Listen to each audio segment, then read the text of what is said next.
Chapter 2171. Muyaja hung up the call expressionlessly after a burst of ear-piercing noise and sent the address over. More than half an hour later, the Song family arrived in 3 cars. It was so grand and mighty that even official vehicles were used. Seeing that more people had arrived, the waitress opened the door with a bitter look. Just as she was about to politely say that she would not be serving them anymore, she saw a familiar middle-aged man walking in. She did not recognize him at first glance. After being stunned for a few seconds, she politely said, "Sir, our shop is closed." Halfway through her words, she was immediately pulled away by the store manager. She did not recognize him, but the store manager did. "Isn't this man the capital's mayor? What kind of wind blew such a big shot here?" As soon as Song Jinghua stepped into the store, he waved his hand, and the bodyguards behind him walked into the store in an orderly manner. Then, as if they were chasing away flies, all the employees, including the store manager, were chased out of the store. Everyone complained incessantly. They were wearing flimsy uniforms. The weather outside was a few degrees below zero. The few of them hugged their bodies and shivered. However, when they glanced at the car used by the Jing residents parked at the side, they immediately swallowed their anger and did not dare to say anything. D****. Today was the worst day of their lives. They had offended someone they should not have offended. They had worked so hard to run a business, yet they still had to worry about offending someone. After clearing the place, Song Jinghua and Song Yunxi led Jiang Qiming to the private room. As soon as they opened the door, they saw Song Enya sitting at the table in a daze. It was as if she had suffered a huge blow and her soul had left her body. Jiang Qiming was about to go up to her when she was stopped by her father. "Stand aside." He was already a little grumpy after being disturbed in the middle of the night. When he saw that this woman still wanted to protect his daughter at this time, his tone naturally turned bad.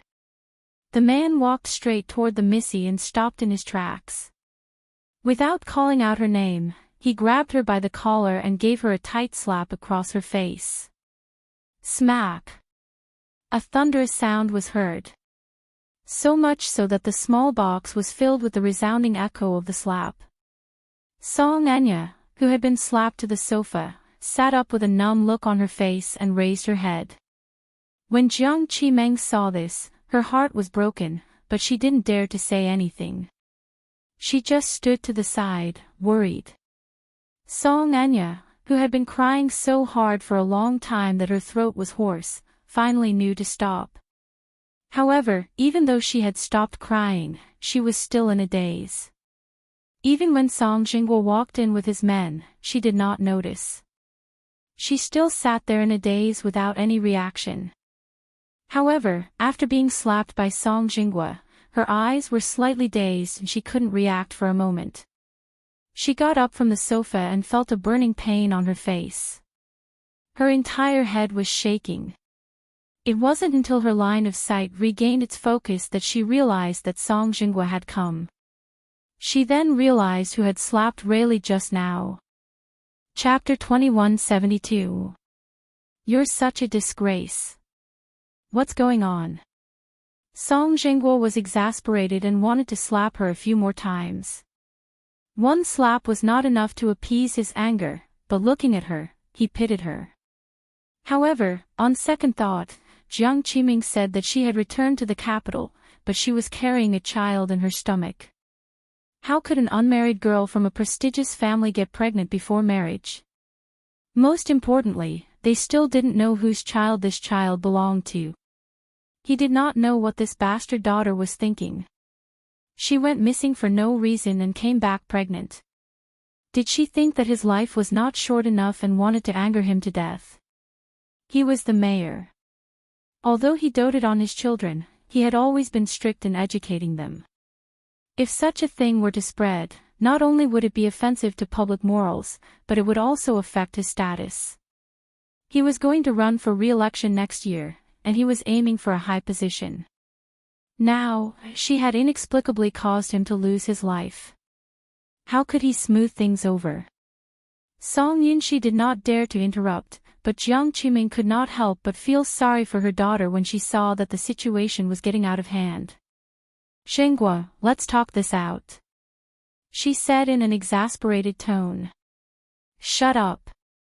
Song Zhenghua was already filled with anger, and Jiang Qiming's recklessness was undoubtedly an act of ignorance. He turned around and did not care that there were outsiders present. He reprimanded her fiercely, "If you keep talking, I'll teach you a lesson too. You even said, let's talk things over.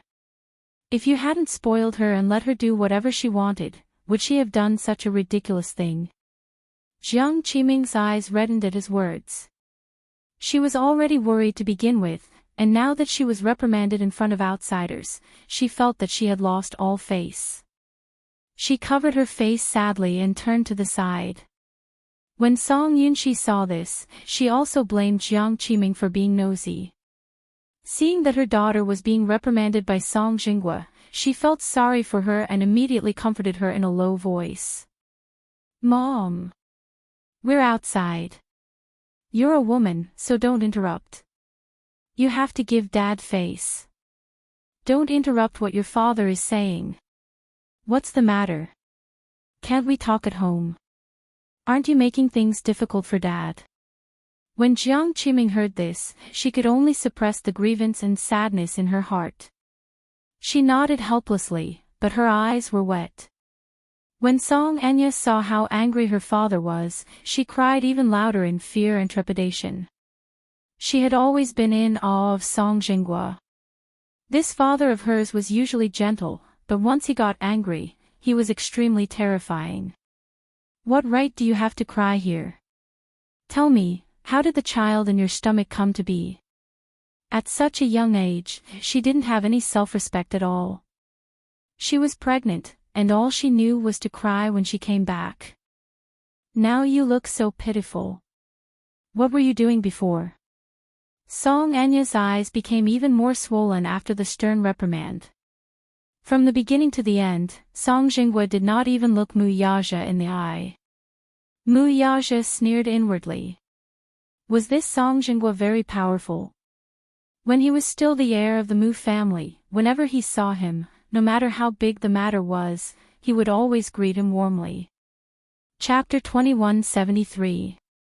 Mu Yaja was not a pushover. Since Song Zhenghua was so harsh, he could not be bothered to smooth things over for him.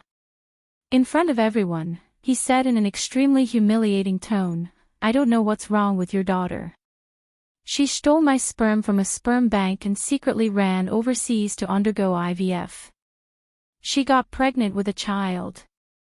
Song Zhenghua's eyes widened when he heard this. "What?" Jiang Qiming, who was standing at the side, also widened her eyes in disbelief. Song Yunxi, on the other hand, glared at his niece in surprise. "What? This girl actually did such a thing? She stole someone else's sperm and ran overseas to undergo IVF. Is she crazy?" Belatedly, Song Yunxi suddenly realized that when Song Enya went missing earlier, a sum of money had disappeared from his account. The 8-figure sum of money was not allowed to be used. It was left in his hands by his father to manage. Could she have taken this sum of money and used it to do such a ridiculous thing? Bribing a sperm bank and a prostitute, then running overseas to undergo IVF. She must have been possessed by a demon. Song Yunxi bit her lip. At this point, his father had not noticed this matter, so he did not mention it. His father had never asked about this sum of money, but now, he did not dare to say it. If he said that this sum of money had been used by Song Enya, his father would be so angry that he would cripple her. If that happened, Song Enya and the child in her stomach would not be able to keep their lives. At this thought, Song Yunxi broke out in a cold sweat.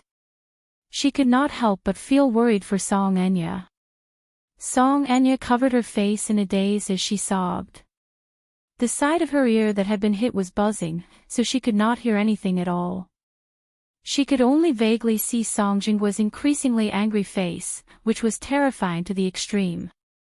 IVF. He.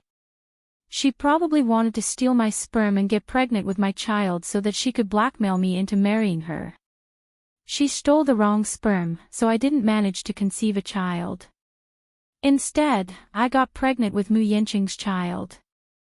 Mu Yaja used the harshest words to humiliate Song Jinghua.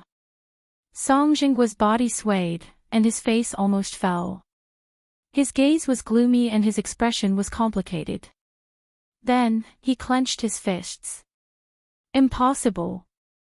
To protect his reputation, he denied it and vowed, although my daughter is often muddle-headed, she wouldn't do such a ridiculous thing. Whether he did it or not, won't it be clear when we go home and ask? Mu Yaja sneered again. She knew that I had stepped down as the patriarch, but she still came to me. Not only did she twist words and force logic, but she also confidently asked my wife to abdicate her position.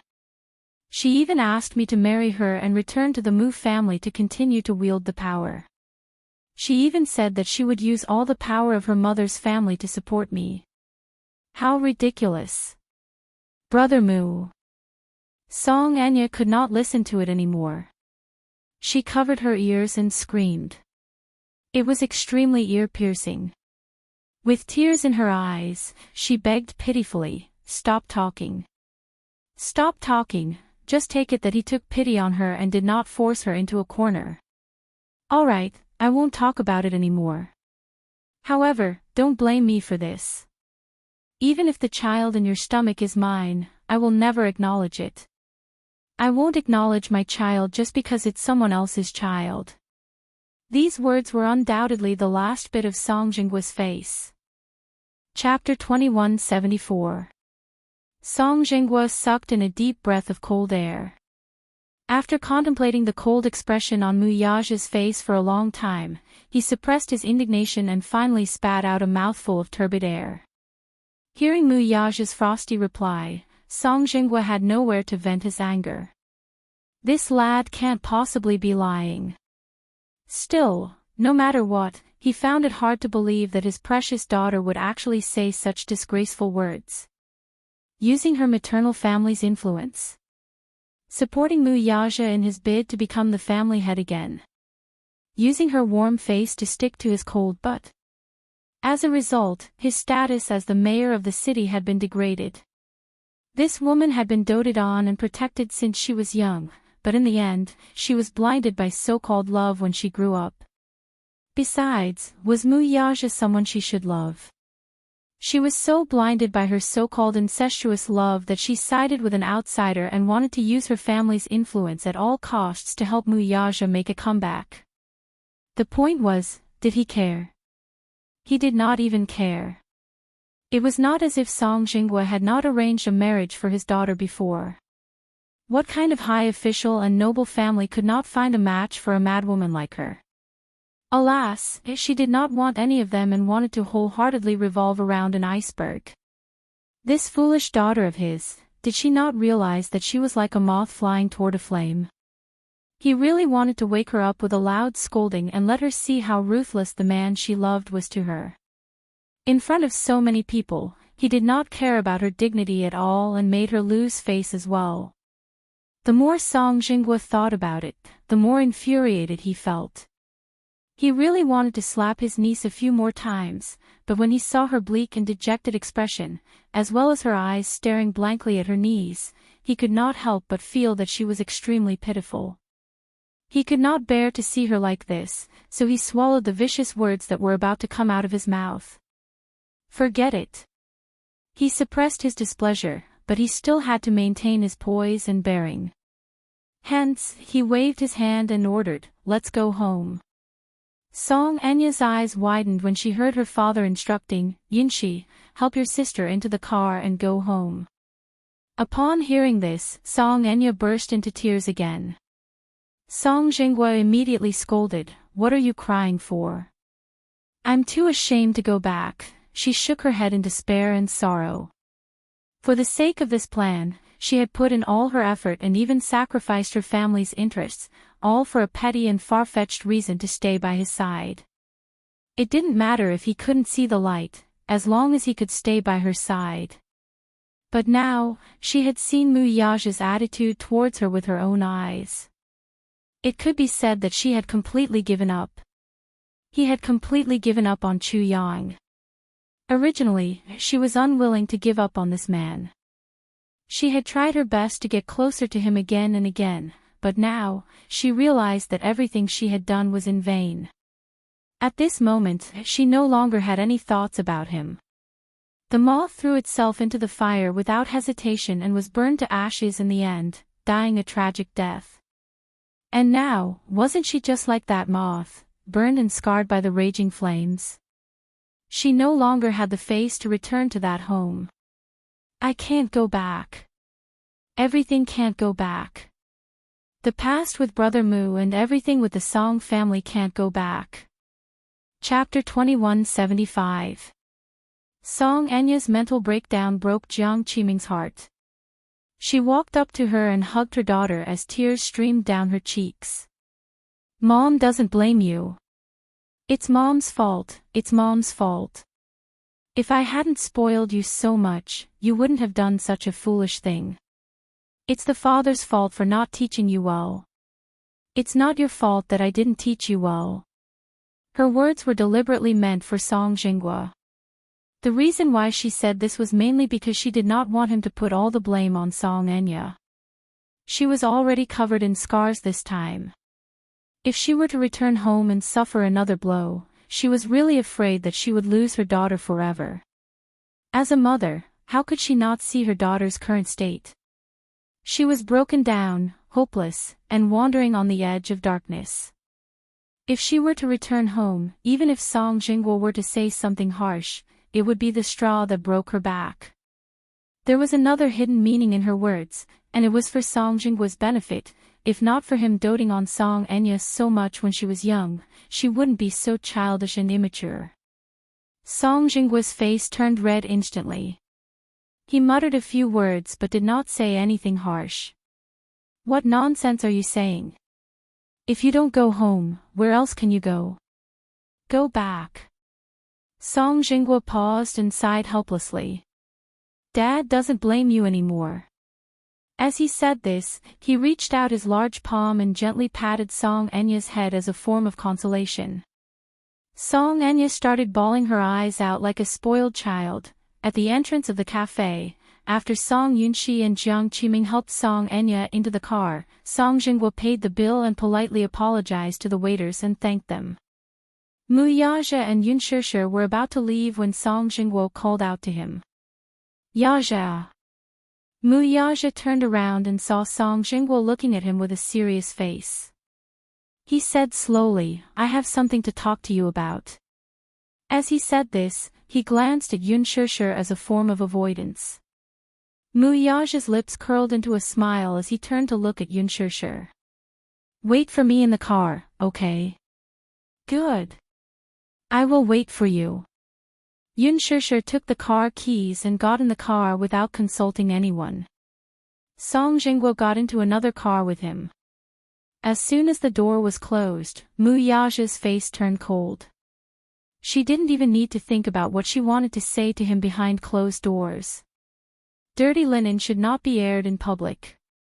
Song Jinghua, this sanctimonious but cunning old man, must want to discuss some conditions with him. Song Jinghua sized him up a few times, but he was secretly shocked. As for this kid, he was extremely shocked when he heard the news of his resignation the night before yesterday. This was too sudden. What was even more unexpected was that this kid, who had always been a black-bellied ambitious person, actually took the initiative to give up the position of the Mujia's patriarch. He really could not figure it out. However, at this moment, he looked at the man in front of him, who was leisurely leaning against the window with a cold expression. Even if he was no longer the glorious head of the family, it could not diminish the emperor's aura that he constantly exuded. Song Jinghua said slowly, I heard that you resigned from the position of the family head, heard? Chapter 2176. Song Jinghua must have found out that he was no longer the head of the Mu family. However, what he did not find out was, even if he had left the Mu family, it was only temporary. Song Jingguo was stunned. Since Mu Yaja had taken the initiative to shed all pretense of cordiality, he did not bother with pleasantries and went straight to the point. My daughter's situation this time is all thanks to you. However, I'm a reasonable person. She only has herself to blame for ending up in such a state. On account of your sibling relationship with Jiang Qiming, I won't pursue this matter with you. In other words, he was implying that he and Song Enya were equally responsible for this matter after leaving the Mu family and falling into dire straits. On account of their relationship, he would not take nothing from him. His words and attitude were all high and mighty. However, Mu Yaja did not fall for it. He sneered and said, Song Jingguo, don't think that I'm a pitiful worm that can be trampled on by anyone just because I'm no longer the head of the Mu family. The Mu family has been in power for so long, and the power in its hands is definitely not the same as the Mu family's. The fact that I'm able to reach such a stage and now that I'm giving it all up, it can only mean that I don't care about all of this. To put it bluntly, I don't need you to deliberately show mercy and show mercy. Let me give you a piece of advice, don't put yourself on such a high pedestal. I'm not the one who caused your daughter to end up like this. To put it bluntly, your daughter's current state is troubling me.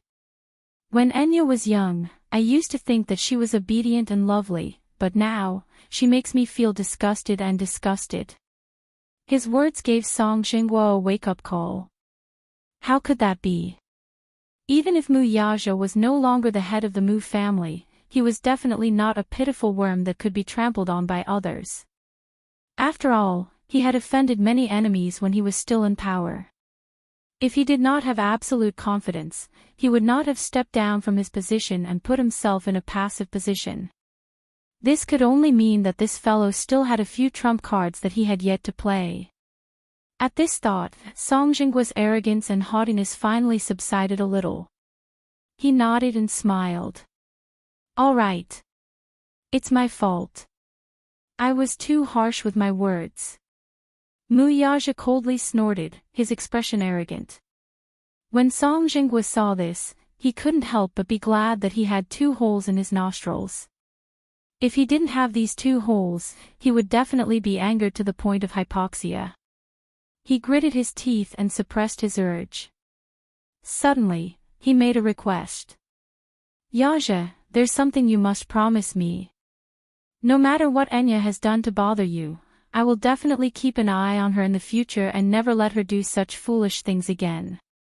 However, regarding today's matter, as the saying goes, don't wash your dirty linen in public. Enya got pregnant out of wedlock and secretly went abroad for artificial insemination. Keep it a secret for now and don't spread the news. Until I come up with a plan, I hope you will keep your mouth shut. Oh. Mu Yaja had long expected such a request from him. Song Jingguo was a man who cared a lot about his reputation.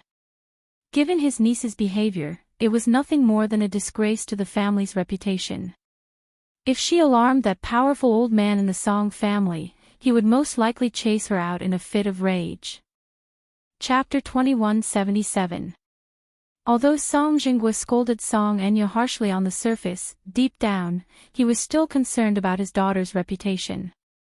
Perhaps, he was more concerned about his own reputation. You want me to keep your secret? He nodded guiltily. Sure, but I have a condition. A condition? Song Jingguo's face lit up with joy. It was naturally a good thing that he was willing to raise a condition. He was just afraid that his attitude would be firm and leave no room for negotiation. If he raised a condition, there would naturally be room for negotiation. Fine. Tell me, what is it? If you ask someone to keep a secret, you'll have to pay hush money, right? What do you think of 10 million yuan? Mu Yaja could always think of an extreme way to disgust others. Song Jingguo was so disgusted that his eyeballs almost popped out. 10 million yuan. Where was he going to get such a sum of money? Although he was in a high position and had trusted aides around him in business, he could not have any assets under his name, but there were people in his family who took resources from him to invest. However, he really did not know where he could get 10 million yuan in such a short time. Although he was not as incorruptible as everyone praised him, he was definitely not that corrupt to the point where he could casually take out so much money. So much money. He sighed with a conflicted expression. You can't afford it. Mu Yaja smiled, knowing that he could not afford it. It's fine. If you can't afford 10 million yuan, you can use something else. What do you mean? I heard that the land in Xianqing will be auctioned off by you soon. Song Jinggua's face froze when he heard Mu Yaja's words. Where did he find out about such a confidential matter? While he was still in a daze, Mu Yaja made an exorbitant demand. You should have the right to decide the ownership of that land before the auction. Therefore, I want that piece of land. As soon as he finished speaking, Song Jinghua immediately rejected. Impossible. Once this resort was completed, it would mean that it would be a project with considerable profits. He did indeed have the right to decide the ownership of this piece of land, but at the moment, even though there was no investment, once this piece of land was auctioned, it would be as high as a few hundred million. That would be more than 10 million. Mu Yaja directly asked him for this piece of land. This was undoubtedly cutting off his flesh. Song Jinghua gritted his teeth and looked at him as if he was looking at a devil. He resolutely refused. I can't let you have this land. You want 10 million? Sure. Give me a month, and I'll give it to you. 1 month. I can't wait any longer. Either you give me 10 million now, or you give me that piece of land. Otherwise, don't blame me for being merciless. Mu Yaja suddenly smiled deeply. If you don't tell me, how would I not know? I still have some things that you might be interested in. If you are willing to part with it, I will give you face. Something that he was interested in. Song Jinghua stood rooted to the ground. Could it be the evidence of those unspeakable things that he had done? Once he thought of this, he started to feel uneasy. This fellow, how could he be so shrewd? He had actually managed to get his hands on the evidence of his crimes without anyone noticing. Furthermore, he was holding it tightly in his hands. Now, wasn't this his biggest bargaining chip? Chapter 2178. Ha! But I knew you'd reject it. Forget it, this deal doesn't count. Mu Yaja suddenly added, although I'm no longer the head of the Mu family, I still have Huan Yu's shares in my hands. It's not a problem for me to create a press release overnight. The mayor's daughter went against ethics and got pregnant before marriage. Is this headline enough? That one sentence was enough to make Song Jinghua shudder in fear. Mu Yaja smiled wickedly and pretended to get up. Song Jinghua immediately grabbed him. You can't do that. Do you have the heart to destroy Enya with your own hands? Mu Yaja asked calmly, what's there to not have the heart to do? The corners of Song Jinggua's eyes twitched fiercely. Looking at his disdainful expression, he was about to explode. However, when he turned his head and saw his disappointing daughter sitting in the other car, he suppressed the displeasure in his heart and asked patiently, when do you want it? Tomorrow. It's too rushed. I might not be able to make it. Mu Yaja smiled coldly. My patience is limited. I'll only give you 3 days. Either give me $10 million or transfer the ownership of that land under my name. After that, he waved Song Jinggua's hand away expressionlessly and got out of the car. Song Jinghua was so angry that he gritted his teeth.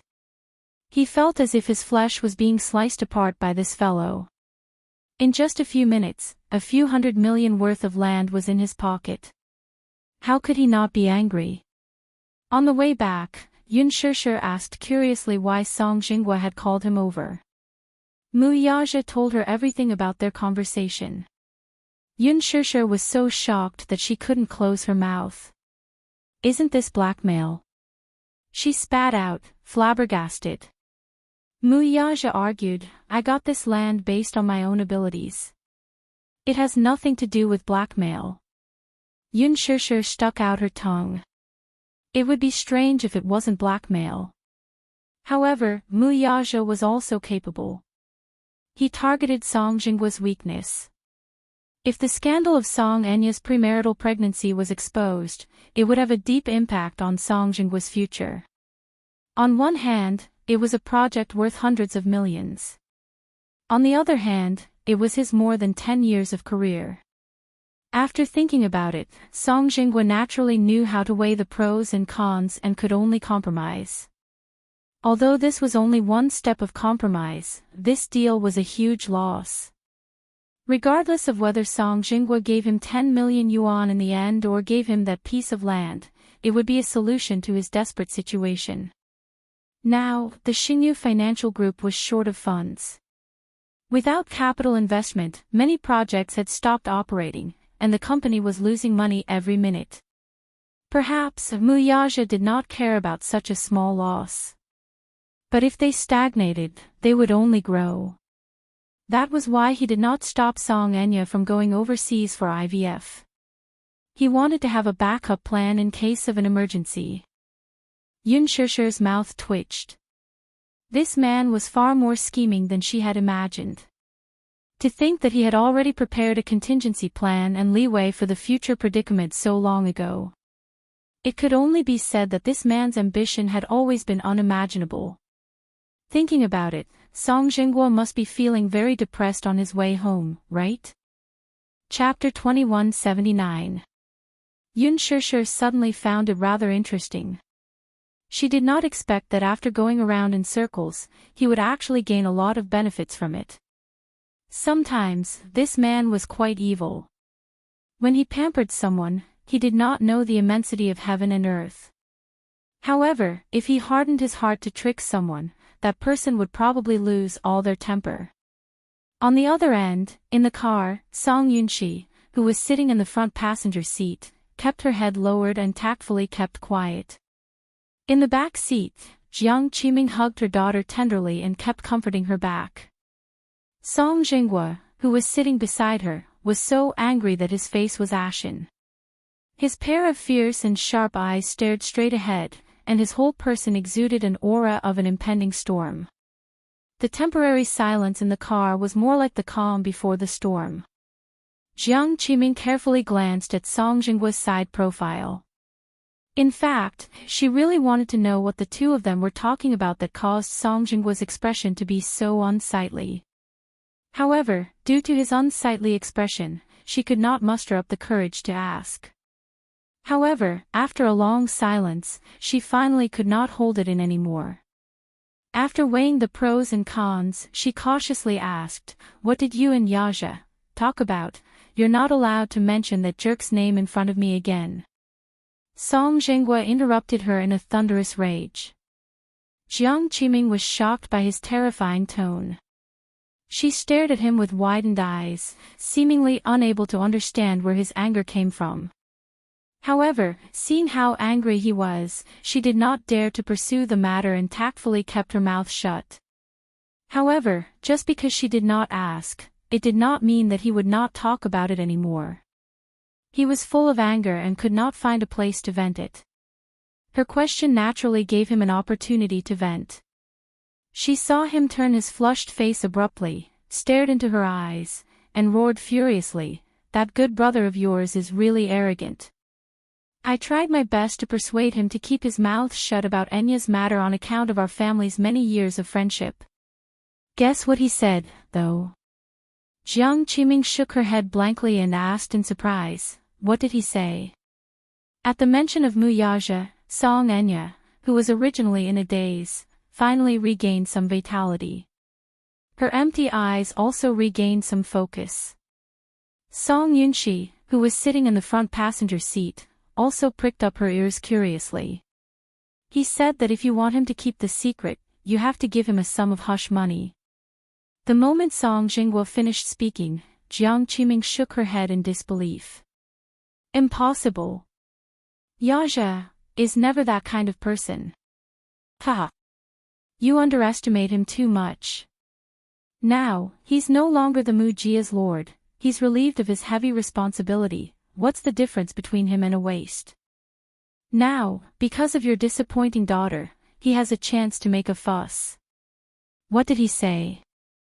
He said he wanted me to give him 10 million. Otherwise, he would use the media outlets under him to publicize this matter. Humph. He really had a good plan. I have no choice but to give you the money. But he was really capable of saying 10 million.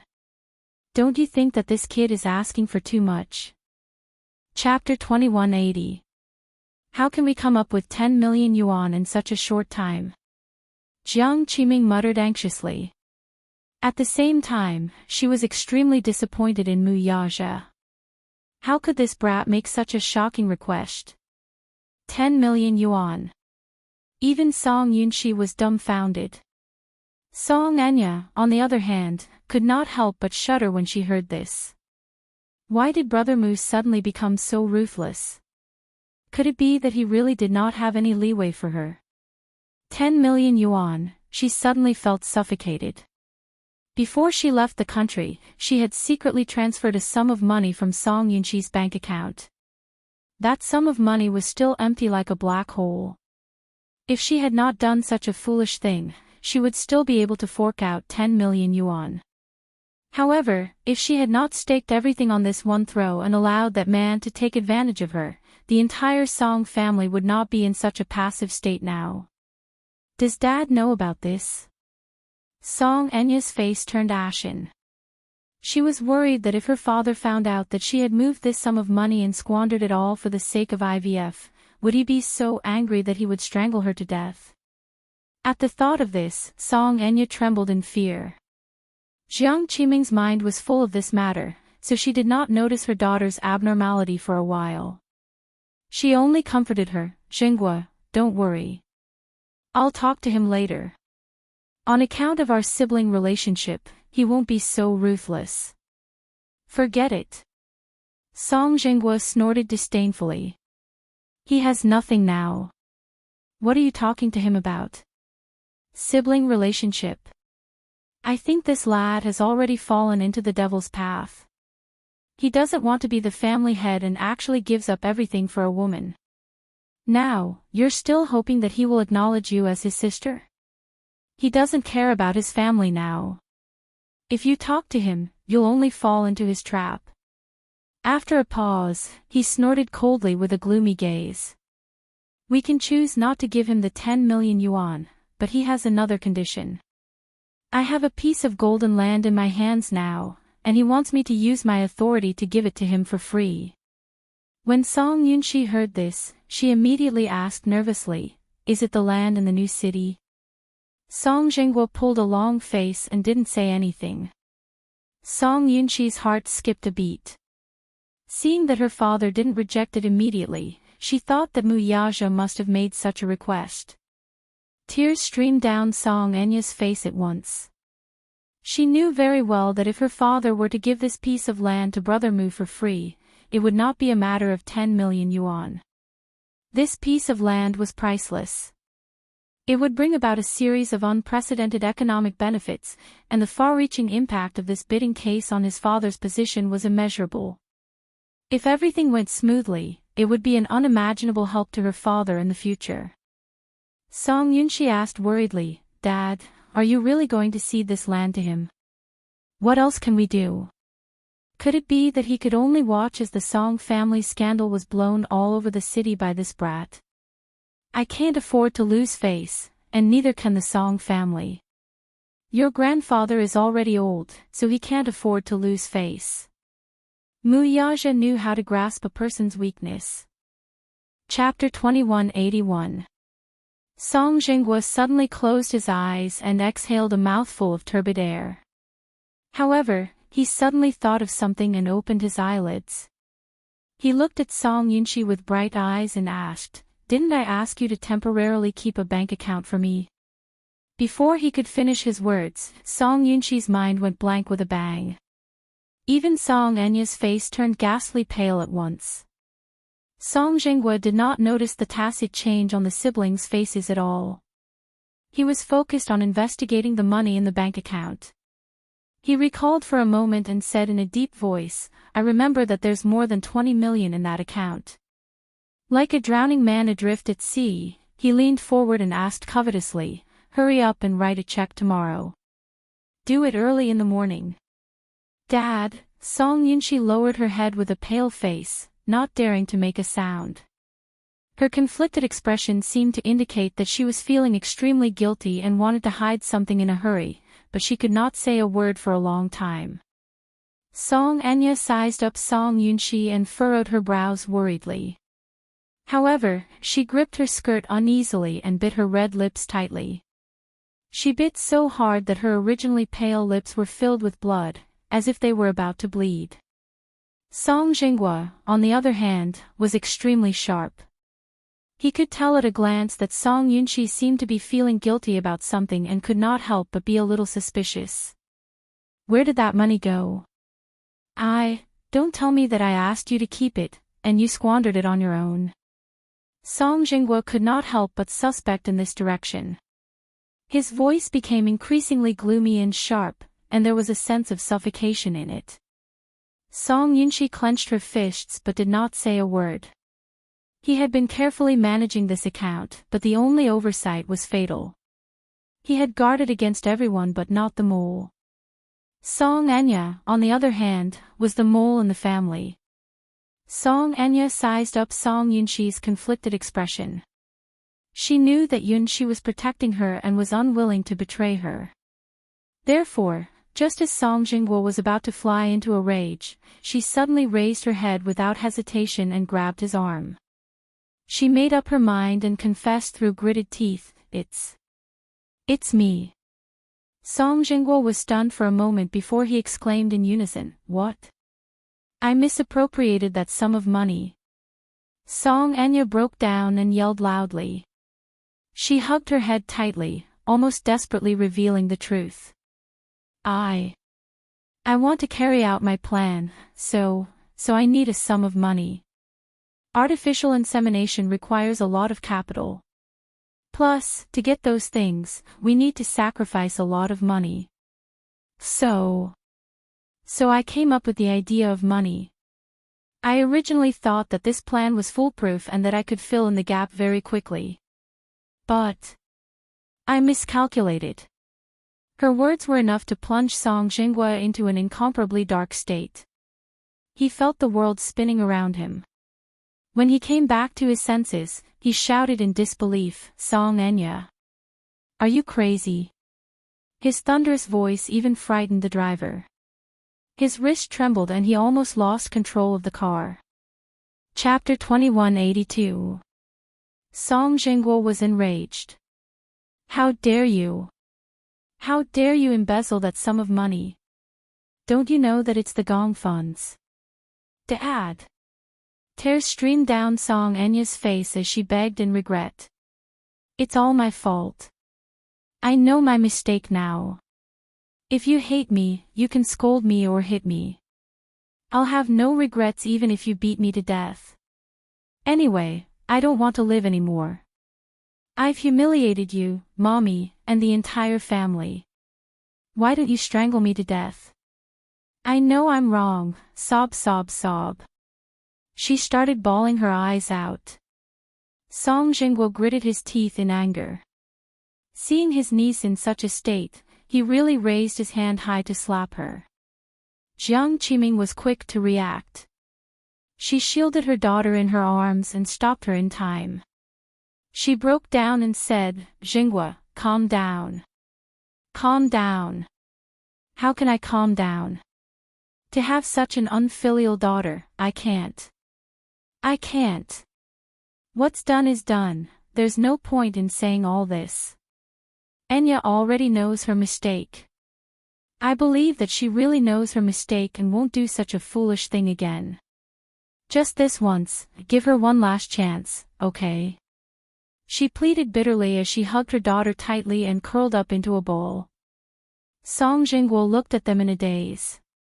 Suddenly, he sneered and spat out a few words with trembling lips. "Great! You two are connected by heart. You've made me inhumane, haven't you? Jiang Qiming was so frightened that she dared not speak.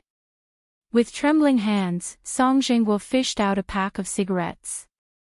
Just as he was about to light one up and take a few puffs to relieve his anger, he glanced at the pair of mother and daughter, who were huddled together pitifully. At the thought of Song Enya, who was not even a month old yet, he suddenly felt frustrated and threw the pack of cigarettes away. With a loud smack, the pack of cigarettes hit the windshield and slid down the dashboard before falling to the ground. Song Jingguo covered his face in despair and lowered his body. His voice was hoarse. Enya. You will kill Daddy like this, do you know that? Jiang Qiming was completely stunned. Song Yunxi was also stunned. All along, her father had been indomitable and high-spirited in front of them. But now, because of Song Enya, he actually broke down and shed tears in front of them for the first time in his life. Song Enya was so scared that she did not even dare to breathe when she saw this. She felt that she had caused her father to suffer, but now that she was a sinner, there was no way she could comfort him. She could only shrink to one side. Song Yunxi's heart ached for herself and her father's heart. At the same time, her hatred for Mu Yaja deepened. It could be said that the deeper the love was, the deeper the hatred was. Her love for Mu Yaja had turned into bone-deep hatred at this moment. She hugged her shoulders and cried out in pain and helplessness, "Dad. I'm sorry. I really know I was wrong. I'll listen to whatever you say in the future." She did not ask for Song Jingguo's forgiveness. She only hoped that she would not implicate her father no matter what the price was. Song Jingguo did not make a sound as tears fell silently. He did not say a word along the way. It was obvious that his heart was heavy, so Jiang Qiming did not dare to disturb him. Chapter 2183. She was in a mess, especially her dress, which was drenched in milk. She had to change her clothes and think about the rest later. After Song Jingguo calmed down, he suddenly said, "Song Enya is pregnant with Mu Yanqing's child, right?" Jiang Qiming and Song Yunxi looked at each other and nodded. Now that Song Enya was no longer around, Song Jingguo lit a cigarette and took a few puffs. After a long while, he said in a deep voice, "Let's abort the child while it's still young and hasn't formed." Jiang Qiming was a little surprised by his decision. "Abort it? What else can we do?" Song Jingguo snorted in annoyance. "Don't tell me we're going to give birth to this illegitimate child." Song Yunxi asked worriedly, "Enya. Will Enya be willing? Since it's come to this, it's not up to her to decide on this matter. Just now, she promised me in the car that she'd listen to me on this matter.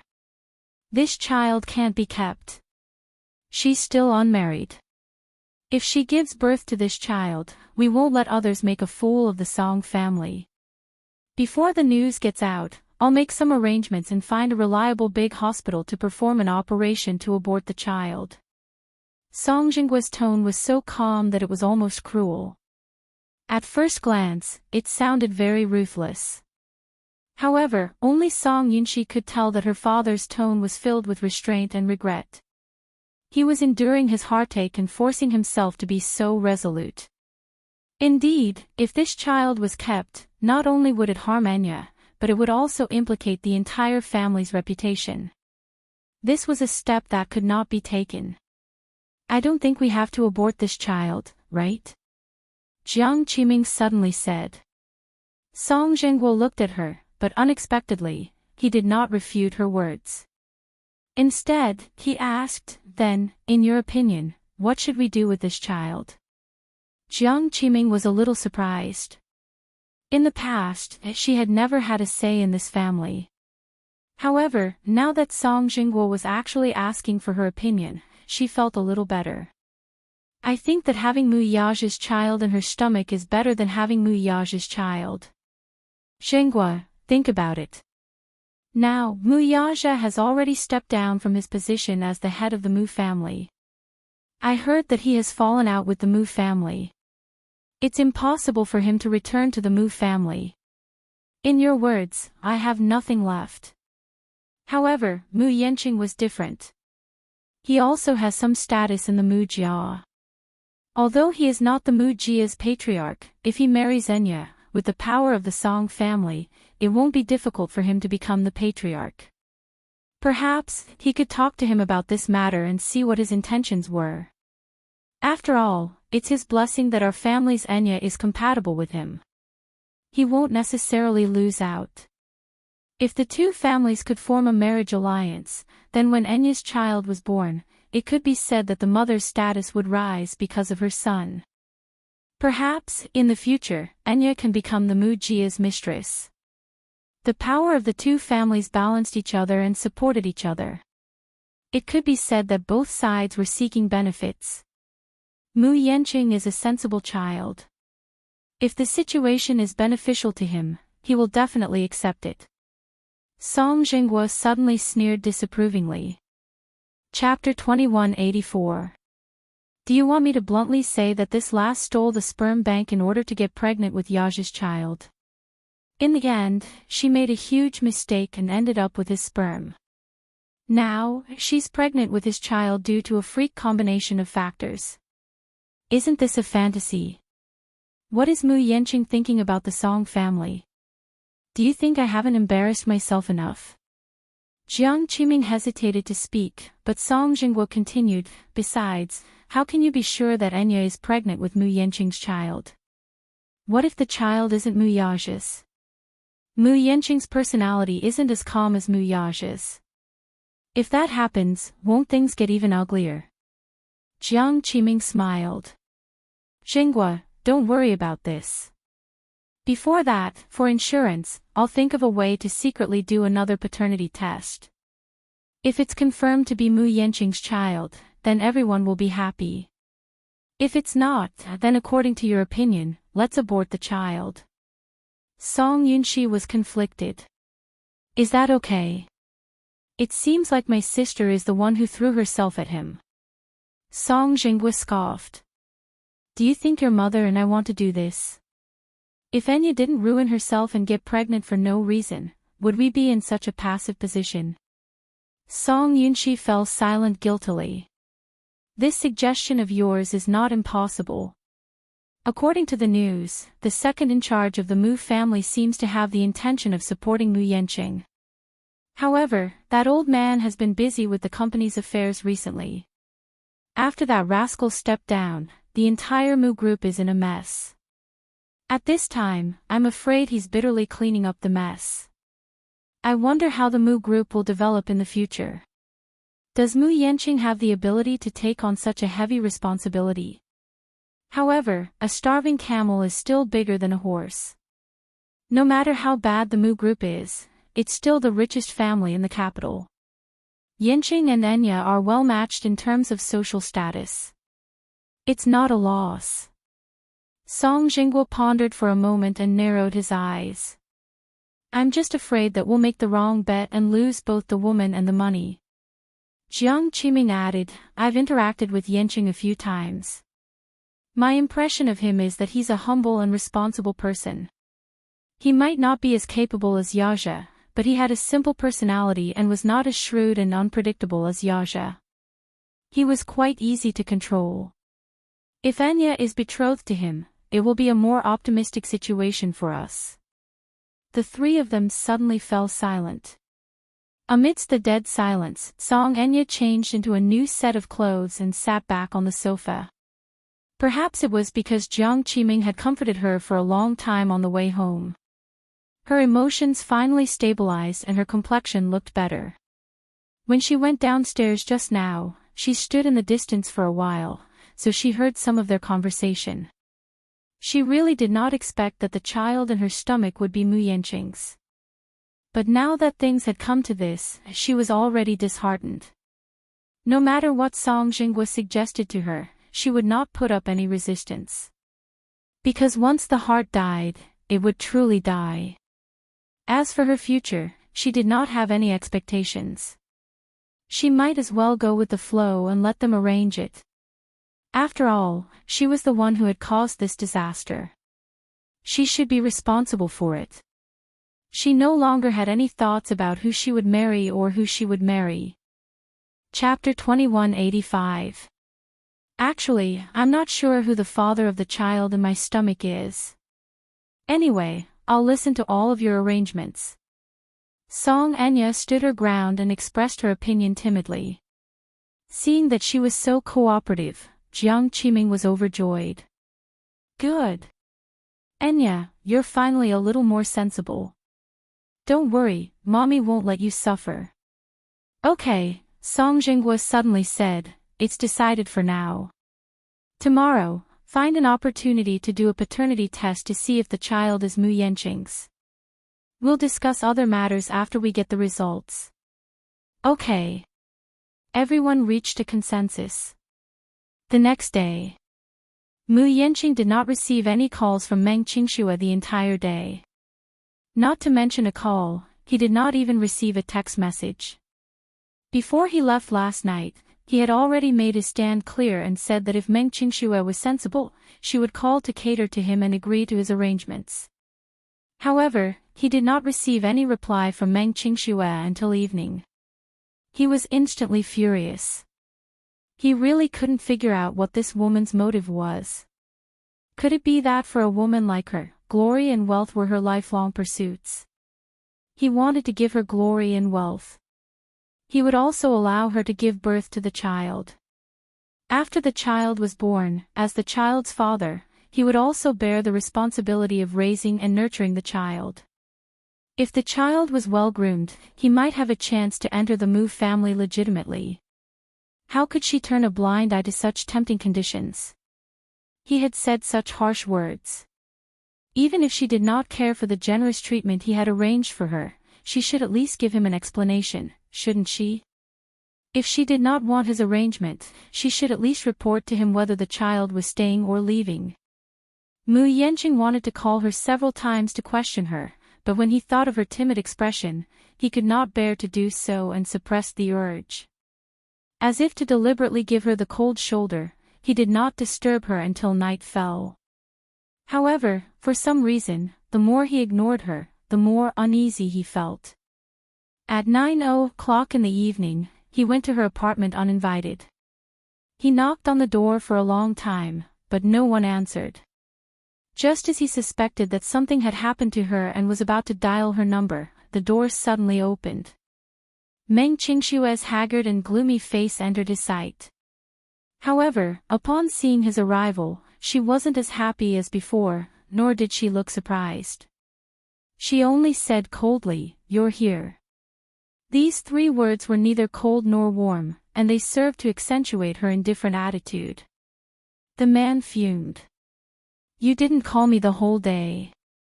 What does that mean? Didn't you say that if there's nothing important, I shouldn't disturb you?"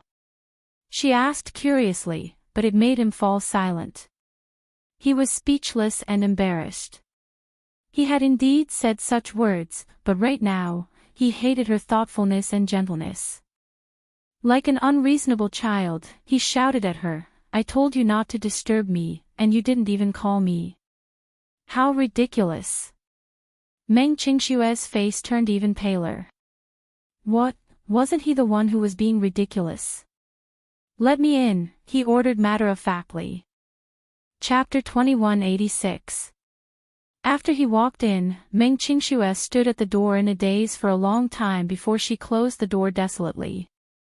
Mu Yanqing's sudden arrival gave her a great shock. She originally thought that this man must be angry with her, so he would not set foot here for a while. However, after not contacting him for a day, this man came to her door in a hurry at night. What is he doing? Why is he in such a hurry? Did the Mu family give him an ultimatum to clean up all the love affairs he had caused outside? Meng Qingxue caressed her lower abdomen worriedly, her heart aching terribly. If I had known, I wouldn't have told him. If she had known that he wouldn't marry her, she would have been fully prepared from the beginning. Even though this child was an accident, even if she was pregnant, she couldn't bear to abort it, so she shouldn't have been in such a hurry to tell him. At least, at such a time, even if he had declared that he would not marry her, she could have left him with dignity and dignity. She could have left quietly with the child in her stomach and not been as passive as she was now. This time, he seemed to be very stubborn. Could it be that he's planning to tie me up for an abortion? At the thought of this, Meng Qingshue's face turned even uglier. As soon as Mu Yanqing walked in, he saw the fragrant noodles on the table. It was a bucket of instant noodles. It looked like it had just been cooked, for it was still steaming hot. However, if it were Yangchun noodles, it would be fine. This bucket of instant noodles was sold at a convenience store for 4 yuan a bucket. It was just a very simple instant noodles with no nutrition at all. Was she going to eat this for dinner? Mu Yanqing was inexplicably angry. He pointed at the noodles on the table and said angrily, "You're going to eat this. Since you're pregnant, you should eat some. How can you keep up with the nutrition if you only eat instant noodles? What has it got to do with you?" Mu Yanqing said coldly, "Don't I transfer money to your account every month? If you don't use this money to buy some nutrition and supplements, how can you raise the child well if you only eat instant noodles?" Pausing for a moment, he turned around and was about to reprimand her when he saw Meng Qingxue standing behind him in silence. She bit her lower lip hard, her eyes brimming with tears. No matter how hard she tried to hold it in, her tears became more and more turbulent. One drop after another fell down her cheeks.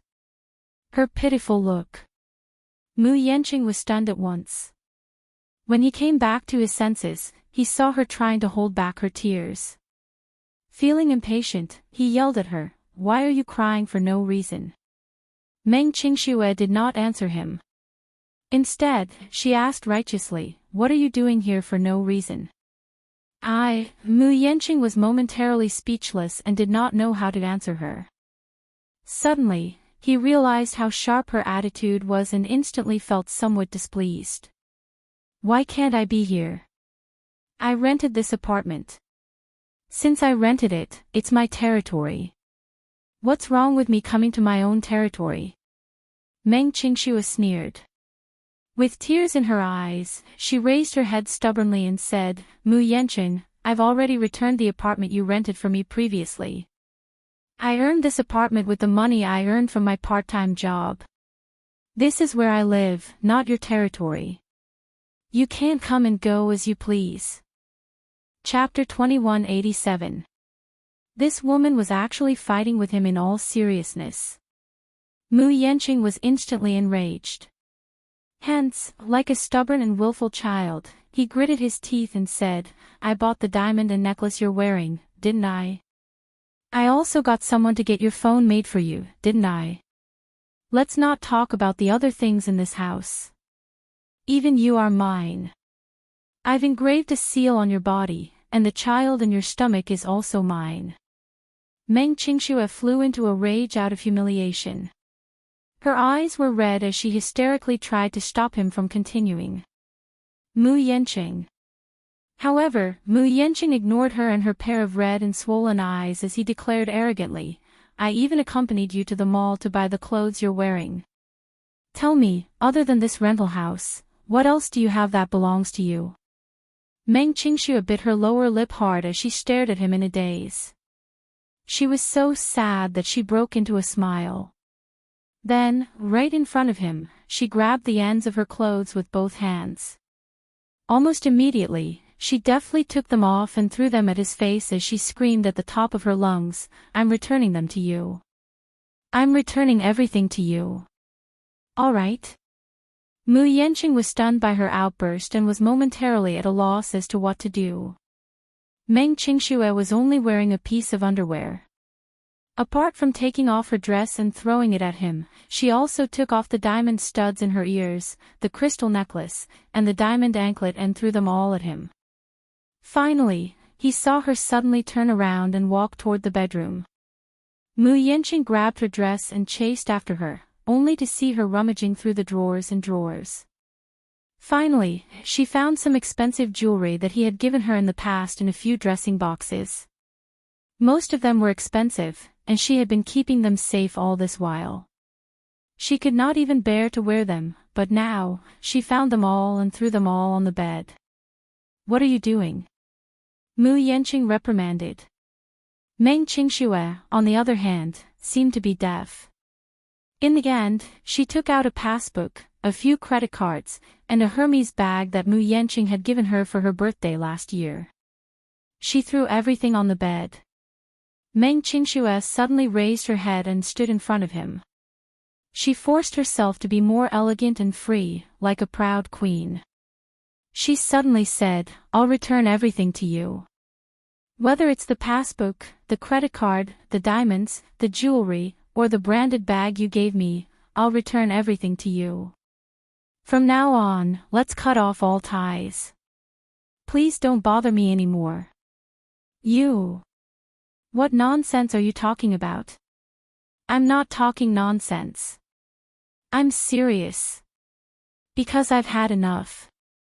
I've had enough of your arrogance and conceit. I've had enough of your indifference and heartlessness. I've had enough of being like a caged canary, watching over you with all my heart, yet being unable to obtain your true heart. I've had enough of missing you without seeing the light of day, yet you don't care about me at all. I've had enough of your self-righteousness and lack of consideration for me. What did she get for her sincerity? Chapter 2188. Meng Qingxue said with tears streaming down her face. She grabbed a diamond earring and threw it at his face. Mu Yanqing, how can you be so high and mighty? Yes. Your family background is superior. Yes. Your background is extraordinary. But it's not like I have to be trampled on by you. Let me off. From now on, you'll go your way, and I'll go mine. We'll mind our own business and mind our own business. How about this? Ha! Shut up. Mu Yanqing could not take it anymore and scolded her. You're deliberately provoking me, aren't you? Meng Qingxue was suddenly at a loss. Tears streamed down her face, and her eyes were empty as she questioned him seriously. Then, what do you want me to do? Mu Yanqing walked over and held her shoulders as he said domineeringly, Meng Qingxue, as long as you know what's good for you, you'd better take back your words and accept my arrangements obediently. Isn't that good? Don't you want to be with me? We can be together for the rest of our lives. If you become my woman, I'll give you the glory and wealth that others can only dream of. You can be like a rich madam, wear the prettiest clothes, wear the most expensive jewelry, and buy the most branded bags. I'll do everything for you. Meng Qingxue suddenly mocked him coldly, but you can't give me a status. Mu Yanqing was stunned for a moment before he suddenly said in disgust and suspicion, Meng Qingxue, I'm warning you. Don't go overboard. Don't be too greedy. Greedy? Meng Qingxue laughed out loud as if she had heard an inexplicably funny joke. Perhaps it was too funny that she laughed so hard that she teared up. She rubbed her eyes, and this sad laughter instantly turned into sobs as she sobbed. Yes, I'm greedy. I just want to be your rightful wife. I want to stand by your side openly one day. Even if I don't wear the most branded clothes or carry the most expensive bags, I'll still feel gratified and happy. This kind of thinking may be a little too extravagant for you, Mu Yanqing. You're really generous. You can give me endless glory and wealth, but you're stingy with even a basic status. I really don't know if this is something to be happy about or to find it laughable. Why are you so stubborn? Mu Yanqing hated her stubbornness.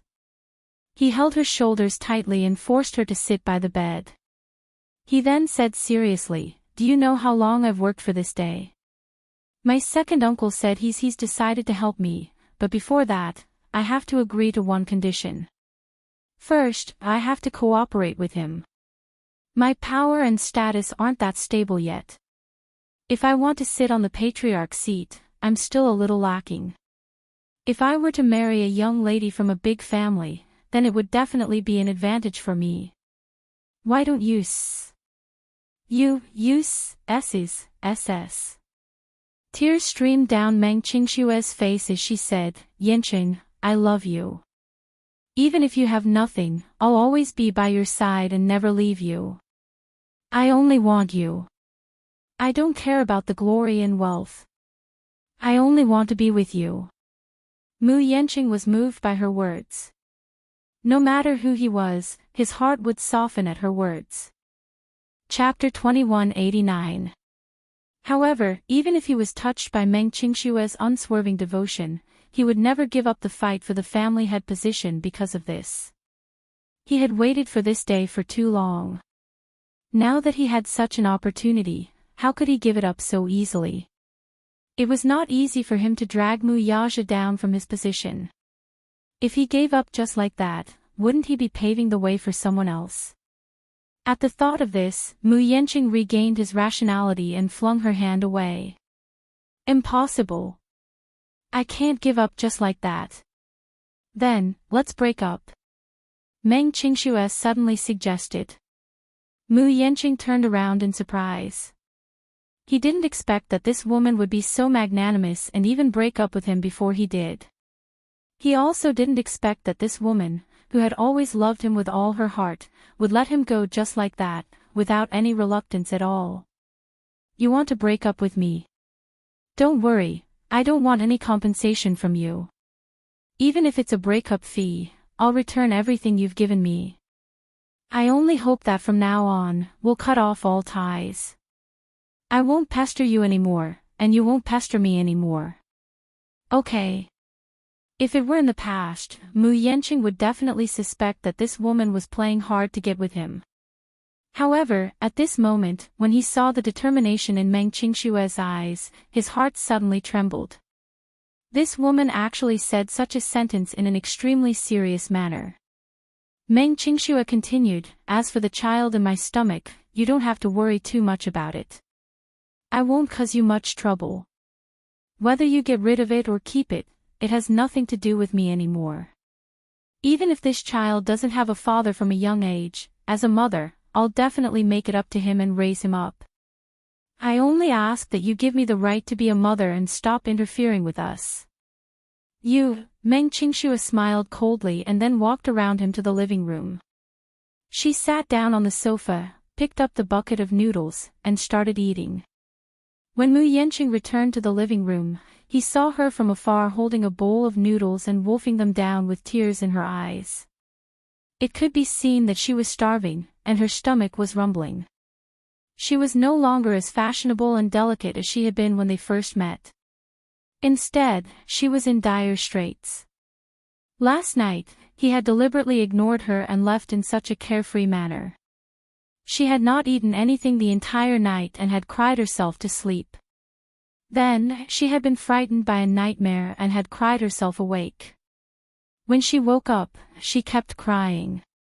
She didn't eat breakfast or lunch. She couldn't lift her spirits. No matter what she did, she was surrounded by sadness. She didn't know where her tears came from. She cried until her eyes started to hurt. She scolded herself. Why did she cry so much for an irresponsible man? However, the more she thought about it, the more she cried. She couldn't do anything well, so she didn't go for her part-time job anymore. She called for a day off and simply hid in her blanket. She cried and slept and cried, and spent the day in a daze. Therefore, as soon as he opened the door, he saw a pair of red and swollen eyes that were like walnuts. Chapter 2190. Just as she was about to eat after cooking, this man came uninvited again. After saying so much, Meng Qingshuo wished she could cut open her heart and let him see it clearly, but this man seemed indifferent. Right from the beginning, what he cared about was not her or the child in her stomach, but power and wealth. Meng Qingshuo's heart turned cold. She thought, instead of pestering him, why don't I just let him go? No matter what I say, he won't change his mind. She shouldn't have those illusory dreams. Mu Yanqing's heart ached when he saw her down and out. He calmed down and said to her, "Don't make yourself suffer like this. Come with me. I've arranged a nanny and bodyguard for you. Come with me and I'll settle you down. Even if you don't think about yourself, you should think about the child." Meng Qingshuo ate the noodles numbly. She did not say a word, but the expression on her face seemed to say, no need. He was deliberately giving him the cold shoulder. Later on, Mu Yanqing rambled on again, but she did not listen to a single word he said. In the end, she only heard him stomping his feet as if he was extremely angry. Then, she heard the door slam and leave. Meng Qingxue raised her head and looked at the empty house. Finally, she picked up the bowl of noodles and drank a few mouthfuls of hot soup. However, she could not tell if the salty and astringent taste was the taste of the soup or her tears. The Song family. On this day, Song Jingguo went out. Jiang Qiming seemed to have used some connections to get a few strands of Mu Yanqing's hair from a servant of the Mu family and rushed to the hospital for a DNA test. However, Song Yunxi was worried about Song Enya's condition and stayed in her room the whole day. Song Enya did not get out of bed for the whole day and even ate her meals in bed. After getting pregnant, the symptoms of pregnancy followed. Song Enya's reaction was especially severe. She vomited badly and felt weak all over. Coupled with her drowsiness, she lay in bed for the whole day. In the evening, Jiang Qiming rushed home. When she pushed open the bedroom door, she saw Song Yunxi sitting by the bed, playing games on her phone. Song Enya, on the other hand, was leaning against the headboard. Unknowingly, she had woken up and was staring blankly at the ceiling. Enya. The DNA test report is out, and it's confirmed that you're carrying Mu Yanqing's child. Jiang Qiming said happily, only to see Song Enya lowering her head dejectedly and letting out a long sigh as tears streamed down her cheeks. Before this, she actually had some hope. Even if it was Mu Yage's child, it would be fine. She would rather this was Mu Yage's child and then abort the child because it meant that what Mu Yage said last night was just to scare her. She didn't expect him to really use tricks to swap the sperm. This meant that this man's coldness was real. His heartlessness towards her was also real. She had loved him for more than 10 years. She had loved him so miserably, but in the end, she had been played in the palm of his hand. This knowledge almost destroyed her. Liar. Liar. She mumbled through gritted teeth, full of humiliation. Chapter 2191. Why? Why are you doing this to me?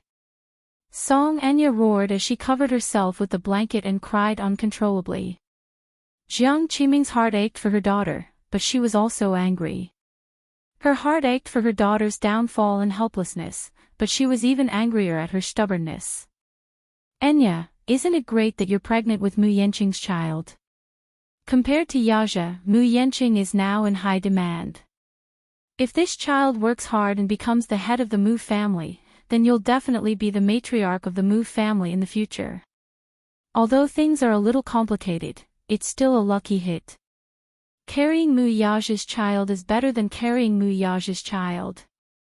Song Yunxi stayed at the side and did not say a word. Song Enya, on the other hand, did not make a sound.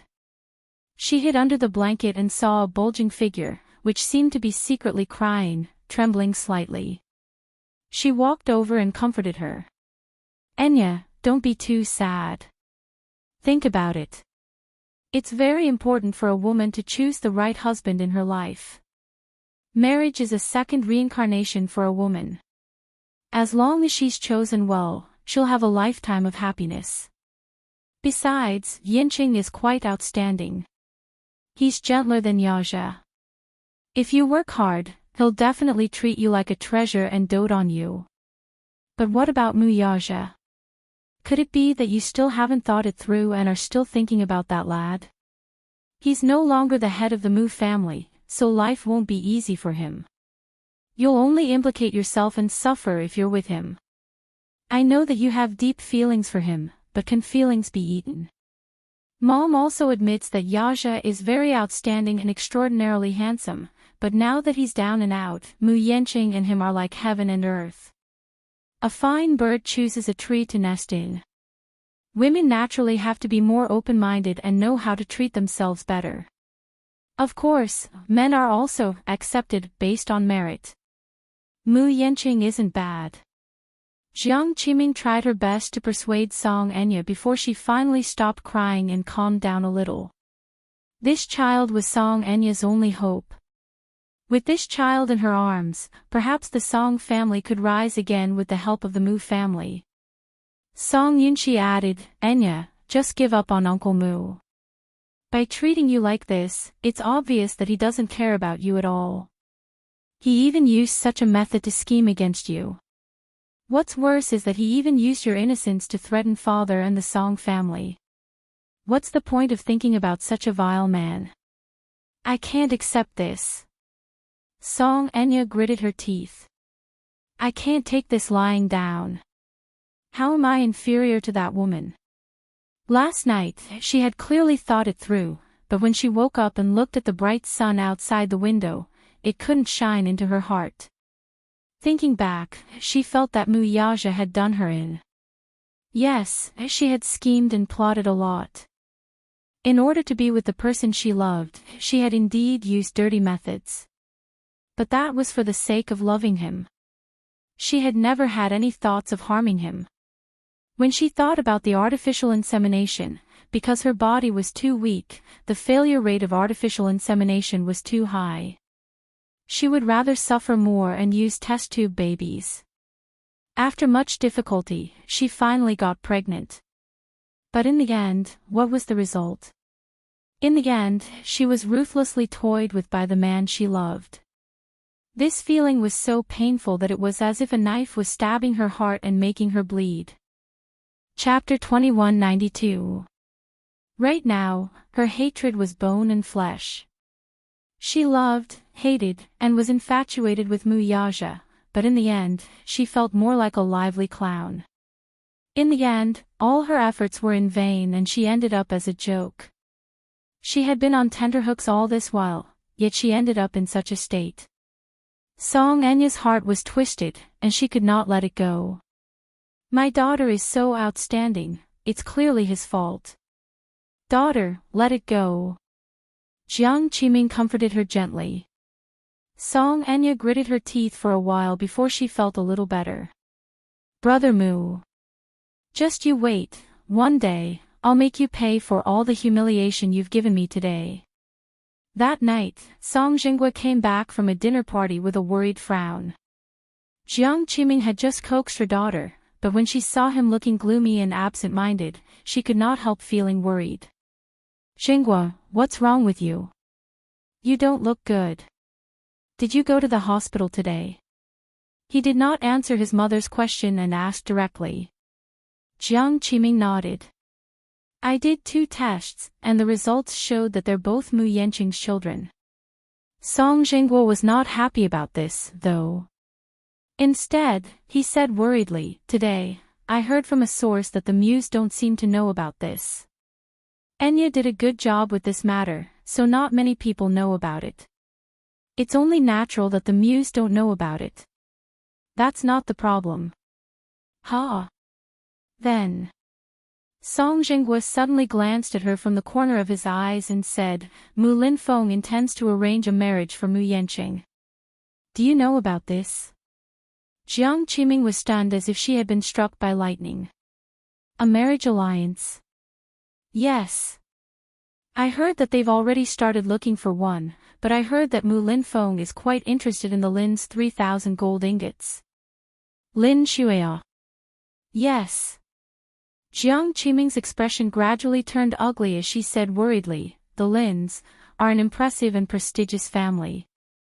Lin Shuya comes from a good family background. Not only is she well educated, but she's also the most doted on in the Lins. It's not surprising that Mu Linfeng has chosen her. But, what about Enya? Song Jinghua frowned and said, I'm thinking about that too. Jiang Qiming suggested, why don't we have a chat with Yanchen? There's no need to rush. The third daughter of the Lin family was very arrogant. If it were Mu Yaja, it would be fine, but she might not take a liking to Mu Yanqing. We can't rush this matter. Otherwise, the Song family will lose face. Then, let's endure it for the time being and act according to the circumstances. Is that what you mean? Yes. Song Jinghua nodded and suddenly asked with concern, how's Enya's mood? It's not stable at all. I've thought things through, but I can't get over the hurdle in my heart for the time being. Jiang Qiming suddenly thought of something and asked nervously, what about that matter? The thing you promised Yaja yesterday. Hush money. Yes.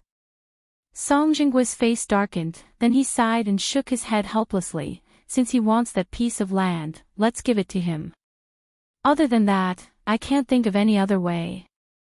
This time, we'll let him get away with it for the time being. Is this really okay? That piece of land is worth a fortune, it can't be measured with money. Chapter 2193. Dad. At some point, Song Yunxi had been standing on the second floor, listening to their conversation in silence. When he heard this, he could not bear to listen any longer and suddenly said, Dad, you don't have to be so afraid of this man anymore, right? Uncle Mu is no longer the head of the household and has nothing left. Do you have to be so wary of him? If you can't handle him, leave him to me. I know some brothers in the underworld. It won't be difficult for them to secretly take care of a poor boy with no power. Bastard! Song Jinghua looked up and scolded him. You don't know your place. What brothers in the underworld? Don't tell me you're referring to those people from the Gu family again. Didn't I tell you not to associate with the Gu family? You're still bothering those people behind my back, aren't you? Song Yunxi's face turned red. If you have the time, you should read more books and at least broaden your horizons. Do you think that Mu Yaja has nothing left even though he's no longer the head of the household? Song Jinghua suddenly snorted and said sarcastically, if such an arrogant boy didn't have a backup plan for himself, how could he have left so easily? Don't be fooled by how powerless he looks now. Even with his current strength, you won't be his match at all if you go head-to-head with him. When he was still the head of the household, he already had a lot of connections. Whether it's the underworld or the underworld, he has people in all walks of life. Don't try to hit a rock with an egg and be rebuffed. Song Yunxi's face turned pale at his words. She snorted indignantly, turned around, and stormed into the room. Bang! The door was slammed loudly. Song Jinghua was even angrier now. He scolded, looks like this boy has been spoiled rotten by me. He lost his temper just because I said a few words to him. Do these two siblings really want to anger me to death? Jiang Qiming immediately comforted, Yunxi is still young and doesn't know any better. Don't be angry with him. However, Song Jinghua said disapprovingly, he's already in his 20s and he still says that he doesn't know any better. Then how can he be considered sensible? 70 or 80 years old. Do you only know how to be sensible now? Song Yunxi was standing in the living room. Even though the room was soundproof, he could still hear Song Jinghua's angry curses from the living room. His chest was filled with anger, but he had nowhere to vent it. Clenching his fists tightly, he punched the door a few times as if he did not feel pain. Only then did he feel a little better. Mu Yaja. That heartless man. If it wasn't for him, the Song family's family. No matter what, he could not take this lying down. He had to teach Mu Yaja a lesson. Otherwise, he wouldn't know how high the sky was and how deep the earth was. At the thought of this, Song Yunxi narrowed his eyes fiercely. His eyes were blazing with fury and ambition. Jing-yi Private Clubhouse. This is the most luxurious private club near Dongjia. It's one of the 5 biggest clubs in Jing City. It has entertainment, conference, hotel. It has everything. Jing-yi is the most luxurious private club. Just the membership fee for a year is several million. It's not something that ordinary people can afford. Chapter 2194. As a place exclusive to the rich, once night fell, some high-ranking officials, nobles, and descendants of the rich and powerful clans would gather here, indulging in debauchery. Jingyi Private Clubhouse was the property of the Gu family. Therefore, the Gu family's power was concentrated in this area. In the swimming pool, Gu Jinglian was leaning against the side of the pool with a towel draped over his shoulder. He was holding a glass of dry red wine and sipping it casually. A man in a formal suit suddenly came over and knelt down beside the pool. He lowered his head and whispered in his ear, "Young Master Gu, there's a VIP guest who wants to see you." Gu Jinglian's almond-shaped eyes, which were originally closed for a nap, slowly opened. He glanced at him frivolously. When he heard that name, he suddenly drank the dry red wine in his glass in one gulp, then turned around and walked up the escalator. His well-built and well-defined body was soon exposed to the air.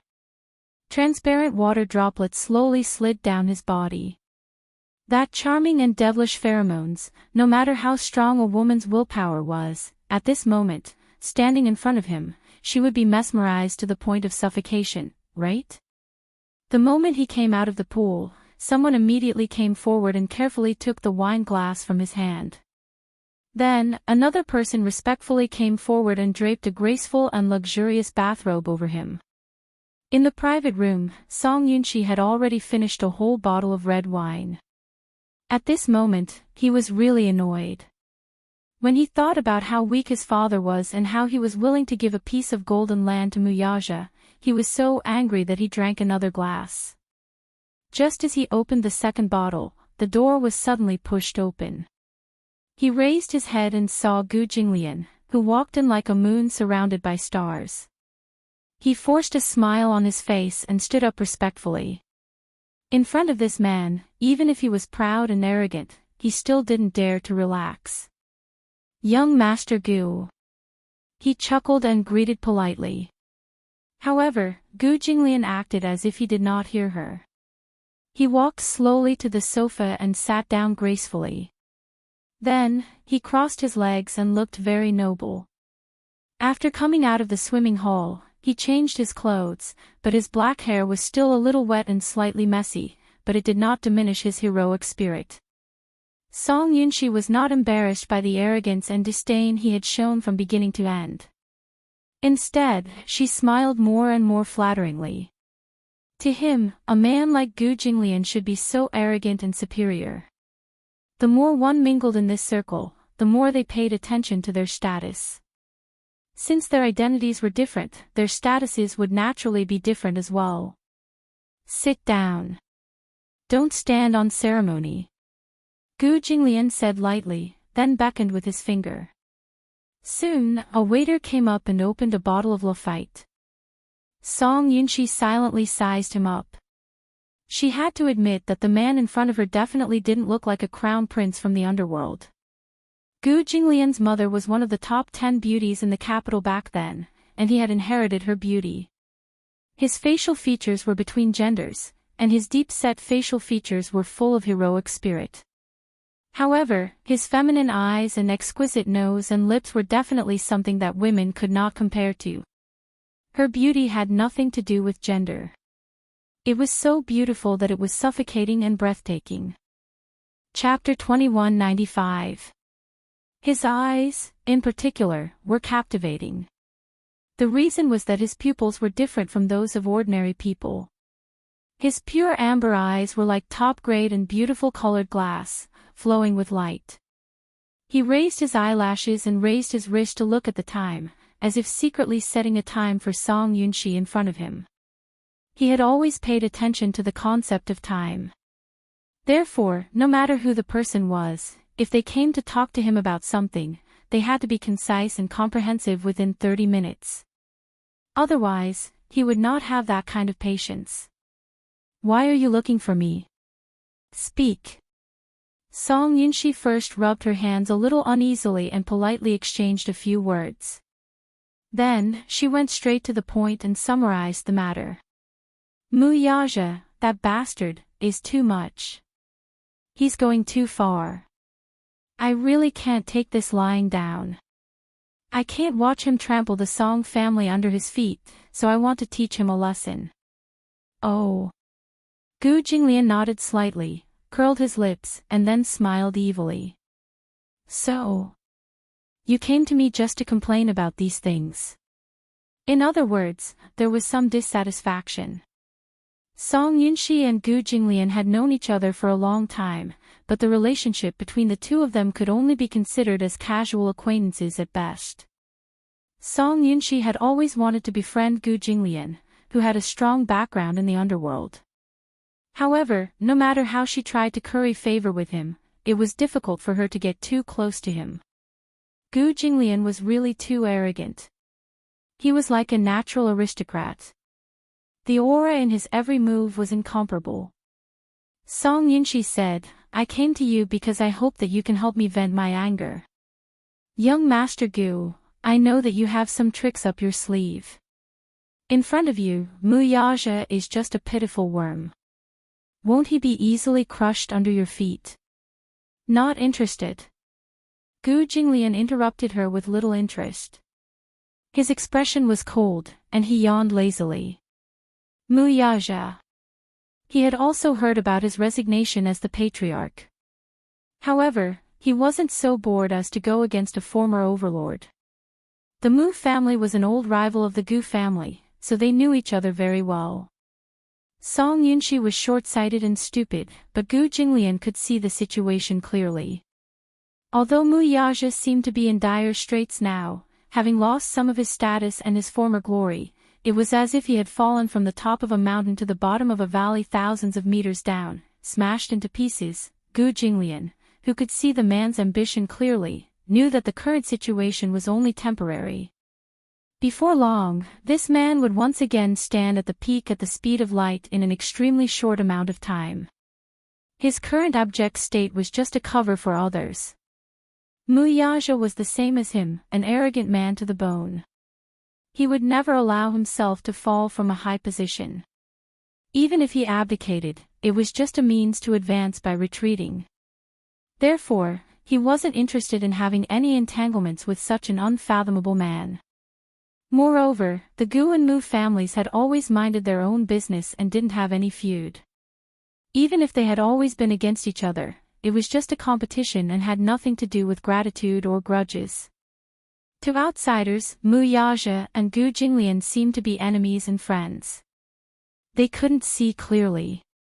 But in fact, these two men were both at the top of the world, and they seemed to appreciate each other. Chapter 2196. When Song Yunxi heard this, she was puzzled. Not interested. I don't think I have the obligation to help you. Gu Jinglian appeared to be very impatient. After saying this, he stood up and walked towards the door. Song Yunxi immediately stood up and said, Young Master Gu, that's not what I meant. If you're willing to stand up for me, I definitely won't neglect you. You won't be short of remuneration either. As long as you can stand up for me, I definitely won't treat you unfairly. Gu Jinglian suddenly smiled and walked in front of him. He put his hands in his trouser pockets and bent down slightly to face him. He said evilly, What makes you think that I'll provoke an enemy who's as powerful as me for a person whose name I don't even remember? Song Yunxi's eyes widened in surprise. A cold glint flashed across Gu Jinglian's eyes. He reached out his hand and grabbed his chin with his slender fingers. He lifted his chin and sized him up. Song Yunxi's stubborn and unconvinced face looked so childish. Gu Jinglian suddenly tilted his head to the side. A sinister look appeared on his devilishly handsome face as he said, For a man of Mu Yaja's stature, you either don't go against him, or you should be prepared to die together with him. Leave no room for negotiation and get rid of him completely. After a pause, he asked slowly, How much are you going to pay? How much do you want? How much do I want? Gu Jinglian seemed to have heard a funny joke and said coldly, You don't seem to know the rules very well. What do you mean? Gu Jinglian patted his face. It was a humiliating action, arrogant and frivolous. Song Yunxi gritted her teeth because of this humiliating action. However, she heard him say, Mu Yaja is worth hundreds of millions. Can you afford to buy his life? As he spoke, he shook him off, smiled coldly, turned around, and lit a cigarette. Gu Jinglian took a puff of smoke and narrowed his eyes. He said casually, Kid, this complicated world is not as simple as you think. Don't think that just because your father is the mayor, you have the right to come here and make a fool of yourself. Get lost. After that, the waiter draped the black suit over his shoulders, leaving the two empty sleeves beside him as he walked towards the door in a carefree manner. Song Yunshi couldn't stand it anymore. She stood up and shouted at his back, Stop right there. Even though he had shouted those two words with great vigor, Gu Jinglian seemed to be disdainful of his words and left without a word. He didn't know where his confidence came from, or perhaps it was the bottle of red wine he drank. With the help of the alcohol, he vented all his dissatisfaction and humiliation. I think you just don't have the guts, right? He claimed to be the crown prince of the Gu family, but unexpectedly, he was also a coward. He said so much in a dignified manner, but in fact, he didn't dare to play with Mu Yaja. The dignified Gu Jinglian only has this much courage. After venting her anger, she finished. In her anger, Song Yunshi kicked the short table beside her. The wine glass on the table tilted and fell to the ground, shattering into pieces. The waiters in the private room looked at him strangely, or with a hint of fierceness. However, Song Yunshi was drunk. She didn't care whose territory she was in and shouted, What are you looking at? A bunch of cowards. Ha! Chapter 2197. In the end, when he dragged his tired and drunk body and was about to leave, a group of men in black suddenly rushed into the private room. At this moment, Song Yunshi was so drunk that she was staggering. She glanced at the crowd and shouted unhappily, What are you looking at? You guys. The man in the lead smiled majestically and said, Young Master Song, you haven't paid your bill for tonight. What bill? Song Yunshi said angrily, Didn't I just drink 2 bottles of red wine? The man signaled with his eyes, and the waiter handed over the bill expressionlessly. Song Yunshi took it and glanced at it. She immediately exploded with anger. 88 million. Yes. Young Master Song, pay the bill before you leave. They were obviously making things difficult for him. This was the Gu family's territory. What he said just now was undoubtedly looking for trouble in their territory. If they heard that someone dared to humiliate their master, they would naturally think of ways to make Song Yunshi uncomfortable. 2 bottles of dry red wine for 8 million, plus the wine glass you broke, 880,000. Young Master Song, pay the bill. Bullsh *T. What kind of wine is so expensive? You're obviously blackmailing me, aren't you? Just pay directly. Don't talk nonsense with us. If you don't pay, we won't be polite. Song Yunshi slammed the table. She was drunk and was not afraid of them at all. She shouted with her tongue out, Do you know who I am? My father is the head of the *T organization. What can you do to me? Ha ha ha. When the group of people heard this, they roared with laughter. Song Yunshi was so embarrassed that her face and ears turned red. She thickened her neck and said angrily, What are you laughing at? One of them said contemptuously, Bullsh *T head of the *T organization. Even if the Heavenly King is here, he can't talk about the law. Young Master Song, you're standing on the Gu family's territory. Here, you have to follow our rules. If you don't pay, you can do whatever you want. Then don't blame us for being impolite. As he spoke, the man ordered his subordinates, Go, this brat dares to go back on his word. Show him some tricks. As soon as he finished speaking, a group of brothers behind him immediately rushed up and surrounded Song Yunshi, punching and kicking her. Song Yunshi was from the June team. After all, she had practiced martial arts. However, she was drunk after all. Her punches were light and without any strength.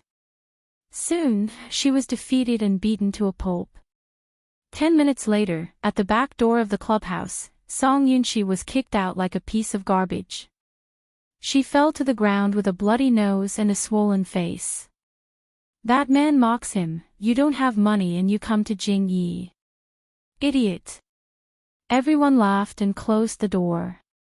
Song Yunshi staggered to his feet. He touched his nose and felt a sharp pain from a dislocated bone. He lowered his head and saw a pool of blood on his palm. He clenched his teeth and turned around, but he soon fell down again after taking a few shaky steps. That person walked into the meeting room. Gu Jinglian sat in front of the table and flipped through the documents calmly. Then he heard his subordinate report respectfully, "Young Master Gu, the trash has been cleaned up." Gu Jinglian didn't even raise his eyelids and said, "In the future, open your eyes and look carefully. Don't let any dog in." "Yes, I understand." Gu Jinglian suddenly thought of something and asked calmly, "Is she dead?" Chapter 2198. Gu Jinglian closed the document and said coldly, "It's such a cold day. Get a car to send him to the hospital.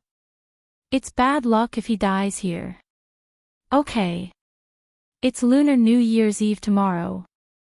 Mu Yaja was reading in the study when Yun Shishir walked into the study.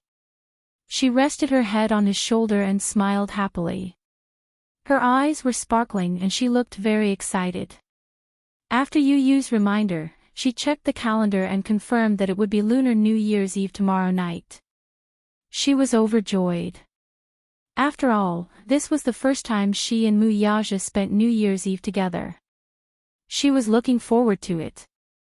Mu Yaja, however, remained unmoved and continued flipping through his book. His emotions appeared to be calm as he hummed in acknowledgement. Oh. Yun Shishir was unhappy with his cold attitude. She pushed his book away and forced him to look at her. She said seriously, "It's going to be Lunar New Year soon. Don't you look forward to it?" "Look forward to what?" Yun Shishir was a little unhappy. "You don't seem to be looking forward to the Lunar New Year." Mu Yaja was stunned for a moment before he smiled faintly. "I've never celebrated the Lunar New Year before, so I feel that it's no different from other days." "How is that possible?" "There are many things to celebrate the Lunar New Year. For example, today is the night before the Lunar New Year's Eve. You're not allowed to be busy. Let's prepare for Lunar New Year's Eve together." Before Lunar New Year's Eve, Yun Shishir started to get busy. First, she had to clean the house. Even though she, Yu Yu, and Xiao Yichen had already cleaned the house, that was because they were not allowed to clean the house during the 3 days of the Lunar New Year. They did not want to lose their fortune. Hence, they had to clean the house and courtyard early in the morning on Lunar New Year's Eve to bid farewell to the old and welcome the new. Yun Shishir had already bought the fireworks and firecrackers in advance. Every New Year, they would set off firecrackers early in the morning and fireworks at night. This was an unshakable activity. In the living room, Yu had already prepared a brush, ink, paper, and inkstone. When Mu Yaja came to the living room, Yun Shishir was already sitting in front of the table with a brush in hand. She was thinking hard about how to write a few couplets. Xiao Yichen leaned on the side and muttered, "Mommy, is your calligraphy readable?" Yu Yu said affirmatively, "Of course. Mommy's calligraphy skills are unquestionable." Yun Shishir said proudly, "Mommy has been practicing calligraphy since I was in university.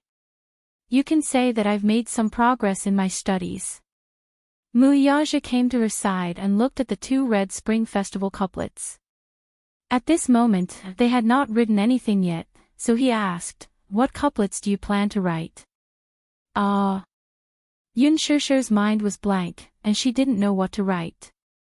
Yu Yu suddenly said, "Let's put up a sticker on the front door that reads, 'Heaven increases the years, people live longer, and when spring comes, families are blessed.'"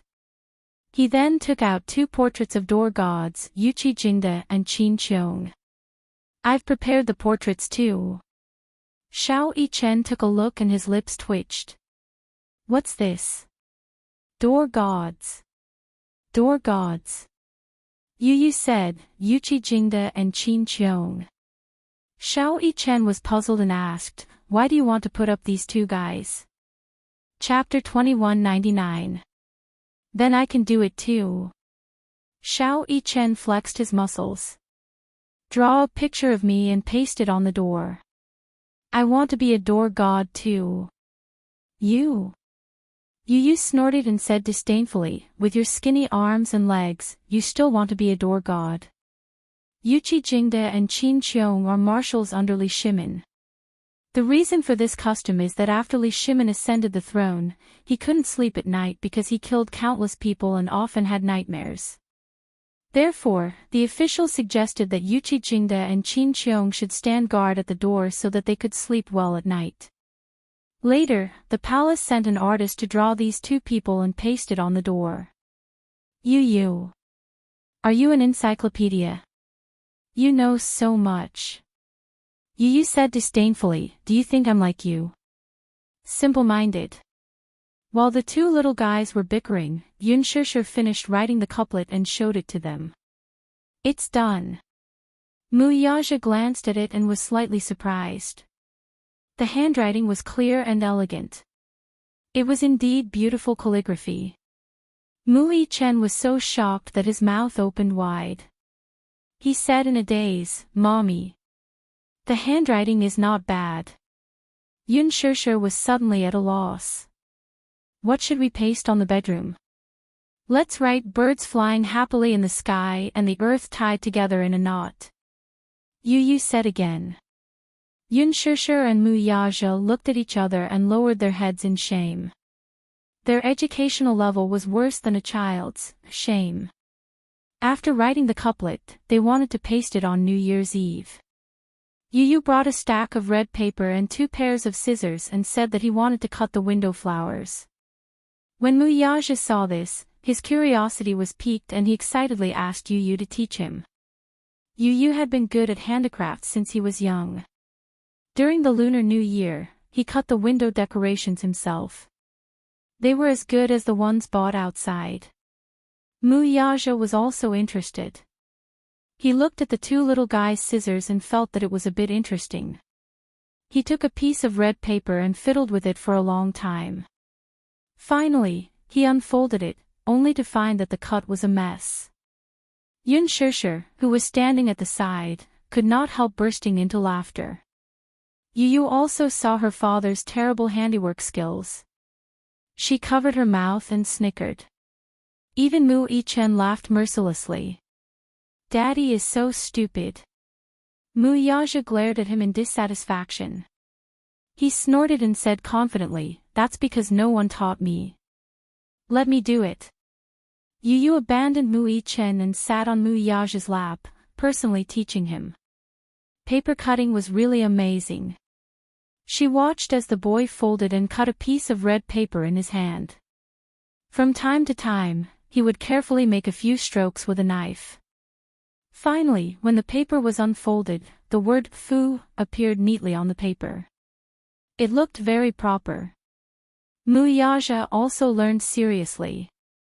In the end, under Yu's guidance, he also learned the basics of paper cutting.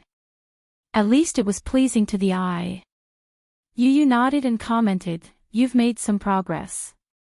She pasted the window decorations on the glass, the door, and the wall. The festive atmosphere of the Lunar New Year was immediately brought out. Mu Yaja hugged Mu Yichen and looked at the clear glass. The red window decorations made him smile. So, the Lunar New Year felt so warm. Chapter 2200. However, it turned out that spending the New Year with family was such a warm and blissful experience. Actually, the New Year was not on the streets. The true New Year was at home and in one's heart. The true meaning of the New Year was only when one's family was together. Muyaja suddenly understood why all the employees in the company could not wait to return home at the end of the year. Dishing Financial Group's usual practice was to finish all the work on hand and then have an early holiday. Therefore, half a month before the new year, all the employees worked hard to catch up with their workloads so that they could spend more time with their families on such meaningful days. Muyaja personally pasted the last piece of paper on the window of the study and picked up Xiao Yichen. The father and son looked at each other and smiled warmly.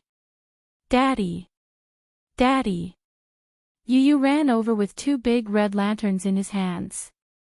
He beamed and said, "Daddy, come and do me a favor." "What favor?" Muyaja put down Xiao Yichen and walked over. Yu grabbed his hand and hurried toward the door. It turned out that Yu wanted to hang 2 red lanterns at the door. After all, it would look more festive. However, he was short.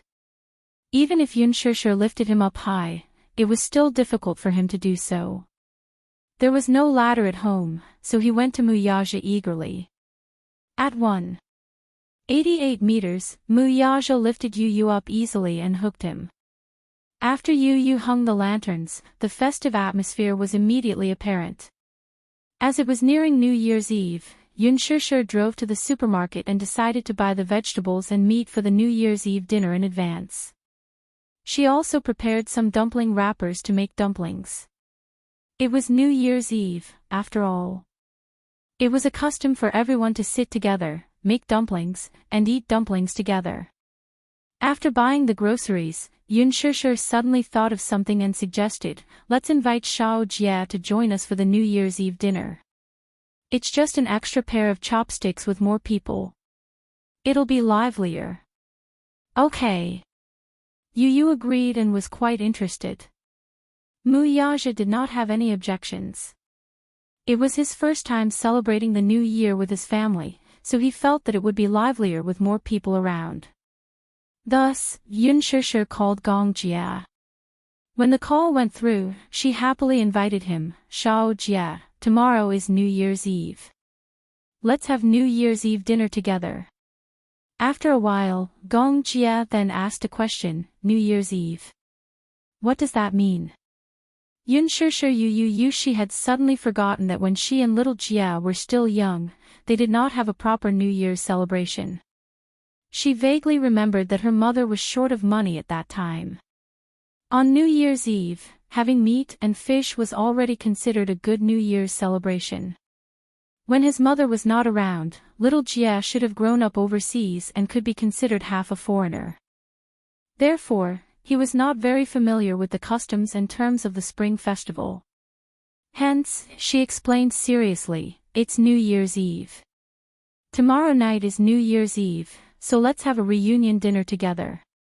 The more the merrier. After the reunion dinner, we're going to the riverside to set off fireworks to welcome the new year. Are you coming?" She had already purchased the fireworks. Chapter 2201. Some fireworks cost a few dozen yuan each, while some cost a few hundred yuan for just 1 second. These were things that she would never have dared to think about in the past.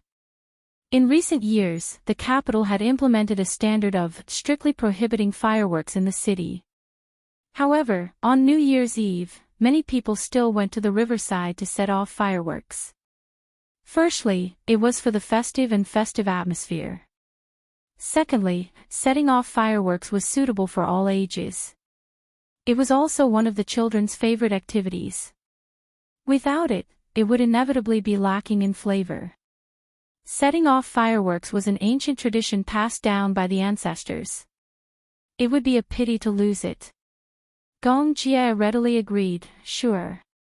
Yunshishir said, "Then it's settled. Be there at 6 p.m. sharp. You're not allowed to be late. Otherwise, you'll have to drink as punishment." "Okay." Yu knew that Yunshishir was calling Gong Jia. She suddenly leaned over to the phone and said loudly, "Uncle, remember to give red packets to Xiao Yichen and me." On the other end, Gong Jia laughed and said, "Little tycoon, are you really interested in my red packets?" It's the thought that counts. As for how much I'm going to give, it all depends on my performance. Yu was a cunning person. Thus, she managed to get Gong Jia to agree with her with just a few words. Gong Jia cleared his throat and said, "Just be good and wait for me to give you your red packets." After hanging up the phone, Yun Shishir felt extremely happy. It was as if she was sitting on a hydrogen balloon and was slowly floating up into the clouds. She accidentally found Hua Jin's number. She was stunned for a moment and frowned. Then, she hesitated for a moment and dialed the number with a hint of anticipation. At City Condominium. Hua Jin was wearing a bathrobe and leaning against the bay window, looking at the beautiful sunset. Suddenly, his phone rang. He picked it up immediately and heard Yun Shishir's gentle and careful voice on the other end. "Hua Jin, it's New Year's Eve tomorrow. Would you like to come to my house for New Year's Eve dinner?" Hua Jin couldn't react in time. He choked on a mouthful of smoke and coughed for a long time. Yun Shishir could not help but raise her eyebrows when she heard the heart-wrenching coughing coming from the phone. She was a little surprised. What's wrong? The reason why she thought of Hua Jin was because she was concerned that his family was not by his side. Wouldn't he be very lonely if he thought too much? Therefore, she wanted to invite him to her house to spend time together. Hua Jin stared blankly for a while before he suddenly laughed. "Why would you think of me?" "Because it's New Year. If you spend it alone, won't it be very lonely? After all, it's New Year's Eve. The more the merrier," Yun Shishir said. She paused and suddenly asked in disappointment, "What's wrong? Are you unwilling? Or do you have an appointment?" No. Hua Jin immediately said, "It's just that I'm very surprised. I didn't expect you to invite me to welcome the new year together." "That's because you're my family too," Yun Shishir said matter-of-factly. Hua Jin's expression froze. Instantly, a gentle smile formed on his lips. A warmth from the sky enveloped him. He was extremely touched by the simple word, family. He said gently, "Okay. Okay, then you must come tomorrow night. Set your bowl and chopsticks. After the New Year's Eve dinner, let's go to the riverside to set off fireworks, okay?" "Okay." After hanging up the phone, Hua Jin looked at the screen that indicated the end of the call. However, he could not stop smiling. His heart felt extremely warm. Chapter 2202. In such a bustling city, on such a cold winter day, he actually felt that he was no longer alone. It was great to be able to celebrate the new year with everyone. When Song Jingguo received the call from the hospital, he was inevitably shocked. When he rushed to the hospital with Jiang Qiming, he saw Song Yunxi lying in the intensive care unit. His face was bruised and swollen, and his legs and arms were broken in several places. It was almost New Year's Eve, and he was actually lying in the hospital on New Year's Eve. He instantly felt that he had hit the jackpot. This kid was still fine yesterday, but he went out in the middle of the night. When he turned around, he received a notice from the hospital saying that he was lying in the hospital. When he rushed over, he saw that he was badly injured. It was obvious that he had been beaten up like this by someone. Jiang Qiming felt as if a knife was being twisted in her heart. She threw herself at the bedside and cried. Yunxi. However, after calling for a long time, Song Yunxi did not have the strength to respond. He was still in a semi-conscious state.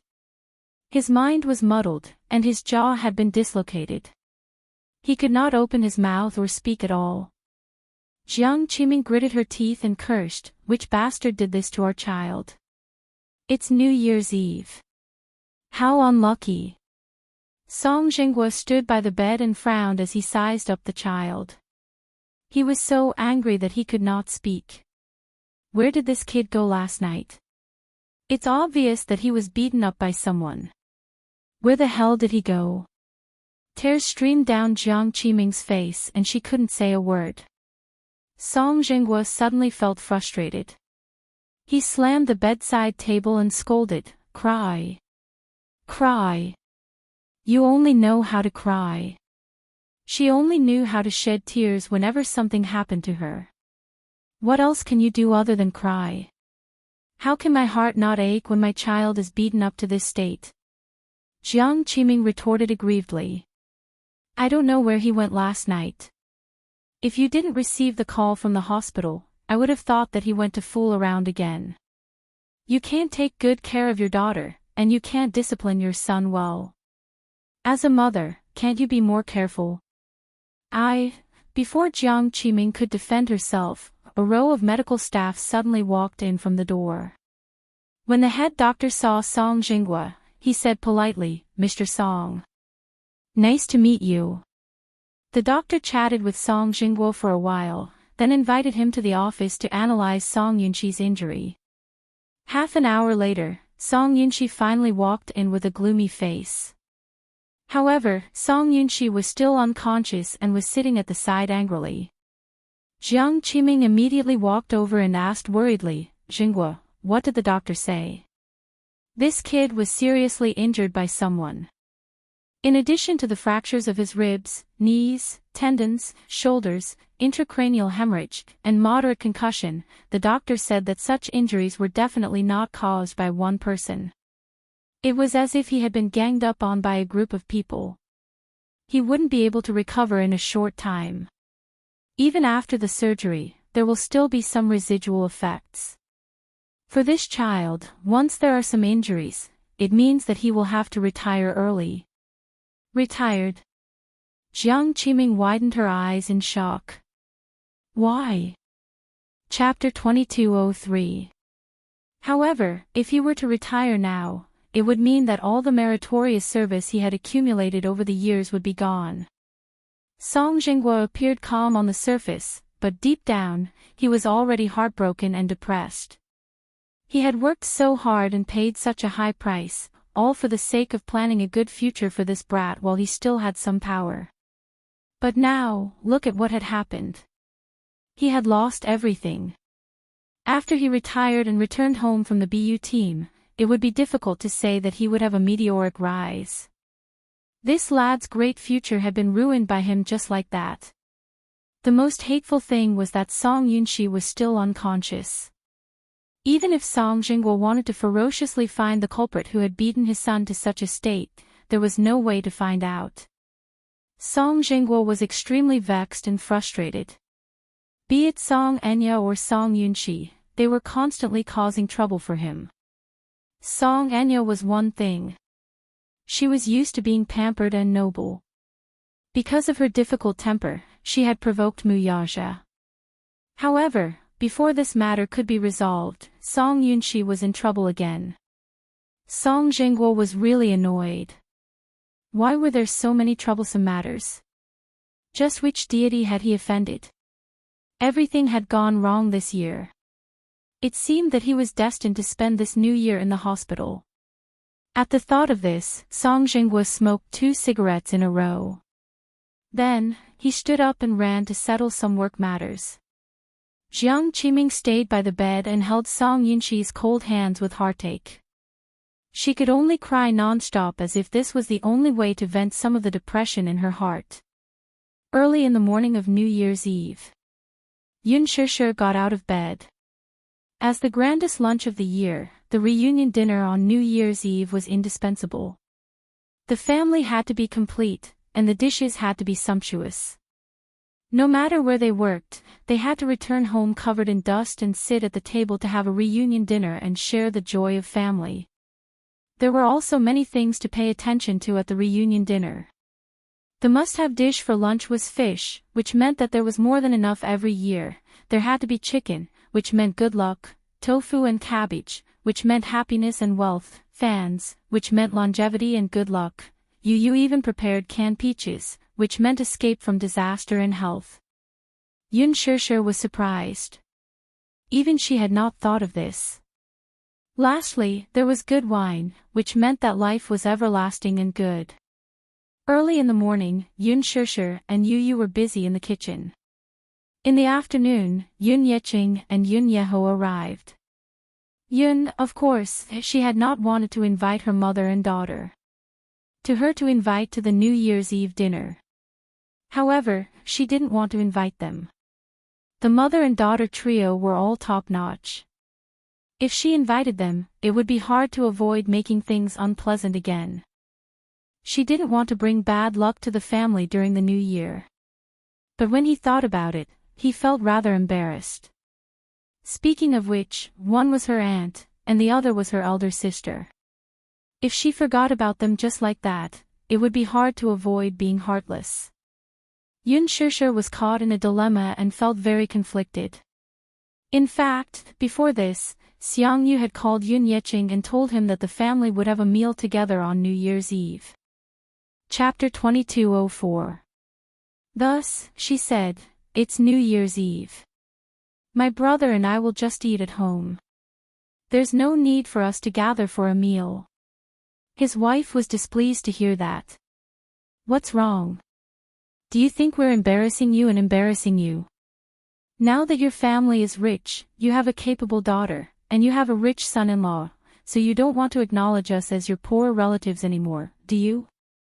So what if we're poor? We're family, after all, and we're not greedy for anything. Why don't you give us the honor of having a meal together on New Year's Eve?" What was the truth? In the past 2 months, the money she had brought over from her hometown had long been used up. Before they came to the capital, Xiang Yu and Yun Qingmiao still had a lot of yearning and anticipation for the glamorous life in the city. However, once they rented a house in the capital and started living there, the pressure came crashing down on them like a mountain, to the point where they could barely breathe. With the high rent, daily expenses, and living expenses in the capital, it was already extremely difficult for them to make ends meet. Yun Qinli and Yun Qingmiao also found part-time jobs, but since they had just moved to the capital, they were unfamiliar with everything. Not to mention earning money, each of them only had a monthly salary of more than 3,000 yuan, which added up to more than 6,000 yuan. After deducting the food and transportation expenses, as well as the occasional shopping trip, they were out of money. His wife, on the other hand, was thick-skinned. She had approached him several times, saying that she was out of money and wanted to borrow some. He knew very well that the money would be wasted once he lent it out. Still, he was worried that if he did not lend them the money, the mother-daughter trio would surely cause a lot of trouble for Yun Shishir.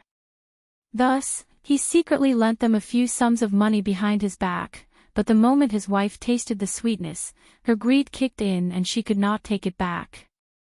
When it came to New Year's Eve, Xiang Yu put on a dignified front by saying that she wanted to have a reunion dinner with her family, but in reality, she would probably beat around the bush or shamelessly ask Yun Shishir for money during the meal.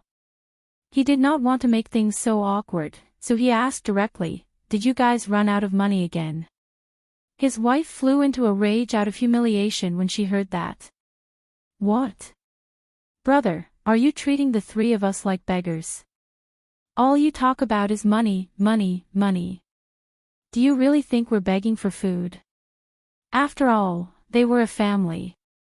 What was wrong with celebrating the new year together? Do you hate us so much that you don't even want to have a reunion dinner with us? Her overbearing words put Yun Yeqing in a difficult position. Unable to bear it any longer, Yun Yeho rebuked, "Don't you always talk about borrowing money? Do you really think I don't know that you borrowed money from Yiqing behind my back? This money adds up to tens of thousands of yuan. Have you paid it back?" Xiang Yu had been in the capital for a few months, and she hadn't learned anything else. However, her skin had grown thicker, and she grinned, "Isn't it because I'm short of money? Besides, we're all family. Is there a need to be so calculative?" Yun Yeho, on the other hand, did not take it to heart. As the saying goes, even blood-related brothers should settle their accounts clearly. Yiqing has already spent a lot of energy taking care of me. Do you think he's made of iron? That's right. You don't need money to support the three of you. Chapter 2205. In a single sentence, the greed in his heart was as clear as day. Yun Yeho was so exasperated that he almost burst into tears. He almost blurted out, "All of you, scram back to your hometown. If you don't have the capability, why are you all here in the capital?" Yun Yeching immediately stopped him, saying that they should not quarrel during the new year. After all, they were a family. Hence, he pulled Yun Shishir to the side and said, "Shishir, I have a presumptuous request. Since it's New Year's Eve today, please invite your aunts over for a reunion dinner at noon. I don't want to make things difficult for you, but they seem to be clinging on to you and insist on having a family reunion dinner. Most importantly, I don't want to make things difficult for your uncle, so please invite them over for lunch to shut their mouths and prevent them from gossiping about you behind your back. After lunch, I'll send them back in a taxi." Yun Shishir readily agreed. Lunch was supposed to be a family reunion, so it was not a demanding thing to invite them over for a meal. However, when Xiang Yu and her daughter came, the festive atmosphere was diluted by a lot. Logically speaking, no matter how close a relative was, they should not come empty-handed. A carton of milk, a tin of biscuits, or even a small toy to coax the child should at least show their sincerity. Although Yun Shishir did not care about their etiquette, she could tell from their actions that they were sincere. But when Xiang Yu came to the door, not only did she come empty-handed, she didn't even bother to change her shoes as she barged straight into the house. "Wow! Shishir, where's your big villa? It's so grand. I saw it the moment I entered the house. Only the rich live here, right?" Xiang Yu and her daughter had taken a taxi over, but they did not even have the time to pay for it. It was Yun Yeching who rushed over to pay for it after receiving a call. As soon as they entered the villa area, Xiang Yu was shocked by the rows of elegant villas. They actually knew that Mu Yage's net worth was not low, and his living conditions were superior. However, when they saw him living in such an expensive villa, the greed and passion in their eyes could not be concealed. Yun Qingmiao and Yun Qinli stepped through the door. Knowing basic etiquette, they exchanged a few greetings and New Year's blessings, changed their shoes, and were instantly captivated by the luxurious decor before them. "Big sister Shishir, can we take a look at your villa?" Yun Qinli asked excitedly. Before Yun Shishir could nod in agreement, Yun Qingmiao grabbed Yun Qinli's hand and eagerly rushed to each room for a look. They grew up in the countryside and were used to living in houses made of mud and bricks. When they came to Beijing, they lived in rented houses that were dozens of square meters. They had only seen such luxurious villas on TV. Therefore, once he saw it with his own eyes, that kind of shock and yearning was indescribable. Fortunately, Yun Shishir had the foresight to lock the master bedroom and the two little guys' bedroom. Chapter 2206. Yun Qingmiao was so jealous that her eyes were almost red. Just as Yun Shishir walked over, the two sisters walked out in envy and asked, "Shishir, are all those beautiful clothes in such a big walk-in closet yours?" "Yes." Yun Shishir nodded, and Yun Qinli said enviously, "I'm so envious. There are so many clothes. If you change into one every day, it'll be enough for you to wear for a whole year." "You're exaggerating." Yun Qingmiao snorted and then said flatteringly, "Shishir is rich. Even if you buy one every day, you can wear different clothes every day." Yun Shishir's lips twitched. Her sister's compliment made her feel awkward. Many of the clothes were sent by sponsors.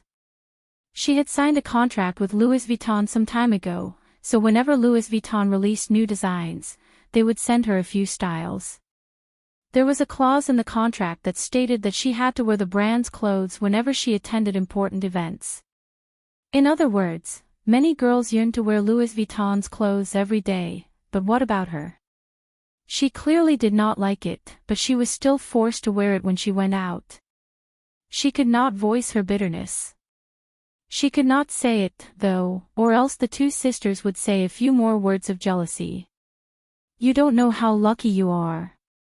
Just as Yun Shishir closed the walk-in closet door, she saw Yun Qingmiao and Yun Qinli running upstairs, hand in hand. The villa was already renovated when it was handed over. Although she did not go upstairs often, it was already renovated. There was also a sky garden, which she often took care of. Soon, she could hear the exclamations of Yun Qingmiao and Yun Qinli from downstairs. These flowers are so beautiful. It's good to live in a villa. It must cost a lot to buy such a spacious place, right? Tens of millions, of course. In a place like the capital, every inch of land is worth gold, and a villa is unreasonably expensive. Sigh. That's why it's important to marry a good man. If Shishir didn't marry such a rich brother-in-law, would she be able to live in such a luxurious villa? That's right. For people like us, if we want to live in such a villa, I'm afraid we won't be able to earn so much money even if we spend our entire lives. Yun Shishir stood downstairs, holding her forehead in pain. Why did she feel uncomfortable listening to these words that sounded like compliments? Yu Yu and Xiao Yichen did not seem to be in high spirits either. Yun Shishir felt even more guilty when she saw the unhappy expressions on the two little guys' faces. Mu Yaja heard the noise and walked out of the study. As soon as he walked out, he bumped into Xiang Yu, who was visiting the villa. He was stunned for a moment. "Auntie, Xiao Mu." Xiang Yu was the first to speak. "You look especially spirited in this dress today." Mu Yaja curled his lips into a lukewarm smile. His attitude was frigid as he turned to leave, ignoring him. Xiang Yu was rebuffed, her hot face stuck to a cold butt. She was embarrassed for a moment. Yu Yu and Xiao Yichen suddenly looked at each other and smiled slyly. They tacitly squeezed in front of Xiang Yu and cupped their fists together. "Granny. Happy New Year. May you prosper. Give us the red packets." They were here to ask for red packets from her. Xiang Yu's face turned green as she smiled awkwardly. If an adult were to say this, it would inevitably sound petty, but when it came from the mouths of two children, it felt more like a child's babble. Instead, she found it amusing and adorable. Naturally, she had to be generous when children asked for red packets. Chapter 2207. Besides, Yu Yu and Xiao Yichen kept saying, "Happy New Year, Fat Fortune." How could she bear to reject them when they were so sweet-mouthed? Even if it was just for luck, she had to generously give them red packets.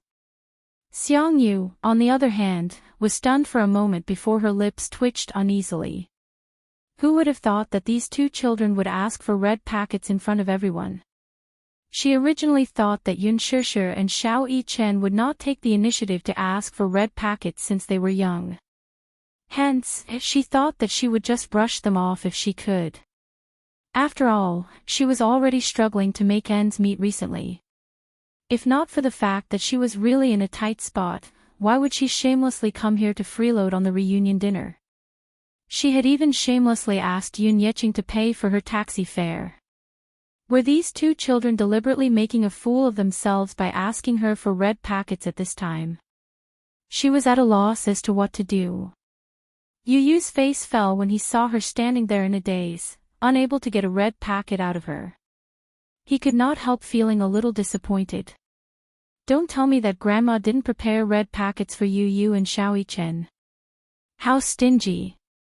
Xiao Yichen covered his mouth and chuckled before saying in disdain, "Grandma, don't tell me that you can't even give us a few hundred yuan as red packets?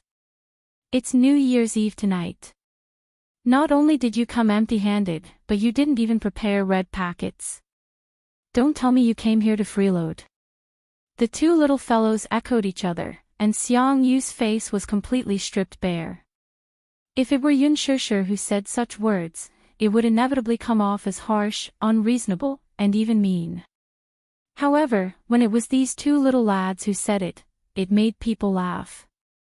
While they laughed at the children's nonsense, they did not think that these two children were being rude.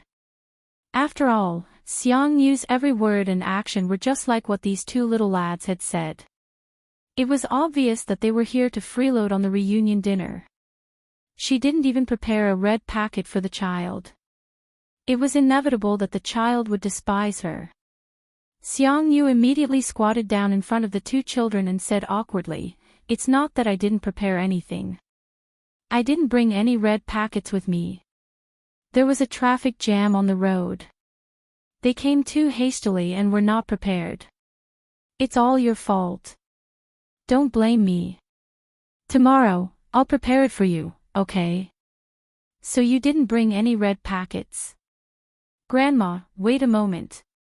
With a mischievous grin, he ran to the living room and pulled open a drawer to retrieve a stack of brand new red envelopes he had just bought from the supermarket. Taking out 2 envelopes, he ran to his mother and passed them to her. "Here." Mu Yaja sat at the side, trying hard not to laugh. How could he not understand this little fellow's intentions? It was obvious that he didn't like Xiang Yu and her 2 daughters and wanted to embarrass them. He didn't give them a way out at all. How could you lack red packet money? But he just couldn't stand these 3 ungrateful wretches. Xiang Yu looked awkwardly at the red packets that Yu handed to her. She took them resentfully but didn't do anything else for a long time.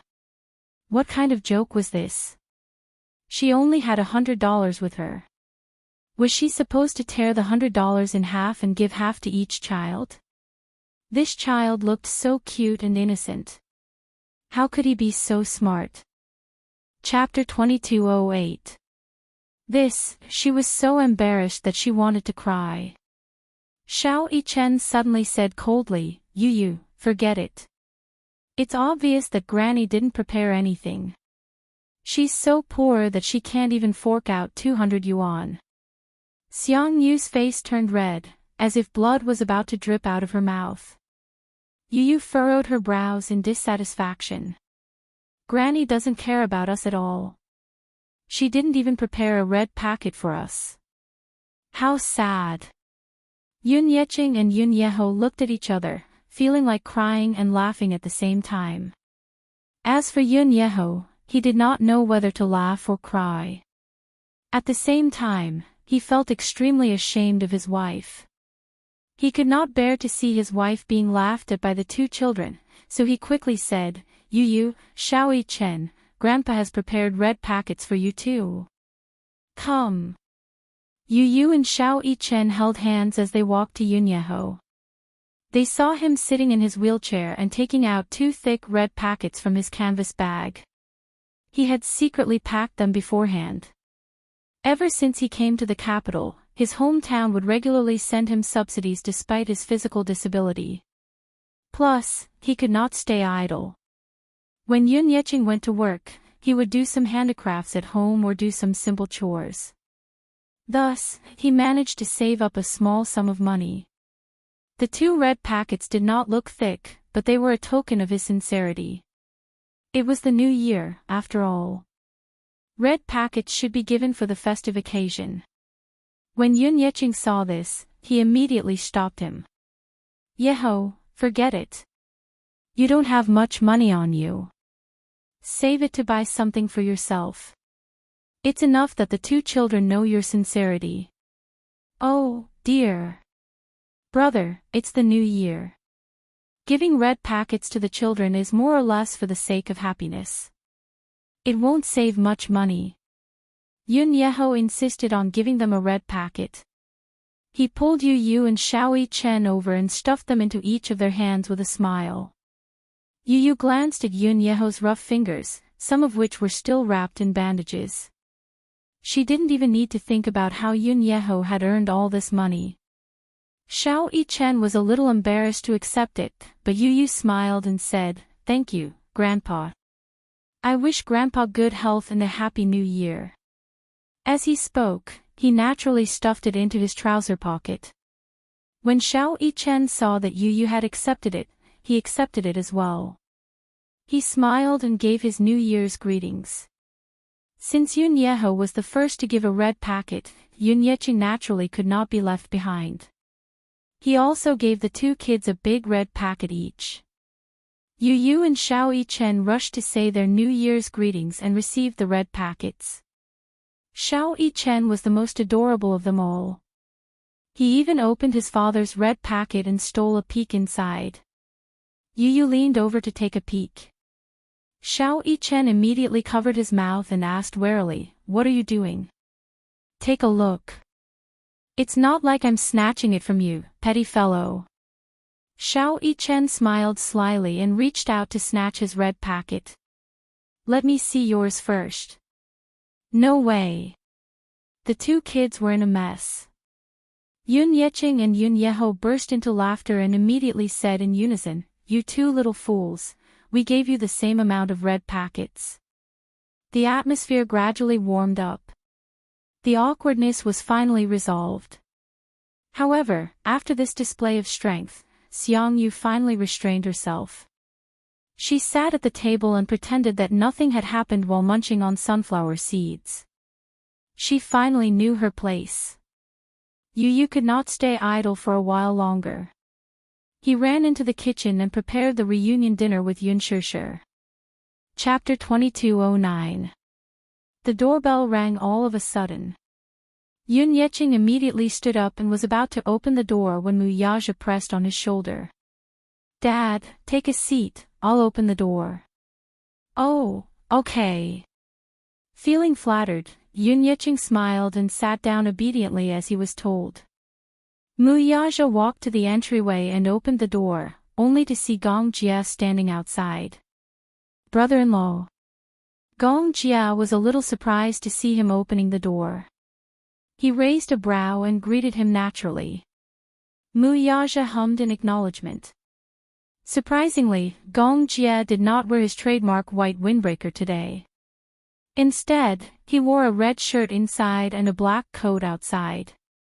The coat was very long and went past his knees. Paired with a pair of straight, black slim-fit pants and a pair of black boots, he looked high-spirited, slender, and domineering. She didn't know if it was because it was a festive day, but his dark red shirt complemented his fair skin and deep eyes, making him look especially charming and cold. Few men could pull off a red shirt. With his hands in the pockets of his coat, he stepped in and scanned the living room. Although he was not familiar with the people sitting there, he still smiled. "Happy New Year.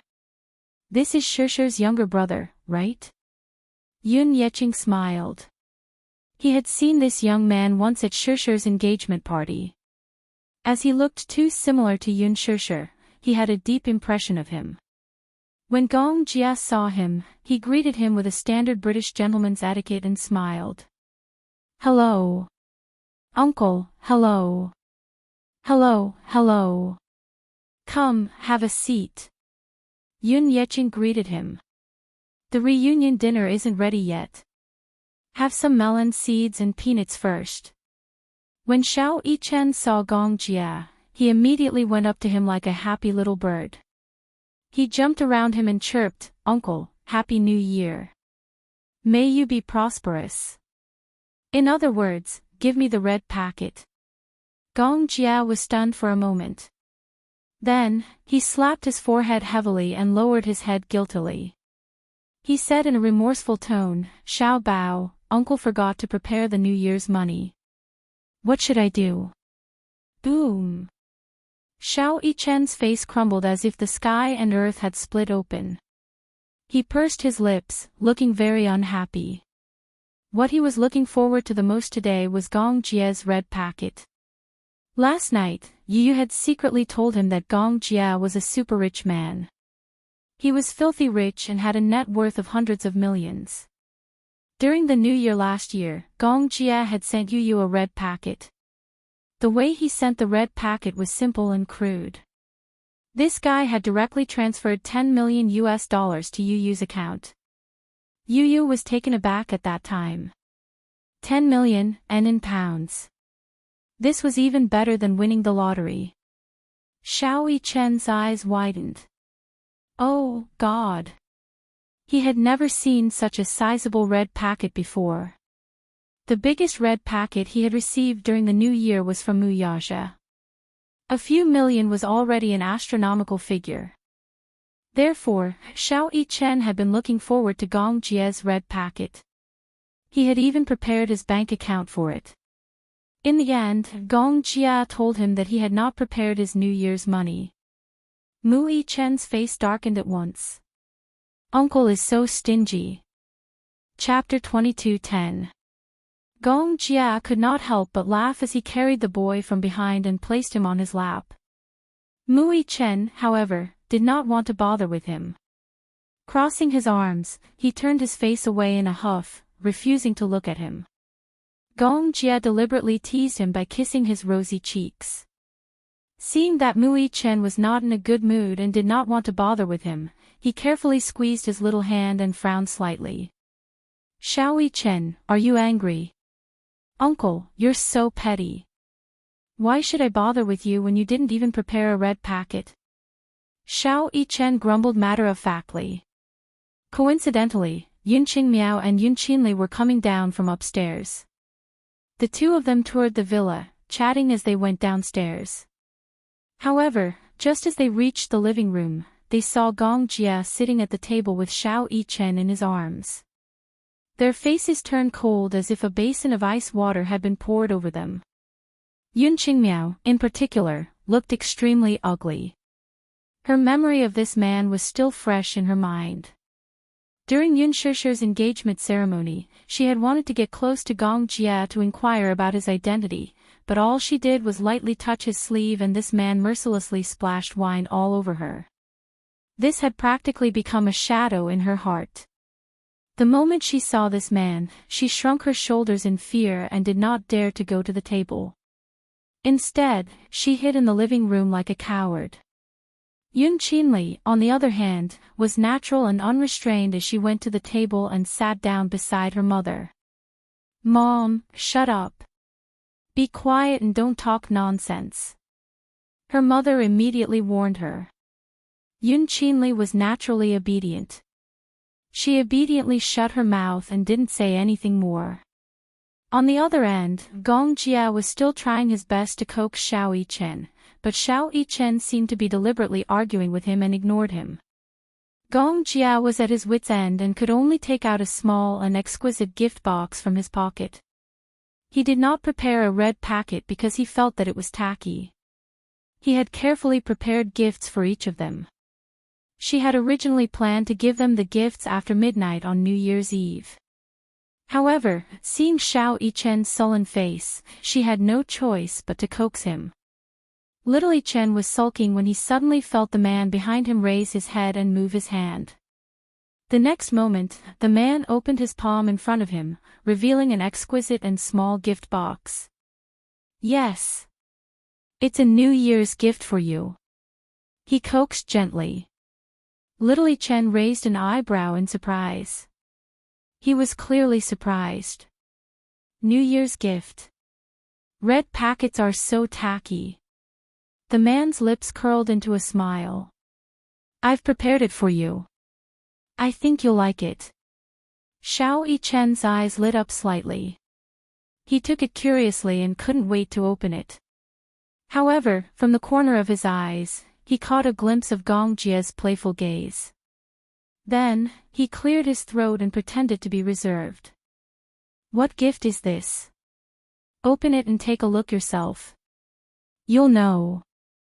Xiao Yichen nodded and gently opened the gift box. Under everyone's gaze, Xiao Yichen took out a gorgeous key from the gift box.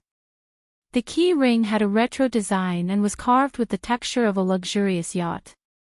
It was especially exquisite and delicate, and one could tell at a glance that it was handmade. The design of the key was also very unique. It was designed to look down on the yacht. On the back of the key was a string of words in English, the star. It was especially shiny. Chapter 22:11. In particular, there was a 1-carat diamond inlaid in the center of the tail, which was dazzling and mesmerizing under the light. Putting everything else aside, the rare diamond inlaid in the key alone was priceless. Yun Qinli and Xiang Yu were immediately dazzled by the diamond on the key. They didn't know what kind of key it was, but the dazzling diamonds on the key were an eye-opener for them. If the diamonds were real, they would be worth a lot of money. Is this Mui Chen's New Year's gift? Isn't it a little too extravagant? Mui Chen was drooling uncontrollably. The Star was the world's top private yacht. This private yacht had only been launched 2 years ago after countless long construction periods. At that time, Gong Jia bought the ownership rights for £600 million. Everyone was curious about the luxury of the super luxury yacht, and there were even many media outlets who followed it in a bid to see the world's top luxury yacht with their own eyes. The yacht was 170 meters long and had a wide hull. It was like a huge white castle on the sea, which fully illustrated the ambition and boldness of the yacht's builder. However, the yacht was not as luxurious as it seemed on the surface. Why didn't he take a look at the person who had bought the yacht? Just a yacht like this naturally couldn't meet his requirements. After Gong Jia bought the yacht, he towed it back to his shipyard and remodeled it. He even equipped it with excellent defense equipment. After some meticulous remodeling, its power was comparable to that of a battleship on the sea. Not only was it equipped with intruder detection and anti-detection systems, but it was also equipped with Germany's top missile defense system and a laser shield. The yacht was equipped with 2 helipads, many small speedboats and supply boats, as well as its own submarine and submarine cabin. The submarine could dive into the water at a depth of 160 feet, and could enter the cabin directly from the bottom of the yacht. Hence, its owner could board the yacht without anyone noticing. Gong Jia also hired an 80-person crew. The extravagant spending made Mui Chen dumbfounded. His eyes widened in disbelief. He often paid attention to the news about the Star, the world's most luxurious yacht. He had read about it before. He didn't expect the most luxurious yacht to be in his uncle's hands. Now, as a New Year's gift, his uncle actually gave him this yacht as a New Year's gift. Xiao Yichen was speechless. He narrowed his eyes faintly as the boy's drooling words echoed in his ears over and over again. Gong Jia is a super rich man, so rich that he's oozing with oil. His personal wealth was enough to buy many first-tier developed countries. He was very rich. Very rich. Rich, money. Xiao Yichen was dumbstruck as he held the keys to the yacht in his hands. It was as if a pie had fallen from the sky and hit him so hard that he was disoriented. It was said that the yacht had been bought for £600 million.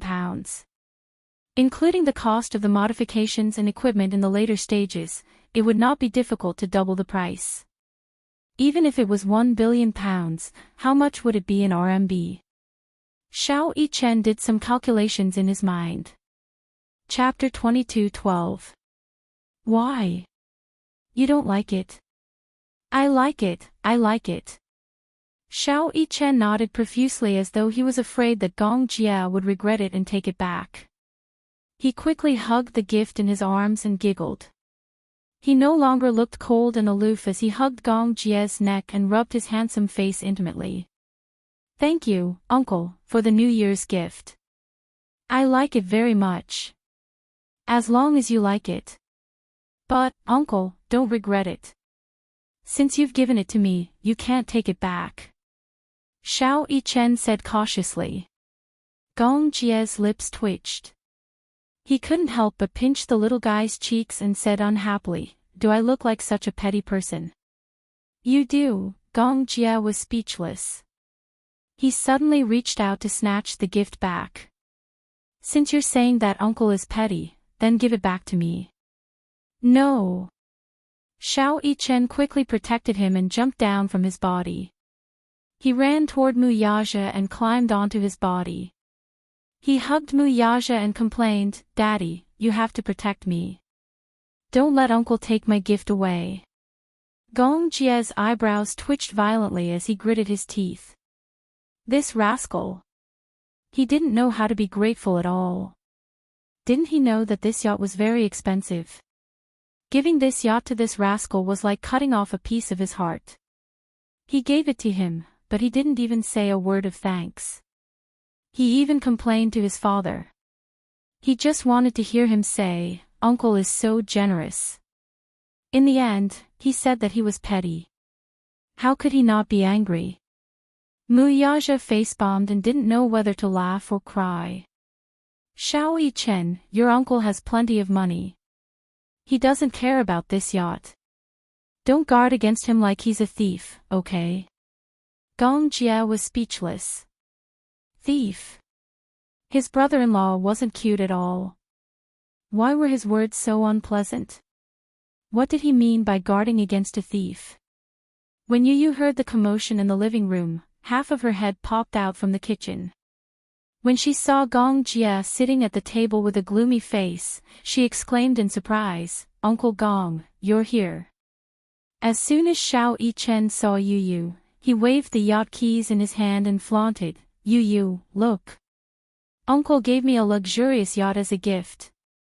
Private luxury yacht, Yun Yeqing and Yun Yeho, while Xiang Yu and Yun Qinli were even more taken aback by this development. They were all curious as to what kind of gift Gong Jia had given the little guy. Mu Yichen was so excited that he was dancing with joy. In the end, when they heard that it was a luxury yacht, everyone except Mu Yaja was dumbfounded. Yacht? Yun Qinli found it hard to believe. How could he really give him a yacht? At most, it should be a one replica, right? Mu Yichen was such a young child. If he really gave him a luxurious yacht, it would be too extravagant. How rich did this person have to be so extravagant? Yun Yeqing, on the other hand, felt that Gong Jia's gift was too expensive. Regardless of whether the yacht was a replica or a real one, just the intricate diamond carvings on the keys were worth a fortune. Was such a gift not a little too expensive for a child? Yu shuddered when she heard that. Inwardly, she cursed Gong Jia for being so extravagant as to give Xiao Yichen a yacht. She immediately walked up to Gong Jia, spread her hands, and asked with a smile, "Uncle, have you prepared my New Year's gift?" Chapter 22:13. Gong Jia glanced at Yu, only to see that the little guy was looking at him with sparkling eyes, as though he was looking at a rich old man. He spat out a mouthful of blood. Gong Jia couldn't help but feel hurt. He clutched his chest and said sadly, "I prepared gifts for you, but I'm being called stingy." Yu, hurry up and comfort my hurt heart." Upon hearing this, Yu immediately walked over, climbed onto his lap, and sat on his lap. His tender little hand gently stroked his chest as he consoled him seriously, "Good boy, don't be angry, don't be angry. Uncle, don't stoop to his level. He hasn't seen the world, but I have. I know that you're rich and generous, so I won't call you stingy." Yu's gentle consolation didn't heal Gong Jia at all. Instead, he wanted to vomit blood even more. These two nephews weren't cute at all. Gong Jia said stiffly, "I didn't prepare a gift for you." "Why?" Yu bit his tender little lips in grievance. He pointed at Xiao Yichen and complained, "You gave him a luxurious yacht, but you didn't prepare a gift for me." Gong Jia gritted his teeth and grabbed his beautiful chin. He lowered his voice and said, "Little brat, the amount of money under your name isn't any less than mine. How dare you come here and suck my blood?" Yu's expression changed. He smiled slyly and pouted his pink lips. "Because you're my uncle. Why don't you call me grandpa and I'll give you a yacht?" Gong Jia was speechless. Yu continued, "You have to know that I won't obediently address anyone who comes here just because they're related to me by blood. Uncle, don't pretend to be obedient after getting such a good deal. If you don't prepare my gift today, he. This is my territory. Be careful, or I'll make things difficult for you." Pretending to be obedient after getting such a good deal. Gong Jia was so angry that he almost choked. "I'll call you grandpa, and you'll give me the ancient castle that you bought from the auction. How about that?" "Sure, call me that if you dare." Gong Jia immediately called out, "Grandpa." Yu was speechless. The little kid's face turned green. He said fiercely, "How shameless." Gong Jia playfully stuck his tongue out. Then, he rubbed his head lovingly and smiled. "All right, I won't tease you anymore. I've also prepared a New Year's gift for my son." "What gift?" Gong Jia whispered into his ear. "Haven't you been eyeing Victoria Island, which I bought last year?" "I'll give it to you." "Of course, of course, of course." Gong Jia hummed in response. "Are you touched? Uncle is so generous. I love you so much." Yu hugged his shoulders and cheered excitedly, beaming from ear to ear. Gong Jia said proudly, "Aren't you going to express your gratitude to Uncle?" Without hesitation, Yu lifted Gong Jia's chin with one hand. His tender little face slowly inched closer to his handsome face. Then, he gracefully kissed his thin lips and said, "Thank you." This was his way of expressing intimacy with Yun Shishir. It had become a habit. However, Gong Jia was shocked by this intimate kiss. He widened his eyes and touched his lips with his fingers. He was a little surprised. You're taking the opportunity to molest me," Gong Jia complained. Chapter 22:14. Gong Jia retorted coldly, "So, your way of thanking me is to steal my first kiss?" Tired face. Yu sucked in a breath of cold air. His eyes widened in shock as he stared at him in disbelief. Clearly, he was doubtful of his words. "So," Yu suddenly inched closer to him and said teasingly, "Uncle is still a pure and innocent little virgin?" T. Gong Jia's face turned red. He was so embarrassed that he looked like he was about to bleed. He said in all seriousness, "Uncle has been on the battlefield since he was young. I've been to many battles and have given pointers." Yu covered his mouth and snickered. "Giving pointers? Giving pointers to you?" Gong Jia was beyond embarrassed. He was in his 20s, yet he was being mocked by a 7-year-old boy. He couldn't take it lying down. Gong Jia glanced at Yu, who couldn't stop snickering, and said coldly, "Humph. I'm not going to stoop to your level." He, stubborn. Yu mocked him. Suddenly, he thought of something and shook his head. "No wonder I sensed an ascetic aura from you the first time I saw you in person.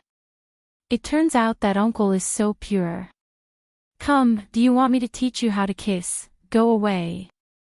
Gong Jia pushed him away in disdain. However, Yu seemed determined to tease him. He wrapped his arms around his neck and pouted, wanting to kiss his thin lips. "Little Jia, you're here." Yun Shishir's voice suddenly rang out. Yu stopped in his tracks. Both he and Gong Jia looked back and saw Yun Shishir standing at the kitchen door, smiling like a flower. "You're just in time.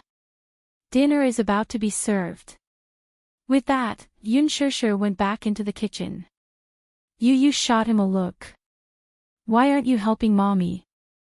Gong Jia replied with a then stood up and went to the kitchen. In the kitchen, Yun Shishir was seriously preparing the soup. She put in a spoonful of chicken essence and scooped up a mouthful of soup. She carefully blew on it and gently took a sip to taste it. Seeing this, Gong Jia's eyes could not help but curve into a gentle smile. Following that, he silently moved closer to her and suddenly reached out his hand to hug her waist from behind.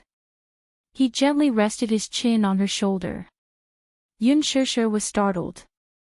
She turned around and saw that it was Gong Jia. She heaved a sigh of relief and said angrily, "Shao Jia, why didn't you make a sound when you walked in? You're like a cat." "That's because big sister is too focused." Gong Jia glanced at her hand. "Are you making soup?" "Yes." "Do you want to try the pork rib soup?" Gong Jia nodded, looking very expectant. Just as Yun Shishir was about to start, Gong Jia suddenly reached out and held her hand. He took a small spoonful from the spoon in her hand and gently took a sip. Suddenly, his eyes lit up unexpectedly. Not bad. What do you mean not bad? Yun Shishir protested. Hey, hey, hey. Aren't you underestimating me?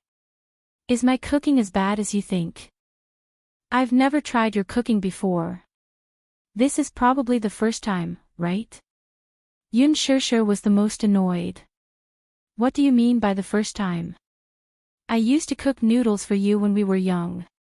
Gong Jia broke out in a cold sweat and said coldly, instant noodles count. Why doesn't instant noodles count? You don't even know how to cook instant noodles. Gong Jia was speechless.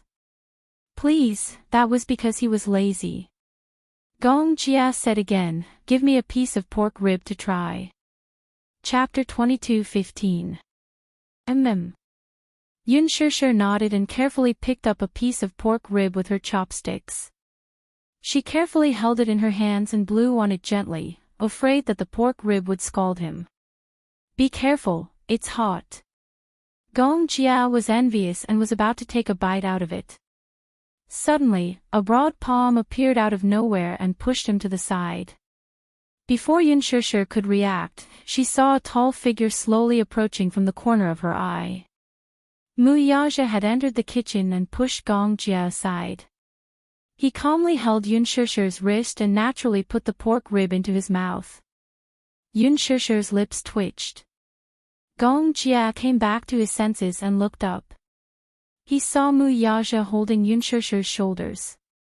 His mouth was moving as he looked at him warily. When did he come in?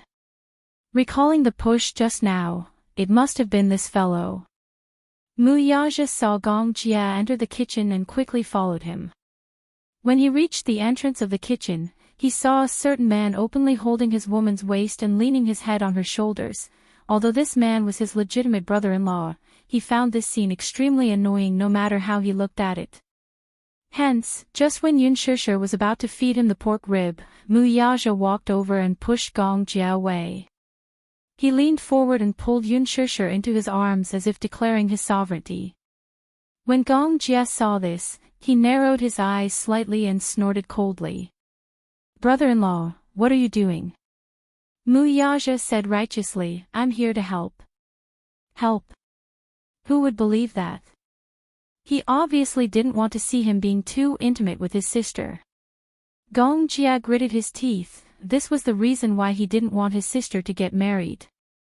Out of nowhere, another man appeared in his sister's world and fought with him for his sister's love. More importantly, this fight was perfectly justified. He had no room to refute.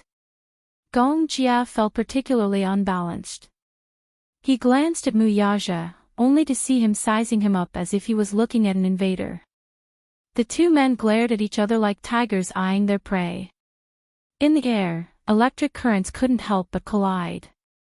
Like electric sparks, they faced off in an invisible confrontation. Yun Shishir broke out in a cold sweat. She picked up 2 pieces of pork ribs with her chopsticks and stuffed them into each of their mouths. Then, she pushed the 2 of them out. Go back to your seats and sit down. Don't get in the way here. Madam, sister, bang. The kitchen door slammed shut. The 2 men were given the cold shoulder at the same time. They resentfully turned their faces and looked at each other in disgust. Yu Yu and Xiao Yichen sat at the side, the corners of their lips twitching. Then, they looked at each other and gave each other a look. The 2 little fellows walked over and each of them hooked their arms around a man's arm. Xiao Yichen hooked her arm around Mu Yaja's arm and pushed him back to the table. She urged, Daddy, stop messing around. You're going to be a burden if you go to the kitchen to help. Be good and sit down. Yu Yu pulled Gong Jia to sit opposite Mu Yaja and reminded him, Uncle, be good and sit down. Dinner will be served soon. With that, the 2 little fellows hooked their arms around each other's shoulders and went into the kitchen to help. Chapter 22:16. Yu Yu and Xiao Yichen served a sumptuous spread of delicacies to the table. Let's eat. The table was filled with laughter. Yun Shishir poured wine for Yun Yeqing and Yun Yeho. As for the mother-daughter pair, they behaved themselves and ate in silence. Yun Qinli was the tactful one. Occasionally, she would chime in with a few pleasing words and quickly immerse herself in the joyous atmosphere. Halfway through the drinking session, Gong Jia and Mu Yaja started a fight. The two men sat opposite each other and downed an entire bottle of white wine. Of course, Gong Jia was the first to start the fight. He first poured half a glass of white wine and raised a brow in Mu Yaja's direction. Then, he raised his wrist and offered a toast. That look was undoubtedly a blatant provocation. There was no reason for Mu Yaja not to accept his brother's toast. After all, he was the older one. Besides, how could he have stage fright when his brother-in-law offered a toast? Thus, the two men drank one glass after another and downed more than 2 caddies of white wine. The rest of the group was stunned by the sight. What was even more shocking was that the two did not show any signs of drunkenness even after downing 2 liters of wine. If it were Yun Yeqing and Yun Yeho, they would have long been so drunk that they would have collapsed on the table and lost consciousness by now. These two men, on the other hand, downed more than 2 caddies of white wine. 2 bottles of white wine were almost empty, and only then did Gong Jia and Mu Yaja seem to be in the mood to drink. What a joke! Gong Jia's alcohol tolerance over the years was not for nothing. He still remembered that time when he was trapped in a war zone with a group of mercenaries from Russia. Along the way, when he was tired or sleepy, he would drink some vodka to perk himself up. Those Russians were especially ruthless. Sometimes, when they ran out of vodka, they would go to the medical team to get some medical alcohol, mix it with water, and gulp it down. After many years of training, his alcohol tolerance was quite impressive. What about Mu Yaja? Naturally, he would not admit defeat. He had experienced many such situations since he was young, whether it was a dinner party or a drinking party. When he was very young, he started drinking alcohol. His alcohol tolerance was trained since he was young. First, he drank red wine. Slowly, he moved on to white wine, vodka, and many other strong liquors. Therefore, when he and Gong Jia were placed together, their alcohol tolerance was about the same. Neither of them was giving way to the other. Yu watched from the side with a guilty conscience. These two guys didn't drink in small sips. They either didn't drink or drank it all in one go. Wasn't this combat power too terrifying? Could it be that this white wine was mixed with water? With this question in mind, Yu curiously picked up the wine glass when Mu Yaja wasn't paying attention. She licked the white wine with her little tongue. She had only touched a drop when she suddenly choked on it. It was so spicy that she rolled her eyes and clicked her tongue for a long time. Her face instantly turned red from the spiciness. Ha ha ha. Yun Yeqing was amused and deliberately teased her. Yu, does the wine taste good? Yun Yeho could not help but laugh. You're so young, yet you want to learn how to drink like an adult. You're really promising. It suddenly started snowing outside the window. The snowfall was a little sudden and rushed. In just a short while, a thin layer of snow had accumulated on the ground, trees, and roof. In just a short while, the snow had become much thicker. Chapter 22:17. As they walked past, they left a trail of footprints of varying depths. Xiangdi Walk was a retro castle-designed villa and bungalow. After the snow fell, it felt like a fairy tale world. Xiao Yichen pointed out the window excitedly and exclaimed, "Wow! It's snowing! It's snowing! We can have a snowball fight later." Yu pretended to be reserved and ate quietly. Xiao Yichen suddenly tugged at his sleeve and encouraged him, Yu, let's play in the snow." "Humph, I don't want to play such a childish game with you," Yu said proudly. However, even though he said that, he ate faster. Only God knew how much he looked forward to having a snowball fight. In the past, when it snowed in winter, Yun Shishir would not allow him to go out and play in the snow. After all, his body was weak. If he went out to play in the snow, he would catch a cold and catch a cold. With little Munchkin's physique, it would take at least half a month for him to recover. Moreover, it was boring to play in the snow alone. Even so, when it snowed, the little guy was still very excited. Hence, Yu would sneak out behind Yun Shishir's back. Even if he hid in a corner and built a small snowman, he would still be satisfied. After the reunion dinner, Yu and Xiao Yichen pestered Gong Jia to build a snowman outside the house. Dragging Gong Jia along was not enough. Yu insisted on bringing Mu Yaja along to have a snowball fight. Mu Yaja was silent. He sized up the two little guys who were eyeing him covetously. Who was the one who said not to play such a childish game like a snowball fight?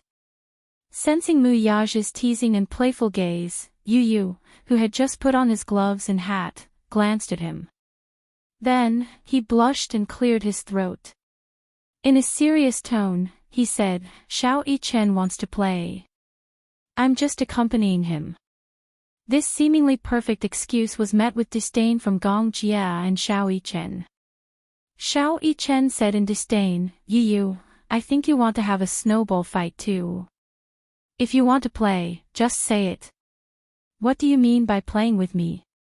Yu's face turned even redder. "Shut up. Who said I wanted to play?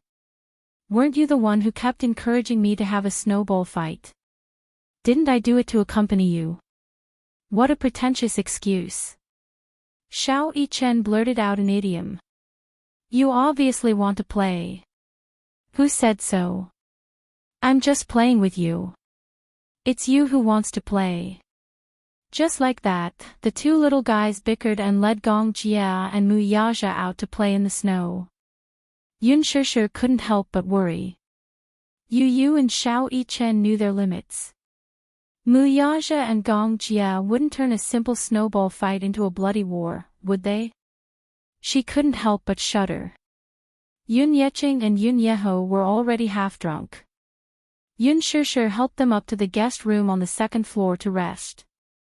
When she went downstairs, she saw Xiang Yu standing at the staircase, looking at her uneasily as if she had something to say to her. "Auntie, is something the matter?" "Shishir, it's like this." Chapter 651. The next day, Qin Zhe met with the person in charge of Shanghai TV station at the company. His surname was Qin and he was the deputy director. He specialized in this area. "Director Qin, you've seen our film, right? What do you think?" Qin Zhe handed him a cigarette. There were only 3 people in the conference room. His sister had accompanied him. The other party was the leader of the TV station and someone in the system. Qin Bao should receive him and accumulate some experience in negotiation. In this respect, Qin Zhe was more experienced than his sister. He learned it from Su Yu. Su Yu was a professional in business negotiation and had taken courses in this area in university. Deputy Director Chen wore a pair of black-rimmed glasses and looked gentle. His words and actions had a strong bureaucratic aura. He smiled and said, "It's a good drama. President Qin's works are always eye-catching. But the result has to be tested by the market. So the TV station means 400 million, Deputy Director Chen said. This is the TV station's decision. If it's more, we can only consider buying other dramas." Qin Zhe and Qin Bao looked at each other. The price was too low. His psychological price was 700 million, and it was cut by nearly half. "Director Qin, are you joking with me?" Qin Zhe laughed. "Actually, if you and Qin Bao acted in it, our TV station would bite the bullet and get it for 700 million. But your drama doesn't have a single A-list artist, let alone a popular fresh meat. This is a risk in itself. After all, this is the era where traffic is king, Deputy Director Chen said. Just like Sister Lu's XX story, people couldn't help but suspect that it was a work of elementary school students. But under the double halo of a huge fan base and novel IP, it still reached a record high in ratings. As for the rampant criticism, who cared about the criticism when there was money to be made? It didn't hurt or itch. Similarly, if it was a TV drama starring Qin Zhe and Qin Bao Bao, even if the script was a little bad, the TV station would fight for it. As long as they shouted, the Qin siblings fight again in the Jianghu, reenacting the sadomasochistic love, thousands of brainless fans would come to support without hesitation. But the price we want is not expensive, Qin Bao said. It was indeed not expensive. The cost of a TV series was not comparable to that of a movie. A special effects movie could be said to be a production of several hundred million yuan, unless it was a low-budget TV series. If it was a xianxia or fantasy movie, the cost would be at least several hundred million yuan. Qin Zhe's and Qin Bao Bao's movies were easily in the billions at the box office. They were only sold to the TV station for 700 million, which was not expensive at all. Of course, the copyright of a TV series could be sold repeatedly, and it was not only the TV station's copyright, but also the online platform's copyright. Therefore, in terms of earning money, it was definitely more profitable than movies. We have to talk about the cost, right? Your cost is so little. 700 million is too high. This is also the reason why our television station can only offer 400 million. Deputy Director Chen put out the cigarette in the ashtray with a calm smile on his face. This was also the truth. During the filming of Empresses in the Palace, many TV stations that were interested in purchasing the film came to visit the set. Most TV stations were interested in Empresses in the Palace, but were rejected by MOU because their offer was too low. Experienced industry insiders who stayed on set for a few days would have an idea of the production cost of a TV series. There were only a few things: the actors' pay, the script, the main producer's pay, the set, costumes, special effects, the crew's expenses, promotion, equipment rental. The cost of Empresses in the Palace was very low, so low that it made people suspect that it was Qin Zhe's rough production. The actors were artists under the company, so the biggest part of the budget was their pay, which saved a lot. The script was written, copied, by Qin Zhe, which saved tens of millions. The theme of the script was a harem fight, not a fantasy upgrade or system. Excluding the actors' pay, the most expensive special effects. Therefore, when the TV station bought the TV series, they would consider the other party's cost. After all, the other party's cost was already several hundred million yuan. It was impossible to ask for a price lower than the cost. If that was the case, there would be no point in negotiating, and the deal would definitely not go through. Director Chin, the cost is low because of my ability. This should not be included in the price, right? Qin Zhe looked as calm as an old dog, but under the table, he was fighting with his sister with his feet. They went back and forth and fought for 30 rounds. Being able to save costs was the ability of the developer. You can't just lower the price because the other party has a way to save costs. What I mean is, it's fine as long as it doesn't exceed 500 million yuan. But you know the TV station's requirements. Think about it. Deputy Director Chin had an expression that said, "I think highly of you, but I can't do anything about it." After that, the two sides engaged in a tug-of-war for half an hour. The first negotiation ended without any results. Neither side was willing to give in. After sending them off and returning to the office, Qin Bao Bao took off her low-heeled sandals and rubbed her feet that were red from being stepped on. She said angrily, "Am I not your sister? Can't you let me have my way?" Qin Zhe sneered, "You're kidding. All these years, when have I ever let you have your way?" Qin Bao Bao snorted. "Actually, we can take a step back. This way, both sides have the possibility of continuing the negotiation." You know, 400 million yuan is still not their bottom line, Qin Bao said as she bent down to open the bottom drawer of the coffee table and rummaged through her snacks. Don't worry, we have to be like a little brat stick. Ha! His sister bit on her lollipop and looked up with her bright eyes. There's still plenty of time. Up to you. She rolled her eyes.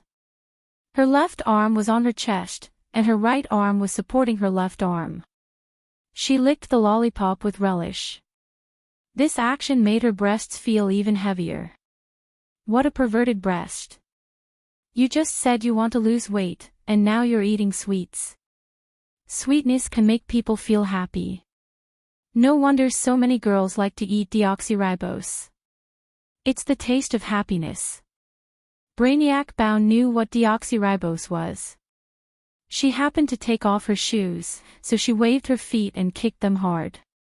Although empresses in the palace had not been sold yet, the necessary publicity could not be left behind.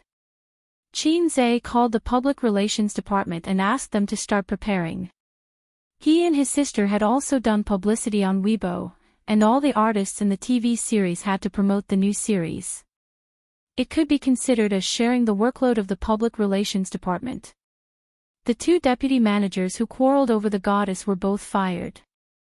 Their positions were temporarily vacant, and the public relations department was in a difficult situation. It was not wrong to lock the shared bicycle, but Qin Zhe's punishment was purely a joke. In the workplace, if you encountered such employees, you would have fired them all. The two deputy managers were dumbfounded by their encounter. They did not expect this. In their opinion, the fast shooter's behavior was not courage, but stupidity. In the 21st century, talent was the most important thing. For such a small matter, how could he fire them just like that? Was he so capricious? The most important thing in the 21st century was not talent. This sentence had long been outdated. It was hacking. After entering the 21st century, transmigration and rebirth had become commonplace. Who cared about talent? With a hack, one could rule the world. Even if the hack was low, one could still dominate. The system, MMP, yo, system, long time no chat. Qin Zhe said, system. The system ignored him. His sister was not interested in empresses in the palace. She only saw it as the company's business. When Qin Zhe called to hand over work, she and Wang Zijin were also chatting on the phone. After chatting for a long time, his sister suddenly got angry and scolded, "Don't talk to me. Will chatting with me make you orgasm?" Qin Zhe, he suddenly felt like he was unjustly implicated. Wang Zijin said on the other end of the phone, "I'm so busy. I'm chatting with you while looking at the documents. What do you want me to do? What do you want me to do? Your sudden call is enough to make me sad." She suddenly started singing. Qin Bao, useless thing, a broken company can't even manage it. Wang Zijin was furious. You black-hearted maggot. You have A's to help you. Of course it's easy, but I'm a stepmother. Qin Bao, nonsense, my brother. The prince thought to himself, my boyfriend. Get out. The aggrieved sister Ziwei hung up the phone. Stingy. Qin Bao curled her lips and bent down to put on her low-heeled shoes. When she bent down, the curve of her back was very graceful. A's, dance with your sister. I'll teach you Latin dance. Qin Zhe was stunned. Latin dance. Forget it, I'm not suitable. It's suitable. Latin dance is a combination of men and women.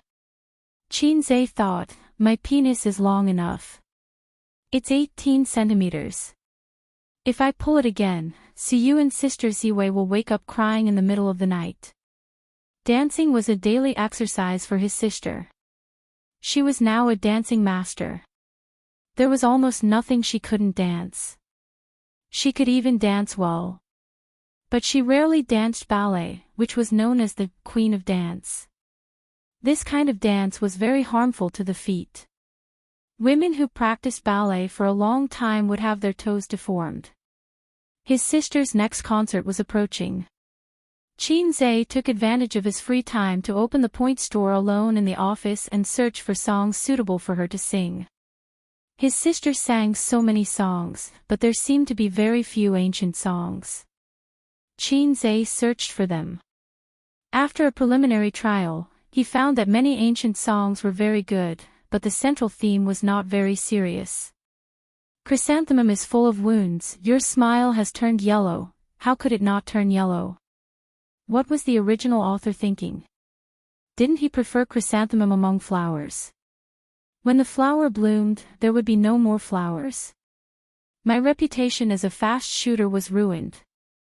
Last night I saw the man who abandoned me and didn't come back. Tonight was too long. Today I feel itchy. That was even worse. Wasn't this asking for sex? This author was even more despicable. She felt itchy after seeing a heartless man. Not only was my reputation as a fast shooter destroyed, but my sister's reputation was also ruined. Chapter 652. In the following week, the promotion of Zhenhuan Zhuan was in full swing. The trailer was broadcasted on various major media websites. Although the two popular artists, Qin Zhe and Qin Baobao, didn't participate, the gimmick of Qin Zhe's first attempt at a TV series still attracted a lot of attention from fans. Coupled with the fans of the actors themselves, Zhenhuan Zhuan received a lot of attention. Even so, the new series wasn't scheduled and Shanghai TV station and Tianfang were still arguing. It was Qin Zhe's first attempt at acting in a TV series and he encountered a predicament: his new series didn't sell. Qin Bao, who thought of herself as a considerate sister, brought Wang Zijin to the Xing Wang temple to ask for a fortune for Qin Zhe. When the illness is critical, I see no danger. When doctors meet, I will send it to you. The purple star retreated under the auspices of the ominous star, leaving it to you to plan. See, even Buddha said there's no problem. So, accompany me to go shopping this weekend. Qin Baobao put her hands on her hips, full of confidence. Qin Zhe couldn't be bothered to remind her that there was no Buddha in the Xing Wang temple and that it was a completely different system. For the actors who acted in Zhenhuan, they probably hoped that their series would sell more than Qin Zhe. Tianfang and Shanghai TV station's argument made them lose their composure. Chairman Qin, I know the host of the toilet seat. Do you want me to try? Yi Qing, who had a lot of connections, sent a message. Chairman Qin, I know a lot of people in the TV station. Do you want me to help you? Qian Shishir, who had a lot of connections in this area, had a lot of connections. A few other actors also mentioned it vaguely, afraid that they'd make Qin Zhe unhappy, so they didn't say it out loud. Actors like Feng Rui, who didn't have the right to text the big boss, also paid close attention to him. On this day, Qin Zhe unexpectedly received a call from the head of Suzhou TV station. The deputy chief editor in charge of the film industry had the surname Zhao. The call was transferred through Xiang Yi's assistant. The person who answered the call was his sister. She pressed down on the microphone and whispered to her younger brother who was watching a movie on the sofa, Suzhou TV station is calling. They're looking for you. Qin Zhe immediately went over to answer the phone. His sister gave up her office chair and conveniently placed her two plump buttocks on his lap. She wrapped her arms around his neck and listened by the side. Chief Editor Zhao. Qin Zhe smiled and said, Are you looking for me? He didn't know Chief Editor Zhao, but that didn't stop him from speaking as if he was meeting an old friend. CEO Qin, let's get straight to the point. I've seen the trailer for your new drama. I heard that you haven't sold it yet, right? Our TV station is very interested. This is not very convenient, Chief Editor Zhao, Qin Zhe said in a difficult tone. I have already discussed with the Shanghai TV station. Now we are only bargaining on the price. It was an unexpected surprise, but he couldn't agree. Suyu said that hiding his shortcomings was the most basic element of negotiation. You haven't signed a contract yet, right? The market is open to the public, not predetermined, right? Chief Editor Zhao said with a smile. That's true, Qin Zhe said helplessly. That's fine. You and our TV station are old acquaintances. Tomorrow is the weekend. Why don't you send the trailer for us to take a look? The reason why Suzhou TV station was interested in Zhenhuan was because of the anticipation on the internet. Its popularity was actually quite high. As a provincial TV station, Suzhou TV station had always been in an awkward position of being inferior to the best. In Jiangsu, Zhejiang and Shanghai, Suzhou TV station was inferior to Shanghai TV station and Zhejiang TV station. There hadn't been a popular TV series for many years. With a thirsty for talent attitude, they decided to watch Qin Zhe's new drama. Qin Zhe's reputation was the best signboard. So on the weekend, Qin Zhe asked Mou to take the trailer to Suzhou. Of course, the errand was done by his subordinates. Accompanying his sister to go shopping was what Hei's king should do. She was so tall and had such a graceful figure. Even if she wore a cap, a mask, and sunglasses, her long hair and alluring figure alone were enough to attract the attention of tourists. The weather in November was not as stuffy as last month. She was wearing a pair of cropped jeans. Her hips were swaying in a flirtatious manner. At sunset, she finally stopped to rest after walking until her heels hurt. Sitting on a public bench, Qin Zhe was one person away from her. I suddenly regret being a star, Qin Bao said with a sigh. Because your vanity is satisfied. What? Am I just a greedy and vain woman in your heart? You wanted to be a star so badly. Didn't you rely on your beautiful face and good figure to show your divinity in front of people to satisfy your vanity? She thought about it and was too guilty to refute. She said weakly. Well, everyone has vanity. But it's so annoying to be a star. The more popular you are, the more annoying it is. You have to wear a mask when you go out, you have to worry about paparazzi. You have to pay special attention to your words and actions. I can't call you little red guy or black-hearted maggot in front of so many people. That seemed to be the case. She had not said these two catchphrases in a long time. I can't hold your arm and go shopping anymore. I can't find a cafe with you to sit down and eat dessert. I can't pretend to be your girlfriend at the University of Finance and Economics. I can't. You're so annoying. You chose your own path. It's too late to regret. Even if you disappear, you'll still be a star. When you're old, paparazzi will still take pictures of you and use the title, "The Goddess of the Past Has Become Yesterday." Popularity is irreversible. That's true. Okay, I'm not self-aware enough. Qin Bao subconsciously wanted to throw her delicate body into her brother's arms. But with the lesson from the airport, she tilted her body slightly and resisted. The loneliness in her eyes disappeared in a flash. On Thursday, Qin Zhe received a call from the Suzhou TV station again. They wanted to buy Empresses in the Palace. It was unexpectedly straightforward. In fact, the Suzhou TV station had a meeting hosted by the deputy director and discussed by a few managing editors. They gave the Empresses in the Palace the greatest affirmation with their professional eyes. First of all, there was no problem with the quality of the film. If they bought such a film, at least they wouldn't have to worry about it being a flop. Secondly, there was the price. The rich TV station did not lack money. Compared to the Shanghai TV station, they were more decisive. Qin Zhe took a car to Suzhou that day and both parties signed the contract. Deputy Director Chen came to visit again. He was prepared for a tug-of-war. When a TV station bought a TV series, it was not as simple as paying for it. After all, it was a business that could easily cost hundreds of millions. As for the Shanghai TV station, of course, they wanted to buy it. They recognized the quality of empresses in the palace. But considering the low cost, the TV station felt that it was reasonable to lower the price. Unexpectedly, Qin Zhe did not appear this time. The person in charge of negotiating with him was Qin Baobao.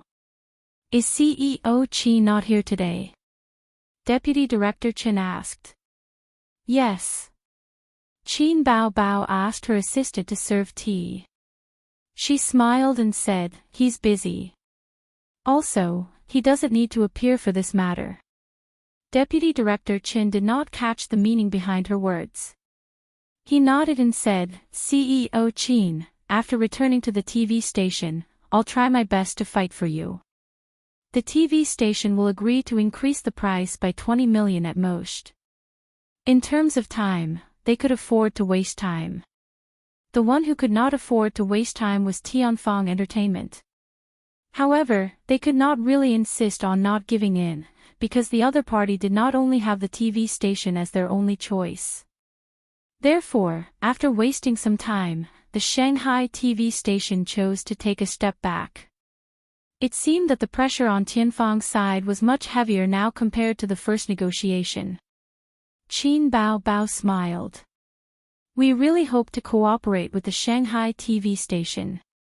After all, Qin Zhe and I grew up watching your TV station. But once a but was added to any good words, the situation would inevitably turn for the worse. But we've already sold empresses in the palace to the Suzhou TV station. Sold. Deputy Director Qin was shocked and stunned for a while. Sold to the Suzhou TV station? No, we're still in negotiations. It was inexplicably intercepted. Qin Baobao said, Deputy Director Qin, we haven't signed the contract yet. Suzhou is willing to pay a high price. Tianfang has no reason to reject, right? This clearly means that I'm not playing with you anymore. Deputy Director Qin was caught off guard. During the filming of Xinhuan, many TV stations visited the set. Most of them left because of the price or because they did not think highly of it. In an era where traffic was king, they preferred TV shows with little fresh meat as the lead. The Shanghai TV station thought highly of the potential of Xinhuan, so they left it until the end. Therefore, Tianfang did not have many choices. Even if they found another buyer, it would take time. This was what the Shanghai TV station was counting on. Who would have thought that in just a week, Xinhuan would be sold? Deputy Director Qin left gloomily. Qin Baobao sent him off and returned to the office. Qin Zhe lay motionless on the sofa. His breathing was long, and he seemed to have fallen asleep. She tiptoed closer and looked at him quietly for a moment. Then, she leaned over and kissed him on the forehead. She left. Qin Zhe opened his eyes. She left. Qin Baobao pretended to be calm. Qin Zhe closed his eyes again and scolded in his mind, System, 5 years is not enough. How about 10 years? Chapter 653. The point store has everything you need, there's no shortage of resources for your development, the system said. But I don't have enough points. If I really want to build a super corporation, Qin Zhe complained, I don't even have enough points to exchange for a black technology. Must I rely on black technology to make money? The system said faintly, as long as you have the slightest desire to show off, the points will come in droves. The key is that I'm living a comfortable life now. I have endless money, a beautiful girlfriend, and a capable sister. I really can't find a reason to fight against the heavens and earth and show off everywhere, Qin Zhe said helplessly. The system's mission won't be given out for no reason, and it won't give out things that the host can't do. The key is that you have this desire in your heart, but you just don't want to admit it. It's the comfortable life that's suppressing your ambition. The system said, the mission's existence is to give you a motivation to pursue what you want. Even so, I'm always busy. I have a sister and 2 girlfriends to feed, I don't have time to devote to business, Qinzhe said. Then why don't you borrow the women? The system said seriously, I have a way to suppress your hormones, so you'll be even more immovable than Lu Xiaohui. Qinzhe said, a business empire is actually pretty good. The system said, you're still so sensible, just like when I was living in your body. Just now, when he was lying on the sofa in the office and reading the news, he saw the reporters talking about how old Ma single-handedly built an internet business empire, revealing the life behind the scenes of the internet's big boss. Thinking about his own life, his total assets were only 40 billion, and his market value was even less. He didn't even have a listed company. Qinzhe's heart involuntarily felt that this was what a real man should be like. Then, the lowly system's mission came. Build a corporation with a market value of trillions in 5 years. Fortunately, it wasn't total assets, or else Qinzhe's life would be over early. A market value of trillions didn't mean that total assets were trillions. Some listed companies had tens of billions of assets, but their market value was a few times or even 10 times. The mission wasn't difficult. He was now worth tens of billions, and his assets reaching hundreds of billions was just a matter of time. After Qinzhe's VR equipment was released, Dongfeng Technology would use this new technology to create a new market value, but the premise was that it had to be listed. Merge the companies in his hands, form a new group, and then consider going public. He only needed to split up and reorganize the assets, and the salted fish group would take shape. Then, it would be ready to go public. But the problem was that after the group was established, wouldn't the sisters go their own way and set up a headquarters and work together every day? This is very dangerous, in case Siyu wants to play office. But when he thought about it, it was a little exciting. He had always watched his sisters bicker and quarrel with each other in their daily lives, and now it was boring. Wouldn't it be exciting to sit in the office and argue endlessly one day and scheme against each other? When the time came, the salted fish group would be divided into many factions. There would be the crying monsters faction, the wet tissue faction, the teddy faction, and even Sister Man would be dragged in to join in the fun. Thinking of this, the corner of his mouth raised slightly. If you're an ambitious and ruthless person who's able to expand your territory, then you'll naturally be a bystander and leisurely. But you're just a salted fish. When the time comes, the first one to die will definitely be you. The system mercilessly stabbed him with a knife. Qinzhe was stunned, and then the smile on his face gradually disappeared. It's all my fault for being too gentle to girls. I should change. Don't change. You're hopeless. Your character can't be developed in a few days. You lowlife, where did you get the confidence to mock me? The companies were not listed yet, so merging was easy.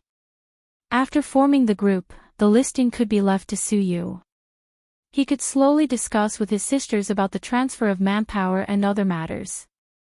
It was not difficult to have a market value of trillions. There were many good things in the point store. What he needed to do was not to work hard like the other founders. He just needed to work hard and show off. Only by showing off could he trigger the mission, and only by showing off could he earn points. Showing off could not make Qinzhe happy, but showing off could earn him points. After understanding this, he threw the mission to the back of his mind. Since he had 5 years, there was no hurry. In comparison, he was more concerned about the ratings of Zhenhuan. Zhenhuan had already been set. Suzhou TV station, in conjunction with Tianfang Entertainment, was promoting it on the internet. It would be at the beginning of next month, 2 weeks later. 2 weeks passed quickly. Zhenhuan premiered. Qinzhe, his sister, and Wang Zijin watched 2 episodes at home. The story was about the Qing dynasty during the reign of Yongzheng. Of course, this was just an elegant title. It was commonly known as a palace drama. Yongzheng was a rare wise emperor in the Qing dynasty. When he took over the country from the stallion Lao Zi, the Qing dynasty was already in decline. In history, Yongzheng's sudden death was most likely due to exhaustion. The foundation of Qianlong's golden age was laid by Yongzheng. Unfortunately, his father Kangxi was a stallion, and his son Qianlong was a stallion among stallions. If he was not sleeping with women, he was on the way to sleeping with women. Moreover, he was not as good as Lao Zi. During Qianlong's era, the early stages were prosperous, and the later stages were declining. From the perspective of a commoner, it was the son who slowly squandered away the wealth left by his father. If one did not study history, Qianlong was probably the most famous emperor of the Qing dynasty. However, if one did, one would find that Qianlong was an emperor with a mixed reputation. His shortcomings were obvious. It was only the TV series and textbooks that brushed over his blemishes. For example, he created a literary prison. For example, he firmly implemented the policy of seclusion. When Qin Zhe watched the TV series, he talked about the history of the Qing dynasty. Wang Zijin listened with great interest and was very impressed. She had some understanding of the history of the Qing dynasty. Qin Baobao was shocked. That's not right. Don't you hate the Qing dynasty and modern history? How do you know so much? Also, you don't even know history. How did you write the script? The person who knew him the most in the world was definitely Bao Bao. Qin Zhe defended himself. Yongzheng was far from the end of the Qing dynasty. He did dislike the history after the end of the Qing dynasty because it was too tragic. From the end of the Qing dynasty to the Republic of China, it was the most humiliating chapter in the history of Chinese civilization. When he was young, Qin Zhe had a glass heart. He did not like this part of history. Later, when he matured, he read this part of history again. He found it very interesting and magnificent. The female lead of Xinhuan was played by Yi Lu. The imperial concubine was Qian Shishir. The empress was Lu Wei. Not long after, these two people would become famous because of the words, "Bitches are pretentious," and "I can't do it." Women loved to watch palace dramas. Wang Zijin and Qin Baobao were no exception. They were quickly attracted to the TV series. The two fat women were very interested in the TV series. At the same time, they were deep in thought. The sisters were silently upgrading their palace drama skills. Qin Zhe thought so. In fact, most of the details in palace dramas were not useful in reality. First of all, others might not be able to understand the hidden needle in the silk floss. Even if they did, it might not be as amazing as it was portrayed in the dramas. Palace dramas were more like the author's self-satisfaction. They were as good as they said. The logic was like a mystery novel. It seemed to be interconnected and exciting, but most mystery novel authors did not know how to make deductions. After watching the 2 episodes, the sisters still wanted more. They said that they wanted to watch the source directly tomorrow. They didn't want to catch up.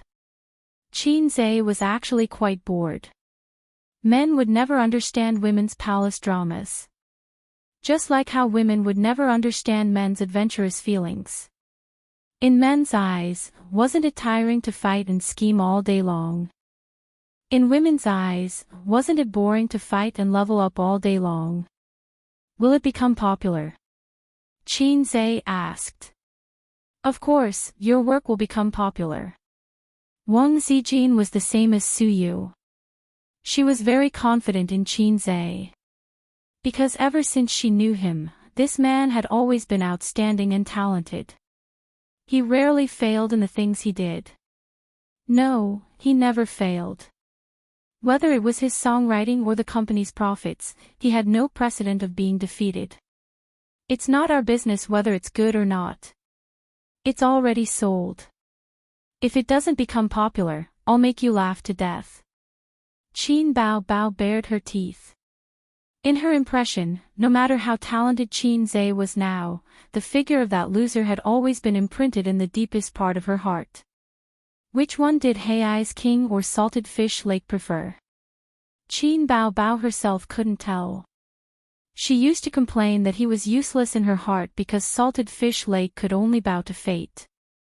Now she missed it because Salted Fish Lake only belonged to her, and Hei's king was too dazzling and brilliant. After watching TV, Qin Bao and Wang Zijin took a bath together. The two girlfriends soaked naked in the warm water. The air was filled with the similar smell of roses and the rich fragrance of essential oil. Qin Bao stared at Wang Zijin fiercely, which made her scared. "What are you looking at? What's wrong with looking at you? Do you want to fight? You can't beat me. I just suddenly feel that your chest has become bigger." Wang Zijin felt guilty. "No, I don't think so." Qin Zhe's words appeared in her mind. "Sister Ziwei, it doesn't matter if your chest is small. If you rub it, it will become bigger." Qin Bao, yes. You're wearing a bra now. Don't you think it's tight? It's a little bigger. It's useless. It's not as big as yours. Wang Zijin attacked Qin Bao's buttocks and made her **** shape. Bao was suddenly ******. She had goosebumps all over her body. She screamed and quickly fought back. There was a ***** battle in the pool. When they were tired, they lay on the edge of the pool, their delicate bodies bobbing in the water. Wang Zijin said, "Zhenhuan's fax is good. The dialogue in it is very scheming. Can you tell that the Empress is a scheming bitch?" "No, I don't like Consort Hua. This level of coquettishness can actually win the Emperor's favor." Qin Bao, who had been a professional coquettish for 20 years, had a look of disdain on her face. Wang Zijin, brainless. Smart women quietly dig holes. What's the use of acting coquettishly? Qin Bao, smart women are the ones who act coquettishly. Too scheming and too many tricks. In the eyes of smart men, it's very unscrupulous. Especially men like A's who can be persuaded but not cowed by force. He's a bit of a clean freak. What do you mean by unscrupulous? It means that you guys in the capital have all the jobs. Get the hell out of here. Chapter 654. Readers' reactions. This chapter will seriously affect the reading experience. Everyone, please give me some face. My face is big, and share this chapter with those who want to like it. Wang Zijin felt that Qin Bao was secretly mocking her. She was definitely not being paranoid. Qin Bao was very familiar with such harsh words. Shrewd and scheming bitch. These words were not very glamorous, but when Wang Zijin heard them, she could not help but put herself in their shoes. She was indeed very scheming. Everyone in her small circle probably felt the same way. When she was still a student, she would make the girls who came looking for trouble suffer just by showing a little of her fierceness. However, when she was mocked by her closest friend like this, she felt a little sad. Hence, Wang Zijin slowly sat down and submerged half of her face into the water. "Look at how petty you are." Qin Bao gently chopped Wang Zijin's head with her hand. The two of them were very close. Wang Zijin looked up, but she could not see Qin Bao's face. Her face was blocked by 2 lumps of flesh that weighed several kilograms. What a low volume of breasts. Don't be sarcastic. Wang Zijin rolled her eyes and splashed a scoop of water on Qin Bao's chest. "Shut up, you wet your chest."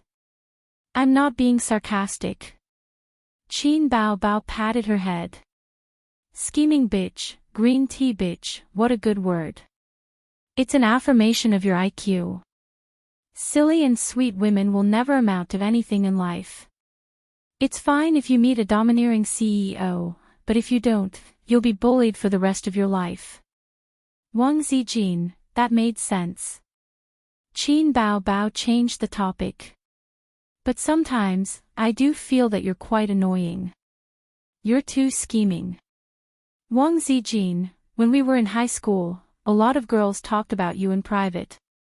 They said that you were evil and cunning. When someone bullied you, you ruined their reputation and transferred them to another school. You even sent the rich second generation who pursued you to the detention center. Everyone keeps their distance from you.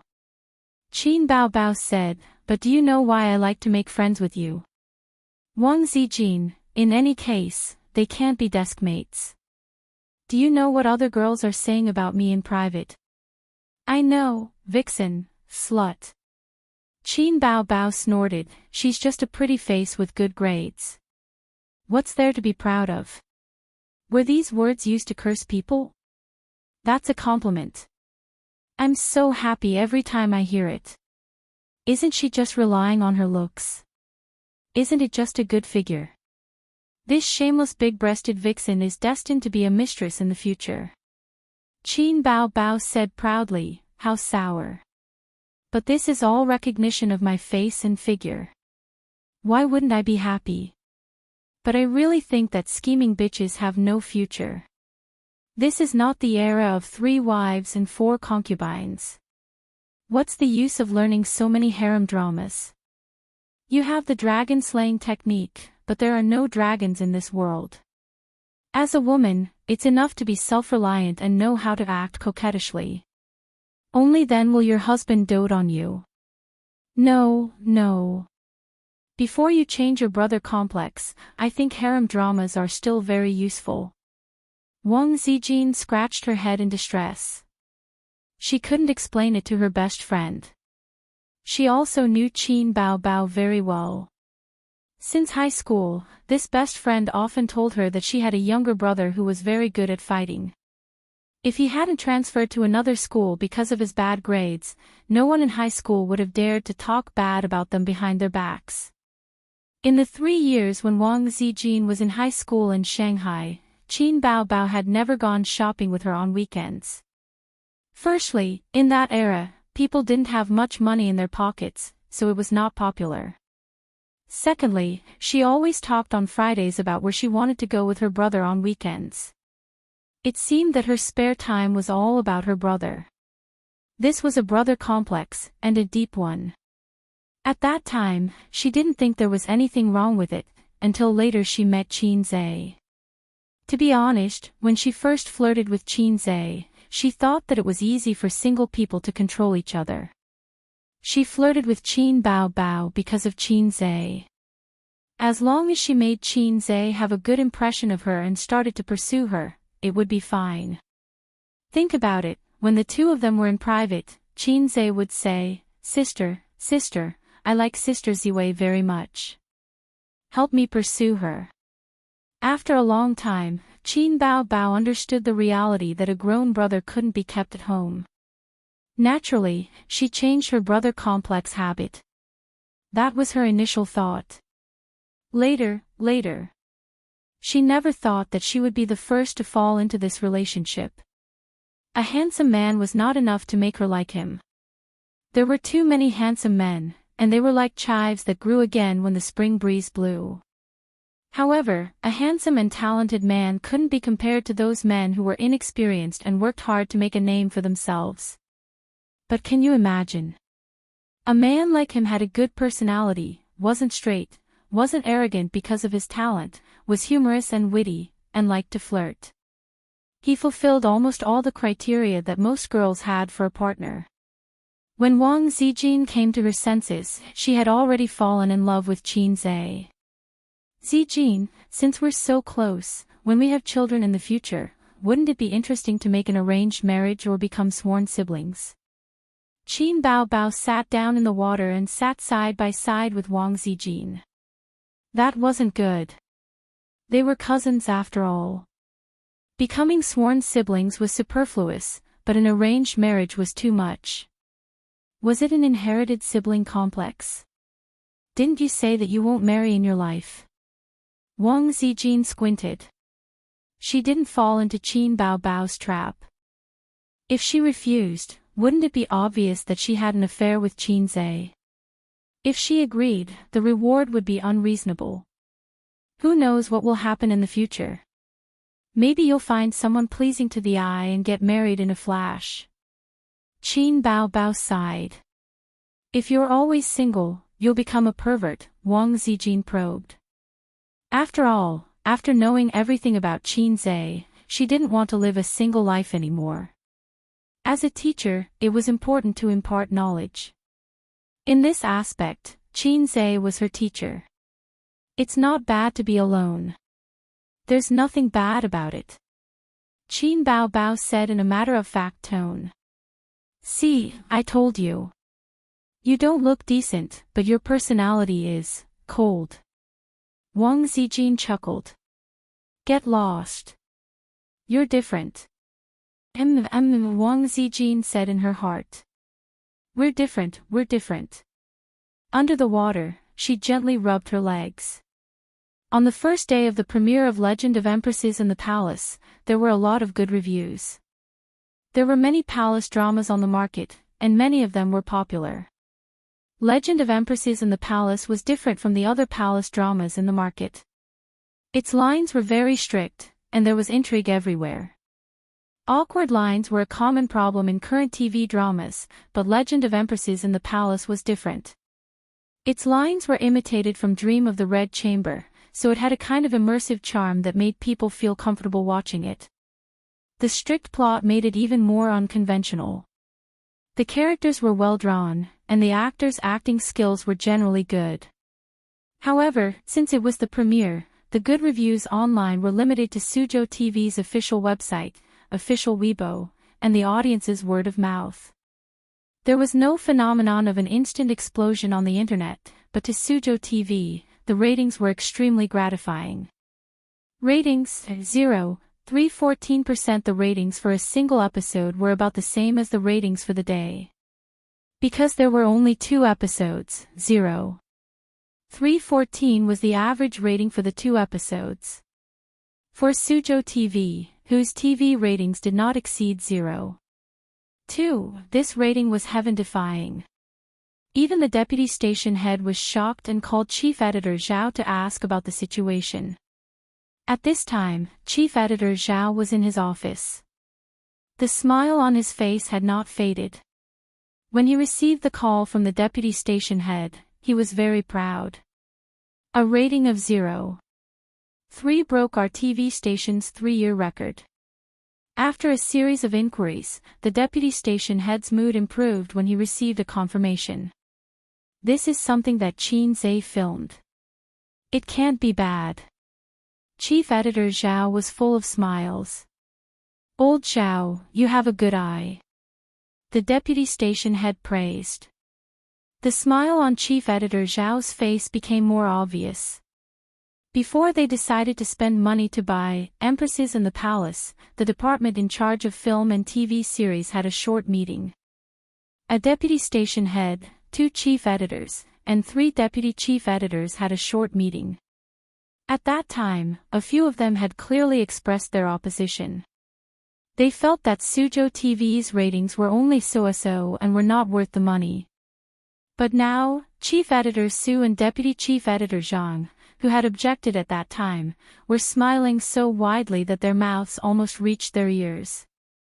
This was because of the exciting ratings. The ratings for the premiere were good because of the promotion by the station and Tianfang. It might decline in the future. We have to stabilize it, understand? Continue to invest in promotion and advertise more, the deputy station head said. Understood. As long as we stabilize this rating, we will be able to enter the top 10 in the national rating rankings. Chief Editor Zhao said, if we move the schedule back a few months and avoid the previous few high-traffic TV series, the ratings might be able to go up another level. The deputy station head said helplessly, it's meaningless. This is for the top 3. It's good enough if we can stabilize the top 10. If we move it back, we will still encounter IP series. The ratings for Empresses in the Palace were very pleasing. It was a high-quality show, but there was still a big gap between it and those popular TV series. For example, it was normal for TV series starring popular young actors and actresses to break one for the premiere. It was not uncommon for them to break 2 or 3 for the premiere. The highest ratings for a single episode and the highest for the day were about 6% and 5% respectively in recent years. The premiere of Empresses in the Palace only had a rating of 0.3. Of course, the final average rating was mostly a little over 1. It was very rare for it to break 2. For example, Sister Lou's XX story broke the record at the beginning. It had 210 million views in 10 hours on various platforms. Then, it plummeted. The final average rating was only a little over 1. Chief editor Zhao felt that it would be good if the final average rating could be stable at 0.3 or even 0.4. Chapter 655. The next day, Qin Zhe copied the source from the company and took it home. Wang Zijin and Qin Bao inserted the USB and watched Jinhuan on LCD TV through local video. Since then, the two sisters went to work every day with dark circles under their eyes. The real good drama was like drugs, which made people unable to stop. They always wanted to go to sleep after watching the episode, but they couldn't help watching episode after episode. This was similar to the novel. Hiding in the bed and reading, thinking about going to sleep after reading this chapter. If you don't pay attention, it's 3:00 in the morning. What's worse is that they have to get up early to go to work tomorrow. Wang Zijin was even worse. She had to get up early to run, so the lunch break with Qin Zhe was cancelled and changed to a nap. Qin Zhe didn't care about the cancellation. In high school, boys and girls liked to talk on the phone very much. They were poor, so they borrowed other people's phones to chat with their girlfriends. They stopped others and didn't pay back the phone bill. The nature was particularly bad. At that time, Qin Zhe didn't have a girlfriend to talk on the phone. He occasionally chatted with his sister. Now that he had grown up, he was even less interested in talking on the phone. He was angry that the opportunity to sleep at night was gone. The two sisters went back to their room to rest at about 12:00. He had to wait for his sister to fall asleep before he attacked Sister Ziwei at night. It was too late. He was also reluctant to overwork Wang Zijin. Fortunately, there was Su Yu. Su Yu complained a little in recent days. It's not that Qin Zhe didn't accompany her, but she suddenly found that Qin Zhe had returned to his previous brave state. Did you sleep with Wang Zijin? At noon, in the all-season hotel opposite the company, Su Yu held Qin Zhe's weakness and her tone was full of threats. Women are sensitive, not only mentally sensitive, but also physically sensitive. She had already noticed that Qin Zhe's firepower was not concentrated enough. With salted fish Zhe's nature, she subconsciously wanted to deny it, but she thought about it and nodded silently after a moment of silence. Su Yu was stunned for a long time. She didn't say anything, didn't cry, didn't scratch his face with her nails. She just rolled over, rolled the quilt on her body, wrapped her slender body, and then rolled to the corner of the bed and curled up. Just like in the past. Qin Zhe felt guilty and hugged her gently from behind. He wanted to say something, but found that words were very weak at this time. 10 minutes later, seeing that it was almost time for the hourly room, Su Yu fell asleep. They must be tired. Just now, they had done almost an hour of intense exercise. Qin Zhe called the front desk and extended the time to the whole day. She didn't wake up until 2:00 in the afternoon. After a simple shower, she left the hotel. Su Yu checked out of the room, and Qin Zhe was waiting for her at the door wearing a mask and sunglasses. What do you want to eat tonight?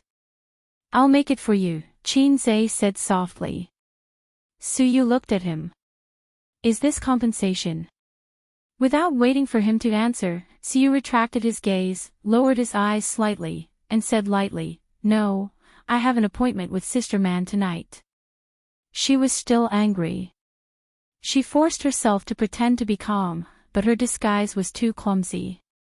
In the past, every time she came out of the hotel, she would happily hug Qin Zhe's arm, but now she didn't. Her temperament was cold and her expression was indifferent, but she only pretended to be a cold goddess in front of outsiders. She subconsciously put on the mask that she was used to, which showed that her heart was in a mess. After a few days of fermentation, the reputation of Jinhuan continued to explode. After the plot unfolded, its attraction and charm really showed. The heartless and devoted emperor, the scheming empress, the domineering and shrewd concubine, and all kinds of harem beauties. The female lead was walking on thin ice in the harem, surviving carefully. Her wit of pretending to be sick and avoiding bed service made the audience's eyes light up. In the early stage, avoiding bed service caused her to be neglected. In a novel, it was a typical suppression first and then rise, which was especially good at scratching the audience's heart. There was no problem with the logic. According to the online audience, the lines were foreshadowing, and they couldn't bear to fast forward. With the explosion of the reputation, the ratings rose steadily. Not only did the female audience like it, but even men who didn't like to watch palace dramas were deeply attracted. This show is toxic. After watching a few episodes, I can't help but follow my wife every day. I can't stop at all. The plot is tight and the logic is meticulous. Even a palace drama can be watched. It's much better than those starring little fresh meats. The acting in Jinhuan is super good. Qian Shishi's acting is great. Her performance as concubine Hua makes people want to hit her. According to Suzhou TV's statistics, the highest rating for a single day had exceeded 1%, and the average rating had risen from 0.314% to 0.591%. This made the middle and upper management of Suzhou TV extremely excited. Continue to advertise. Buy the 60-second spot for Lazy Cat video for a week. Get someone to contact Tianfang and ask them to help with the promotion. Forget it, I'll do it myself. We want to hit the average rating of 1%. Chief Editor Zhao was giving out orders in his office.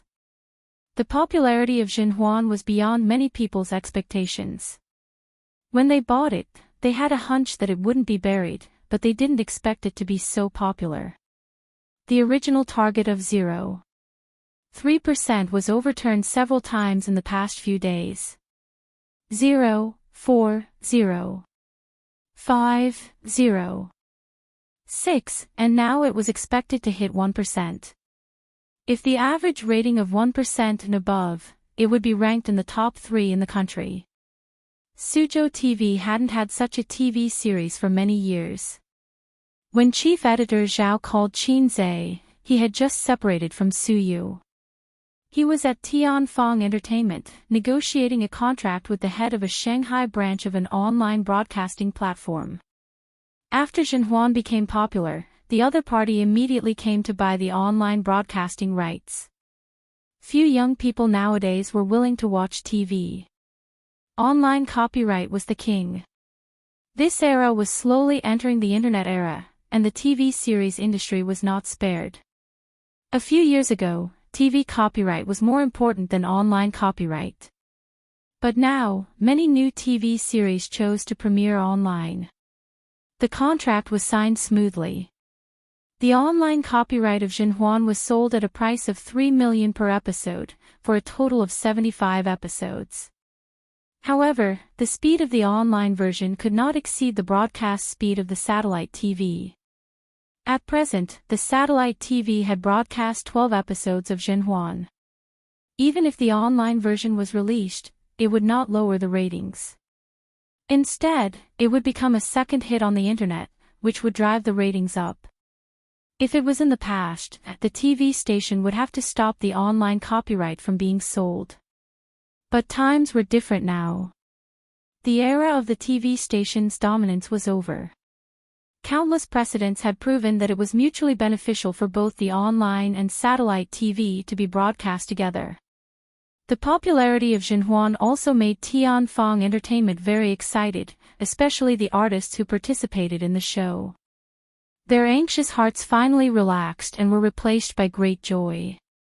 A popular TV series would bring unimaginable benefits to the stars. It was far more important than the salary. Artists who continuously produced outstanding works would prosper in the entertainment industry. Artists who didn't produce outstanding works for a long time were called has-been stars. Qian Shishir pulled Yi Lu and Lu Wei to Qin Zai's office to drink. In the past, when only Qin Bao was around, Yi Lu and Lu Wei wouldn't come. Qian Shishir was familiar with the siblings, but they weren't familiar with Qin Bao. Their relationship was more of a boss and employee relationship. They were only friends with Qin Zai. Thank you, CEO Qin, for giving me a second spring. Qian Shishir raised her glass. Toast. It's the second spring of my career. Qin Zai clinked glasses with her. Then, he clinked glasses with Lu Wei, Yi Lu, and his sister. She became popular without any suspense. Her Weibo followers increased tremendously. Her fans were much more active than before. Every day, people would leave comments under her Weibo, concubine Hua. There were also people who scolded her after watching the TV series. But even so, she was happy. It was the greatest recognition of her acting skills. From then on, she got rid of the title of a variety star. In these few days, she seemed to have found the passion and ambition she had when she graduated. Last night, she cried in her blanket. If Qin Zai didn't have a girlfriend, she would have married him. CEO Qin, I don't care. I'll follow you for sure. Qian Shishir grinned. You still have a 5-year contract. You can't leave even if you want to, Yi Lu teased. After 2 weeks of hard weight loss, her slightly round chin returned to its sharpness. She was glowing and in a good state. You still have good taste. You signed a 10-year contract. You're so bold. Look, I'll let you be the female lead. Qian Shishir sighed. As the female lead, Yi Lu was the one who benefited the most. When Jinhuan ended, she would naturally be able to enter the ranks of A-listers. A-listers were at the top of the pyramid in the entertainment industry. Many female artists dreamed of it. The difference between A-listers and B-listers could be measured in terms of money. But I also signed a 10-year contract. Why can't I be the female lead? Lu Wei looked at Qin Zai with a faint smile. This was a bit like a harem fight for favor. Qin Zai hurriedly looked at his sister. His sister knew the big picture and her expression was normal. Qian Shishir laughed. Why are you jealous? There are so many female artists in Tianfang. You're the only one who kissed CEO Qin. Also, which movie didn't include you in? This woman, of all people, had to rub it in. Qin Zai felt as if he was being cut by a sharp gaze beside him, and his small hands trembled slightly. Oh right, did you receive an invitation to the Golden Horse Awards at the end of the month? Yi Lu smiled. Yes, Journey to the West was nominated. I was nominated too. I didn't want to go but my sister was nominated too. So, I might have to go to Taiwan at the end of the month, Qin Zai said.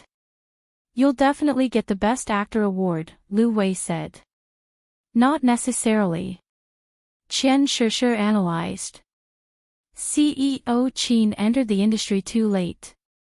Strictly speaking, he's not a professional actor. He'll probably be nominated and then go over. Let's drink, Qin Zai interrupted. He didn't care about the awards that the artists in the entertainment industry saw as glory. His vision was different. He wanted to set up a super corporation and then watch his sisters fight with their henchmen. He was Hei's king. The reason why he entered the entertainment industry was to kiss his sister openly.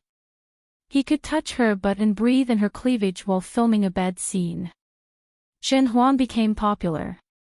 A certain department in Shanghai TV station was shrouded in dark clouds. After the meeting, Deputy Director Chen returned to his office.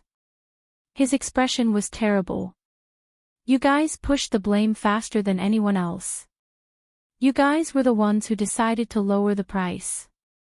Now, I'm the one to take the blame. But what could he do? He was the deputy director and they were the main director. Zhen Huan was supposed to be given to Shanghai TV station, but because of the price, the contract couldn't be signed. Then, Suzhou TV station appeared out of nowhere and snatched it. So what if they snatched it? But it actually became popular. It wasn't just popular.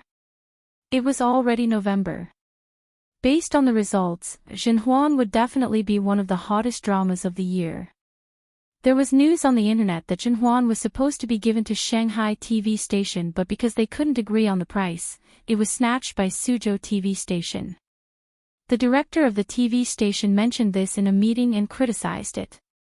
Deputy Director Chen, who was in charge of this, was the first to bear the brunt. The blame was placed on Deputy Director Chen. Was it because he couldn't agree on the price? The TV station's target was here. If he didn't have the ability to settle the matter, who else would take the blame? Don't ask about the process, only the result. It was a routine used by the system. It was foreseeable that for a long time, he would be frequently mentioned by the TV station staff as a sinner and become the topic of conversation after dinner. Just thinking about it made him angry. At 9:30 in the evening, after dinner, Nan Man Pei and Siyu sat in the clubhouse drinking tea. It was 20 years old. It was not suitable to drink green tea at night. Nan Man Pei carefully observed Suyu's expression. She seemed depressed all night. Her appetite was quite good, but today, she only ate half a bowl. Other than being in a daze, she was still in a daze. He had to ask her 3 times before she could come back to her senses. In addition, her eyes were a little swollen. She had obviously cried in the afternoon. If you have something on your mind, just say it. Nan Man Pei took a sip of black tea. I'm still very qualified to be a loyal listener. Occasionally, I can also guest act as an emotional consultant. Nothing. Suyu pursed her lips. She didn't want to say, so Nan Man Pei didn't ask more. There was no need to ask more. Suyu's emotions were only linked to one person. Who else but that salted fish? Quarreled. It was a little unexpected. Although the salted fish was a little fickle, he had always doted on Suyu. Finally, they had a conflict. I want a drink. Sister man, accompany me to the bar. Suyu said. Oh, she was planning to drown her sorrows in alcohol. Chapter 656. I'm not going. I have to rush home to watch Xinhuan Zhuan. Nan Man Pei refused flatly.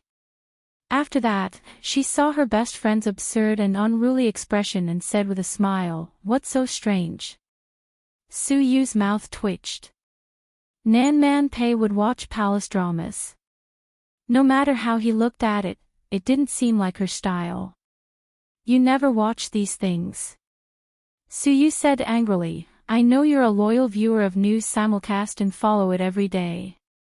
Because it's a script written by Qin Zhe, I want to see how it's shot. Nan Man Pei leisurely said, it's very interesting, the layout is far-reaching, every sentence is scheming, and the foreshadowing is buried very deep. But the most interesting is the 4 words scheming. His grasp of women's mind surprised me. How to say, forget it, don't say it. Suyu pouted. Are you going with me or not? I'm old, I don't like to go to lively places. But if you don't go with me, I won't dare to go alone. Suyu frowned. She was ready to get drunk. Nan Man Pei didn't have many friends that she could confide in. Suyu was one of them. She always treated her like a sister, so she nodded helplessly. They found a bar that was not so noisy. It was not far from the clubhouse and only took 10 minutes to drive there. The bar's light was soft, and the resident female singer was very beautiful. She wore an off-the-shoulder dress and had long black hair. The male singer was a middle-aged uncle. He sang Chinese, exaggerated. The male singer's voice was very strong and his Cantonese pronunciation was standard. Chinese songs occupied half of the bar. In 10 songs, there must be 1 or 2 of his songs. The bar was chosen by Nan Man Pei. Suyu's closed-door, interpersonal communication doomed her to rarely set foot in places like bars. The per capita consumption here was about 2 months of an ordinary white-collar worker's salary. Suyu and Nan Man Pei stepped into the bar. For a moment, it seemed that even the lights dimmed. The drinkers at the door subconsciously glanced at it and couldn't move their eyes away as if they were attracted by a magnet. In a place like Shanghai, there were many beautiful women who liked to hang out in bars late at night. It was a pleasant surprise to occasionally see a beautiful woman with a beautiful face and figure. It was already rare for a woman to be 1.7 meters tall, but the two of them were even taller by a few centimeters. Their figures were already eye-catching, but their looks and temperament were even better.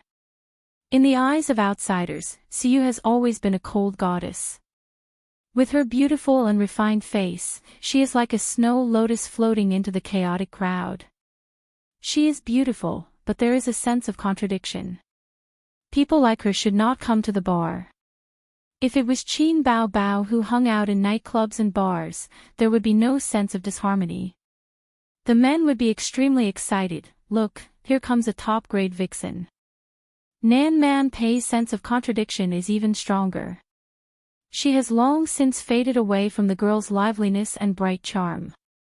She has a maturity and intellectuality that has been washed away. She has the fierceness and strength that ordinary pretty girls can never cultivate. The young man's eyes moved on the flawless faces of Suyu and Nan Man Pei. The glutton paid more attention to the hip and leg shape outlined by Suyu's slim pencil pants, as well as Nan Man Pei's heavy chest that could hang several pounds of amorous feelings. Nan Man Pei ordered 2 bottles of beer. Suyu waved her small hand and said, "Give me a dozen." Suyu, a weak chicken who would get dizzy after a glass of red wine, certainly couldn't drink so much beer. But knowing that she was in a bad mood today, Nan Man Pei let her do what she wanted. When she had the courage to sleep with Qin Zhe, she didn't drink much, just a few bottles of beer. As soon as the wine came, Suyu blew half a bottle, burped very unladylike, and then drank slowly with a bitter face. Pei Nan Man accompanied her as she took small sips of wine and lit up a lady's cigarette. The bar was very spacious, and there was a passage for 2 people in front of each table. The people who drank here were some decent people with a little money, or the petty bourgeoisie who forced themselves to consume once. They were older, and there were no young boys and girls in their teens or 20s. After drinking 2 bottles of beer, the waitress came over with 2 glasses of mixed wine and whispered softly, "2 ladies, this is the guest at table 8. He invited you to drink." A middle-aged man at table 8 nodded and smiled at Nan Man Pei. Suyu's small face was already red, her eyes were blurred, and she slammed the table angrily. "What's the treat? Don't I have money?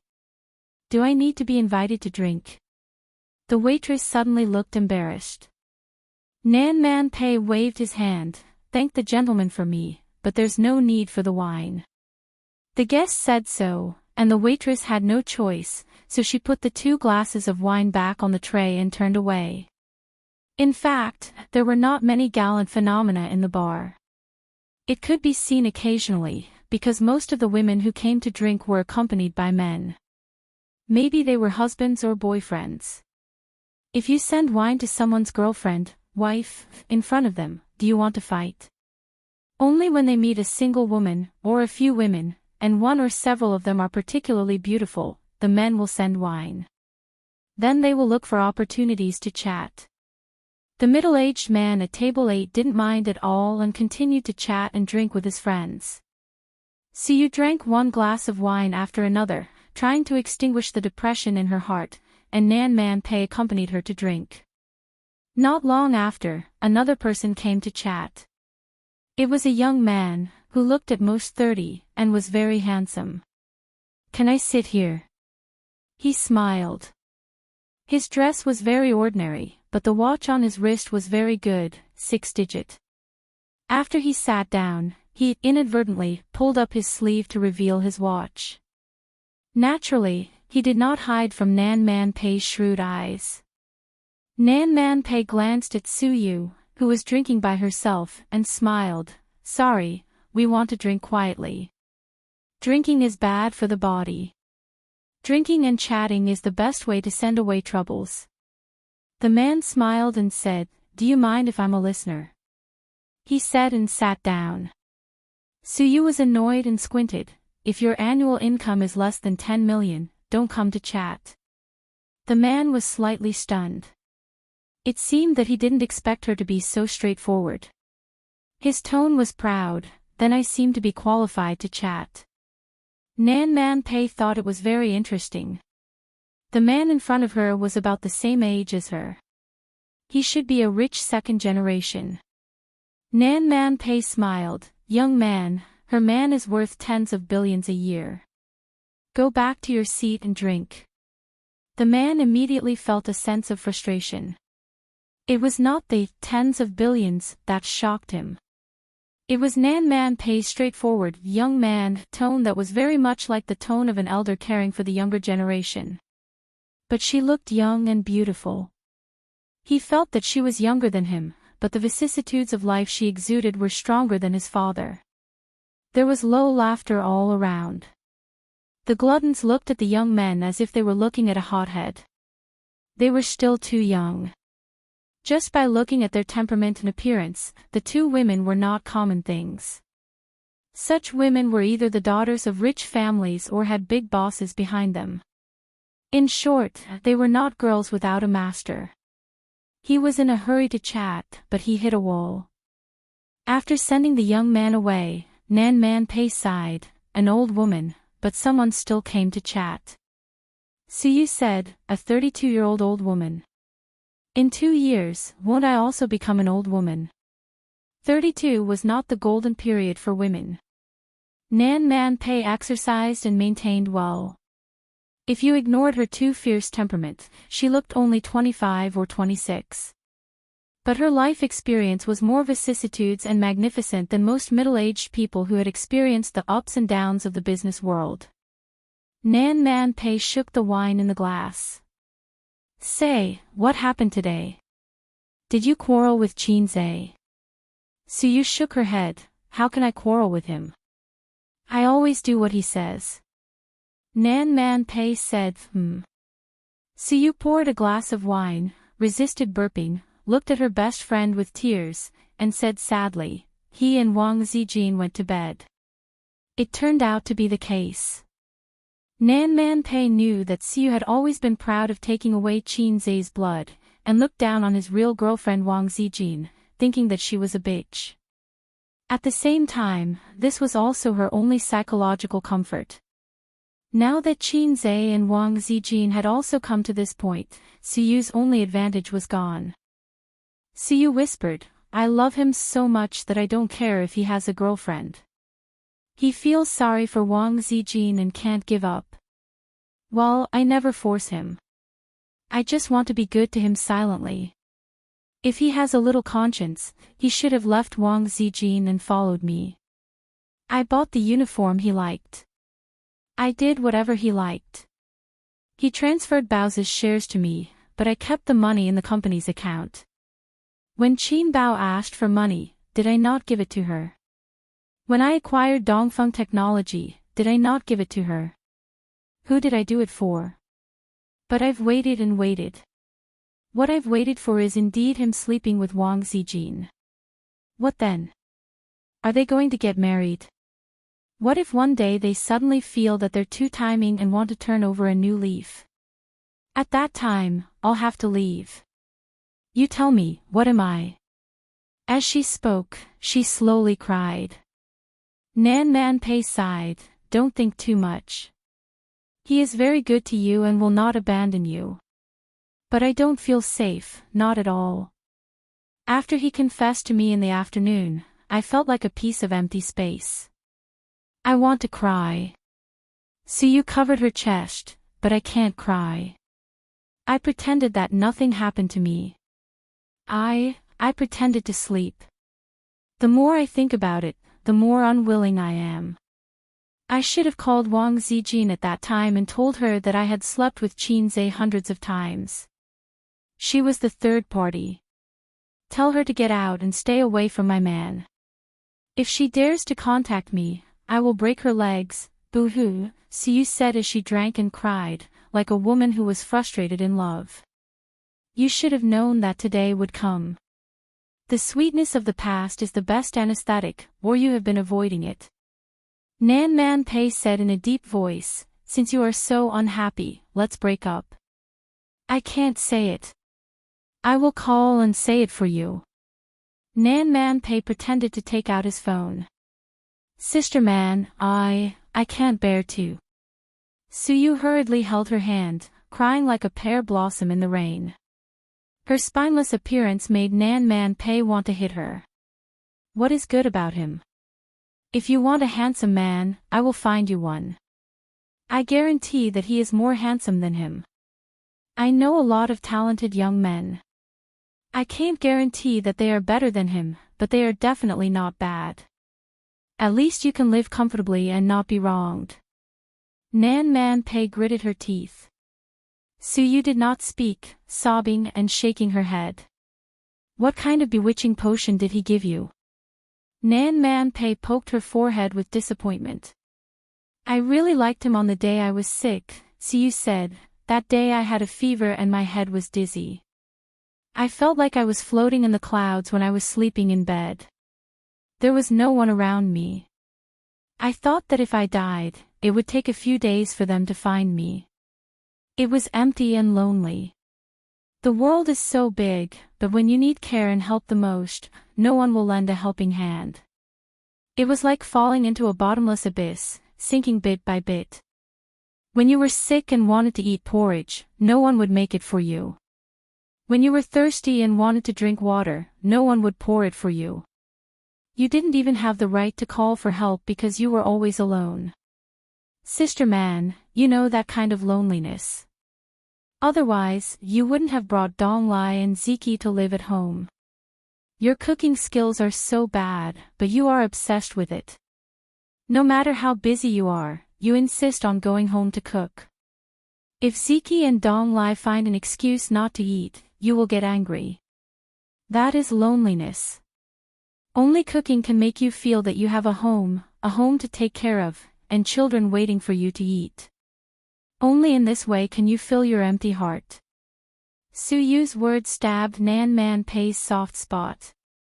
She frowned and said, don't say it. I originally called you, but I didn't expect my hand to slip and call Qin Zhe. He can take care of people much better than you, and his cooking is delicious. My hand slipped. If it were you, you would at most send me to the hospital, comfort me a few words, and leave. But he accompanied me for a long time, poured water for me, cooked for me, and helped me sweep the floor. I thought at that time, if there was one more person in my life, it would be good if it was him. He was the first person to know that I play games, and the first person to know my character. He was different from other men who didn't take me with them without video calls. Suyu drank the wine in her glass again, lowered her head, and confided her thoughts. After that day, I began to like him. I began to pay attention to him, appreciate him, and want to get close to him.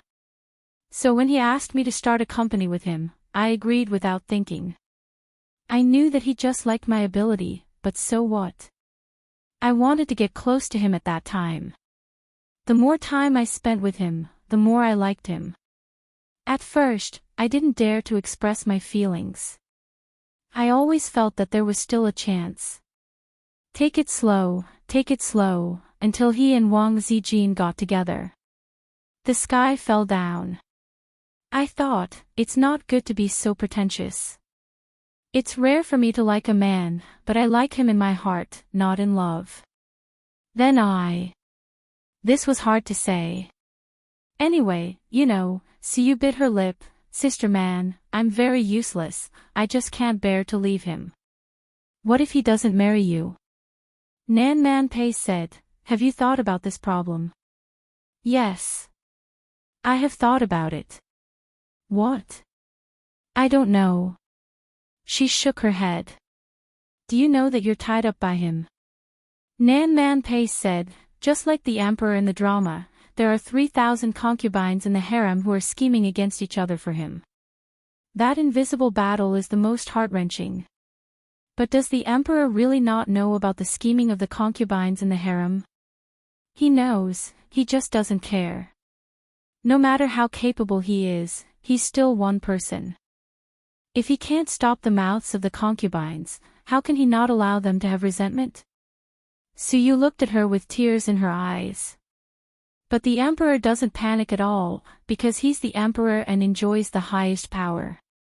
The women in the harem are his for life. Qinzhe is the same.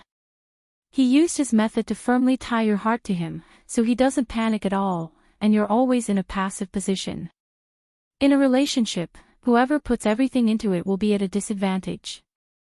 Nan Man Pei sneered, this little brat with a messy relationship is quite scheming. I used to be very curious about how he would deal with you and Wang Zijin. After watching Zhenhuan, I have an idea. What? Suyu, who was blind from crying, didn't react. He tied you up, and then Wang Zijin. You and Wang Zijin are the same. You both foolishly jumped into his trap. What do you think will happen if she knows about your relationship with Qinzhe? She'll cry, she'll hate, she'll be at a loss, but she definitely won't think of breaking up first. Nan Man Pei clicked his tongue, this woman seems to be scheming, but she's very stubborn. It's easy for her to walk down a dark path, unwilling to turn back even if she bumps into a wall. Didn't you say that Qinzhe was her first boyfriend? Now he's her first man. She gave her body and feelings that she had kept for more than 20 years to Qinzhe. Tell me, if your relationship is exposed, will she tear you or Qinzhe apart? Suyu cowered, she can't wait to tear me apart. I'm not afraid of her. You and Wang Zijin can't beat Qinzhe. This little brat is too cunning. Nan Man Pei comforted, cry, when you're done, she'll be next. After you've cried, the results will be out. It's still early. Suyu wiped her tears and stopped crying, then what should I do? You can't beat her. As soon as she stopped crying, Suyu burst into tears again, I'm so sad, and you're still stabbing me. If you're angry, break up. If you can't bear to, then leave it as it is. You know his indecisive character better than I do. Try to make yourself look wrong so that he'll feel more guilty. In the future, you'll be able to exchange more bargaining chips. That's all I can give you advice. Nan Man Pei shrugged, after all, although I've been married, I've never been in a serious relationship. You're asking for advice from someone who has zero experience in relationships. Are you stupid? Suyu. With nothing to do at night, Qinzhe accompanied his sister and Wang Zijin to watch Zhenhuan. Tonight, they happened to see the finale. It was rare for the heartless sister to be sad. She said that after watching Zhenhuan's life, I'm particularly melancholy. Qinzhe asked, what are you melancholy about? Qin Bao Bao said, emperors are the most heartless. The emperor's heart is unpredictable. The harem is like raising venomous insects. Only the one who kills her way out can become the venomous queen. Looking back after many years, the old friends around her withered away. The ancient women are pitiful, just like me. Wang Zijin spat, please take back the last half of the sentence. Qinzhe said, the emperor also killed his way out of many brothers, but didn't he also lose his head at any time? If you want to rule the world and be the mother of the world, how can you not risk your life? How can I be as lucky as you? Without doing anything, just lying down, I sent you to the peak of your life. Qin Bao Bao thought it made sense. Hugging Qin Zai's arm, she said sweetly, Ace has deep affection for Jijie. It's Jijie who is insatiably greedy. His real girlfriend Wang Zijin was furious. She spat, disgusting. Seizing the opportunity to kick Qin Bao Bao, she fled to the toilet. Coward, Qin Bao Bao rolled her eyes, and then pinched her brother's arm. Hey, your muscles are hard again. Qin Zai took advantage of the opportunity to do aerobics, showing off his well-defined muscles, and proudly said, You see if I'm awesome or not. A strange man with an 8-pack abs. Qin Bao Bao inexplicably blushed. She spat, I'm not looking. The mobile phone on the coffee table rang. It was Qin Zai's mobile phone, the caller, Nan Man Pei. Qin Zai answered the phone with a serious face. After hanging up, he said, I'm going out. What's wrong? It's about the investment. Oh. Qin Bao Bao nodded cleverly and accompanied Qin Zai to the entrance. Did you lose money? Qin Zai borrowed tens of billions from Nan Man Pei. She knew this. It's hard to explain in a few words. Taking the elevator to the underground parking lot to pick up the car, according to the address given by Nan Man Pei, Qin Zai rushed to the bar, just to see Siyu squatting on the side of the road vomiting, Nan Man Pei stroking her back. Qin Zai steadied the car and came over. As soon as he approached, Nan Man Pei suddenly attacked and kicked him in the lower abdomen. Qin Zai, who felt guilty, did not hide or even step back, but Nan Man Pei was pushed by the reaction force. Sister Pei was furious. She gritted her teeth and kicked again. Qin Zai fell to the ground cooperatively, and she stopped angry. Ugh, Siyu was beside him, vomiting his liver and intestines. Nan Man Pei felt pity and stared at Qin Zai. Look at what you've done. When Siyu finished vomiting, Qin Zai helped her up and held her in his arms. Thank you, sister man, I'll take her home. On the way home, the couple didn't say anything, but they were definitely awkward. Siyu had a headache at first, leaning on the seat and groaning. In the second half, her head didn't hurt, and her mind was much clearer. She began to carefully look at Qin Zai's expression. Well, I'm the one who's hurt. I won't take the initiative to talk. Will he think I'm annoying? In the afternoon, I clearly acted like nothing happened. All the way to Su Yu's community, Qin Zai parked the car and helped her go upstairs. He had a key to Su Yu's house. Opening the door and entering the house, Qin Zai hugged Su Yu with both hands, kicked the door with his foot, hugged her tightly, and said softly, I'm sorry, I'm sorry. Holding back the grievances all the way, Su Yu's tears poured out, big and rolling. Sister man said you set me up. She choked and said, what should I do? I just can't leave you. Don't listen to sister man. She's single and can't see us showing love. Have you never thought about marrying me? This question. I can't answer it now. She was disappointed again. Today, Qin Zai was too honest, but she would rather he said sweet words to coax her, even if it was fake. In silence, Siyu bit Qin Zai's shoulder.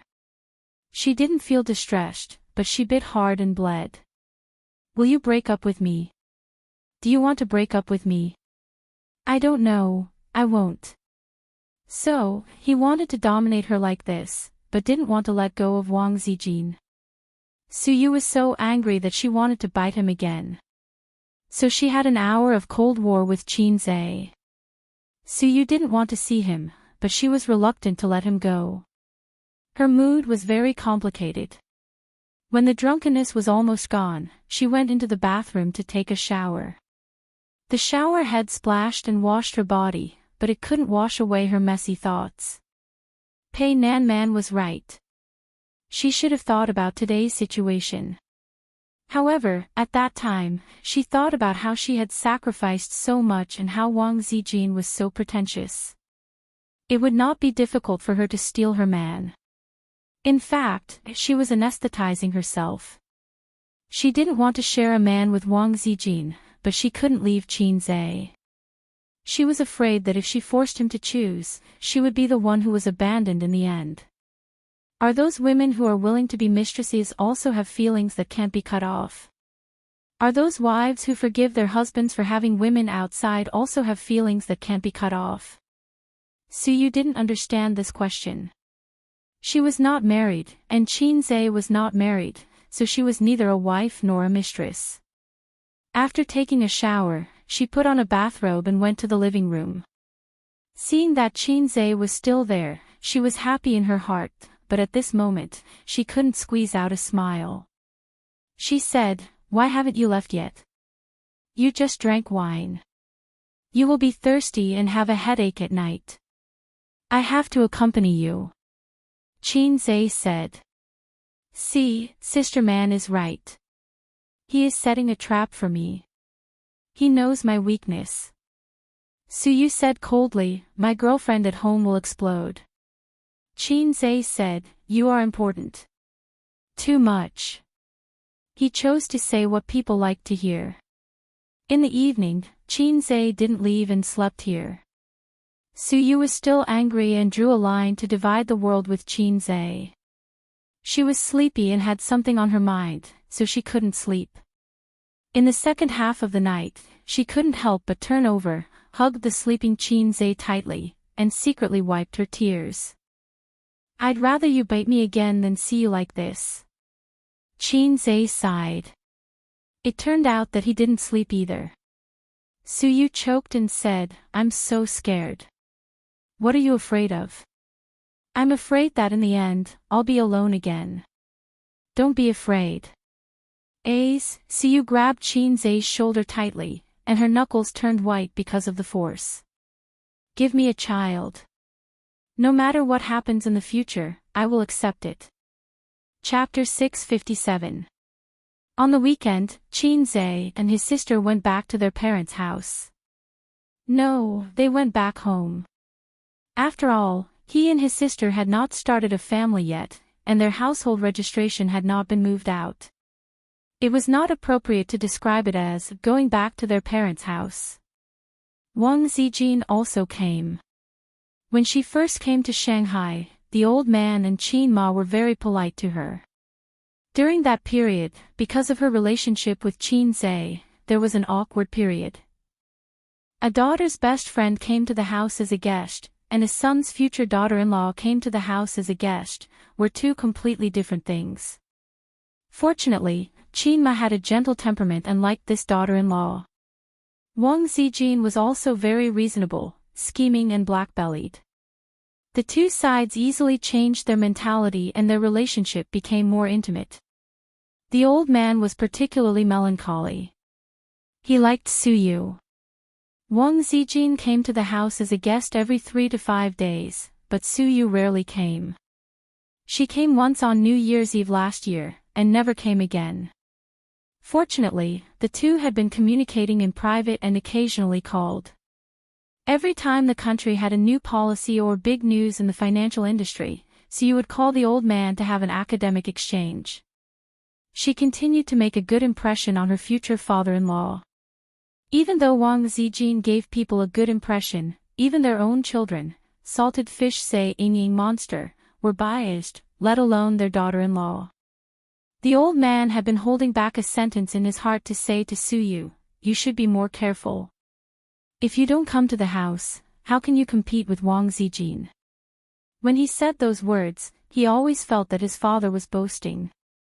Cultured people were thin-skinned, so it was difficult to say. In the living room, the man and the woman were clearly separated. The father and son were discussing financial facts, while the mother and daughter, together with a daughter-in-law, were watching Zhenhuan. The father and son were talking happily. In ancient times, scholars liked to get together and talk about words. It was the same now. The more knowledge, the more they liked to talk. So the old man was finally satisfied with his son, because his son could already keep up with his rhythm. It was incredible.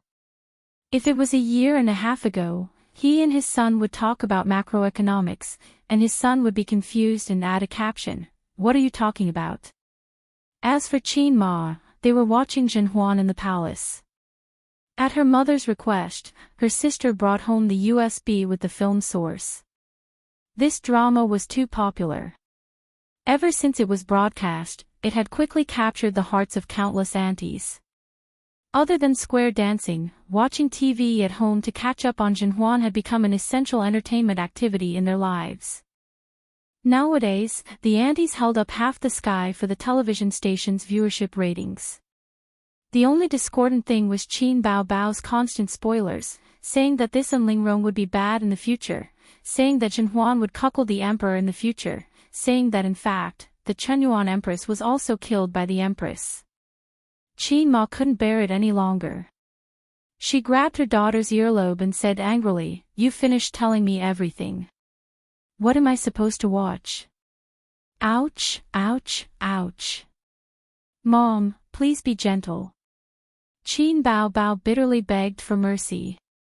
As it turned out, spoilers were unforgivable in the eyes of all kinds of people. Bao, do you still remember Auntie Zhou downstairs?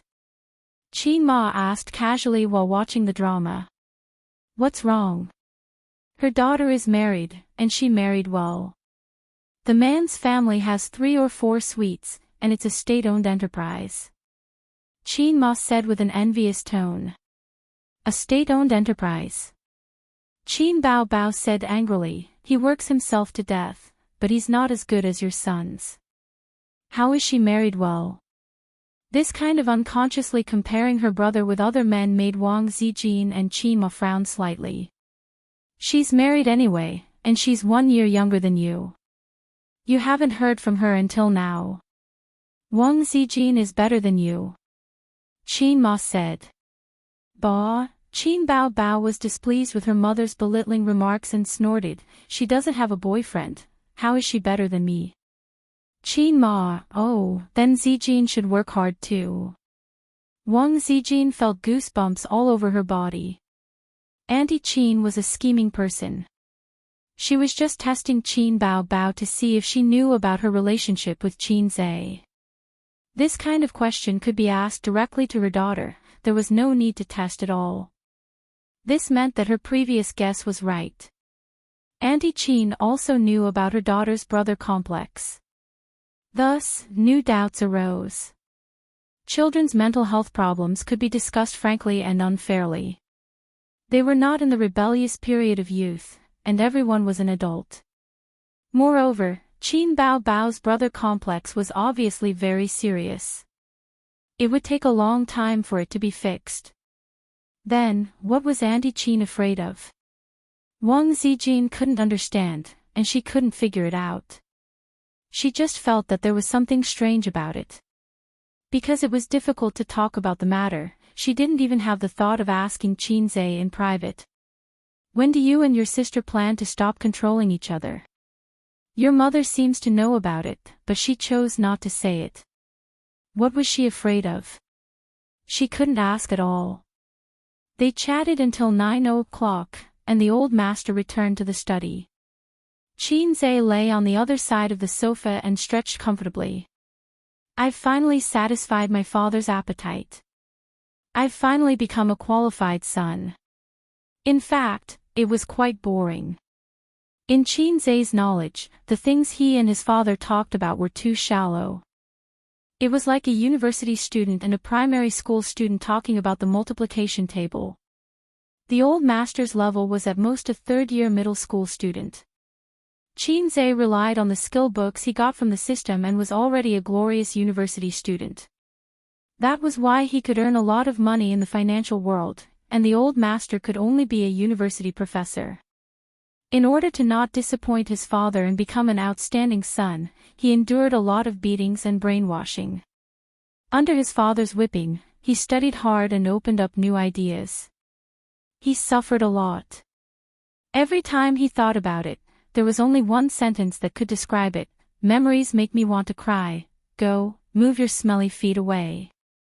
Qin Bao Bao slapped his feet away. Help me massage the soles of my feet. I'm tired. Qin Zhe put his big feet on his sister's round thighs. Go away.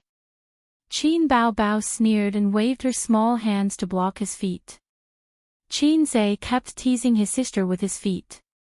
He kicked her legs, her arms, and her butt. Qin Bao Bao waved her small hands and slapped his feet away every time, but Qin Zhe just wouldn't let her go. Mom, he's so annoying. Qin Bao Bao complained to her mother. Qin Ma's mouth twitched. If she remembered correctly, his girlfriend seemed to be the one beside her. She looked at Wang Zijin and found that she was also twitching her mouth. Ah, I'm a little sleepy. I'll go back to my room and lie down for a while. Mom, did you help me change the sheets? Seeing Sister Ziwei's dark little face, Qin Zhe hurriedly sat up and left. He didn't know why, but when he stepped into his 20-square-meter room, he felt like he was at home. The room he lived in now was too big. The living room was too big, and the bathroom was too big. Although he could take a bath with Sister Ziwei, only here could he smell the familiar scent. This was the room he had slept in for more than 10 years.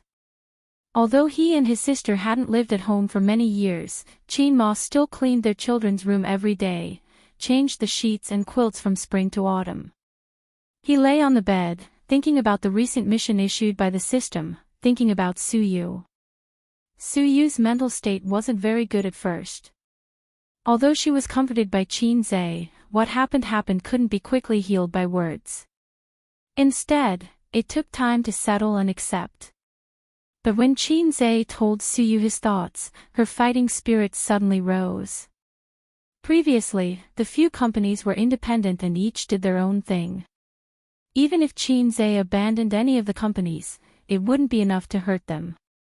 Therefore, even if she became a major shareholder of Baozi, Su Yu didn't have much sense of security. But if a group was established, all the resources and funds would be integrated, and it would create a huge monster. Tianfang, Baozi, and Amethyst couldn't even squeeze into the top 500 in the country. But after the three merged and shared the resources, its profitability would definitely increase by several times. And Su Yu, who controlled Baozi's investment, would occupy a pivotal position in the new group. Even if the group took off in the future, her power and position would be even more important. In this way, she would have enough capital and strength, and wouldn't have to worry about Qin Zhe abandoning Baozi and abandoning her. And in terms of intrigue in the workplace, she was confident that she could beat Wang Zijin and Qin Bao Bao. Suddenly, her future was bright. The only regret was that her stomach hadn't improved so far. In the past, she deliberately avoided the dangerous period. Later, she tried several times but didn't get pregnant. Su Yu specifically consulted the doctor and did a physical examination. There was no problem with her body. The doctor said that there was no rush and that she could take it slowly. After all, giving birth to a child was different from giving birth to a piglet. She could only take it slowly. It wasn't like she could crowdsource a child. Qin Zhe thought about what he could do before the merger, or what he should do before going public. The most important thing was to improve the performance and capital of each company. Then, when they went public, the stock price would take off. Even if Dongfeng Technology had the blueprints, it would lack time to manufacture the equipment and immediately put it on the market. But there should be no problem by the end of the year. As for Tianfang, Zhenhuan had just become popular, and the company's reputation had increased a lot. If he wanted to make money, he could continue to make movies. But in a year and a half, he had made 5 to 6 movies. His production was as high as a sow. If this continued, the title of fast shooter would be retired and replaced with machine gunner.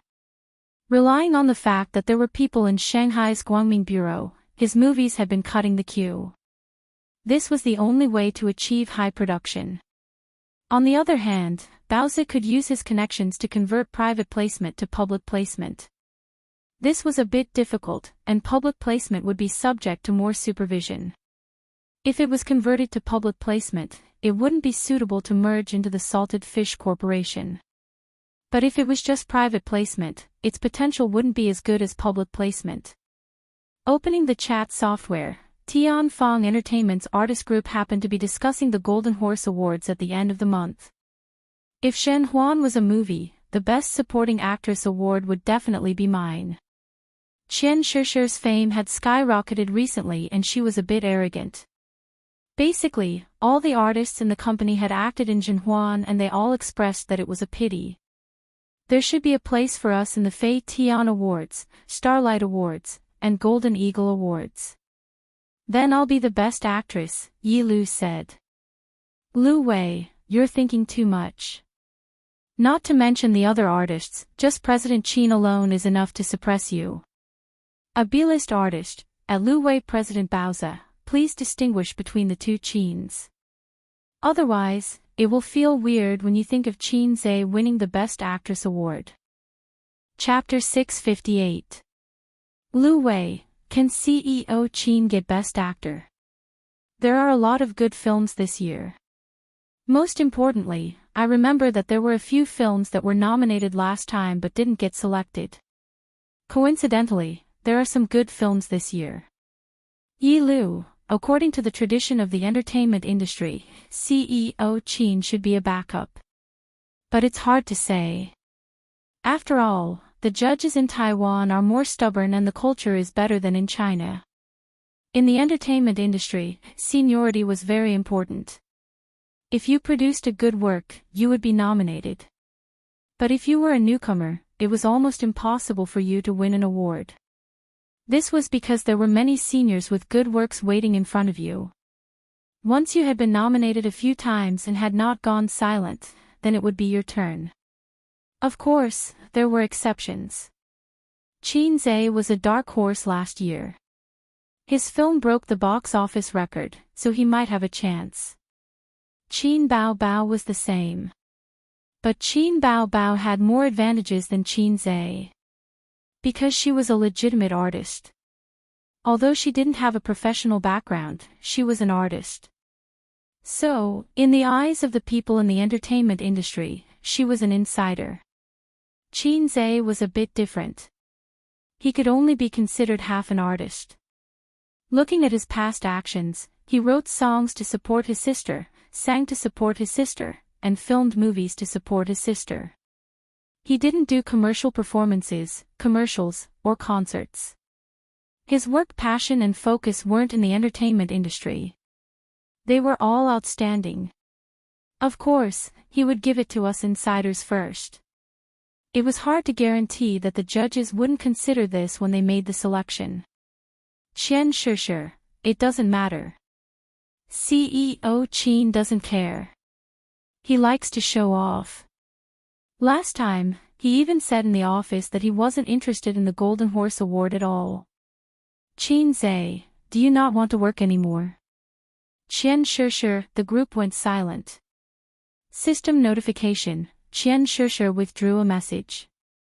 Driving home at night, Qin Zhe drove his low-key car towards Royal View Park.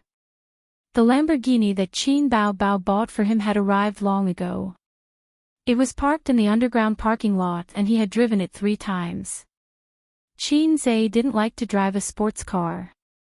One of the reasons was that it was too eye-catching. As a celebrity, he should keep a low profile when he went out. Most importantly, the sports car could only carry one person. He drove his sister and Wang Zijin out for a spin. When they came back, they complained that their legs were sore and that the front passenger seat was too narrow. Lastly, there was another reason. In a place like Shanghai, sports cars were not allowed to drive faster than 80 km per hour. I plan to merge a few companies, Qin Zhe said. How do we merge? Qin Bao Bao asked. Wang Zijin also looked up from her iPad. Let's merge into one group. If the company is scattered, it's not good for making money. Tianfang, Amethyst, Baozi, Dongfeng, all of the businesses under these names should be consolidated and listed on the stock market. Afraid that they would disagree, Qinzhe analyzed, instead of working hard for decades, why don't we get listed on the stock market and earn some money? I'm sure you've heard of this before. Our company has great potential. As long as we can get listed, we can earn money without doing anything. Why are you telling us this? You can do whatever you want. Qin Bao said. I can do whatever I want. Are you serious? You're shareholders. Of course, I have to ask for your opinions. I've also asked Sister Man. She has no objections. Qinzhe explained. The merger and reorganization of a few companies was a troublesome process. Fortunately, all the shares were in the hands of Qinzhe and his close friends. There were a lot of bargaining and power struggles, as if. Qin Bao immediately said, I want to be the major shareholder. Her sister's eyes were very sharp. She knew that establishing a group was not the same as doing things on their own. She quickly fought for power. I'm the major shareholder. More than 80% of Amethyst's shares are in my hands.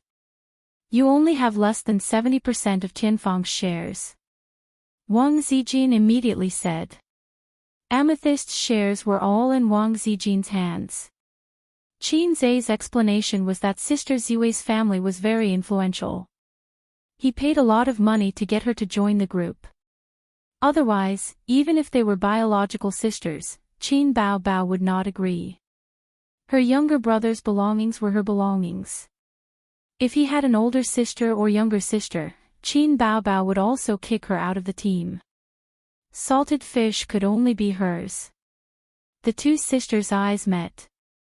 After the crackling of electric arcs, they said in unison, what about Suyu? How many shares does she have?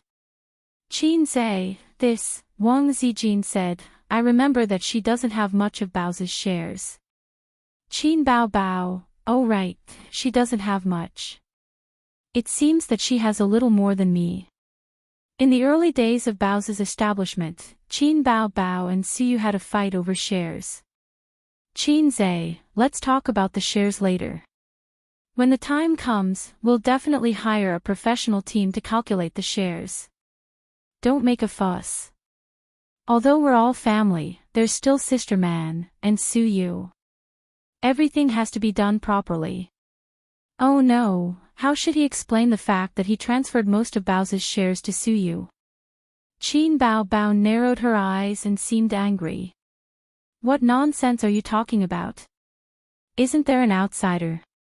Qinzhe, he saw Wang Zijin's angry expression from the rearview mirror. Well, let's talk about it later. I'll sing for you. Qinzhe came forward to smooth things over. On one side was his sister, and on the other side was his girlfriend. He was in a dilemma. Wang Zijin snorted, I won't listen to it if it's not a new song. Qinzhe turned off the CD in the car. After a while, he started singing. One day when I woke up, I didn't see you by my side. On my right was the toy you used to like. But when I stood up and looked for you in the room, all that was left was a letter with your scent. The song ended. That's it. Wang Zijin, who had just entered the state, was confused. That's it. I just made it up. Qinzhe said. In fact, it was just a casual song. He had heard this song in the point store and had an impression of it. However, he only remembered this part and didn't remember the rest, so he didn't remember it. The melody is not bad. Find some time to write this song down. I think it will be popular. Qin Bao commented with a professional eye. Besides. F***ck, Qinzhe suddenly cursed and then explained, it's okay, it's okay. I'm not talking about you. Then who are you talking about? Qin Bao widened her beautiful eyes. I'm talking about a certain lowlife. Qinzhe thought to himself. In a moment of carelessness, 30 points were deducted. He had just received a notification from the system. Songs in the point store couldn't appear in the modern world in any form. Otherwise, it would be treated as an exchange. Qin Zhe forgot about this rule. He used the songs in the store to show off, so the system forcibly deducted 30 points. The opening ceremony of the Golden Horse Awards was getting closer and closer. Qin Zhe and his sister were both invited. The awards on both sides of the Taiwan Strait basically couldn't avoid him and Qin Bao Bao. Unlike last time, there were more than 30 people in Tianfang's team heading to Taiwan. Qin Zhe was not only nominated for Best Actor, Movie King, but also for Best Original Screenplay. The nominated work was A Journey to the West. MOU was naturally nominated for the Best Director award. Lu Wei was also nominated for Best Supporting Actress. She was nominated for If I Become Memories, the movie where lovers become brother and sister. Qin Zhe sat in the piano room and played the MV for What Else Do You Want Me? It was still very popular. Qin Zhe didn't plan to participate in the Golden Horse Awards before. It was Qin Bao Bao who signed him up on her own initiative. His sister felt that it would be a pity if they didn't participate in the awards since they had made so many good films in the past year. The Golden Horse Awards and the Golden Horse Awards were very influential in the Chinese film industry. Every famous star was proud of winning Best Actor and Best Actress. This was the biggest glory in the Chinese film industry. When the Golden Horse Awards and the Golden Horse Awards were first established, they were protected by their territories. They were only willing to play by themselves and didn't want to bring China along. But after that, Taiwan's film industry declined, and many of its staff left. Hong Kong and China's film industry was thriving, and they had no choice but to let the three countries play together. It was a blessing in disguise. Because of this, the influence of the Golden Horse Award grew day by day. On the other hand, Hong Kong's Golden Horse Awards territorial protection rules were still the same. First, the film must premiere in Hong Kong or be screened in many other regions. Second, the director must be from Hong Kong, and the production company must be registered in Hong Kong. Although Qin Zhe's film was screened in Hong Kong, it did not meet the above conditions. That's why the Golden Horse Awards could not be signed up. If not, the Golden Horse Awards, which focuses on commercial films, would be more suitable for the siblings than the Golden Horse Awards. The last time Feng Yu accompanied his sister to the Golden Horse Awards, it was more than a week earlier, and they had toured Taiwan. At that time, Qin Zhe had just set up Baozi Investments, and his sister was still a small star in star art. They had a lot of time to travel. Now, they don't have so much time to travel. Also, there were a few stars in his entourage, and Qin Zhe decided to chase them back to work after the Golden Horse Awards. For celebrities, time was money. Many celebrities would even leave on the same day, and their schedules would be packed. Before they came, they would still be filming at the set. On the same day, they would rush to the airport to fly to Taiwan. After attending the Golden Horse Awards, they would rush back to the mainland overnight to continue filming. The opening ceremony was tomorrow, and they arrived in Taiwan at night. The assistants had already booked the hotel and booked 6 high-end commercial cars to pick them up. They drove to the hotel in a grandiose manner. When they got out of the car, Qin Bao Bao, who was holding her brother's arm, saw 3 women standing at the entrance of the hotel. They were all wearing masks, sunglasses, and caps. One of them waved at Qin Zhe excitedly. "Oh, it's your old flame," Feng Yu's sister said. "Why do you say that, sister? I have always treated her as my brother. It's just that she wants to sleep with me," Qin Zhe said and raised his hand. Chapter 659. Qin Zhe teased his sister and walked towards the 3 women at the hotel entrance, Go Ling, Ding Lixin, and Su Yunhan. The first 2 were Qin Zhe and his sister's new friends when they first came to Treasure Island. The latter was a colleague from Star Art. They met because of Su Yunhan. As a native artist of Treasure Island, how could she miss out on an important award like the Golden Horse Awards even though her career had shifted to the mainland? It was not a coincidence that Su Yunhan appeared at the hotel entrance. She must be in contact with his sister, which was why they stayed in the same hotel. When they met, Qin Bao Bao and Su Yunhan hugged each other warmly and waved at Ding Lixin and Guling. It was obvious that they were close. If she did not see Guling's flirtatious messages to her brother, Qin Bao Bao would not mind being her fake sister in the entertainment industry. However, when she saw Guling's messages to Qin Zhe that were full of hints and flirtatious messages, she realized that one was a dead pigeon, and the other was a stone, but the man could not stay. Qin Bao Bao had never seen such a shameless B***tch. She was furious. You want to be my friend while trying to steal my man? Do you think you're so mischievous? It was obvious that her possessive sister truly loved Wang Zijin. Hence, when Qin Zhe wanted to steal Guling and Ding Lixin to Tianfang, Qin Bao rejected him. When she suggested to steal Su Yunhan, Qin Zhe rejected her as well. After all, he and Huang Yizong were brothers. It was not good to steal someone else's man. Hi, Mr. Qin. Guling extended her hand happily. I haven't seen you in half a year, and you're getting prettier. Which hospital did you get plastic surgery at? Introduce me, I'll take my cheap sister for surgery. Qin Zhe held her hand. In ancient times, when a father introduced his son, he would call him little puppy or dog son. When he introduced his wife, he would call her cheap wife. Hence, there should be nothing wrong with him calling her cheap sister. Cheap sister. #.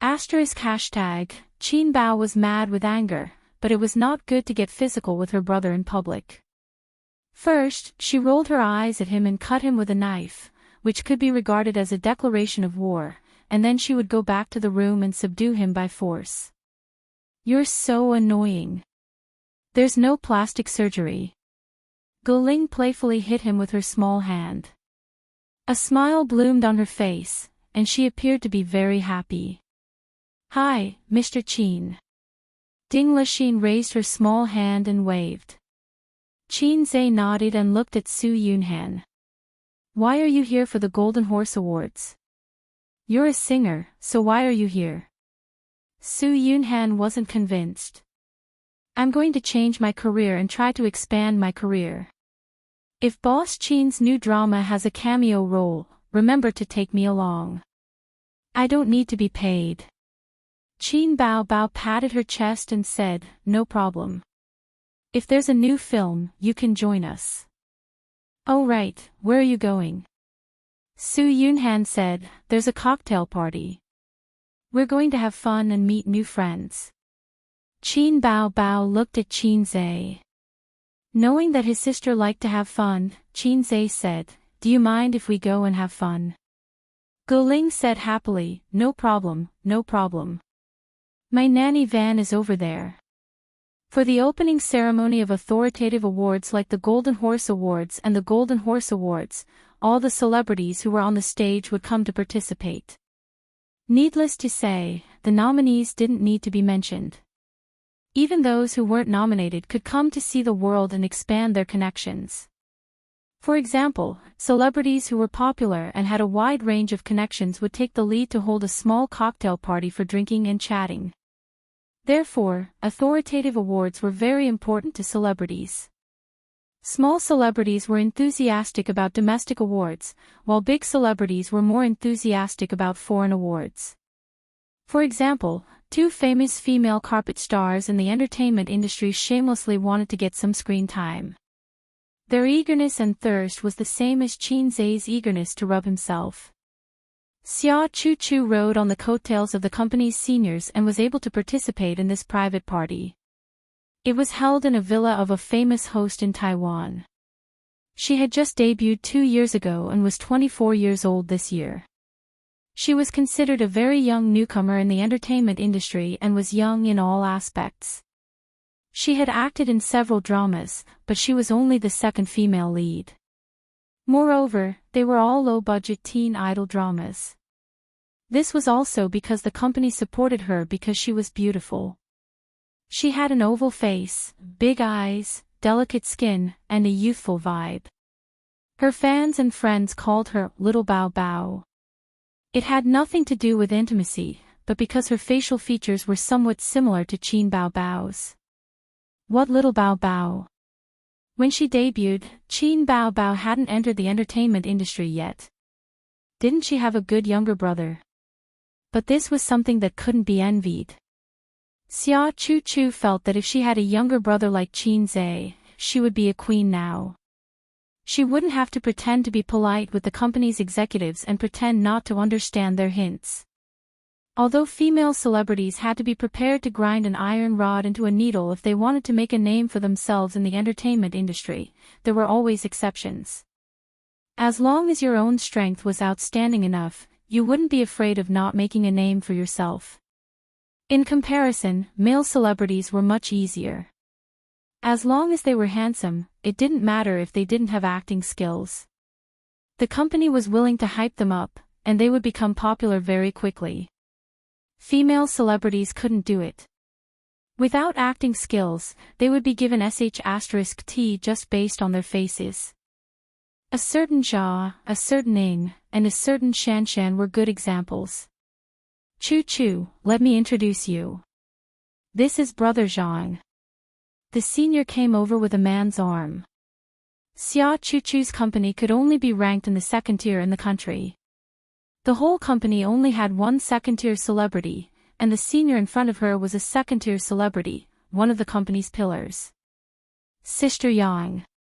Xia Chu Chu greeted first, then picked up the wine glass and stood up.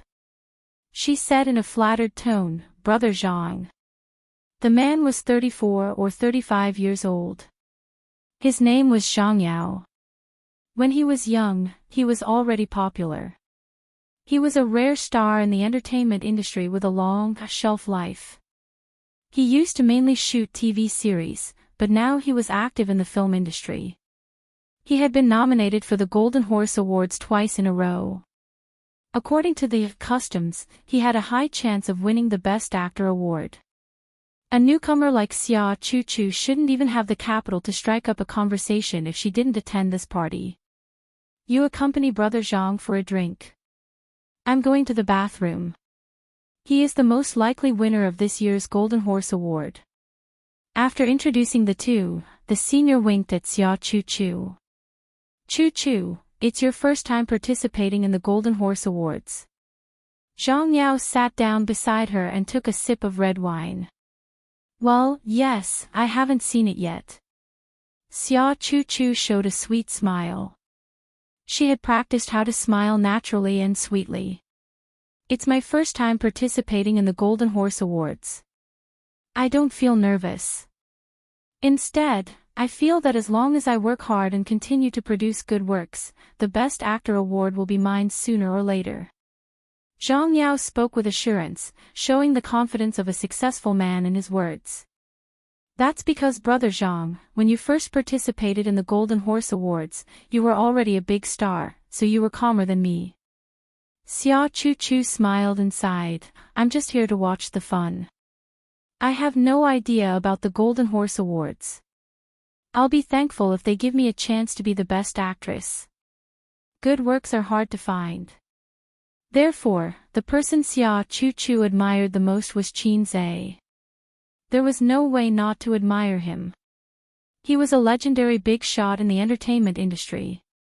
Your foundation is good, and your acting skills are honed. It's only a matter of time before you become the best actress.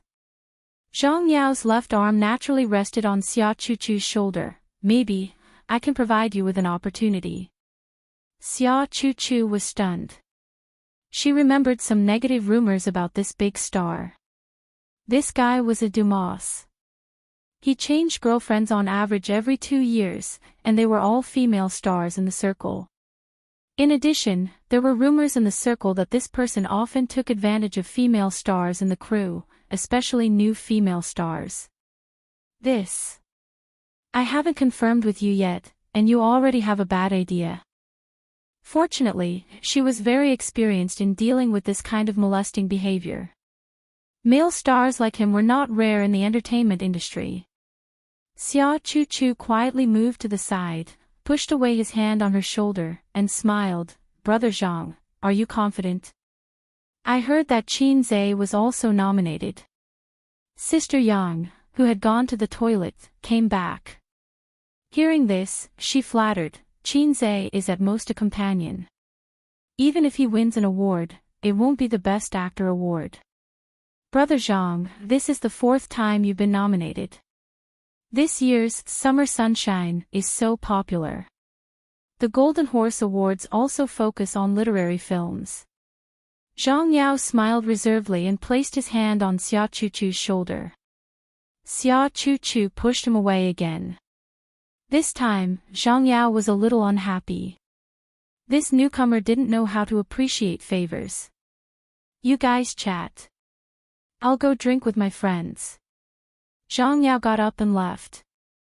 Young people are just not sensible.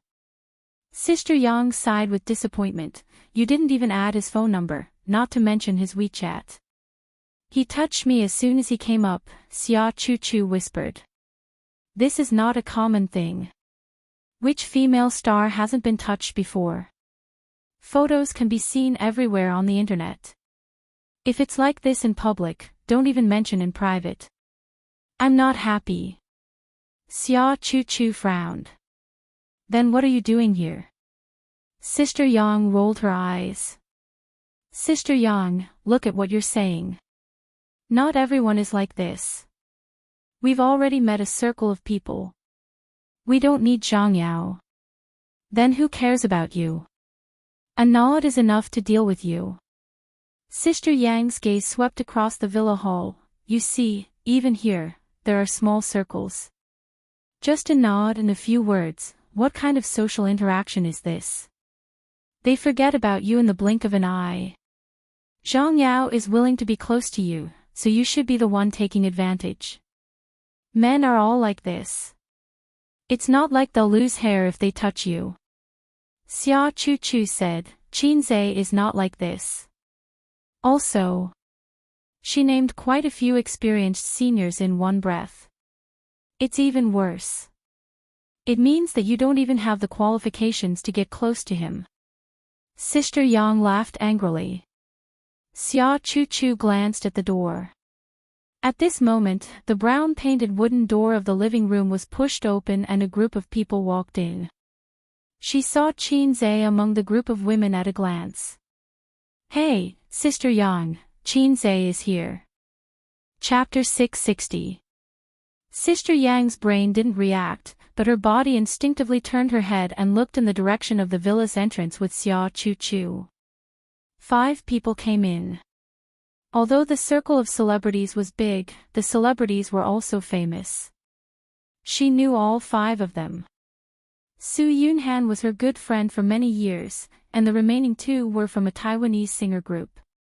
Those 2 could be ignored, but the siblings couldn't be ignored. As soon as they appeared, they instantly stole all the light, even if everyone present was an artist. Not only were their looks outstanding, but their fame and charm were also thunderous. The Taiwanese artists at the front had already gone up to greet them, and the others were looking at the 2 pieces of meat with great interest. Sister Yang, why are they here? Xia Chu's eyes were shining, and she looked excited. This is the benefit of the Golden Horse Awards. You don't have to worry about not being able to find a bridge to get to know the big shots in the industry, Sister Yang whispered. Private gatherings were very important. When it came to the awards ceremony, although there were many stars and there was no shortage of big shots, it was actually very difficult to make friends with them. If I can squeeze into Qin Zhe's circle of contacts, I might be able to become famous next year, Xia Chu said. Sister Yang's heart skipped a beat. I know Su Yunhan. I can use her to establish a relationship with the Qin siblings. Oh, as long as 1 or 2 important characters appear between my fingers, I can become famous. All kinds of thoughts flashed through her mind. After entering the hall, Qin glanced around. There weren't many celebrities present, only 7 or 8. They formed a circle of friends in 2s and 3s. It wasn't very clear, and there were people moving around from time to time. There were cakes, snacks, and wine on the table. It was a very ordinary salon. He dared to bet that his sister would be disappointed when she saw the scene in front of her. Ying liked to be lively and liked to play. She thought it would be a lively scene like a bar KTV. A well-maintained middle-aged woman came up with a smile and greeted Guling and Ding Lixin warmly. Then, she shook hands with Qin and Qin Bao and ridiculed exaggeratedly, "You two big bosses should have informed me earlier if you were coming, so that I could personally go outside and lay out the carpet." Qin knew her. He had watched her variety shows and dramas since he was a child. He had also met her once when he was in Taiwan. "Sorry for the intrusion, Sister Gua. I hope you don't mind." Sister Gua said angrily, "What are you talking about? Your presence brings light to my humble dwelling." She led Qin to his seat and personally served him. "This is the second time the two of you are here, right? Last time, it was the Golden Melody Awards. This time, it's the Golden Horse Awards. If you really win the Best Actor award, you'll break the record of the entertainment industry again." Sister Guo raised her glass. "I'm just a chaperone. Bitch." He swallowed the word sister and changed his words. "My sister, on the other hand, has a chance." "Hey, both of you have high hopes." Sister Guo said mysteriously, "I have something interesting to tell you. When your company signed up, you signed up for a few movies, right?" Qin looked at his sister. He didn't pay attention to this matter. Qin Bao nodded slightly. "All the movies this year have been signed up." "That's it," Sister Guo said. The Golden Horse Awards favors literary films, so at first, they were hesitant between If I Become Memories and A Journey to the West. The jury even quarreled a few times. From a literary point of view, the former was more suitable than the latter. If I Become Memories is the #1 drama in the youth romance genre. Although A Journey to the West is also very touching, the commercial atmosphere and the mythological background make it deviate from literary films. Then why did they still choose A Journey to the West? Qin Bao asked. She felt proud that she could make the jury so angry that they quarreled during a meeting. She glanced at her brother with a smile, only to find that he was staring at a beautiful woman in the distance. Qin Bao frowned. She realized that things were very troublesome. Later, someone said that the themes of the two movies are actually love tragedies. There's not much difference in essence, but the touching feelings are different. The most important thing is the box office. A Journey to the West has broken the box office record this year. It's really famous. If such a film can't be nominated, it will make the outside world question the value of the Golden Horse Awards. As she spoke, she found that the eyes of the sister and brother were not on her at all. The brother was looking at the woman, and the sister was looking at the brother. Following his gaze, she saw Xia Chu. Sister Gui said, "Oh, that girl is very beautiful." She only thought that Qin was attracted by the beauty. "I have a little impression of her, but I can't remember her name." Qin tried to recall. Xia Chu, from the mainland. She's a newcomer.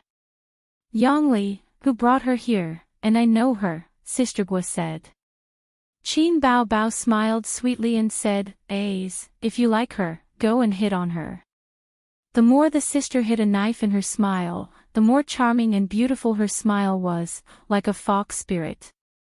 "If Boss Qin personally pursues her, it'll be easy. How about I call her over for a drink?" Several women who didn't know the truth added fuel to the fire. Qin withdrew his gaze. He didn't explain and smiled slightly. Guling said sourly, "No way, Boss Qin really likes her. I have a good impression of her, so I took a few more glances. Qin Zhe said. The women looked at each other. Sister Gua smiled and said, I'll call her over for a drink. Qin Bao's beautiful face changed slightly. No, no, no. Qin Zhe waved his hand and said, she looks a bit like my sister. The others didn't understand the meaning of Qin Zhe's words for a while, but Qin Bao got it. She snorted and said, how is she similar? She doesn't look like her at all. Under the table, she fiercely pinched Qin Zhe's thigh and gently rubbed it, trying not to let the corners of her mouth curl up. After chatting for a while, Qin Zhe and his sister drank a glass of wine with many artists in the hall. They greeted each other and chatted casually for a while. Qin Zhe saw one of the biggest contenders for the Best Actor award, Zhang Yao. He had a friendly chat with him. The first thought that came to his mind was, damn, it's you, the previous generation's Jia Baoyu. Xia Chuchu's first impression of Zhang Yao was that he was a playboy and pervert. Qin Zhe immediately thought of the past. Probably when Qin Zhe was in high school, the media exposed that this guy's girlfriend and his good friend went in and out of a hotel. There were pictures to prove the truth. At that time, Zhang Yao was already very famous and was filming outside. The entertainment news was abuzz for a long time. Unfortunately, the internet was not developed at that time. It was not like now, where everyone on the internet was talented and their words were hurtful. Otherwise, there would definitely be a place for Zhang Yao in the Guanyu alliance headed by Jia Baoyu. Zhang Yao had some wariness and hostility towards Qin Zhe in his heart, but he didn't show it. At Xia Chuchu's table, under the introduction of Sister Gua, the two sides talked for a while. Then, there was the dogskin plaster Yang Li. As a result, the pink newcomer Xia Chuchu seemed particularly lonely. It would be appropriate for her to howl, I'm drunk alone. Except for Yang Li, she didn't know anyone else. If she shamelessly mingled with them, it would directly lower her status. If she really wanted to lower her status, it would be best to go to Qin Zhe's table. But when a small character wanted to make friends with a big shot, it was not enough to just meet once. She needed someone to introduce her. However, the senior who often patted his chest and promised to take care of her had already ignored her at this time. It turned out that the senior's so-called care was a small favor when there was no conflict of interest. Why are you drinking alone? Xia Chuchu, who was playing with her phone, heard the man's gentle voice and looked up in surprise. She saw Qin Zhe, so her expression became more and more stunned. Qin Zhe sat down beside her and looked at her face closely. Xia Chuchu. Hello, Boss Qin. Xia Chuchu was flattered and a little nervous at the same time. Why did this big shot come? How could this concubine get the big shot's pity? She looked at Qin Zhe's face. Just now, there were too many people, so she was embarrassed to keep staring at him. He was a very handsome man. Even if he was out of the camera, his appearance did not decrease. There was a rule in the entertainment circle that no matter men or women, no makeup was allowed to take photos. But Qin Zhe's face, although his facial features were not perfect, his wheat-colored skin was delicate and smooth to the extent that it could make women jealous. Of course, compared to his appearance, talent was the key to making women crazy. Which company are you from? Huali Film and Television. How long have you been in the industry? Exactly 2 years. Xia Chuchu felt that there seemed to be eyes around her. The newcomer, who was originally unnoticeable, was suddenly envied by many seniors. At this time, Qin Zhe took out his business card and handed it over. Contact me if you need anything. After handing over the business card, he asked for Xia Chuchu's contact information and then left. Holding the business card with both hands, Xia Chuchu was stunned. She was at a loss and excited as if a pie fell from the sky and hit her head. What did he mean by this? Did he take a fancy to me? Otherwise, how could he explain that the big boss personally handed me his business card? Then, should I half refuse or refuse? No, Qin Zhe's reputation in the circle is very good. He definitely doesn't want to sleep with me. Then why is he inexplicably paying attention to me? Because I'm a little Bao Bao. Qin Zhe and Qin Bao Bao left in the middle of the party. They declined Su Yunhan's kindness to send them off and called the driver to pick them up. Although they had a good chat with the artists present during the period, the only one who really received Qin Zhe's business card was Xia Chu Chu. Yang Li was satisfied and a little unsatisfied. It was enough to get familiar with him for the first time, if there was no comparison with Xia Chu Chu. Chu Chu, what did he say to you? Yang Li returned to the table and asked curiously. It was like when girls got together to discuss the little fresh meat when they were studying, but there was more utilitarian heart in it. He said he needed to contact me. Xia Chu Chu said. Did he make any promises? No. Any requests? Yang Li asked, or an obvious hint? No. Xia Chu Chu shook her head. Tisk, Yang Li attributed this to men liking young and beautiful women. Maybe it's because of my nickname. Xia Chu Chu joked. She seriously put the business card in her pocket. On the way home, Qin Bao Bao crossed her legs and placed her phone on her stomach. She watched a movie and said, "You want to poach people again?" Qin Zhe said, Tian Fang only managed to cultivate one female artist, Feng Rui. It's a waste of effort, so it's better to spend money to buy her. Then why that? Chu Chu. Xia Chu Chu. Qin Zhe thought for a moment. Because she looks like you. She's pleasing to the eye. Qin Bao Bao stretched out a finger smeared with red cardamom and poked her brother's head. Sister is just pleasing to the eye. Sister looks like a little fairy. Qin Zhe coaxed. Qin Bao Bao was satisfied. Do you think I'll get the Best Actress award? If I don't, then I came here for nothing. I'm not sure. I haven't studied the selection rules of the Golden Horse Awards, but last year's Best Actress award seemed to have been won by a dark horse. She's not a newcomer, but at least she wasn't nominated. Qin Zhe said, "We'll see tomorrow. I personally don't care. If I don't get it, then I don't. You, on the other hand, won the Best Actress award and your value will rise. It'll depend on your luck." Qin Bao Bao suddenly pounced over and sucked hard on Qin Zhe's face. I'll suck your luck dry. Chapter 661. In the evening, Guling and Ding Lixin returned to the hotel after the party. They had several villas in Taiwan, but they were far away, so they stayed near the Zhongshan Hall. The location of the Golden Horse Awards was different every year. This year it was at the Zhongshan Hall, and last year it was at the Zhongzhen Cultural Center in Kaohsiung. In the entertainment industry where plastic sisters were everywhere, the two of them were a real pair of sisters made of iron. They were classmates in university and slept in the same dormitory. At the school's spring festival party, the two of them sang a song on stage as freshmen and were discovered by talent scouts. Since then, they had debuted for 6 or 7 years. The two sisters lay on the bed with masks on their faces and patted their faces gently with their hands.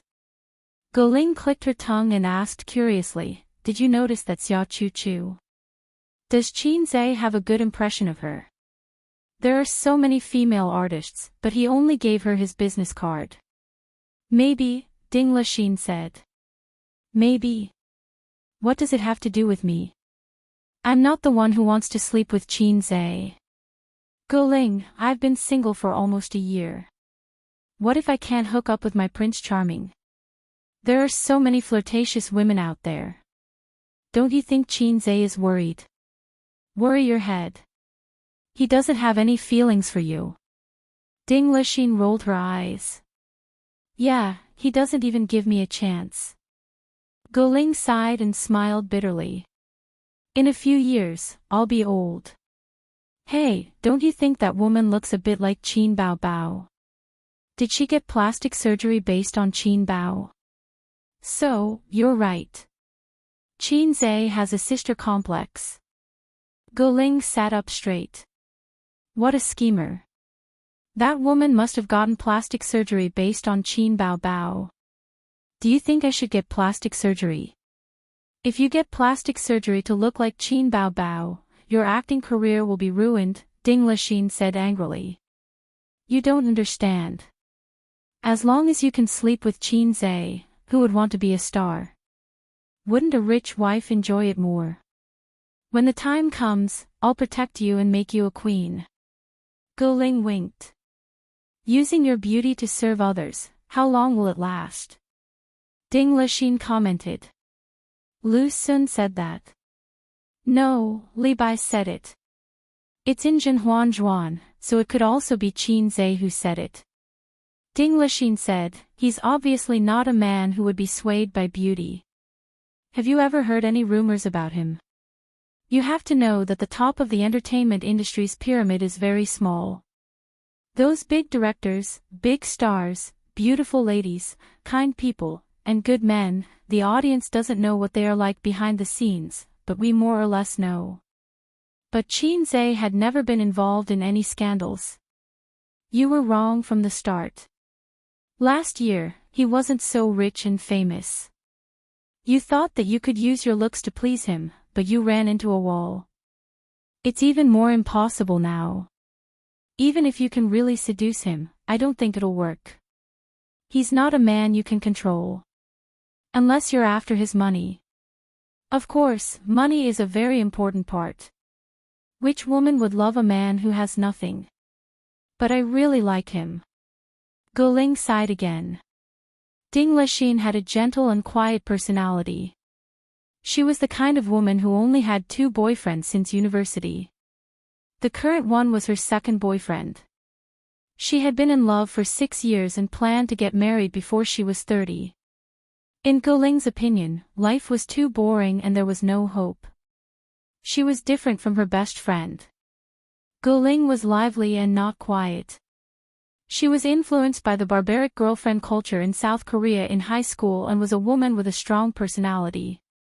So, she had changed boyfriends several times, but none of them made her want to get married. When she saw Qin Zhe last year, she was also curious, but her mentality was different now. If she could seduce Qin Zhe, she would choose to be a good wife or something. Up to you. Remember to get married before you're 35. Ding Lixin shrugged. The next day, when Qin Zhe woke up, it was almost noon. He yawned and slowly sat up.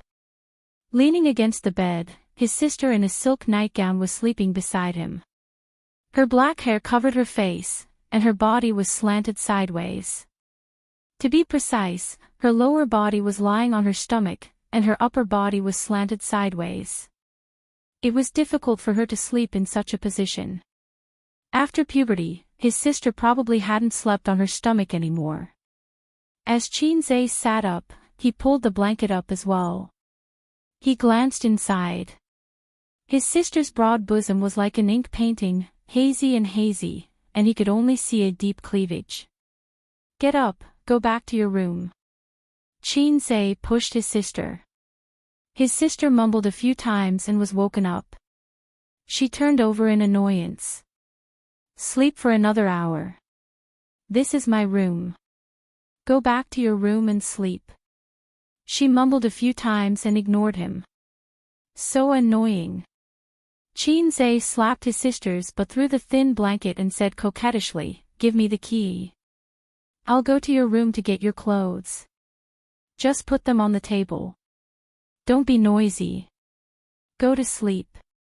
Qin Bao Bao turned over. The air conditioner was a little high, so she felt hot under the blanket. As she turned over, she clamped the blanket between her thighs. Last night, she went to bed at 3:00 in the morning. In the middle of the night, she sneaked in and chatted with Qin Zhe until 1:00 in the morning. She was going to sleep, but his sister suddenly had insomnia. She didn't wear her earphones and laughed like a pig from time to time. When she laughed, her two long legs couldn't help but slap the bed twice. Qinze couldn't sleep. He slapped his sisters but out of revenge and let her be. His sister had been like this since she was young. She didn't know how to take care of others, not in this lifetime. She could act coquettishly, act cute, and cry, but most of the time, she was heartless. Their parents treated her like a princess. Fortunately, the old man didn't spoil her unconditionally. If she made a mistake, he wouldn't punish her, but he would still criticize and educate her. Qin Bao Bao was spanked by her younger brother frequently, but her parents only punished her twice in her life. Qinze remembered playing behind his sisters but when he was young. She and her friends played with flower ropes, jumping rope, and shouted in a clear voice, "Melon blossoms on the 25th. She heartlessly left little Qinze aside to enjoy herself. Qinze sat on the grass in the neighborhood, wearing knee-length shorts and sandals. He stared at his sister in a daze like a silly landlord's son. But there were times when she was considerate. For example, when Qinze was timid in kindergarten, his sister had to squat outside the classroom to guard him. Qinze would call for his sister every few minutes. When he heard a response from the door, he wasn't afraid anymore. His classmates in kindergarten didn't dare to bully him because they knew that there was always a tall sister or mother squatting outside the door. When he was in elementary school, his sister loved him very much. She didn't bully him like later on, but she probably played with him like a toy. She rubbed and kissed him, and flicked his d*ck. Qinze gradually fell asleep in his memories, but he was immediately awakened by his sister who didn't know what considerate was. "Ace, play games with me."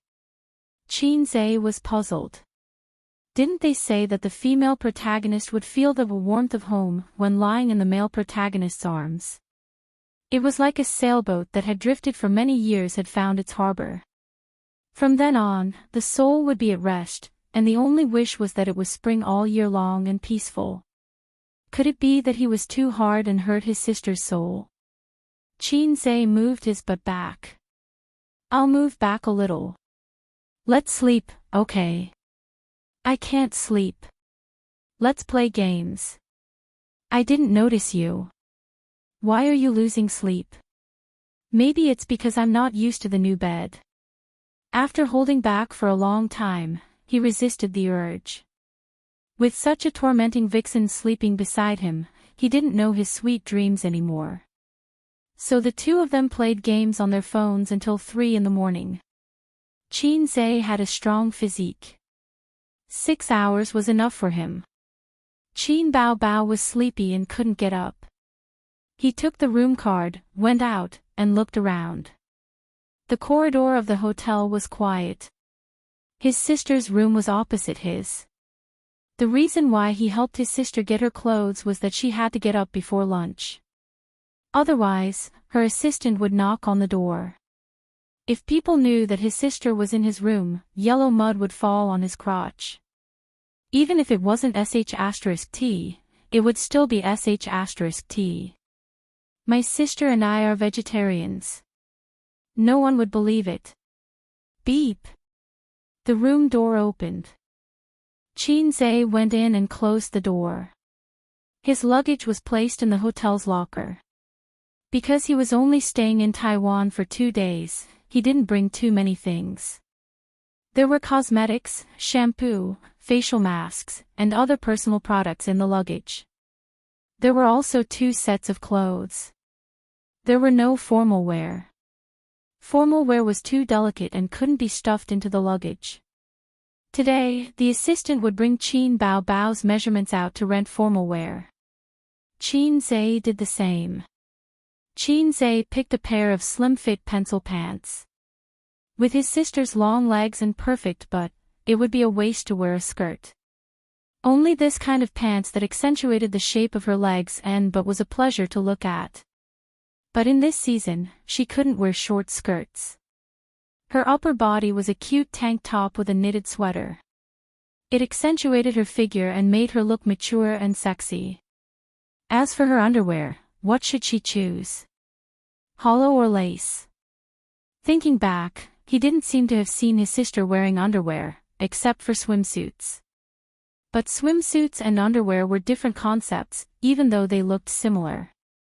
Qin had even seen his sister's naked body covered by the holy light, but he couldn't think of her in her underwear. 3 words, regret. The hollow one was white, and the lace one was black. He held a pair of plump boxers in each hand and imagined how his sister would look in them. Dong dong dong. There was a knock on the door. Who is it? President Qin. The female assistant's voice came. I heard the door close next door and thought President Qin was back. Oh right, where did President Qin go? Qin, she's discussing something in my room. Don't disturb her. How's the formal wear? The female assistant, got it, President Qin. I've already gone to get the formal wear. It will be back before noon. After a while, Qin opened the door and looked down the corridor. There was no one there. He turned around and took his sister's clothes, crumpled them into a ball and tucked it under his arm before returning to his room.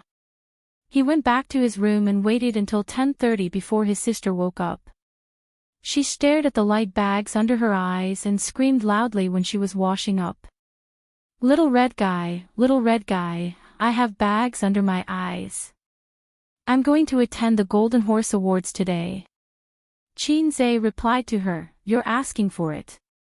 After lunch, she went back to her room to choose the formal wear sent by her assistant. There were several sets of formal wear sent by the rental company. The formal wear was covered with plastic protective film and had hangers. It would be a huge loss if these expensive dresses were torn even a little. Under Qin's supervision, Qin Bao followed his advice and chose a blue off-the-shoulder dress. Paired with a platinum necklace and earrings, she instantly transformed from a youthful beauty into a luxurious and sexy beauty.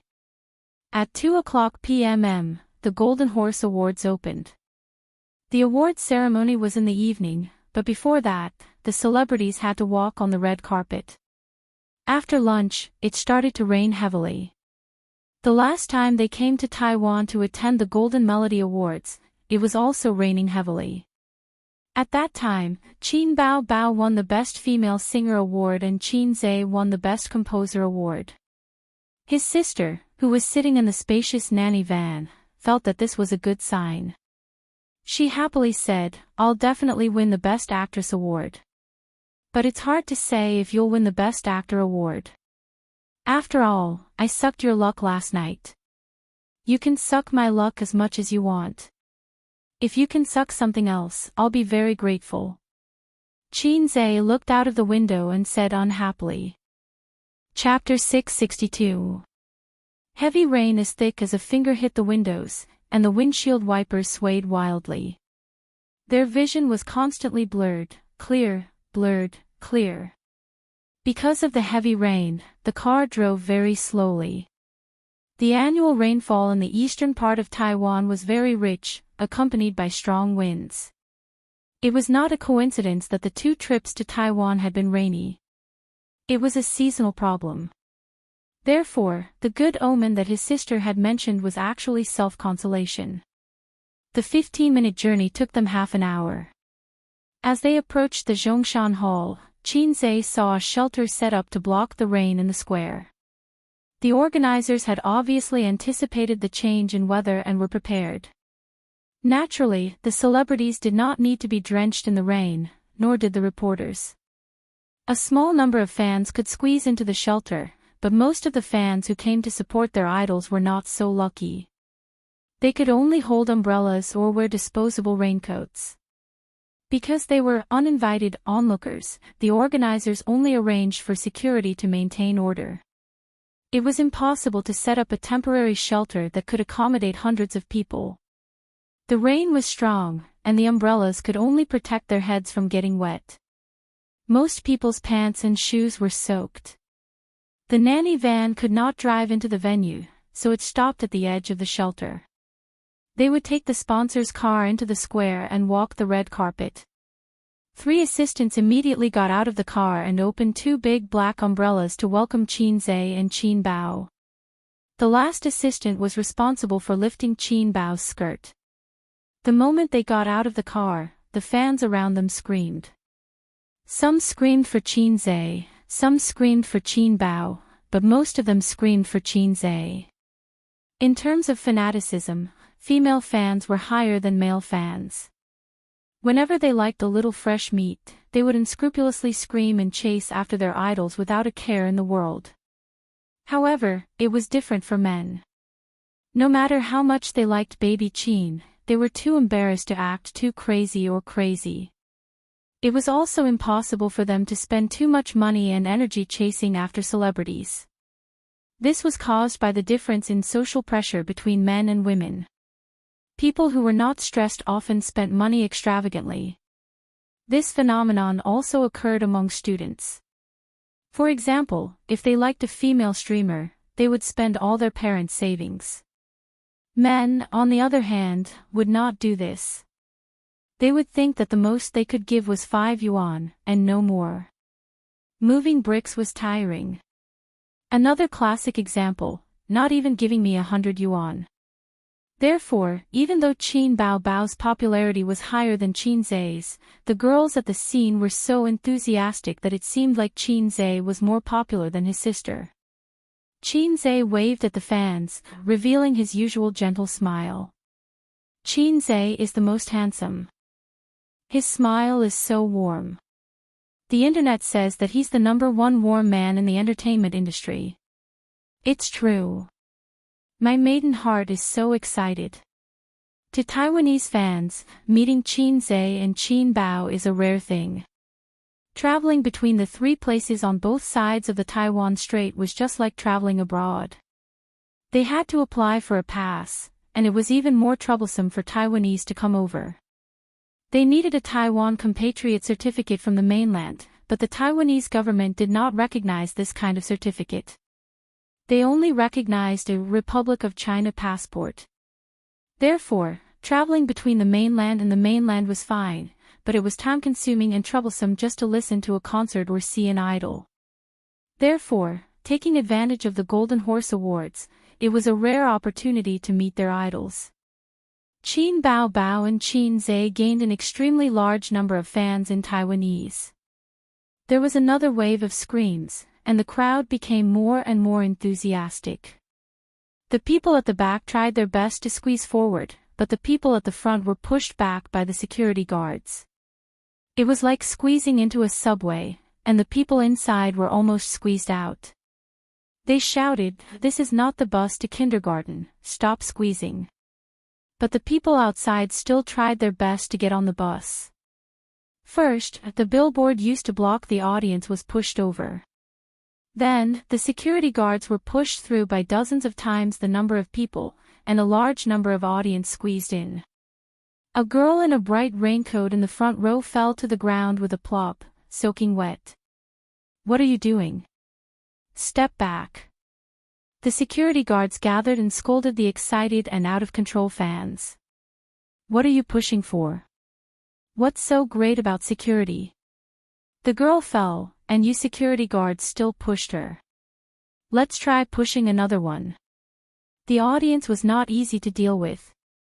After being scolded and pushed by the security guards, they immediately fought back. "If you didn't push her, would she fall? Push all of you aside." The security guards were furious. Not far away, many stars in line in the advertising van noticed the movement and turned their heads to look. "What's going on over there?" "The security guards and the fans are quarreling." "TSK, Qin Zhe's fans are really crazy. It's none of our business. Just watch the show." In the special car, Zhang Yao and Yang Li sat side by side in the back row. It was standard for a male and female team to enter. Yang Li was lucky to work with Zhang Yao several times, and they walked the red carpet together. "There seems to be a situation over there." Yang Li turned sideways and looked back. "The reporter has news to write this time." Zhang Yao curled his lips. The result of his handling is nothing more than to scold the security guards and earn some reputation. For example, crazy fans at the Golden Horse Awards clash with security guards because of Qin Zhe. Crazy fans causing trouble was a more uncomfortable experience for stars. It's also possible that he won't handle it. After all, this is the organizer's business. Yang Li said, after all, scolding the security guards will make the organizers feel uncomfortable. The nearby security guards came to help maintain order. The person in charge of security also heard the commotion and rushed over. At this time, the fans and the security guards were still scolding each other. What's going on? The person in charge frowned. A security guard explained the situation and whispered, "This group of people is so annoying. After scolding them a few times, they won't let it go and insist on quarreling with you." The person in charge looked at Qin Zhe, who had already walked under the canopy. He frowned unhappily and sighed. He wanted to apologize to the audience and maintain order. These days, the fans' tempers had become worse, but their quality was also improving. If they spoke nicely, order could be stabilized. In the past, the fans were impulsive and blind, and there were often phenomena of breaking the cordon. Therefore, every star had to arrange a lot of bodyguards when they went out. "Are you okay?" He was about to speak when the sound of footsteps in Qin Zhe's voice came from beside him. He didn't know when he had turned back. He held an umbrella in his left hand and a closed umbrella in his right hand. The person in charge turned his head and was about to reply when he realized that Qin Zhe wasn't talking to him. Qin Zhe's gaze fell on the girl who was dripping wet. She was wearing a disposable raincoat. The transparent plastic was stained with dirty water, and even her clothes were soaked. The weather in November was a little cold, and she was shivering. "Are you okay?" Qin Zhe asked again. The girl's face flushed red. She was excited and agitated, and she shook her head vigorously. Qin Zhe didn't say much. He smiled gently at her and handed the umbrella in his hand to her. "The wind is strong, and the rain will slant it to your face. The umbrella is for you." The girl took the umbrella in a daze. Qin Zhe turned his head again and looked at the security guards. When everyone thought that he would criticize the security guards thought so too. Whenever the security guards had a conflict with fans, the celebrities would always protect their fans. However, the security guards felt wronged in their hearts. If they didn't care, they would be scolded for failing in their duties. If they cared, they would still be scolded. Some of the security guards turned their heads to the side, and some lowered their heads slightly. But Qin Zhe just handed the umbrella to one of the security guards, patted him on the shoulder, and said, "You've worked hard." He walked in the heavy rain to the canopy. The security guards looked at each other, and they were a little touched. When they were maintaining order, the audience became well-behaved and didn't continue to be sarcastic. They didn't know if it was the person in charge's apology or Qin Zhe's not really comforting words. "Qin Zhe is so warm. It feels like a spring breeze. Yes, I like him so much." The audience whispered. The security guards looked at each other and whispered, "He didn't scold us. If it were other celebrities, we would have been scolded. As expected of a big boss. His bearing is different." In the special car, Qin Bao took a tissue from the assistant and helped Qin Zhe wipe the rain off his shoulders. It was a pity that the hairstyle he had done for half an hour was disrupted by the rain. The sister teased, "Oh, the central air conditioner is not only warm for women, but also for men. Let's talk about this in private. Don't say it in public." Qin Zhe said angrily, "Otherwise, I won't be able to keep my title as a fast shooter. I'll become a central air conditioner." Qin Bao said sweetly, "Even if you are a central air conditioner, you can't beat me. Sister, you can drive everyone out of the house." Their conversation stopped there. Because the driver was from the organizer and the car was not soundproof, the sister and brother both thought of the sentence, "Walls have ears." While waiting in line, the head of security personally sent a towel. Because of the lack of time, he couldn't do the hair again. Therefore, when the sister and brother, who were the focus of attention in the entertainment industry, walked on the red carpet, the sister was glamorous, while the brother had messy hair. Anyone who had wax on their hair would know that when it came into contact with water, it would become messy, like a chicken coop.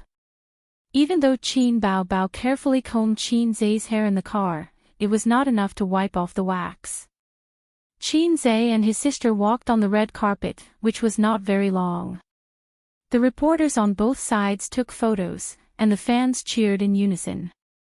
Everyone thought that Qin Zai's hairstyle was quite unique. The two hosts read their deeds in the past year, box office, movies, and glittering resumes, which formed a legend in the entertainment industry. I think that many years later, these photos taken now will become the material for fans to joke about, the photos Qin Zai wants to delete the most. Qin Zai whispered to his sister. "It's quite low." His sister added. "Damn it." In his mind, the system cursed out of conditioned reflex. Then it should have reacted, so it ignored Qin Zai. Chapter 663. Qin Zai thought to himself, "I'm not trying to make fun of you. I just want to chat with you." But the system never bothered to talk to him. It had been a year and a half, and the only time it communicated with him was when it first crashed into his body. When Qin Zai had more or less understood the mission's mechanics, the system had completely ignored him. Because of this, Qin Zai mocked it for being a low-level system. A salted fish in the system world. But the system didn't think so. It said that it didn't forget its original goal, to observe the universe.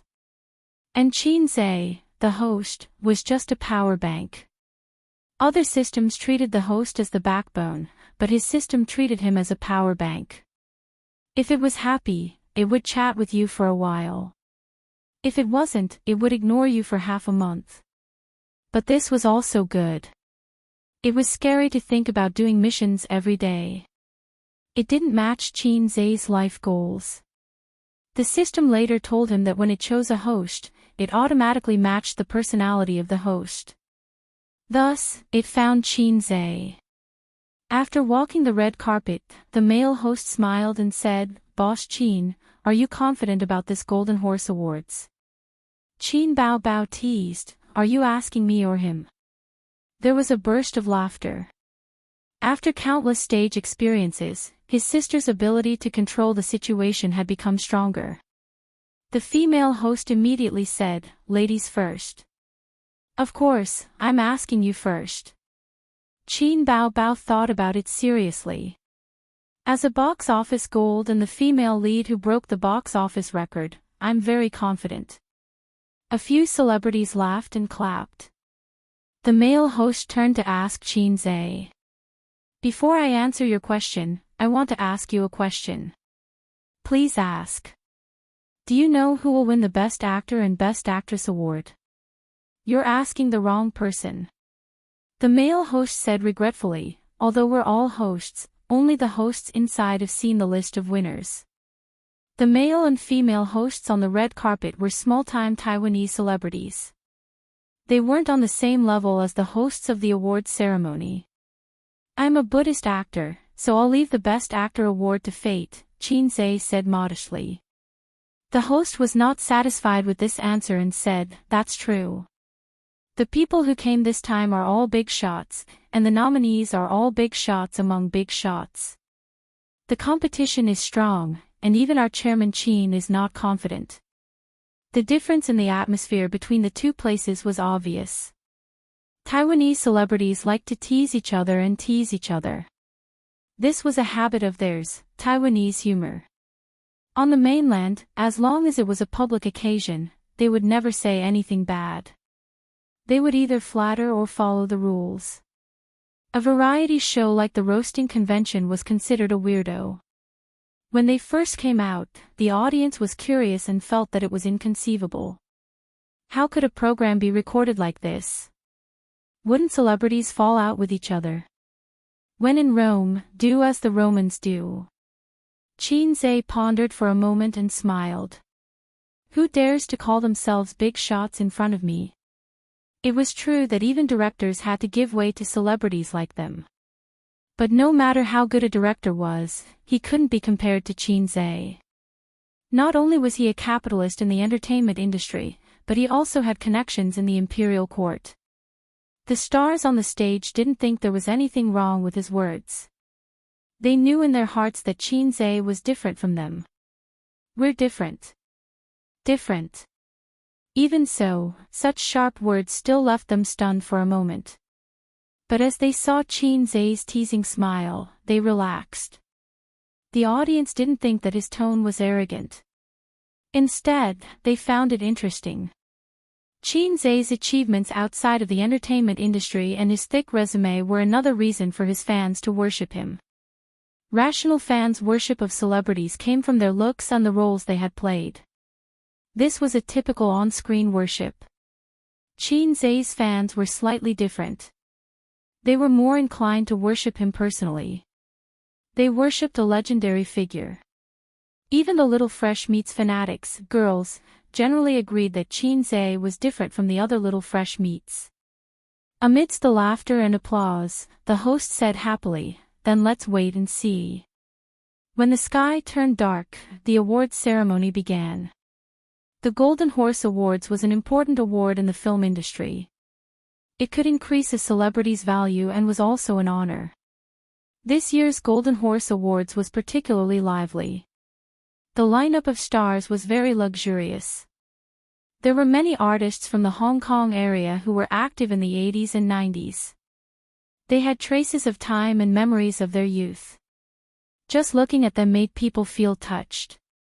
There were long-established artists and outstanding newcomers who had emerged in recent years. The men wore casual suits and were well-dressed. Women wore gorgeous gowns or long dresses that were restrained. In addition to movie stars, there were also singers who were invited to sing on the stage. There were also some staff members who were in charge of the film behind the scenes. At the awards ceremony, there were not only stars. Anyone who loved the entertainment industry would scream when they came here. They would definitely see their favorite stars. When he first arrived at the Golden Melody Awards ceremony, there were also many stars gathered. Even Chinze, who was not obsessed with the entertainment industry, was very excited. Those familiar faces, those singers who only appeared on TV, could ordinary people imagine the scene of being in the same room with them? But today, his heart was still as water. Not only did his wallet grow, but his state of mind also grew. But his original intention of sleeping with his sister would not change. The Golden Horse Awards ceremony officially began. As usual, the highlights of this year's nominated movies were played. Then, the host went on stage. The male host said, "Welcome, distinguished guests, to the Golden Horse Awards ceremony. I am Yao Yilin, the host. In the past year, there has been an endless stream of good Chinese films. This is something that we filmmakers should be happy about." The female host said, "The Golden Horse Awards is a grand event in the Chinese film industry. We are also very happy to be able to award awards to rising stars. I am your host, Tao Wan." Yao Yilin coughed and reminded her, "You said the wrong line." Tao Wan was stunned. "Did I? My name is Tao Wan." Yao Yilin waved the card in his hand. "Rising stars. You can easily offend people like this. Forgive me for being blunt, but everyone here is a big shot." The audience burst into laughter. Tao Wan put her hands on her hips and puffed out her chest. She said proudly, "Think about it again. Is the 47th Golden Horse Awards Best Actress water?" Clatter. There was applause and laughter from the audience. Tao Wan and Yao Yilin were famous artists in Taiwanese, especially the former. In the early 1990s, when the Taiwanese film and television industry was still weak, she used a romantic drama, Sleep in Spring, to become popular from Taiwanese to Xinjiang, and from Xinjiang to China. She was also the Best Actress Award winner in the 47th Golden Horse Awards. Yao Yilin shook his head helplessly and said, "But the phrase, rising stars, makes me feel very emotional. There are more than 100 new directors and actors who have signed up for this year's Golden Horse Awards. It's a good thing that there are talents in every generation." Tao Wan said, "For example, a pair of siblings who are the focus of attention in the entertainment industry. They are rising stars." Laughter rose and fell. The camera deliberately gave Qin Zhe and Qin Bao Bao a close-up. Tao Wan said, "Look, even their hairstyles are so good." The laughter in the audience obviously became louder. Qin Zhe was speechless. Yao Yilin said, "Now, let's invite our new nominated directors and actors to come on stage." Accompanied by the music, a total of 10 people went on stage. Almost all of these newcomers were from Taiwan. It was inevitable that there would be regional protection. It was normal. For famous universities like Fudan University and Tsinghua University, the admission cutoff for local students was always lower than for foreign students. This was regional protection. The Best New Director Award was the opening award. It was more important than the Best Sound Effects and Best Visual Effects awards. It was lighter than the Best Supporting Actress award, so it was just right. Although many people had not seen the winning works, they were not stingy with their applause and blessings. The Golden Horse Awards ceremony went from light to heavy. After an hour of waiting, they finally welcomed an important award, the Best Director Award. The Best Director Award was one of the most valuable awards at the Golden Horse Awards. Together with the Best Film and Best Actor and Actress Awards, they were known as the 4 Golden Horse Awards. Basically, all the A-list directors in the entertainment industry had won this award. There were 5 nominees. 4 of them were very experienced directors. One of them was unknown before this. Tianfang Entertainment, MOU. Nominated work, A Journey to the West. Ever since he was promoted by Qin Zhe, he jumped from a B-list director to a popular director. He gained both fame and fortune. After the news of Zhenhuan spread, his reputation was pushed to the peak. He was the Qin Zhe of the director world. The screen in the background played the director's self-narration and box office.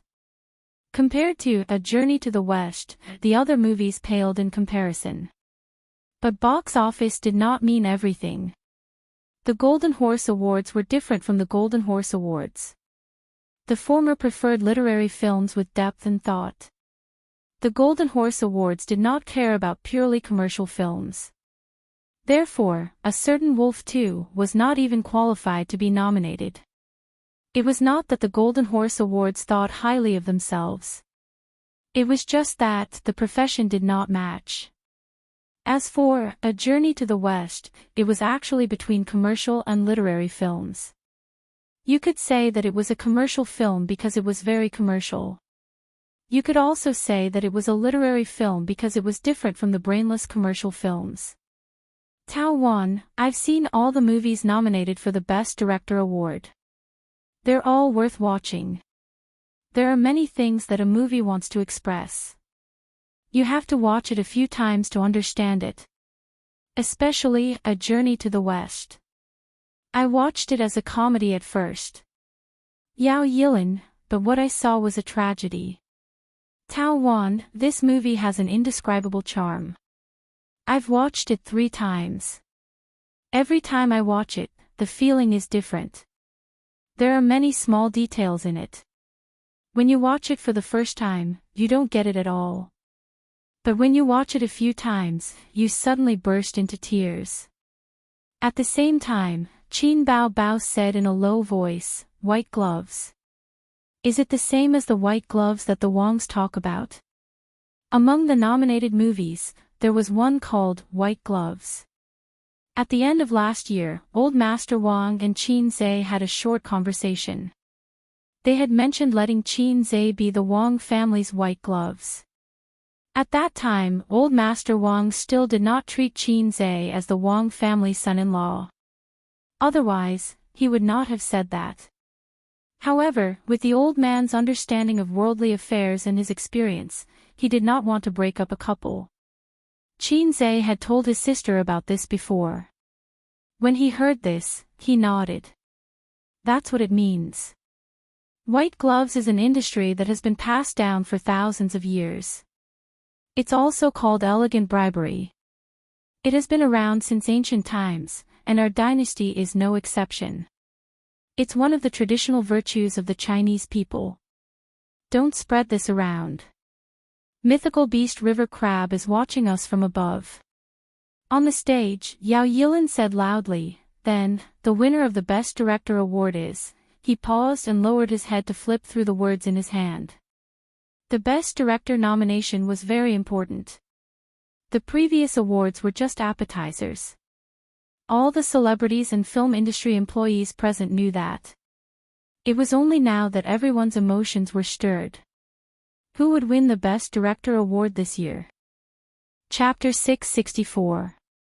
Under everyone's gaze, Yao Yilin announced, the winner is MOU, Journey to the West. In the midst of the applause, MOU was stunned.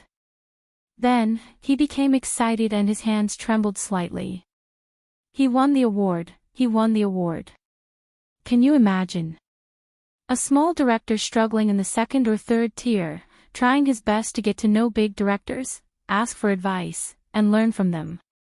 A small director who was over 40 years old and working hard for his career. Originally, he wanted to go to Guangdong to fight for it. Trees die when people move, people move. Tianfang could not see any hope. It was only when Qin Zhe bought Tianfang last year that MOU chose to wait and see. Because of his reputation as a musical prodigy and a fast shooter, as well as Qin Baobao, who had great potential, MOU chose to wait and see. It turned out that he had made the right bet. Since he was appointed as the director of If I Become Memories, he had started his career. MOU looked in the direction of Qin Zhe and saw the latter's smiling eyes and slight nod. He took a deep breath and shook hands with people he knew and didn't know. Most of them were unfamiliar faces, but their applause and smiles were the biggest affirmation and recognition. The narrator briefly introduced MOU's resume and the results of Journey to the West. Most of the talk was about the box office record. Box office was one of the important criteria for any award. Even if the judges liked literary films, they couldn't let a bad literary film crush a high box office movie. If they did that, they would be a laughing stock. In fact, the Golden Horse Awards used to do that, so it was not as credible as the film awards.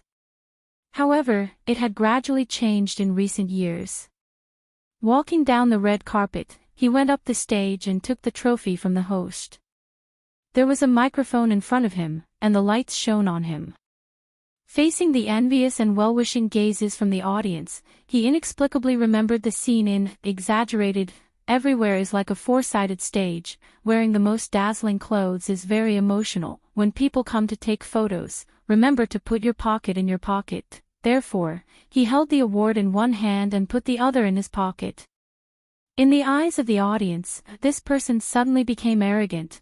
Tao Wan smiled and said, although we knew the winner in advance, I actually guessed that Journey to the West would at least win one of the 4 awards before this. Yao Yilin said, yes, as the most amazing and influential film of the year, there's no doubt that it will win the award. As the two of them spoke, they gave their seats to MOU. The awardees had to give their acceptance speech, and there was no limit to the length. This was the rule.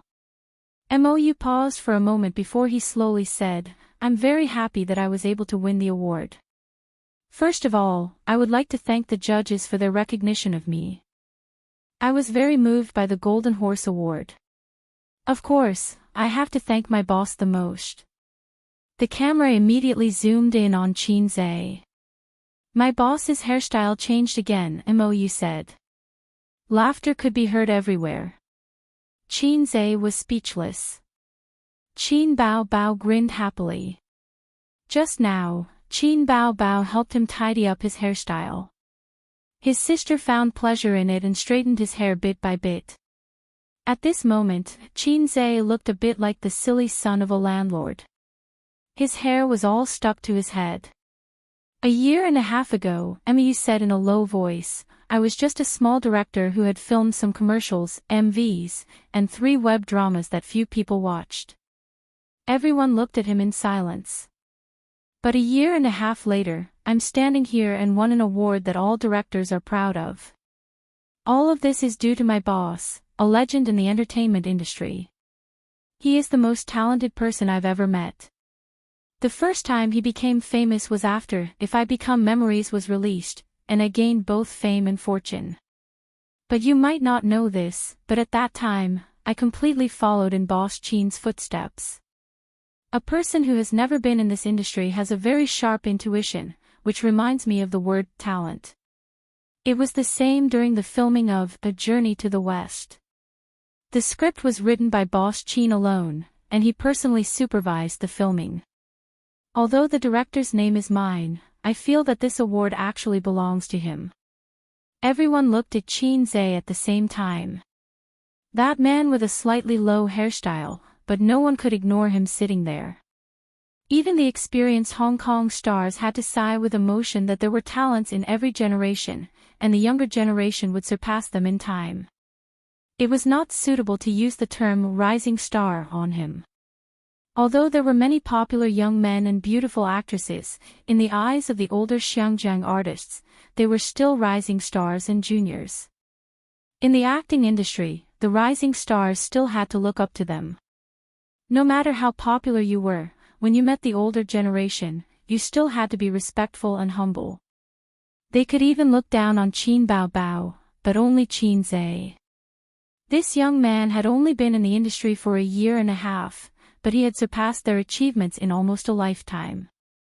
No matter how many times you won the Best Actor award or how many outstanding works you had produced, if you put on the airs of a senior in front of him, you were just taking advantage of your seniority. He can even play with the director. What kind of person is he? Someone couldn't help but mutter. In the face of such a person, you couldn't even think of surpassing him. Look up to him. Just kneel down and shout 666. During the filming of A Journey to the West, to be honest, an old man like me learned a lot from a newcomer. It gave me too many surprises, and it made me who I am now. At the same time, it also gave me a regret that I can't forget for 5 years. It's very unforgettable. Mou sighed. This sentence aroused everyone's curiosity. I remember when A Journey to the West was first released, the box office wasn't ideal. After all, there were many strong people at that time. He didn't say that, someone maliciously slandered it, but everyone knew this and had a look of understanding. So, what did this have to do with regret? Some people in the audience felt their faces burning and were extremely embarrassed as they recalled the unbearable past of the first half of the year. At that time, Boss Qin asked me whether the bonus would be distributed according to the company's internal system or according to the box office. Based on this background, I refused. I said, Boss Qin, let's just follow the old rules.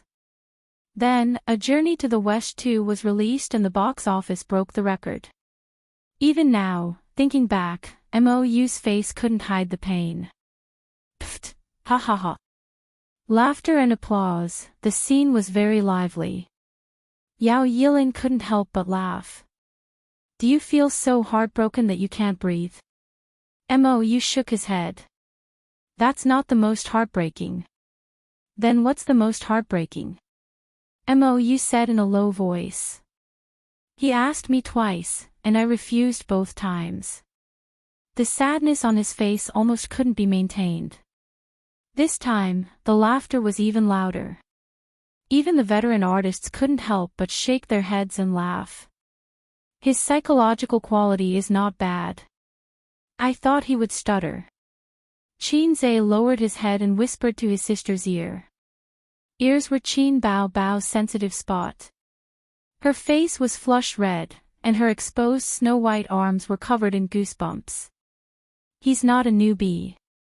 If he stutters because of nervousness, I'll remove him from the director's position.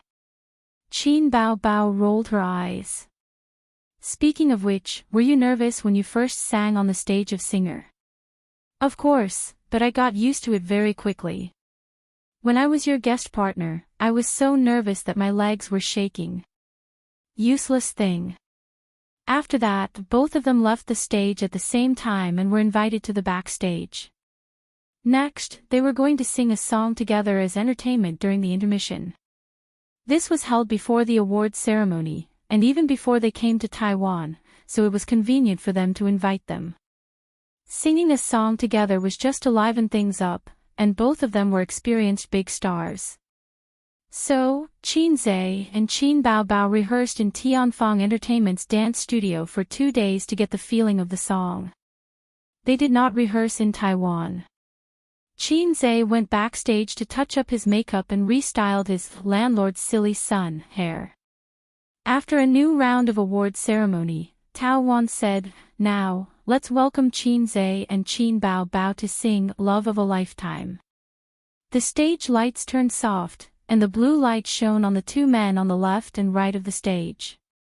As one of Qin Zhe's famous works, Love of a Lifetime was no stranger to the stars. Many of them were even his fans, including Hong Kong's filmmakers and artists. Among Qin Zhe's few Cantonese songs, Exaggerated and Love of a Lifetime had caused a lot of excitement in Hong Kong. Hong Kong's artists were very fond of this mainland star who could compose Cantonese songs. There were even rumors on the internet that Qin Zhe grew up in Hong Kong and studied in Hong Kong. However, later on, he followed his father back to Shanghai to develop his career. There were many people who believed it. Accompanied by the music, Qin Zhe and Qin Bao Bao slowly got closer and looked at each other while holding hands. When they sang Blind Dates Are Unapproachable, they separated again and faced the audience. The stage was Qin Bao Bao and Qin Zhe's home ground, especially Qin Bao Bao. She had not been famous for long, but her singing experience was not inferior to the experienced veteran singers. Her ability to control the stage was very strong. In just 4 minutes, she turned the awards ceremony into a concert atmosphere. The song ended. The host returned to the stage amidst the applause. Tao Wan said, "It was a very wonderful performance. No matter how many times you listen to this song, it can hit the heart directly. I don't know if you know one thing, but they didn't rehearse at all." Yao Yilin said, "That's right. Don't you know how the title of Music Genius came about? Well, the next award is the Golden Horse Award for Best Supporting Actress. Please take a look at the nominees." Qin Zhe and his sister returned to the audience from behind the scenes. On the way, he said, "Did you pronounce the chorus wrongly?" Qin Bao Bao thought seriously for a moment and pouted. "It seems so. I'm not very familiar with Cantonese. It's easy to forget. We didn't rehearse many times. Anyway, no one can hear such a small mistake, at least the audience can't." Qin Zhe said, "Useless thing." He was taking revenge on her for mocking him just now. Qin Bao Bao glared at him angrily.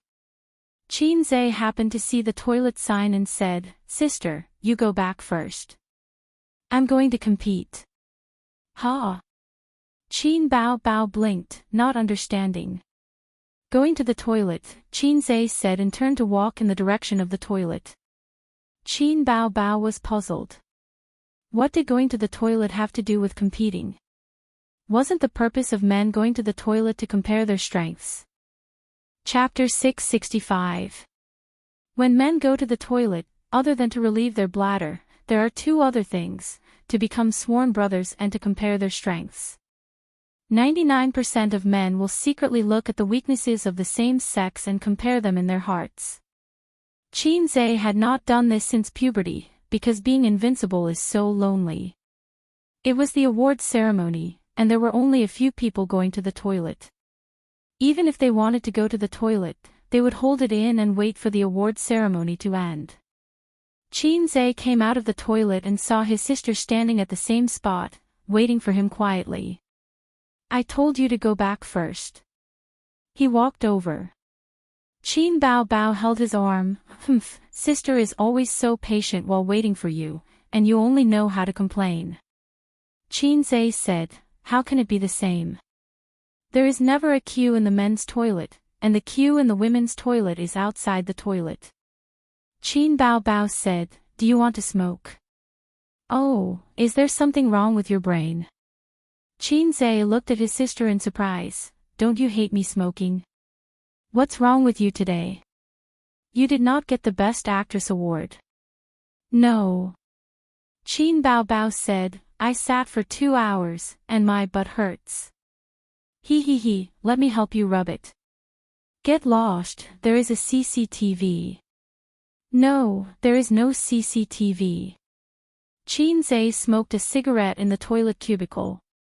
Although there was a "no smoking" sign on the wall of the toilet, this small rule was never followed by people, especially when there was no supervision.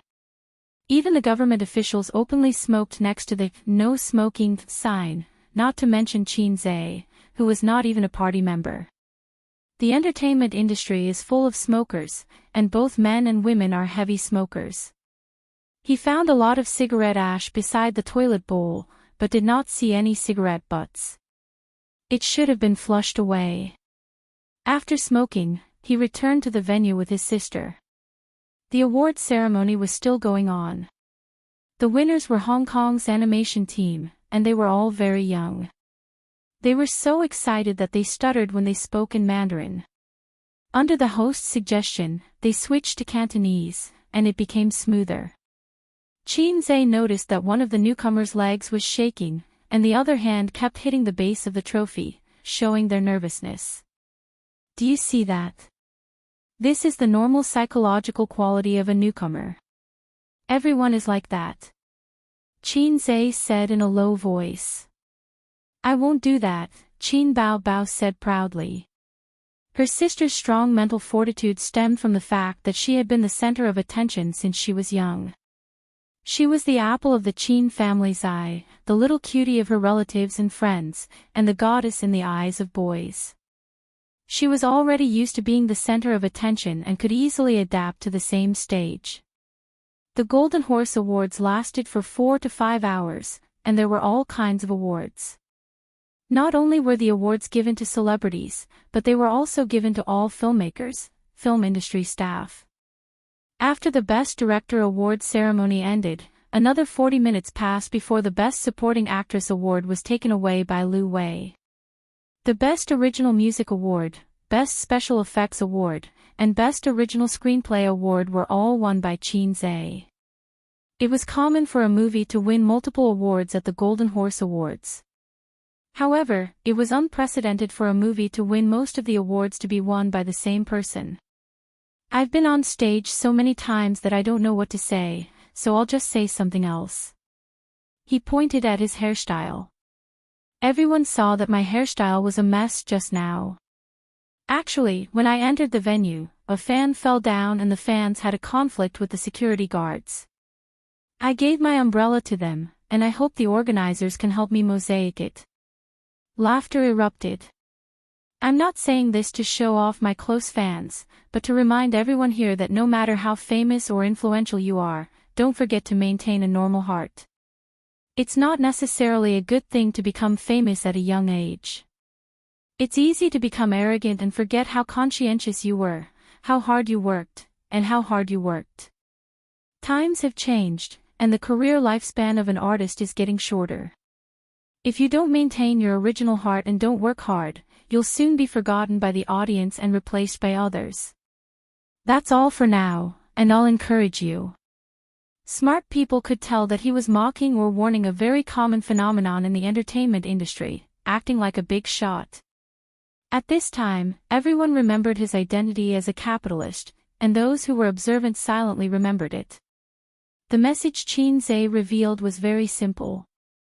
Everyone present was a big star, and he was sounding the alarm in advance for artists who might cooperate with him in the future. Hey Ice King doesn't like to act like a big shot. If you want to work with me, be humble. Finally, another important award came, Best Actress. Also known as Best Actress. Yao Yilin, next, let's look at the shortlist together. I believe everyone has been waiting for it for a long time. The names of the shortlisted actresses and their nominated works began to play on the big screen. Qin Bao Bao was on the list, and there was also a mainland actress, a Taiwanese actress, and a Xiangjiang actress. The latter two had won the Best Actress award before. Although the Golden Horse Award was not like the Golden Rooster Award, the judges definitely had concerns and considerations in this regard. If it wasn't for the fact that it was too amazing, the latter two were basically just side by side. Therefore, at the gathering yesterday, Guling and the others said that Qin Bao Bao was more suitable to be the Best Actress. When the short film was played, Qin Bao Bao quietly held her brother's hand. She was still a little nervous. The honor of being the Best Actress or Best Actress was too important to an artist. Its value was not only reflected in the increase in their value, but also in feelings. It was a kind of affirmation and satisfaction. Think about it, how excited would China be with a Nobel Prize in Literature? The Golden Horse Award was currently the most authoritative award in the Chinese entertainment industry. Qin Zhe whispered, "Do you want to kiss me and suck my luck?" Qin Bao Bao rolled her eyes at him. At this moment, on the stage, Tao Wan said loudly, "The winner of the Best Actress Award is Qin Bao Bao, Journey to the West." Applause and screams rang out instantly, especially those from Tianfang Entertainment. They were overjoyed. Meanwhile, the mainland actresses who did not win looked disappointed. Qin Bao Bao left the stage in her high heels amidst the applause. Along the way, on both sides of the steps, hands reached out to shake her hand. She was stunned for a moment, then symbolically shook hands with a few people she did not know before going up the stage to receive her award. Taking the trophy from Tao Wan, she smiled and said, "Thank you to the judges of the Golden Horse Award. I debuted as a singer and never expected to win this award. Best Actress Award, Best Actress Award, what a surprise. Therefore, I would like to thank my brother. The entire entertainment industry knows that he is the man behind me." Faced with Qin Bao Bao's self-deprecation, many people could not help but laugh softly. I remember I said in an interview that my family did not want me to enter the entertainment industry, but I secretly signed the contract without telling my parents. Ace was my accomplice. Laughter rang out again. Everyone knew about this. Those who had paid attention to this pair of siblings were very familiar with this explanation. They always felt that it was ridiculous and unruly. Sneaking into the entertainment industry and unknowingly becoming the brightest star. How preposterous. Not to mention the Golden Horse Award. When I came to Taiwan to win the Golden Melody Award last year, I also felt that it was unbelievable. I did not come from a professional background. When I debuted as a singer, I also did not expect to go so far. No amount of hard work or talent is enough to explain my achievements in more than a year. The best explanation is him, the man behind me. I have only been acting for a short time, less than a year, but I have put in a lot of effort. He is a very strict person. Every scene must be perfect. If it can't be done, he will scold me. As his sister, I have been scolded by him many times. Qin Zhe said in his heart, I am ashamed, I am ashamed. At most, I will spank you. Qin Bao Bao's performance in Journey to the West did not go well. No matter how talented she was, it was inevitable that an outsider who had not received formal education would have a lot of shortcomings in acting. The reason why Journey to the West could be filmed quickly and smoothly was actually because of the veteran actor in Qin Zhe. When it came to Qin Bao Bao's scenes, there were often jams. You had always felt that the two Bosch Qins were both talented and had superb acting skills. In fact, his sister was able to quickly get into character in If I Become Memories and My 2008. Her acting skills were off the charts. It was easy for her to get into character. My father strongly opposed me entering the entertainment industry. Because of this, he even hit me with a plank. As for him, he was beaten by my father since he was young. But when I said that I wanted to enter the entertainment industry, he agreed without hesitation. He helped me write songs and compose songs. He helped me hide it from my parents. In the end, when the truth came out, my father could not bear to hit me. He was the one who took the blame. Qin Bao Bao paused and gazed at Qin Zhe softly.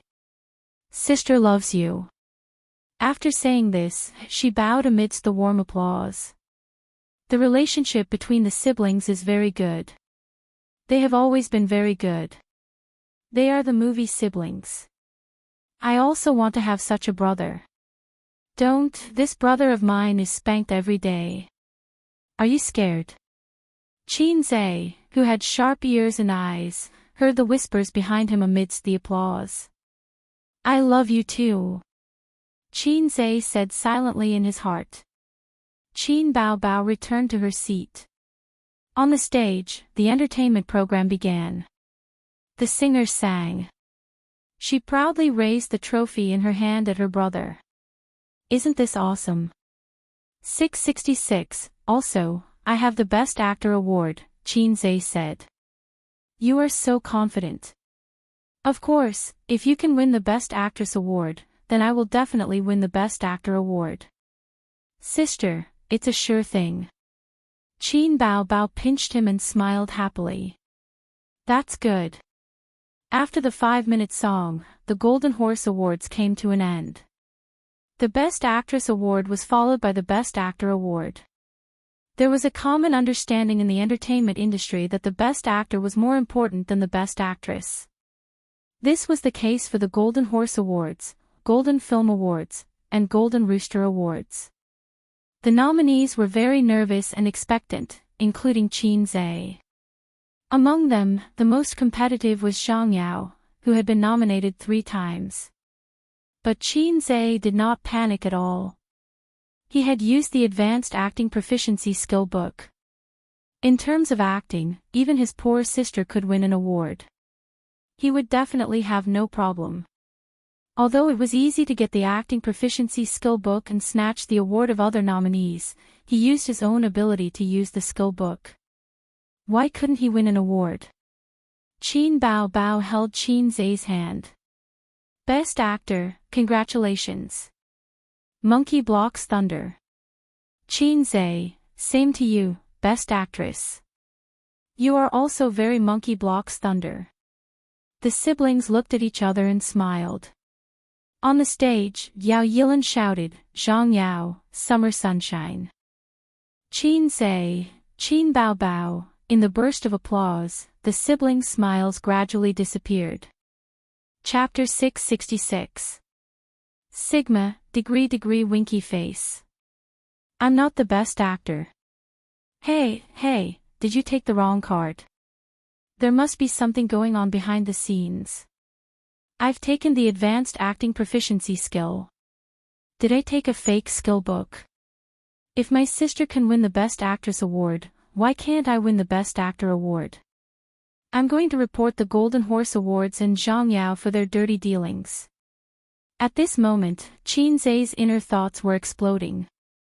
However, Qin Zhe finally ruled out the possibility that the host had taken the wrong card when Zhang Yao left the stage in excitement, shook hands with familiar artists, and went on stage. Well, maybe we've won too many awards.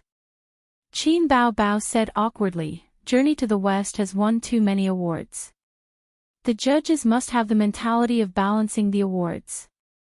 They can't let us win all the good awards. Even if it's fair and authoritative, it's only relative. Qin Zhe understood this. After all, Qin Bao Bao had won the Best Actress award and so many other awards. The Best Director and Best Actress award were given to them. The Golden Horse Awards were the most important awards, with the 4 major awards taking up half of them. It would be unreasonable to give Qin Zhe the Best Actor award, and others would also complain. Moreover, Qin Zhe was only half an insider. He should have understood this earlier.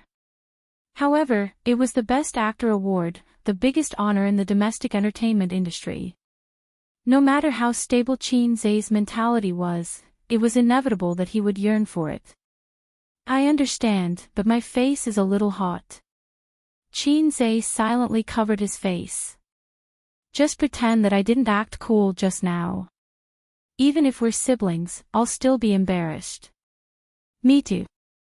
Qin Bao didn't laugh at her brother.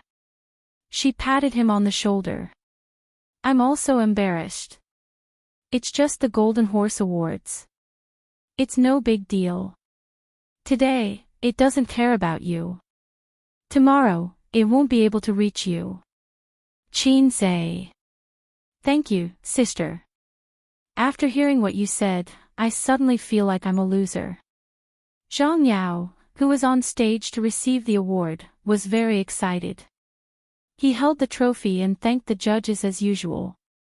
Then, he talked about his experience and the hardships he went through while making the movie. He changed the topic and looked in the direction of Qin Zhe. Now that I'm holding the trophy and standing on this stage, I feel like I'm in a dream. Everyone knows that I've been nominated many times, but when the final results were announced, I always felt that the winner of the Golden Horse Award would be Qin Zhe, President Qin. Everyone could not help but glance at Qin Zhe. Indeed, many people thought so when they found out that Qin Zhe had been nominated for Best Actor. This included many Taiwanese celebrities. And before the name list was unveiled, the experienced old people already knew that Qin Zhe was not fated to be the Best Actor. Because half of the 4 awards had already gone to Tian Fong, for the sake of balance, the judges were unlikely to give the Best Actor award to Qin Zhe. Since A Journey to the West had won so many awards, who could say that the Golden Horse Awards were not authoritative and fair? But when Zhang Yao said this, Qin Zhe and some of the celebrities who were certain that he would win the award in front of him felt awkward.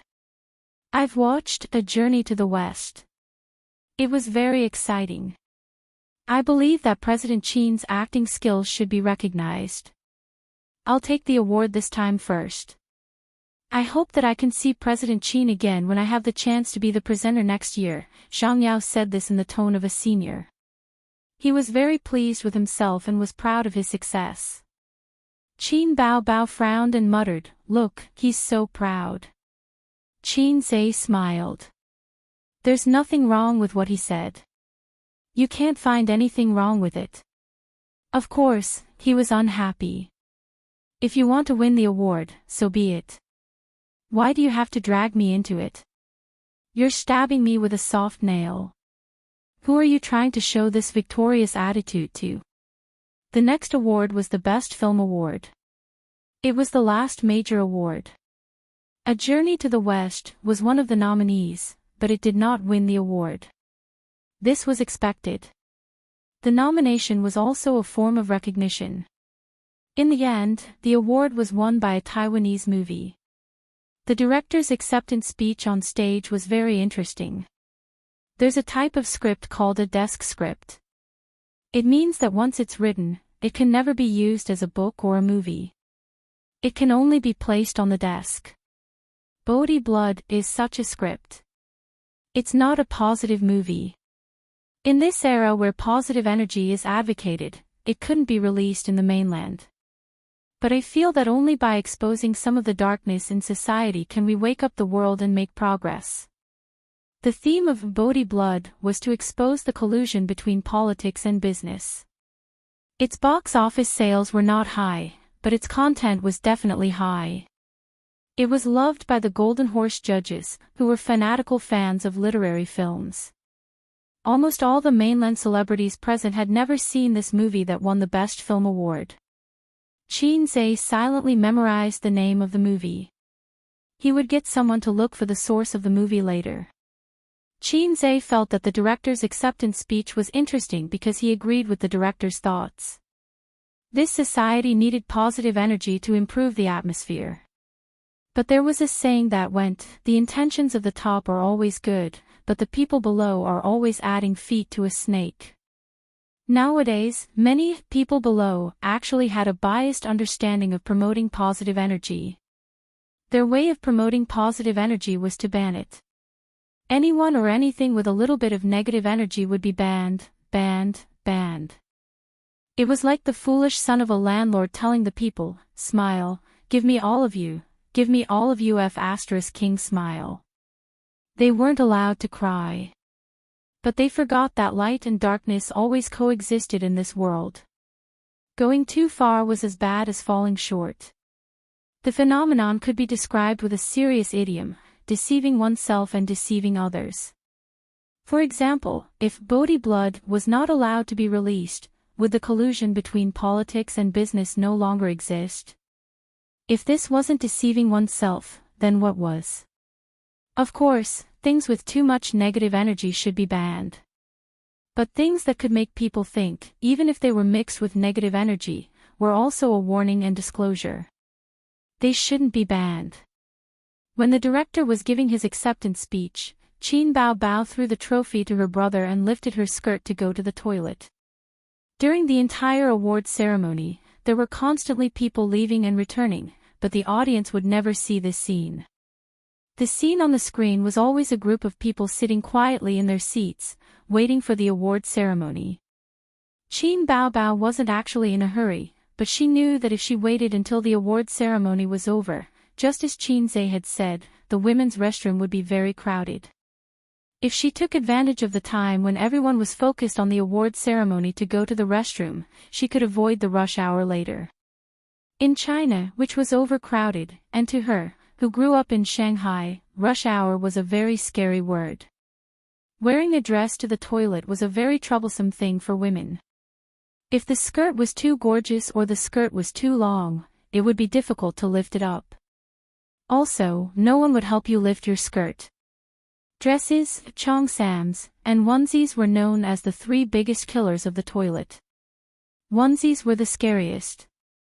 Going to the toilet was like taking a shower. You had to take off your clothes, not your pants. There was a thin layer of ash on the side of the toilet bowl. There were many female celebrities who were smokers. Qin Bao was very tired. She tried to lift her skirt to prevent the ash from getting on it. A short skirt was better. It was very convenient. Her brother liked it. She left the toilet in her high heels. Just as she was about to wash her hands, she heard a conversation from the men's toilet opposite. Brother Zhang, congratulations. You deserve the award. It was a little dangerous this time. I thought Qin Zhe would win the award. Sigh, he is too inexperienced. No matter how good he is still a newcomer. Isn't he afraid of getting the award? Yes, it was a false alarm. Many people said that he might win the award. Ha! Zhang Yao's fear and hostility towards Qin Zhe, as well as his nervousness, finally relaxed. The two of them didn't talk loudly. After a few words, they changed the topic. Qin Bao just happened to come out and heard it. When Zhang Yao and his partner came out, they saw her playing with the pink oil on her finger between the men's and women's toilets. The two of them looked at each other awkwardly. They didn't know if she heard what they said just now. Unexpectedly, Qin Bao smiled sweetly and nodded at Zhang Yao. She said in a very friendly tone, "Congratulations, movie king." Zhang Yao also smiled, "Congratulations to you too. We can be considered as the movie king and movie queen of the same year. It's fate." He felt relieved. It seemed that she didn't hear what he said just now. Or maybe she heard it but pretended not to hear it. This was also good. Zhang Yao could also pretend that he didn't say it and they were still friends. But he underestimated the stinginess of women. Qin Bao could ignore those who said that she was a vixen and shameless, but she couldn't tolerate people who said bad things about her brother. The three of them walked side by side through the long corridor. They pushed open the two doors and arrived at the venue. Next would be the closing ceremony. Qin Bao Bao suddenly said, "Brother Zhang can also sing, right? But you didn't make a name for yourself in the music industry." Zhang Yao had sung the theme songs for many of the TV series he starred in. He had also held city-level concerts. But he was still a singer and not a movie star. Zhang Yao said, "I'm not very professional. Also, good songs are hard to come by. But I'll definitely give it a try in the future." Qin Bao Bao said casually, "My brother recently wrote a few songs that aren't suitable for me to sing. But I think there's one that's very suitable for you. Do you want me to get it for you?" Zhang Yao was overjoyed. He felt that this was Qin Bao Bao's way of expressing goodwill and trying to rope him in. After all, he was now the movie king. Qin Zai's songs meant guaranteed sales in the entertainment industry and a shiny golden ladder. Zhang Yao said expectantly, "Can I?" "Yes, I think it'll be fine." Qin Bao Bao said, "I'll sing a few lines for you." Zhang Yao immediately pricked up his ears. "One day, I woke up and saw that you weren't by my side." The rhythm was very good. It should be the chorus. "On my right was your once best brother." Just listening to these two lines of the chorus, it was undoubtedly a masterpiece. When they reached the entrance, Qin Bao Bao pushed open the door and walked out gracefully. Zhang Yao chewed on the lyrics as he followed her. "One day, I woke up and saw that you weren't by my side. On my right was your once best brother." Something seemed to be wrong. He was too focused on the melody just now. A very distant past surfaced in his mind. He suddenly stopped in his tracks and realized what was going on. Zhang Yao stared blankly at Qin Bao Bao's back as she returned to the table. She was tall and had a slim waist. Such a beautiful woman, but the lyrics she sang were heartbreaking. Zhang Yao, who was heartbroken by the beautiful woman, flushed red. He really wanted to chase after Qin Bao Bao and beat her up. "Come back, I'll definitely beat you to death." I'm so angry." At this moment, his companions also realized what was going on. Looking at Zhang Yao's ugly face, they felt pity for him. They remained silent and pretended that they didn't understand. So, Qin Bao Bao must have heard the conversation just now. This woman was good. She looked like a beautiful vase, but she was actually a scheming B***tch. She pretended to be true all the way. Zhang Yao's mentality must be exploding right now. Would she go back and talk to Qin Zai? Thinking of this, he felt a little panicked. He was just a second-tier celebrity at the bottom. Qin Bao Bao swayed her slim waist and hurried back to her seat. With her brother by her side, she was relieved. She patted her big chest with her small hands, looking lucky. "What's wrong?" Qin Zai asked. "Nothing," Qin Bao Bao thought for a while and said with lingering fear, "Fortunately, I left quickly. Otherwise, I might have been beaten up." "Who dares to beat you?" It's okay. Qin Bao Bao didn't say anything. She wanted to maintain her image in her brother's heart. It was better for him not to know about such a mean side. Chapter 667. Many years ago, one of Zhang Yao's ex-girlfriends cheated on his brother, who was also an artist in the entertainment industry. The news spread like wildfire, so when Qin Bao Bao exposed that unbearable scar, especially by such a beautiful woman, his heart collapsed. Therefore, until the end of the closing ceremony, when leaving the venue, he still glared at Qin Bao Bao from time to time. Qin Bao Bao had her brother beside her, so she didn't panic at all. She said sweetly, "Brother Zhang, I just asked Days, and he said it's no problem. He also thinks that the song is very suitable for you." Qin Zai was dumbfounded, but he felt his sister gently pinching his arm, so he smiled and nodded. When the surrounding stars heard this, they suddenly became alert, slowed down their pace, and looked at both sides. What the hell, when did Zhang Yao and Qin Zhe have a relationship? Listening to this, the stingy Qin Zhe wants to sell songs. Suitable for your sister. I don't want it. If you mention that song again, I'll get angry with you. Zhang Yao's little soul was beating his chest and stamping his feet, roaring and wanting to tear the little bitch's mouth. He felt a deep sense of malice and ridicule from Qin Bao Bao's eyes, tone, and smile. However, he could only swallow the coptis and show a happy and surprised expression. I can't do it. So Zhang Yao forced a smile and said, I'm sorry, I don't want the song. I'm not thinking about developing in the music industry in the near future. After saying that, he strode away proudly. Wow, this guy is too arrogant after winning the Best Actor award. He rejected Qin Zhe's song so easily. Is there really nothing wrong with his brain? He's probably too arrogant. God is his boss. If it were me, I would shamelessly take it. If I don't need it, I can give it to my friends in exchange for 10 times the profit. Zhang Yao is so stubborn. He said he doesn't want it and he doesn't want it. He has such a backbone. Indistinct belittlement and praise penetrated into Zhang Yao's ears. He just wanted to leave as soon as possible, otherwise, there would be familiar artists coming to ask questions. The rain had stopped by the time they reached the parking lot from the VIP passageway. The nanny van was shiny, saving them a lot of money to wash the car. Yi Lu and Lu Wei shamelessly squeezed into Qin Zhe's car. The two of them had a lot to talk about with the two siblings. If their boss was someone else, they definitely wouldn't be so casual. However, their boss was a central air conditioner that kept them warm.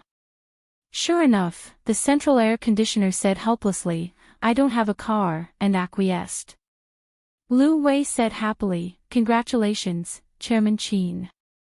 She was talking to Qin Bao. Qin Bao smiled and said, Same to you. The Best Supporting Actress award was also very important. It was the greatest recognition of acting skills. To a certain extent, the Best Actress and Best Supporting Actress awards both symbolized outstanding acting skills. What made her the happiest was not this award. In the past year that she had been with Qin Zhe, she had been acting as a supporting actress.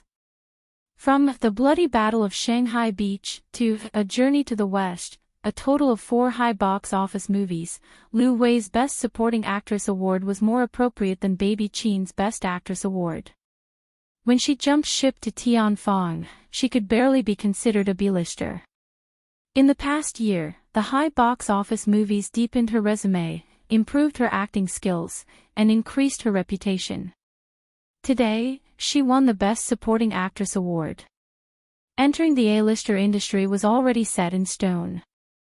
In the short span of a year, she crossed a big realm. It was unbelievable. In a novel, she would be the main character template of this person must not be left alive, and he will definitely become a big problem in the future. All of this was thanks to Qin Zhe. She had to admit that this legendary man was very attractive to women. Yi Lu came to Taiwan this time to accompany him. Her movie last year was also nominated, but the quality of the movie was still lacking. She also didn't have any good movies after that. The recently popular Empresses in the Palace was a TV series. CEO Qin, do you think I can win the Best Actress award next year? Yi Lu threw him a flirtatious glance. Qin Zhe knew that she was asking him for a role, so he said seriously, How would I know? It depends on your luck. Best Actress. She wasn't old, but she had a big mouth. Wait until you get nominated a few more times. Even though Yi Lu was already an A-lister, it was still very difficult for her to compete with Qin Bao Bao in such a simple and crude way. Oh right, what did you say to Zhang Yao? Look at his ugly expression when he left. Qin Zhe thought of this. Nothing much. I just wanted to sell him a song. He didn't want it. Qin Bao Bao pretended to be angry. Tell me softly. Qin Zhe put his ear next to his sister's lips. Maybe it was because there were outsiders around and it wasn't convenient for his sister to say it. Qin Bao Bao opened her mouth and wanted to bite his earlobe. However, she suddenly realized that Yi Lu and Lu Wei were beside them. She spat and said impatiently, I already said it's fine. Aren't you annoying? Do you believe that I'll spank your butt? Yi Lu blinked. Sister Bao Bao, you're still going to spank his butt. As an older sister, you can do whatever you want. Qin Bao Bao said in annoyance, you're thinking too much. He's the one who keeps spanking my butt. Ha! Yi Lu and Lu Wei were confused. They thought they heard wrong. Qin Zhe's hand shook. He thought, sister, don't say that I'm spanking you in public. It's very dangerous. Qin Bao Bao's mind worked quickly. She pouted. My status is the lowest in the family. How would I dare to offend a big boss like him? I don't even have dignity as an older sister. Now, her words sounded like she was mocking and complaining. Lu Wei and Yi Lu snickered. After a moment of silence, Lu Wei said, oh right, CEO Qin, can the artists in the company date? Qin Zhe froze. If it says in the contract that I can't date, then I can. If it doesn't, then I can. Little fresh meats and young actresses couldn't date because it would cause them to lose fans. Sister Su Zhilu had a girlfriend and her Weibo was paralyzed. Then, her popularity plummeted and many fans turned from fans to haters. Therefore, before the little fresh meats and young actresses had a stable foundation, they could only have rumors and couldn't date. Lu Wei nodded. Then I'm relieved. Qin Bao Bao smiled happily. You want to find a boyfriend? That meant that there was one less potential threat. Yi Lu said, she already has a boyfriend. She just hasn't announced it.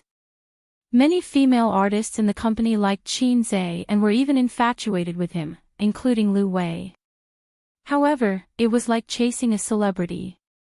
No matter how much they liked a celebrity, they couldn't be infatuated to the point of not dating and keeping their chastity. Qin Bao Bao turned to Yi Lu. Then do you have a boyfriend? Yi Lu said, I'm not even 30 yet. I'm not in a hurry. You can do it yourself. Qin Bao Bao said, I'm not in a hurry either. Lu Wei said, Sister Bao Bao, do you have an ex? This question was very urgent. She definitely couldn't answer no. How could a 26-year-old woman not have an ex? Thus, Qin Bao Bao snorted. Guess. She paused and casually changed the topic. She sighed and said, it's not easy to find a boyfriend. I don't like any of them. Yi Lu said, of course. With such an outstanding younger brother like CEO Qin, Sister Bao Bao's standards must be very high. It's just hard to find one. Actually, it wasn't hard at all. The hardest thing about dating was not having a target. Once there was a standard for choosing a partner, it was easier to choose a partner. For example, you could sleep with that standard. After returning to Shanghai, his sister's second concert was held a week later. The guest group was very luxurious. Other than Qin Zhe, Huang Yuding, Su Jiao, and other singers who had been famous for a long time, there were also several big names in the music industry who came to support her. Because of Qin Zhe's halo, Tian Fang easily invited them. The concert was very successful. The fans got to hear the new song as they wished. Concerts were bound to have new songs. This was the specialty of Qin Bao Bao's concerts. No other singer could do it.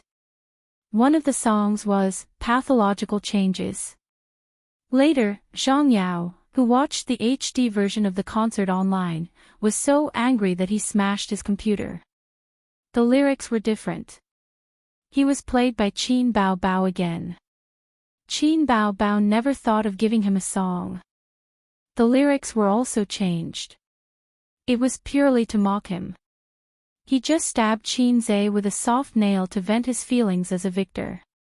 Also, the news of him winning Best Actor at the Golden Horse Awards quickly appeared on the entertainment news. The Best Actor, Best Actress, and Best Director awards were all given to the mainland. The media boasted about it fiercely. But the response online was not just praise and cheers. If Qin Bao Bao deserved the Best Actress award, it became a PY deal for him. The mainland's netizens were originally dismissive of Taiwan's Golden Horse Awards. They were even biased. Qin Zhe had so many fans, so they took the opportunity to criticize him. What? My husband didn't win Best Actor. It must be fake. What bullsh** T Golden Horse Awards? There's a shady deal. Let's report it to Guangying.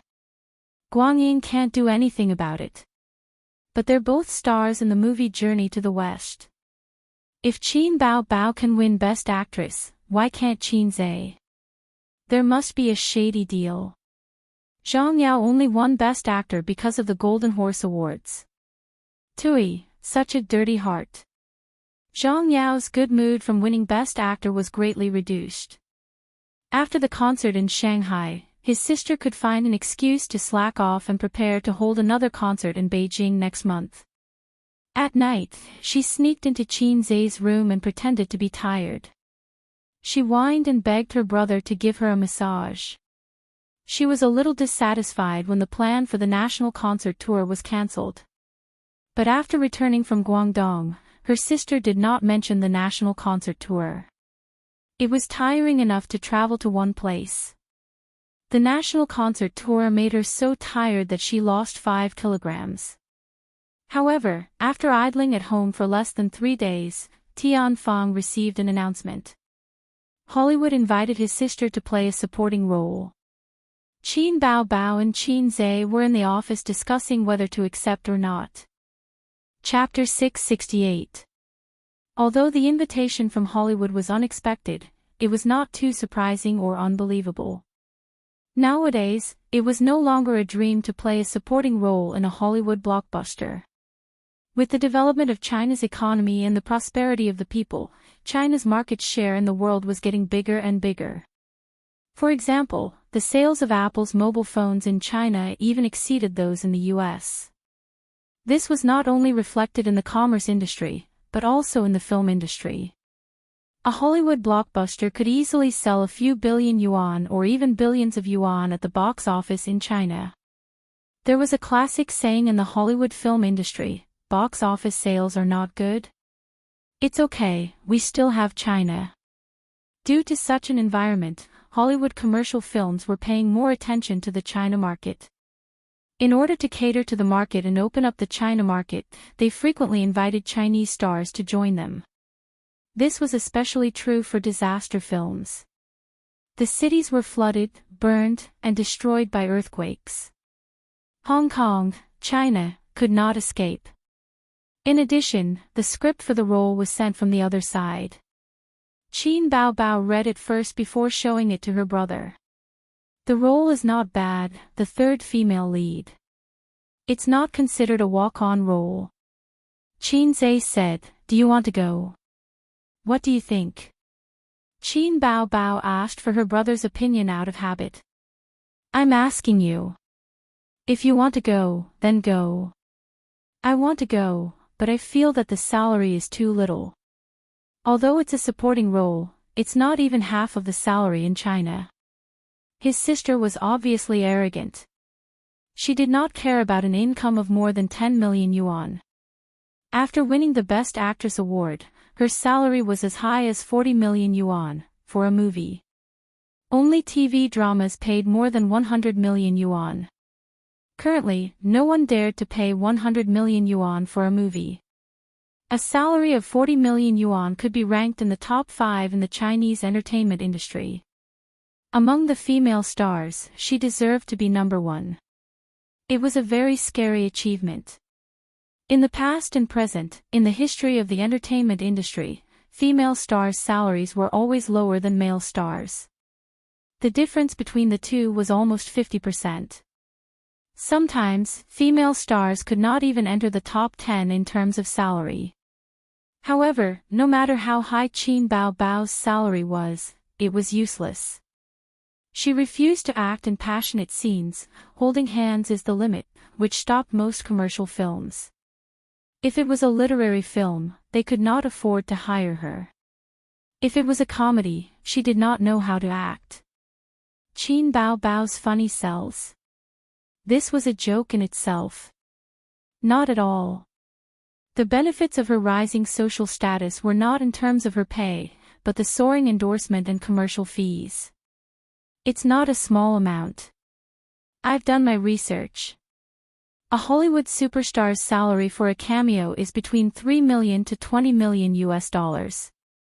Your role is only for 15 minutes, and the pay is $5 million US.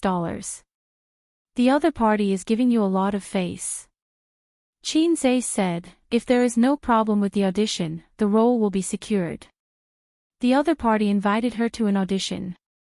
People in the country had always criticized celebrities for being paid too much. They even said that Hollywood stars were so cheap. They could just say it anonymously online. If they used their real names, they would be laughed at by people who knew the industry. Everyone's pay was in the tens of millions, but other people's pay was in USD, while yours was in RMB. The pay of the big shots in the country could not be compared to that of Hollywood. The difference was too great. Then why was the production cost in China so low? This was a very strange phenomenon. Due to the large population base, there were all kinds of people. Therefore, celebrities became famous very quickly and could rise rapidly. Therefore, there was a phenomenon. People who shouted on microphones could change careers to film. People who sang songs on live broadcasts could also change careers to film.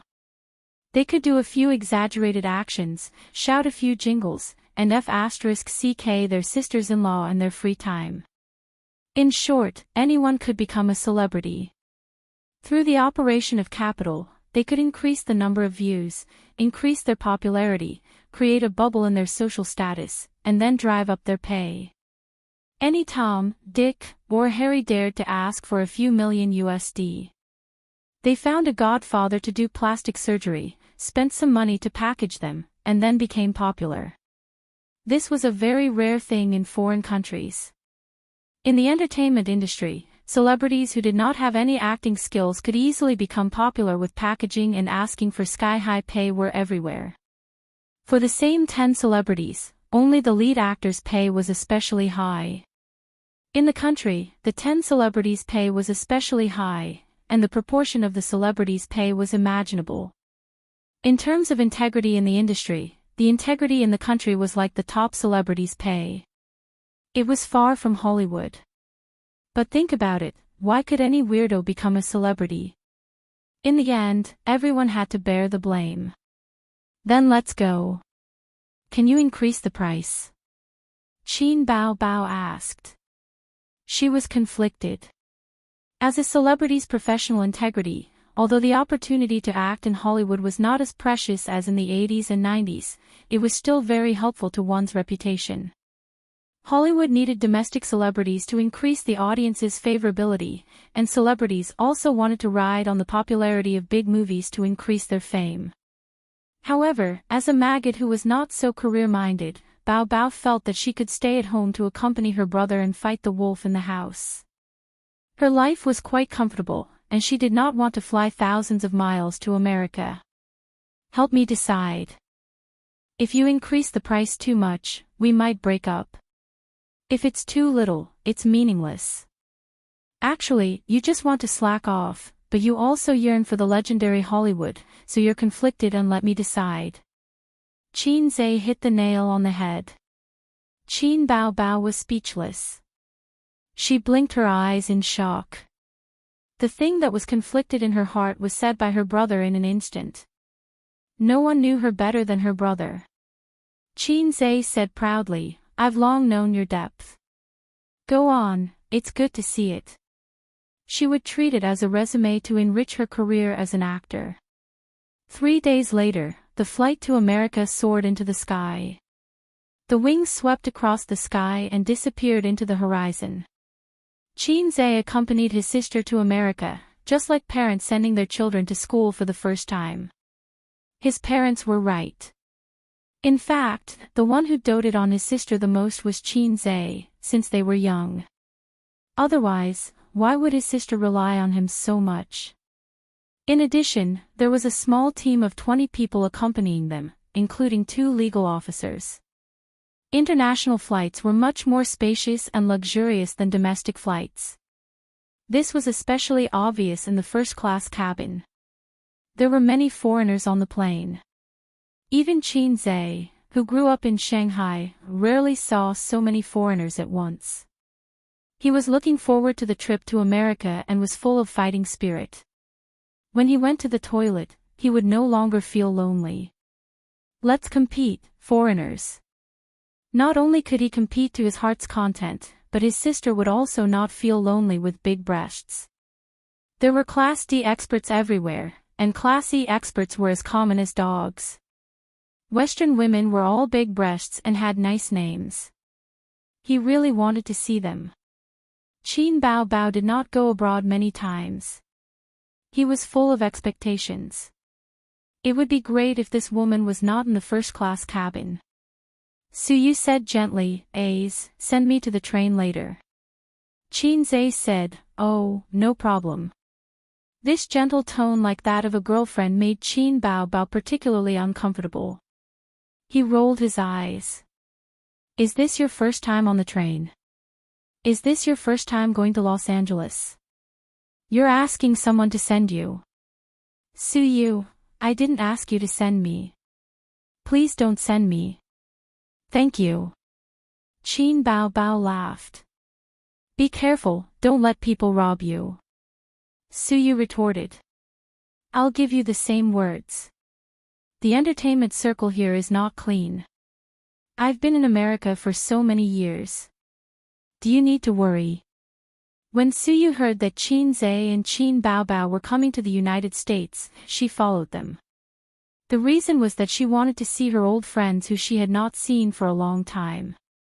Anyway, she had been in the United States for many years, so she still had some close friends. By the way, Suyu, let me ask you something. Qin quickly changed the topic. Is the security in America really so bad? You can't go out in the middle of the night. My sister and I are new here. Tell me. Suyu, it's not that dangerous. Otherwise, I'm more beautiful than a flower. I'm as beautiful as a fairy. Wouldn't I be finished? It also depends on the place. It's really dangerous to go out in the middle of the night in some places, but it's fine to wander around in the middle of the night in some places. She organized her words for a moment. The poor are different. Don't go to bars and nightclubs at night, especially a flirtatious woman like your sister. You're the flirtatious one. Suyu took the opportunity to belittle, and Qin Bao took the opportunity to fight back. Suyu ignored her and continued, the overall environment of Los Angeles is very general. I don't recommend you go out to experience the city's nightlife at night unless there is a local guide. If you don't go to a particularly messy and remote place, there is basically no danger. America is not so dangerous. The reason why you have this idea is probably because guns are not banned there. After all, if a car suddenly stops on the road, and then points a gun at your head, it's scary to think about it. There are still a lot of robberies with guns, and there are also a lot of forced sex. The media over there is relatively free and high exposure. There are also a lot of robberies and forced sex in our country, but most of them are not exposed. Suyu threw out a, reason. Foreign countries are full of danger and foreign countries have a full moon. His mother was born to escape. Qin was so scared that his little hand trembled. Suyu, don't die. Quickly recite the core values of socialism 10 times. Su Yu, who had been in America for many years, curled her lips in disdain. This topic made Qin Zhe frightened and changed the topic again. Sister, reading a novel, I recommend it. Qin Bao Bao didn't look up and looked at the mobile phone. My sister is a big star, very good. Qin Zhe, online novels are the same as slang songs, and the tone is the same. Qin Bao Bao, this book is not the same. The author is a cultured person. He can make up idioms. Oh, I'll go to the bathroom. Qin Zhe got up and went to the bathroom. About 10 minutes later, when he was reading with relish, he received a message from Su Yu. Husband, I haven't had sex for many days. Let's do it. Is this going to be 1,000 miles a day? Qin Zhe, don't make trouble on the plane. Su Yu, it's exciting on the plane, right? I'll come quietly and make sure your sister doesn't find out. Qin Zhe, you can tease me. When I have time in Hollywood, I'll make you doubt your life. Su Yu sent a playful emoji. P.S. I'll take a day off tomorrow. I'll spend some time on the outline of the trip to America, as well as the ending outline. This book will probably end at the end of June. If the update wasn't so bad, at the end of May, at this time, it should be finished. However, the update is bad, and the results plummeted. Although it's sad and disappointed, it's also a good thing for me. I won't be remembered so much. After all, no one will care about a book that can't be found in the rankings. It was because my results were too good that I fell to this point today. Would you believe it? I was forced to do the outline of this book 3 times. The whole paragraph collapsed. Today, the book just happened to be 1 year old, so I couldn't help but feel a little emotional. Along the way, my mentality collapsed several times, so that I can't find the original feeling. Every time I think about it, I want to cry, sob. This book is not long, there are too many external factors. In the final analysis, it's a man's romance with red eyes. Damn it. Chapter 669. When the plane landed at Los Angeles International Airport, it was 1600 hours p.m. in the 8th West District of the United States. A group of people yawned sleepily. They flew in early in the morning and experienced a long journey of 20 hours. At this time, it was early in the morning in China, and it was the time to sleep. The team was responsible for the transportation. Qin Zhe and Qin Bao sent Su Yu to the high-speed rail. She bought the ticket in advance. Qin Bao and Qin Zhe wore masks and sunglasses out of habit. Su Yu didn't. She wore very conservative pants and a knitted sweater. Her face was attractive enough, and her figure was highlighted. She was alone in a foreign country, and her courage was too big. Why don't you take a plane? MIT is far away from here. Qin Zhe asked. It's not just far, it's thousands of miles away. Los Angeles is in the western part of the United States, and MIT is in the northeastern city of Boston. You just know. You didn't ask me about the itinerary all the way. Su Yu looked back and gave him a bitter look. Who said I was going to MIT? Aren't you going to visit friends? Are all your university classmates locals? Su Yu gave him another look. I'm going to MIT to revisit the college at most, and see my mother who doesn't like to talk to me. I don't want to go. Your mother doesn't talk to you? Qin Bao Bao asked curiously. It's none of your business. Su Yu scolded with a black face. She just asked a question and was suddenly scolded. Qin Bao Bao glared angrily. Qin Zhe didn't speak. What he said was wrong. A smart man should keep silent at this time. It's wrong to help anyone.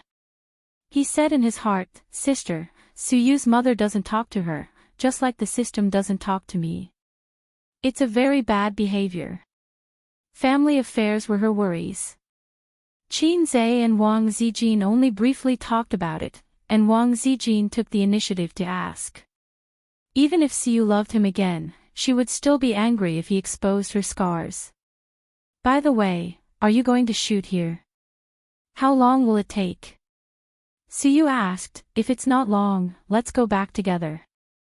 Qin thought for a moment. It will take some time, but it won't be too long. If it exceeds your expectations, you can go back first. Be careful. Call me if you have any trouble. Remember to contact me, or my sister every night before you go to bed. Siyu nodded. I'm going to a small town. A small town is safer than a city. Although Qin's experience in the United States was far less than hers, Siyu liked the feeling of being cared for when she traveled.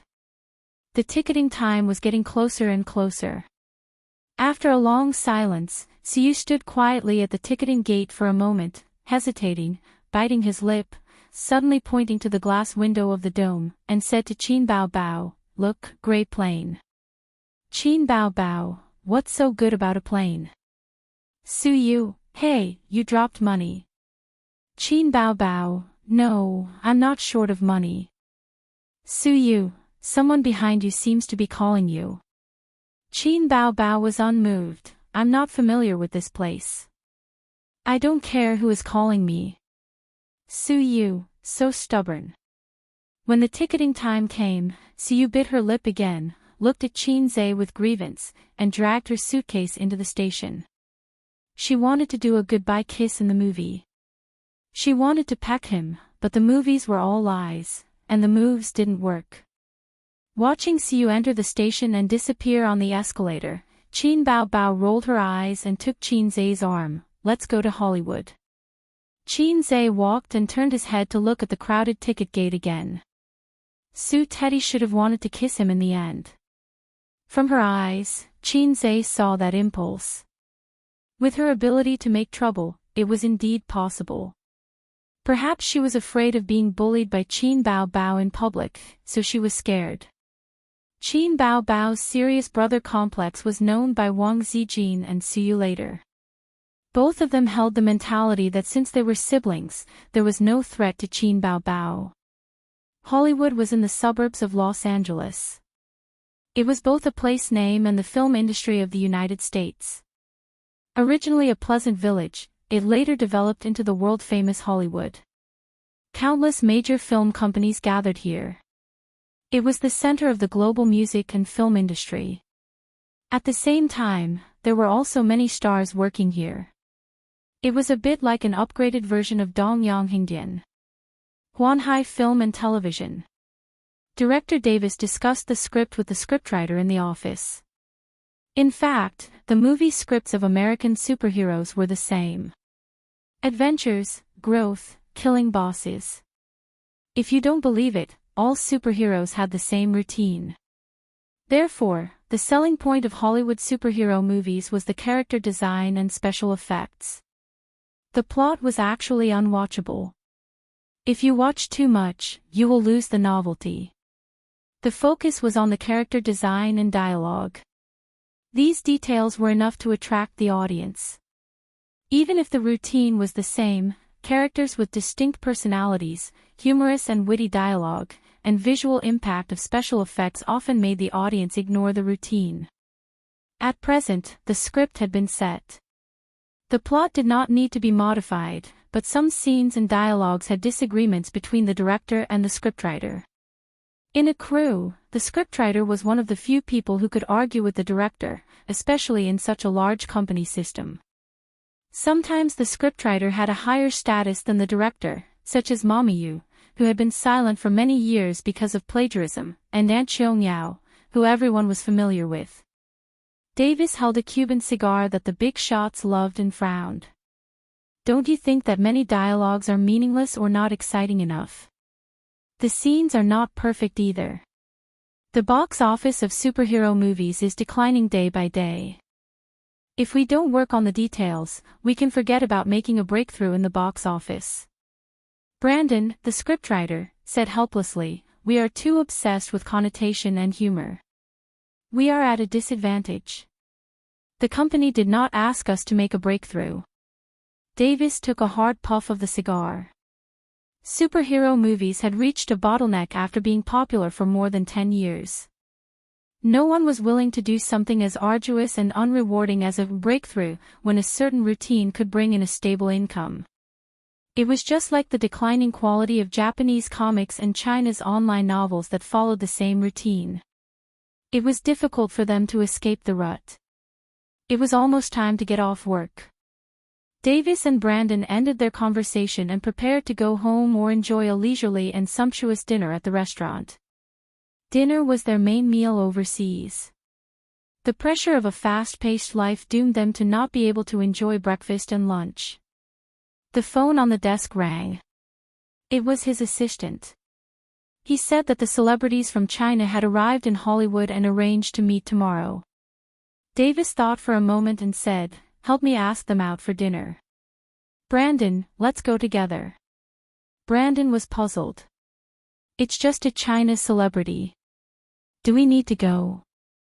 Davis despised him in his heart and explained, "Qin Bao Bao is very famous in China. She is very popular.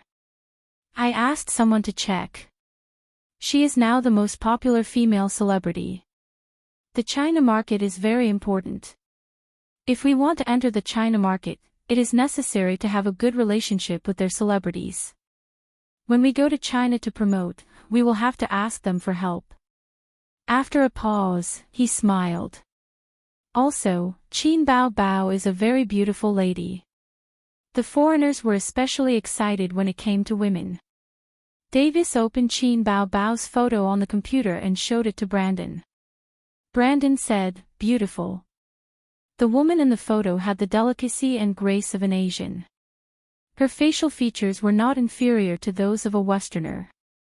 The combination of her facial features and the shape of her face gave her a unique temperament. It was the kind of temperament that was especially seductive. The foreigners did not know how to describe this temperament.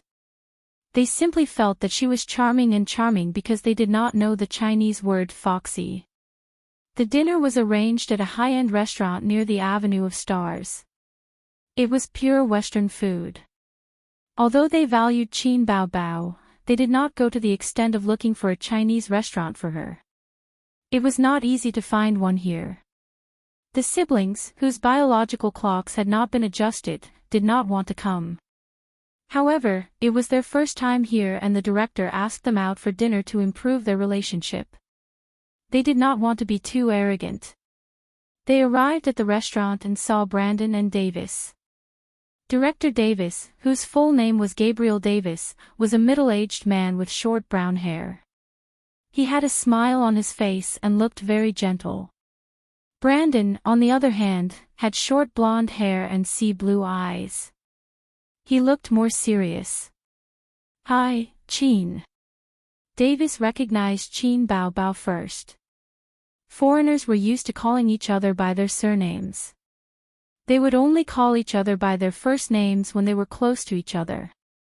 Because of this habit, when they called Chinese people, they would usually call them by their surnames instead of their full names. When they met for the first time, the two were even more surprised by Qin Bao Bao's appearance. She was a woman who did not have many flaws in her appearance. She was beautiful, delicate, and had a good figure. She came with light makeup. Her skin was delicate and white, and her complexion was very healthy. This was very rare in the entertainment industry. Many female stars had a good foundation and were beautiful, but their complexions were often not good, especially female model workers. Qin Bao Bao's image was more consistent with the character in the script. Qin Bao Bao shook hands with them and introduced Qin Zhe. It could be seen that Davis and Brandon were relatively unfamiliar with Qin Zhe. In fact, they were also unfamiliar with Qin Bao Bao before. They only had a general impression of Qin Bao after asking someone to find out more about her. No matter how famous they were in the country, their influence could not reach abroad because few of their works were leaked abroad. In fact, Qin Zhe's opera too was very popular abroad.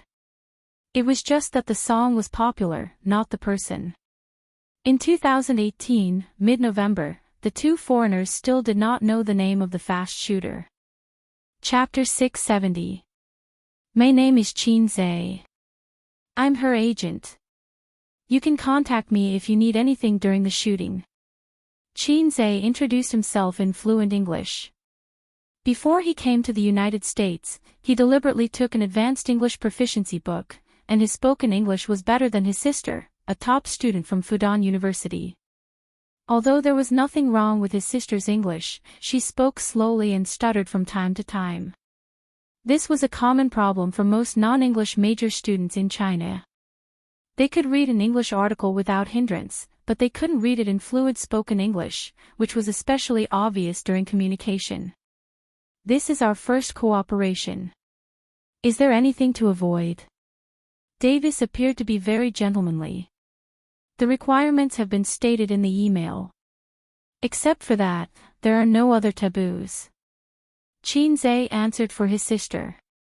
After all, he spoke better English now. No kissing scenes, no passion scenes. If there were any, they would use a stunt double. This was what the two sides had communicated before. Of course, there was no problem. Although there were kissing scenes and sex scenes in the United States, his sister's role was only a supporting actress, one of the important supporting actresses. Filming a passion scene for a supporting actress was completely a lame plot and would be scolded by the audience. Davis was very talkative and spoke with classic American humor. After he finished speaking, he would look at you seriously. Qin Zhe, who should cooperate with him, couldn't pretend to ignore it, so he laughed. When it came to **ting, Qin Zhe, who spent most of his time on forums, Tiba, and UC, wasn't inferior to him in the slightest. As a keyboard warrior, his brain was filled with dozens of words and jokes, so he wasn't afraid of anything. Qin Bao Bao and Brandon were reduced to supporting roles, occasionally echoing a few words. Most of the time, they just listened to them bragging. In the midst of boredom, Qin Bao Bao noticed a detail that Suyu once told her brother. Suyu said that if foreigners were particularly noisy and dancing when eating, then they were Americans. It was said that foreigners spoke softly when eating, probably referring to Japan and some European countries. She found that even in such a high-end restaurant, there was no shortage of chattering guests. Qin Bao Bao didn't have much experience abroad, so she observed silently. After a few glasses of red wine, Qin Zhe forcefully pulled Davis to tell him a Chinese joke. His sister kicked him with the tip of her shoe, and he finally gave up. Therefore, they talked about his old profession as a director. Qin Zhe said that he was also half a director. He was both the scriptwriter and the director of a Chinese odyssey. Davis was shocked. You filmed Journey to the West. It broke the box office record in China, and it's selling well here too. He hadn't watched the Chinese Odyssey to the West. Otherwise, he would have recognized Qin Zhe. However, he had heard of this movie before. Back then, when it was promoted in the United States, it was said that it had broken the box office record in China. After that, he followed Qin Bao Bao and found out that she had won the Best Actress award with this movie. As the scriptwriter, Brandon had a whole new level of respect for him. He was even more confused. Aren't you an agent? Qin Zhe was stunned. He thought to himself, damn, I'm one of the most popular young actors in China. Have you really not heard of me? It's so awkward. Qin Zhe smiled. Yes, I'm an agent. However, I'm also a singer, an actor, a composer, an entrepreneur, and of course, a scriptwriter. The two foreigners widened their eyes. Brandon asked, are you kidding? No. Qin Bao Bao explained, my brother is recognized as an all-rounder in the entertainment industry. Haven't you seen a Chinese Odyssey? He was the male lead. He was the male lead in all my songs and movies. In China, many singers want one of his songs but can't get it. She used her not very fluent English to talk for a long time to boast about her brother. If it wasn't for the language barrier, she would have suggested them to look it up on Baidu. Davis and Brandon made a "I'm so scared that my dried fish" expression. It was considered a perfunctory answer. However, they didn't believe it. Instead, they felt that these two Chinese liked to boast. The foreigners ate their dinner very slowly. They chatted as they ate. Most of the time, they drank. Qin Bao Bao had a good tolerance for alcohol. However, it was easy for her to get drunk. At this moment, her face was red and she was very charming.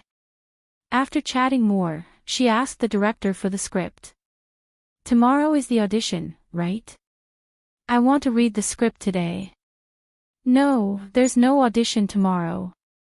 You can come and get the script tomorrow," Davis said. "If you want, I have it here." Brandon took out the script from his bag. At the same time, he tried to test Qin Zhe. "Do you want to read it and give me some suggestions?" Qin Bao Bao took the script. Brandon gave her the general script, not the character script. It was written in English. This wasn't a problem for Qin Bao Bao. However, there was too much content. It was a little troublesome for her to find her own character. She glanced at the script casually and threw it to Qin Zhe. Qin Zhe read it with great interest. He was very interested in how the scripts in Hollywood were written. After taking advanced English proficiency, translating was not a problem for him, let alone reading the script. He did not watch many American superhero movies. He did not know as much as those loyal fans. However, he did watch a lot of movies. The one that left the deepest impression on him was King Kong Dog. It was a genetically modified hero who had a keen sense of smell like a dog. He did justice in the big city. Art came from life, and so did the script. Therefore, from these movies, it could be seen that there were quite a lot of armed robberies in the United States. In addition, he had also watched American blockbusters in the Point Store in the parallel world. They were both superhero movies. However, there were some differences between the superheroes in the two worlds. For example, the power system in that world was extremely chaotic. There was no way to explain it logically. In this aspect, the Hollywood superheroes in his world were much more rigorous. However, every hero in this world was independent. The script was about a young archaeology professor who found an ancient ruin by chance. It was the ruin of God. He found a blue gem in the ruin. It was the heart of God. At the same time, it was the core that sealed the evil God. The archaeology professor accidentally fused with the heart of God and obtained the power passed down from God. He became a superhero from then on. However, at the same time, he released the sealed evil God. The archaeology professor who obtained the power of God made a fortune with his superpowers. He had endless money to spend and endless women to sleep with. Until one day, a goddess from the east came to him and said, "You bastard. Do you know that you have released the evil God? The world is about to be destroyed, and you are still here having fun sleeping with women." The evil God was originally a god. However, because he wanted to destroy the world, he was sealed. His rebirth alarmed the king of God. Therefore, he sent his son to help the protagonist reseal the evil god. At the same time, the goddess from the east also helped the protagonist. Both sides engaged in an intense battle in the city. After much effort, they finally sealed the evil god. Look, it was still the same old story. Adventure, growth, boss fight. It was obviously a Greek mythological system. Suddenly, an Eastern goddess was inserted. It felt like a husky had sneaked into a pack of wolves. It was very out of place. It was probably a forced addition of characters to cater to the China market. Qin Zhe finished reading at an extremely fast speed. He took a sip of red wine and said, "Don't you think that the role of the Eastern goddess is too abrupt? What does the evil god in the Greek mythological system have to do with her?" Brandon nodded. "I know. It will be slightly modified in the future. As long as we add a few sentences in the narration, the goddess from the east sealed the evil god together with God, it will be reasonable for her to help seal the evil god. It was just a small problem. Therefore, Brandon did not care about it and left it for the future. Is there anything else? No. Chinze shook his head. Hearing this, Brandon was very disappointed. He thought, if Chinze is really the scriptwriter of A Journey to the West, then his professional suggestions should not be so shallow and crude. He was indeed bragging. It was funny that I was still looking forward to it. Davis shook his head and laughed. However, have you guys ever thought of changing the way you film superheroes? Chinze said, I do have some suggestions in this regard. Change the way. Brandon and Davis looked at each other. They were puzzled. How? What do you mean? Chapter 671. There are too many superheroes in the United States. I can't even count them with 2 hands. They have a lot of imagination and all kinds of superpowers. The rich rely on technology while the poor rely on mutation. Every hero has their own story. In terms of theme alone, superheroes are undoubtedly successful. In my country, superheroes have a lot of fans. They even discuss who is more powerful on the internet and argue about it, Chinze said. Davis and Brandon listened carefully and smiled knowingly. Superheroes had a place even in Hollywood where quality products were everywhere. In the past, their status was even higher. However, in recent years, the industry had hit a bottleneck and it was difficult to recreate its former glory. Then why don't you gather all the superheroes together and film an epic masterpiece? Or you can think of it this way. Let the superheroes form an alliance and fight monsters together to level up. Who knows, there might even be sparks of love between them. For example, the Panther Girl under your company. I'm looking forward to Vidra conquering her. Chinze raised his eyebrows. Gather all the heroes together. Brandon felt something called inspiration explode in his mind, but he still had many doubts. In that case, who is the main character? Everyone is the main character. There is no need to divide them into primary and secondary characters, Chinze said. But this will increase the difficulty of filming. Davis frowned. For a superhero alone, the main character was obvious. The camera just had to focus on him. Once multiple heroes appeared, everyone would be the main character. Then, how would it be more reasonable to divide the shots? There would be a lot of unnecessary scenes during this period. This will depend on the scriptwriter's ability. Chinze analyzed. For example, in the movie you are filming this time, if multiple superheroes gather to fight a boss, you just have to change the god assisting the main character to a superhero. Then, you can share some scenes with them. Wouldn't that be no problem? His words made the two of them fall into deep thought. While fixed routines brought benefits, they would also solidify people's thinking. Chinze had seen the routines of the other world.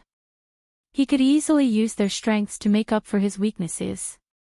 In the world he was in, the superhero's power system was more rigorous.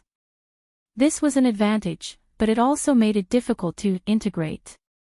A weak hero would still be a weakling if he mixed in with a powerful hero. To solve this problem, a wave of brain cells had to be killed. However, Chinze didn't have to burn his brain. It's a bold idea. Maybe we can give it a try.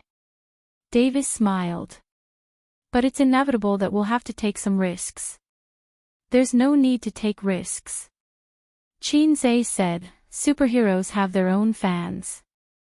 When 2 or more superheroes meet in a movie and achieve a certain goal as teammates, what do you think the audience will do when they hear this gimmick? It was not rejection, but excitement, agitation, and anticipation. Famous superheroes have fixed fan groups, so the so-called risk is minimal. It's even safer and more convenient than creating a new hero. So far, you have more than 10 superheroes under your banner, and as many as 5 or 6 popular heroes. Why don't you try making a series like League of Superheroes?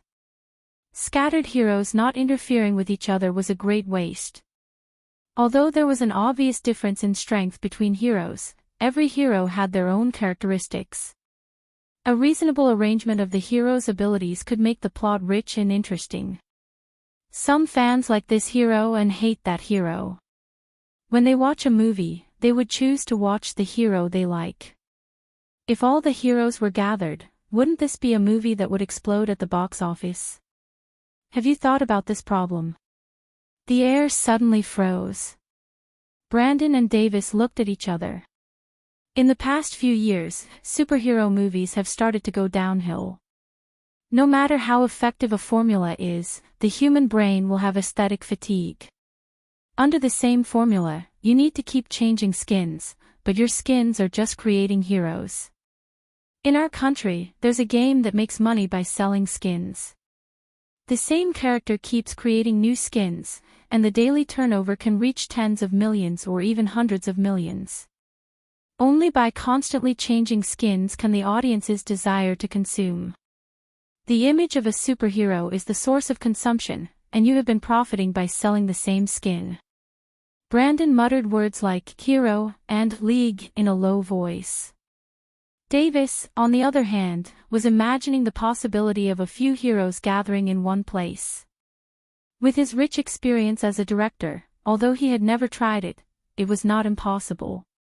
His understanding of the market and the audience's psychology told him that Chin-Zai's words were not without reason. The appeal of a hero and the appeal of a few heroes could not be mentioned in the same breath. I like superhero movies very much. After I became a screenwriter, I fantasized that if all the heroes were gathered together, it would be very exciting. So, I tried to write a screenplay. Chin-Zai bragged without restraint. Brandon was energized. The American man could not help but raise his voice. You've written a script before, can you show it to me? Oh, if you're willing, I'll buy your script in my own name. Chin-Zai shook his head. It's just a spontaneous creation. It's not a complete script. But since you're interested, we can talk more during the filming. Dinner lasted until 8:30 p.m. After eating and drinking to their fill, their sleepiness subsided. After bidding farewell to Brandon and Davis, both of them seemed to have a lot on their minds. They spent most of their time thinking. Qin Bao Bao held her brother's hand as they strolled along the Walk of Fame. From the American Guide, he learned that the security in downtown Los Angeles was not good. It was best not to go out at night. However, Hollywood was quite safe. It was just that the streets were filled with people in strange costumes. If it was the peak season, it would be even livelier here. After all, it was the center of the world's film industry. There were many cosplayers. Is your idea reliable? His sister's face was still red from the alcohol. She looked charming under the light. Chin-Zai lowered his head. He saw the light reflected in her eyes like stars. Her black and thick eyelashes were like dark clouds under the moonlight. He said, "Of course it's reliable.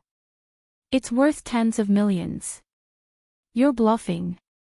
"It's true." "So you're giving it to them for free?" Qin Bao Bao puffed her cheeks. "Even if I don't say it, they will definitely think of it in the future. Unless I want to make a movie in Hollywood and be a boss. But it's not realistic whether it's time or manpower." Chin-Zai said, "Also, just take it as a favor. Otherwise, you won't pass the audition and be eliminated." Qin Bao Bao was not convinced. She raised her face. "Are you questioning my acting skills?" Chin-Zai said, "Come on.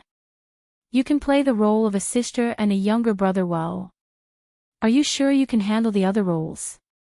As soon as he said this, the sister and brother both turned their heads away awkwardly and temporarily stopped talking. Chin-Zai slapped himself twice in his heart.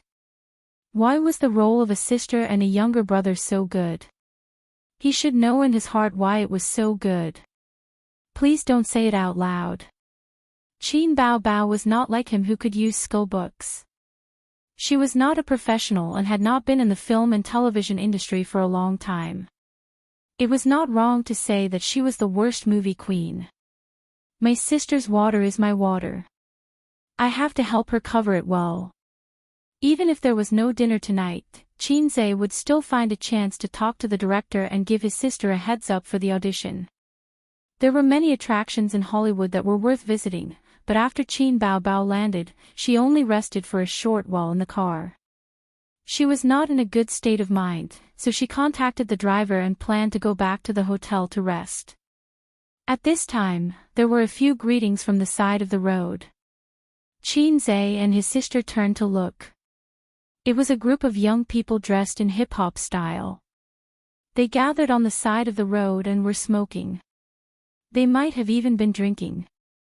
Because it was dinner time, they looked at Qin Bao Bao with lust and impulse. "Foreign girl, do you want to play with us?" A black man whistled at Qin Bao Bao. He probably thought that Qin Zhe and the others were foreign tourists. "Is that your boyfriend? You can play with us. We have fans," he added. "This girl has a good figure and a beautiful face. It will be fun to play with her." The young people roared with laughter. Qin Bao Bao had never heard such bold and wanton humiliation in real life. She frowned and pulled Qin Zhe away. Qin Zhe did not move. He looked at them carefully, focusing on their waists. He did not see any hidden guns. The black man in sneakers, slacks and a white unlined shirt felt that there was a chance. He walked over and said, "We have fans. Bring your girlfriend to play with us." Qin Zhe stared at him. "Do you have guns?" The black man, "No." Qin Zhe nodded. "Oh." Then he raised his voice and greeted all the women in the family in fluent English. F***K your mother. It felt so good to curse foreigners in Chinglish. And your mother and grandma's bitch was also very good.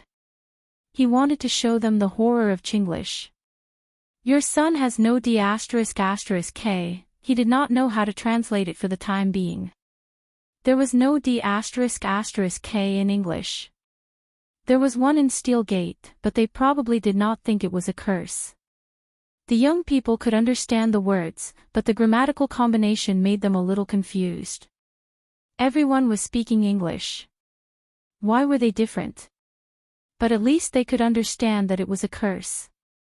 Especially Qin Bao Bao, who kept repeating the words, bitch, and F***K every time Qin Zhe cursed, she would repeat, bitch, or F***K. After cursing, Qin Zhe pulled his sister and was about to leave.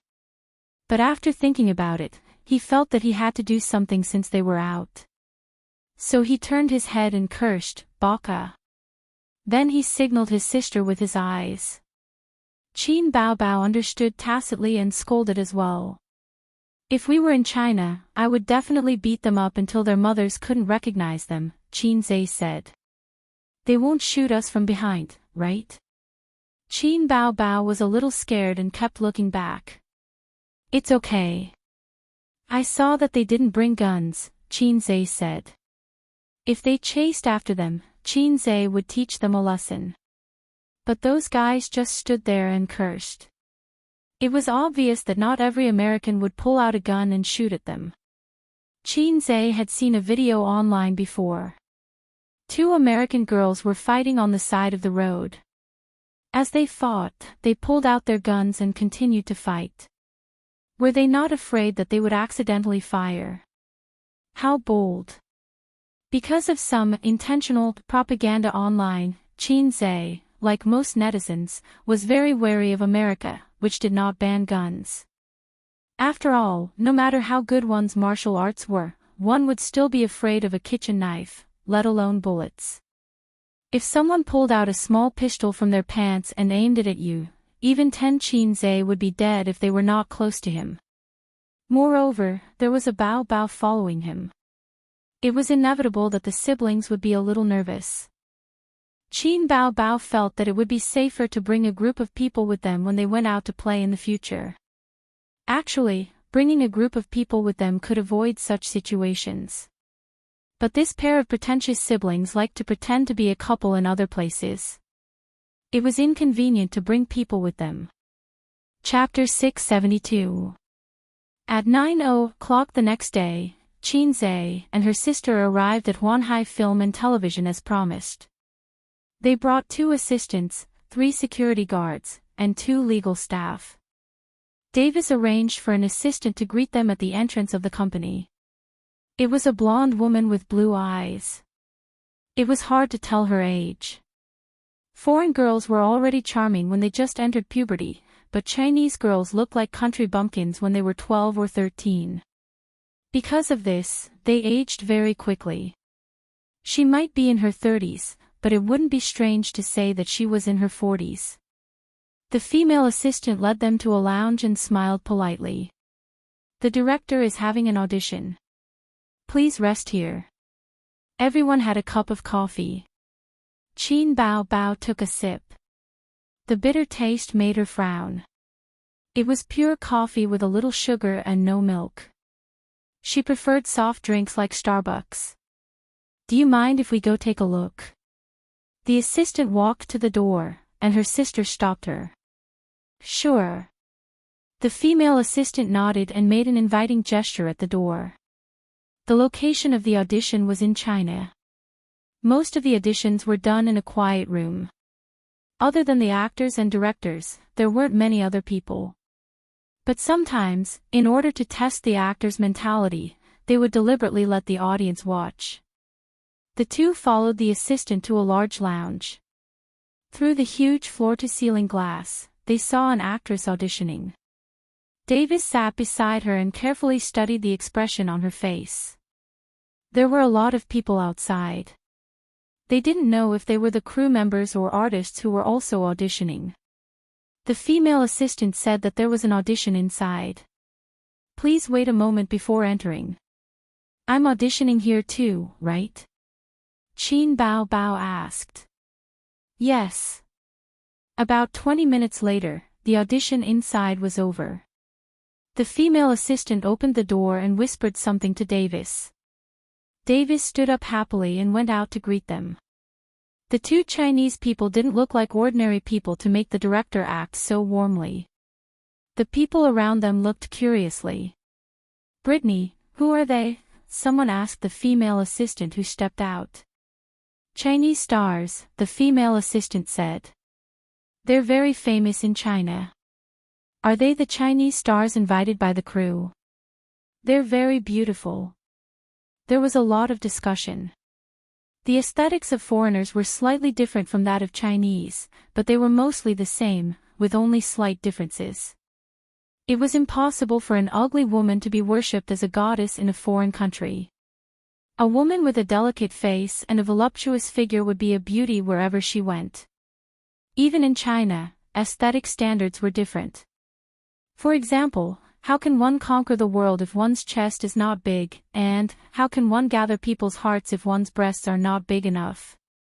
Davis handed the script to Qin Bao Bao. This is a new script. Some details have been changed. How many days will it take? He gave Qin Bao Bao the greatest respect and preferential treatment and took the initiative to ask her how many days she needed to read the script. I think we can try it now, Qin Bao Bao said. When they contacted Tian Fong in the US, there was already a first draft of the script. It was not much different from the current script. Qin Bao Bao had read it before, so it was not a problem for her to choose an unmodified part of the script for the audition. Thus, Davis chose a part where the goddess appeared. She came to New York to find the protagonist and told him that the evil gods were about to destroy the world. As an American citizen of the world police who had inherited the power of God, he had to work with her to reseal the evil gods. However, Davis stopped the 2-minute scene 3 times. Her expression lacks dignity. Can you be more relaxed? You're obviously not a suitable mating partner. She was too serious when she said that. Don't keep a straight face. Relax, but show the seriousness of a goddess. This was a little awkward. Qin Bao Bao looked at her brother. It was normal for foreign movies to have dirty jokes from time to time. However, if you said that in China, the scene would definitely be cut. Qin Bao Bao was not used to such lines. Then, Davis probably had OCD. He could not be too serious or too relaxed. It had to be just right. Are your acting skills good? Yeah. You're stuck in a small scene so many times. Isn't it normal for Chinese stars to have no acting skills? Why do you say that? The Chinese audience always criticizes their entertainment artists for having no acting skills. But it's true. Outside the door, the guys who wanted to join in the fun chattered and talked. No matter how good the best actor or actress, it was normal for them to be stuck in the imagination during the filming process. However, in terms of the audition, if it was a special invitation and Qin Zai's face, her audition would undoubtedly fail. Qin Bao Bao frowned. One more time. Qin Zai waved his hand. Let's take a 5-minute break. Director, give me a lounge. It doesn't have to be too big. I'll talk to her. If possible, give me the script. Davis asked the female assistant to take the two to a small conference room. After the female assistant left, Qin Zai noticed that his sister did not pretend to be pitiful. Instead, she was frowning and deep in thought. This meant that she was in a serious state. Every time an elder sister whimpered, it was all just an act. There were only the two of them in the small conference room. The shooting style here is different from that in China, right? Qin Zai started the topic. Qin Bao Bao ignored him. She rubbed her face and said to herself, the emotions are not enough. The facial expressions are not handled well enough. Then, the lines are a bit embarrassing. It means that your self-cultivation as an actor is not good enough, Qin Zai said. An excellent actor should be able to control any role. There was also psychological knowledge in this, psychological suggestion. She could be as reserved and arrogant as a goddess, but also as coquettish as a slut. She could be as dignified as a successful man, but also like a loser. She could kneel down and suck up to all kinds of rich men. Qin Zai could do it.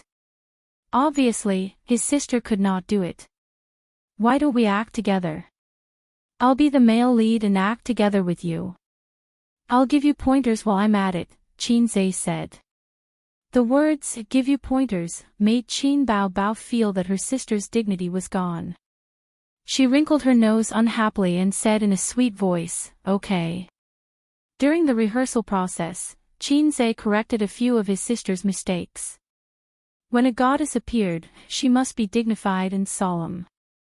This kind of combination with special effects was the real goddess style. During the communication process, the facial expression did not need to be too serious.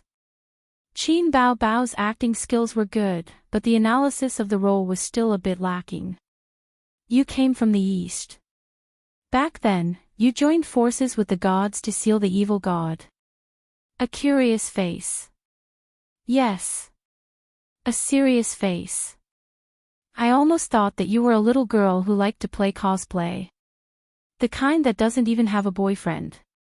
A teasing face. You look like a suitable mating partner. A serious face. That's very good. Let's go back. Qin Zai, who had been observing his sister's facial expressions, gave her a high five. He had neglected the lines, so when he went out, he felt that something was wrong, but he could not put his finger on it. When they returned to the audition location, Qin Zai suggested that he act together with his sister. Of course, Davis did not have any objections. However, time was a little tight. His task today was to complete the audition for the few remaining roles. Qin Bao Bao had delayed him for too long. This time, his sister performed very well. Her facial expressions were handled very well. Davis was extremely satisfied. Until the last part of the lines, Brandon, who was beside him, felt that something was wrong. He looked at the script and quickly stopped it. The lines are wrong. What's wrong? Davis asked in surprise. The correct line is "You're obviously not a suitable partner." She read it wrong, Brandon said. Davis held his chin and thought, but even if it's wrong, it feels good. Brandon said. That seems to be the case. If he had not written the script, he almost could not tell that she had read the wrong lines. What was with this feeling that there was no sense of wrongness? Why don't we change it? I think it's not bad, Davis said. No, no, no. The goddess I portray is majestic. Although the lines are not wrong, it doesn't match the character, Brandon said unhappily. Qin Zhe looked at his sister speechlessly. The latter stuck out her tongue. I accidentally read it wrong. The filming of the movie started a week later. Before that, the crew had made sufficient preparations. After settling the supporting roles, they immediately started filming. During the filming process, Qin Zhe and Qin Baobao followed the crew almost the entire time. This was supposed to be the patent of the protagonist. The trouble with Qin Baobao's character was that although she did not have as many scenes as the protagonist, she was scattered throughout the entire plot. Moreover, she was not in a fixed setting. One moment, she was in Los Angeles. Another moment, she was by the river. Another moment, she was in the ruins. Another moment, she was fighting with the big boss in the city center. This meant that she had to follow the crew to one scene after another. She could not be alone and finish filming in one go. In a piano club in Los Angeles, the muscular male protagonist was flirting with the female protagonist in the piano room. They sat side by side at the piano. The sun shone on the bright pianist, and a melodious tune floated in the air. This tune suddenly became popular on the internet last year. The original video of the tune seemed to be played by an amazing person overseas using a mobile app. The original version could not be found on any music app. After the tune became popular, someone tried to record it. It was quickly released on various major music websites. It was free. Charging for it would definitely not work. They would be sued. In fact, even if it was free, there was the risk of being sued. However, in more than a year, the composer seemed to have disappeared. There was no news from China. It was even more so overseas. The exchange of information between countries was already blocked. The piano tune suddenly became an item without an owner. There were all kinds of English versions. The most commonly accepted name was To Baby. It was said that the Chinese version was like this. Okay. Davis signaled for this part to pass. The camera that was holding the camera around the male protagonist and his girlfriend to take a close-up shot straightened his back and thumped his waist. The silent and focused working environment suddenly relaxed. The crew members relaxed and communicated with each other. The next part of the plot was still in the piano room. The building was about to collapse. The followers of the evil god were wreaking havoc in the city. The Eastern goddess would appear to kill the followers and fight side by side with the protagonist.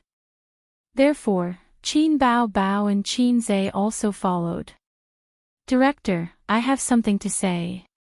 Qin Zhe raised his hand to Davis, indicating that he had something to say. Chapter 673. What's the matter? Davis asked, putting aside what he was doing. In the past week or so, Davis and Brandon often got together with Qin Zhe to talk about the feasibility of a superhero party, and formed a good friendship. Qin Zhe could call Davis by his first name instead of his last name, and Brandon even humbly asked for advice in front of him. Did you buy the copyright to that piano piece just now? Qin Zhe asked. Copyright? Davis was confused for a moment and said, if we need to pay copyright fees, of course we did. As the director in charge of the crew, he could not do everything himself. He had never liked piano music and had not even heard the piece just now. That was the job of the music director. In the past, if there was a scene of a piano piece, the crew would basically choose some classic piano pieces. What was a classic? It was the kind that had been passed down for hundreds of years. There was no copyright for this kind of piano piece. Why was the country so keen on remaking the four great classical novels over and over again? It was because there was no need to pay sky-high copyright fees. Moreover, the theme was well-known, suitable for all ages, and had its own IP. It was not until the four great classical novels were changed again and again, the screenwriters ran out of ideas, and the audience got tired of it that the craze for remaking the four great classical novels gradually subsided. No, you didn't buy it. This piece came from China, right? The composer is not in the circle, has never won an award, and is not active in the piano world. The Chinese are not interested in piano music and just play it when they want to show off. This piece is almost impossible to hear in China now. So even if you want to buy it, you probably won't be able to find anyone, Qin Zhe said. Davis was stunned and immediately got someone to find the music director, a man with black hair and brown eyes, and instant noodle hair. Ada, did we buy the copyright to that piano piece just now? Davis asked. No. Ada shook her head. You can't use it without copyright. Don't you know the rules? Davis raised his eyebrows. This doesn't need copyright. The original video is just a phone recording. It's for entertainment, and the original author is unknown. Ada shrugged. It's even possible that the copyright hasn't been registered. Someone in the same industry has used it a long time ago, and nothing happened. Otherwise, I wouldn't have used it. Adeline played this song in her concert before. It's absolutely safe. Davis was relieved when he heard that. He smiled and said, Qin, don't worry. It'll be fine. I didn't know that my songs were so popular overseas. Qin Zhe smiled. Actually, this song is copyrighted. If you use it without permission, you will definitely be sued. Ada frowned. How did you know? Qin Zhe said, because the original creator is me. Seizing the opportunity, he fiercely acted tough. It was a pity that the system did not give him a mission. You? Davis and Ada looked at each other. Davis tried hard to recall the information about Qin Zhe that he had asked someone to check after returning home that night. There did not seem to be a pianist in it. This song was actually composed by him. It was created by him, and it's called To Qin Bao Bao in Chinese. My name is Qin Bao. The elder sister watched the drama from the side for a long time and cooperated with her younger brother to make a speech. To Baby was composed by you. The actress who played the protagonist's girlfriend exclaimed. She looked very excited. It's To Qin Bao, not To Baby, Qin Bao corrected. It was normal for there to be a deviation in the translation. After all, Chinese was broad and profound, and one word had many meanings. Davis deliberately asked someone to find the original version online. He checked the Chinese name and compared it with Qin Bao Bao's name. Although he did not speak Chinese, he could still recognize the exact same Chinese characters. He found that Qin Zhe was right.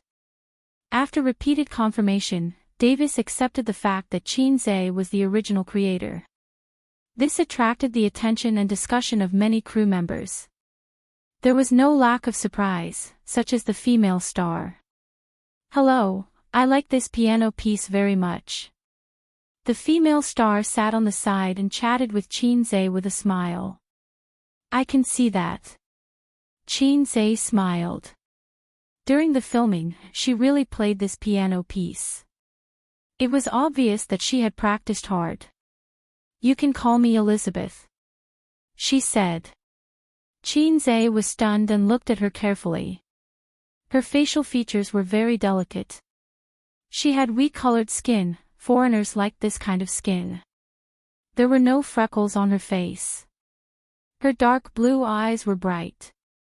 When she smiled, there was a unique charm of a Western woman. I've heard a lot about you. Qin Zhe could not help but sigh in Chinese. Elizabeth. In a Western-style web novel, you and Victoria are known as the two women that the male protagonist must fuck. What? Elizabeth was confused. Nesbit Loach, Qin Zhe said, using the English vocabulary of the second year of middle school. Rice rabbit. Elizabeth smiled sweetly. In order to pay tribute to the heroine of the Western fantasy, Qin Zhe was invited by her to play the piano piece on the spot. The surrounding crew members applauded. Director Davis was also completely convinced that he was the original creator. In the end, the copyright was sold for $3,000. This kind of copyright was originally not expensive. The reason why Ada chose it was to please the audience because it was very popular. But in fact, it did not matter if it was another piano piece. Qin Zhe thought of it as making some extra money to buy lace underwear for his sister. He also called the legal department and prepared to pursue the copyright infringement of the movie. It was Davis who suggested it. The reason was very simple. He paid for the copyright, so why didn't others pay for it? At dusk, today's filming was completed. When they were returning to the hotel by car, Qin Bao suddenly twisted Qin Zhe's ear. That Elizabeth seems to have a lot of feelings for you. Foreign women are quite open. Qin Zhe, don't worry. Even if she thinks it through, I won't. After all, she's a woman with a zero. Qin Bao let go of her brother's ear and blinked. Zero. Liar. I actually think she's very beautiful and charming. Qin Zhe looked sincere. It's really a zero. How many points did you get? 9 points. Qin Bao unconsciously smiled and said, Humph, what about Wang Zijin? Bar spirit. Qin Zhe said angrily, 10 points. Qin Bao raised her eyebrows. 10 points. Why does she get 10 points and I get 9 points? I'm obviously more beautiful than her. Is Wang Zijin so perfect in your eyes? Different from teasing Elizabeth just now, his sister's expression was much more serious and jealous. No, so you also got 10 points. Fight. Qin Bao puffed up her cheeks and pinched her brother's face. Qin Zhe blocked and dodged. The bar spirit sister stubbornly wanted to pinch his face. She was very angry. That pair of slender and fair hands had quite a bit of strength. It hurts. Can't you tell I'm kidding? There's no such thing as a woman with 10 points. Sister is a little fairy with 9 points. Their 10 points are fake, but sister's 9 points are real. Qin Zhe coaxed. His sister was really insensible and asked why. Because she gave you 10 points, not 0. Giving you 9 points is already true love. It was boring to talk to people who didn't understand jokes. But fortunately, she didn't understand jokes. Qin Bao snorted. No, I also want 10 points. Qin Zhe, in the evening, they found a specialty restaurant in Hollywood to eat and wear. Avoiding the tourist season, they didn't have to worry about encountering fans traveling abroad. The siblings behaved much more intimately. But they still had to be wary of the iron-headed paparazzi secretly observing them. After all, there was a precedent. One of Jia Baoyu's 3 wives relaxed after going abroad. She was intimate with her adulterer in public and was photographed by the paparazzi. We can't ignore the power of the paparazzi. The invisible eyes are the sharpest. This was what Lu Sun said. At 10 o'clock in the evening, Qin Zhe was ready to go to bed. Knock, knock, knock. There was a soft knock on the door. He didn't even have to think. The only one who came to knock on the door was his sister. The only person in the world who climbed into his brother's bed in the middle of the night was his cheap sister.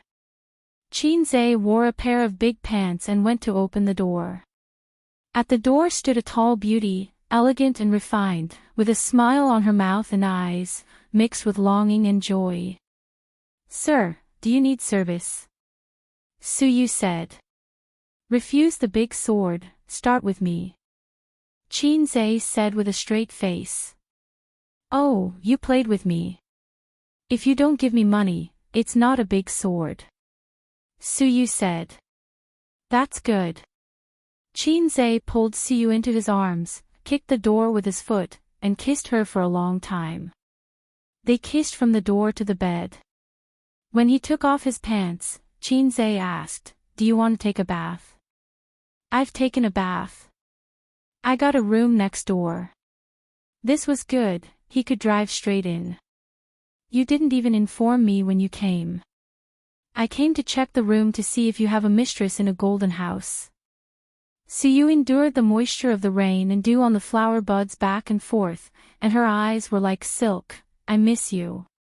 Qinze went 9 shallow and 1 deep, and waited for 10 times before he finished. He was both passionate and slow, and also looked down and looked in. Suyu's face changed and her voice trembled. Every time she breathed, her black hair spread like flowers. After finishing at 11 o'clock, Suyu was exhausted and drowsy. She was about to fall asleep. Knock, knock, knock. The knock on the door came again. It was very light and very sneaky. The voice outside the door was also sneaky. "Little red man, are you asleep?" Suyu's whole body trembled, and her sleepiness disappeared. "Qinze, degree, I'm so scared that the eel is soft."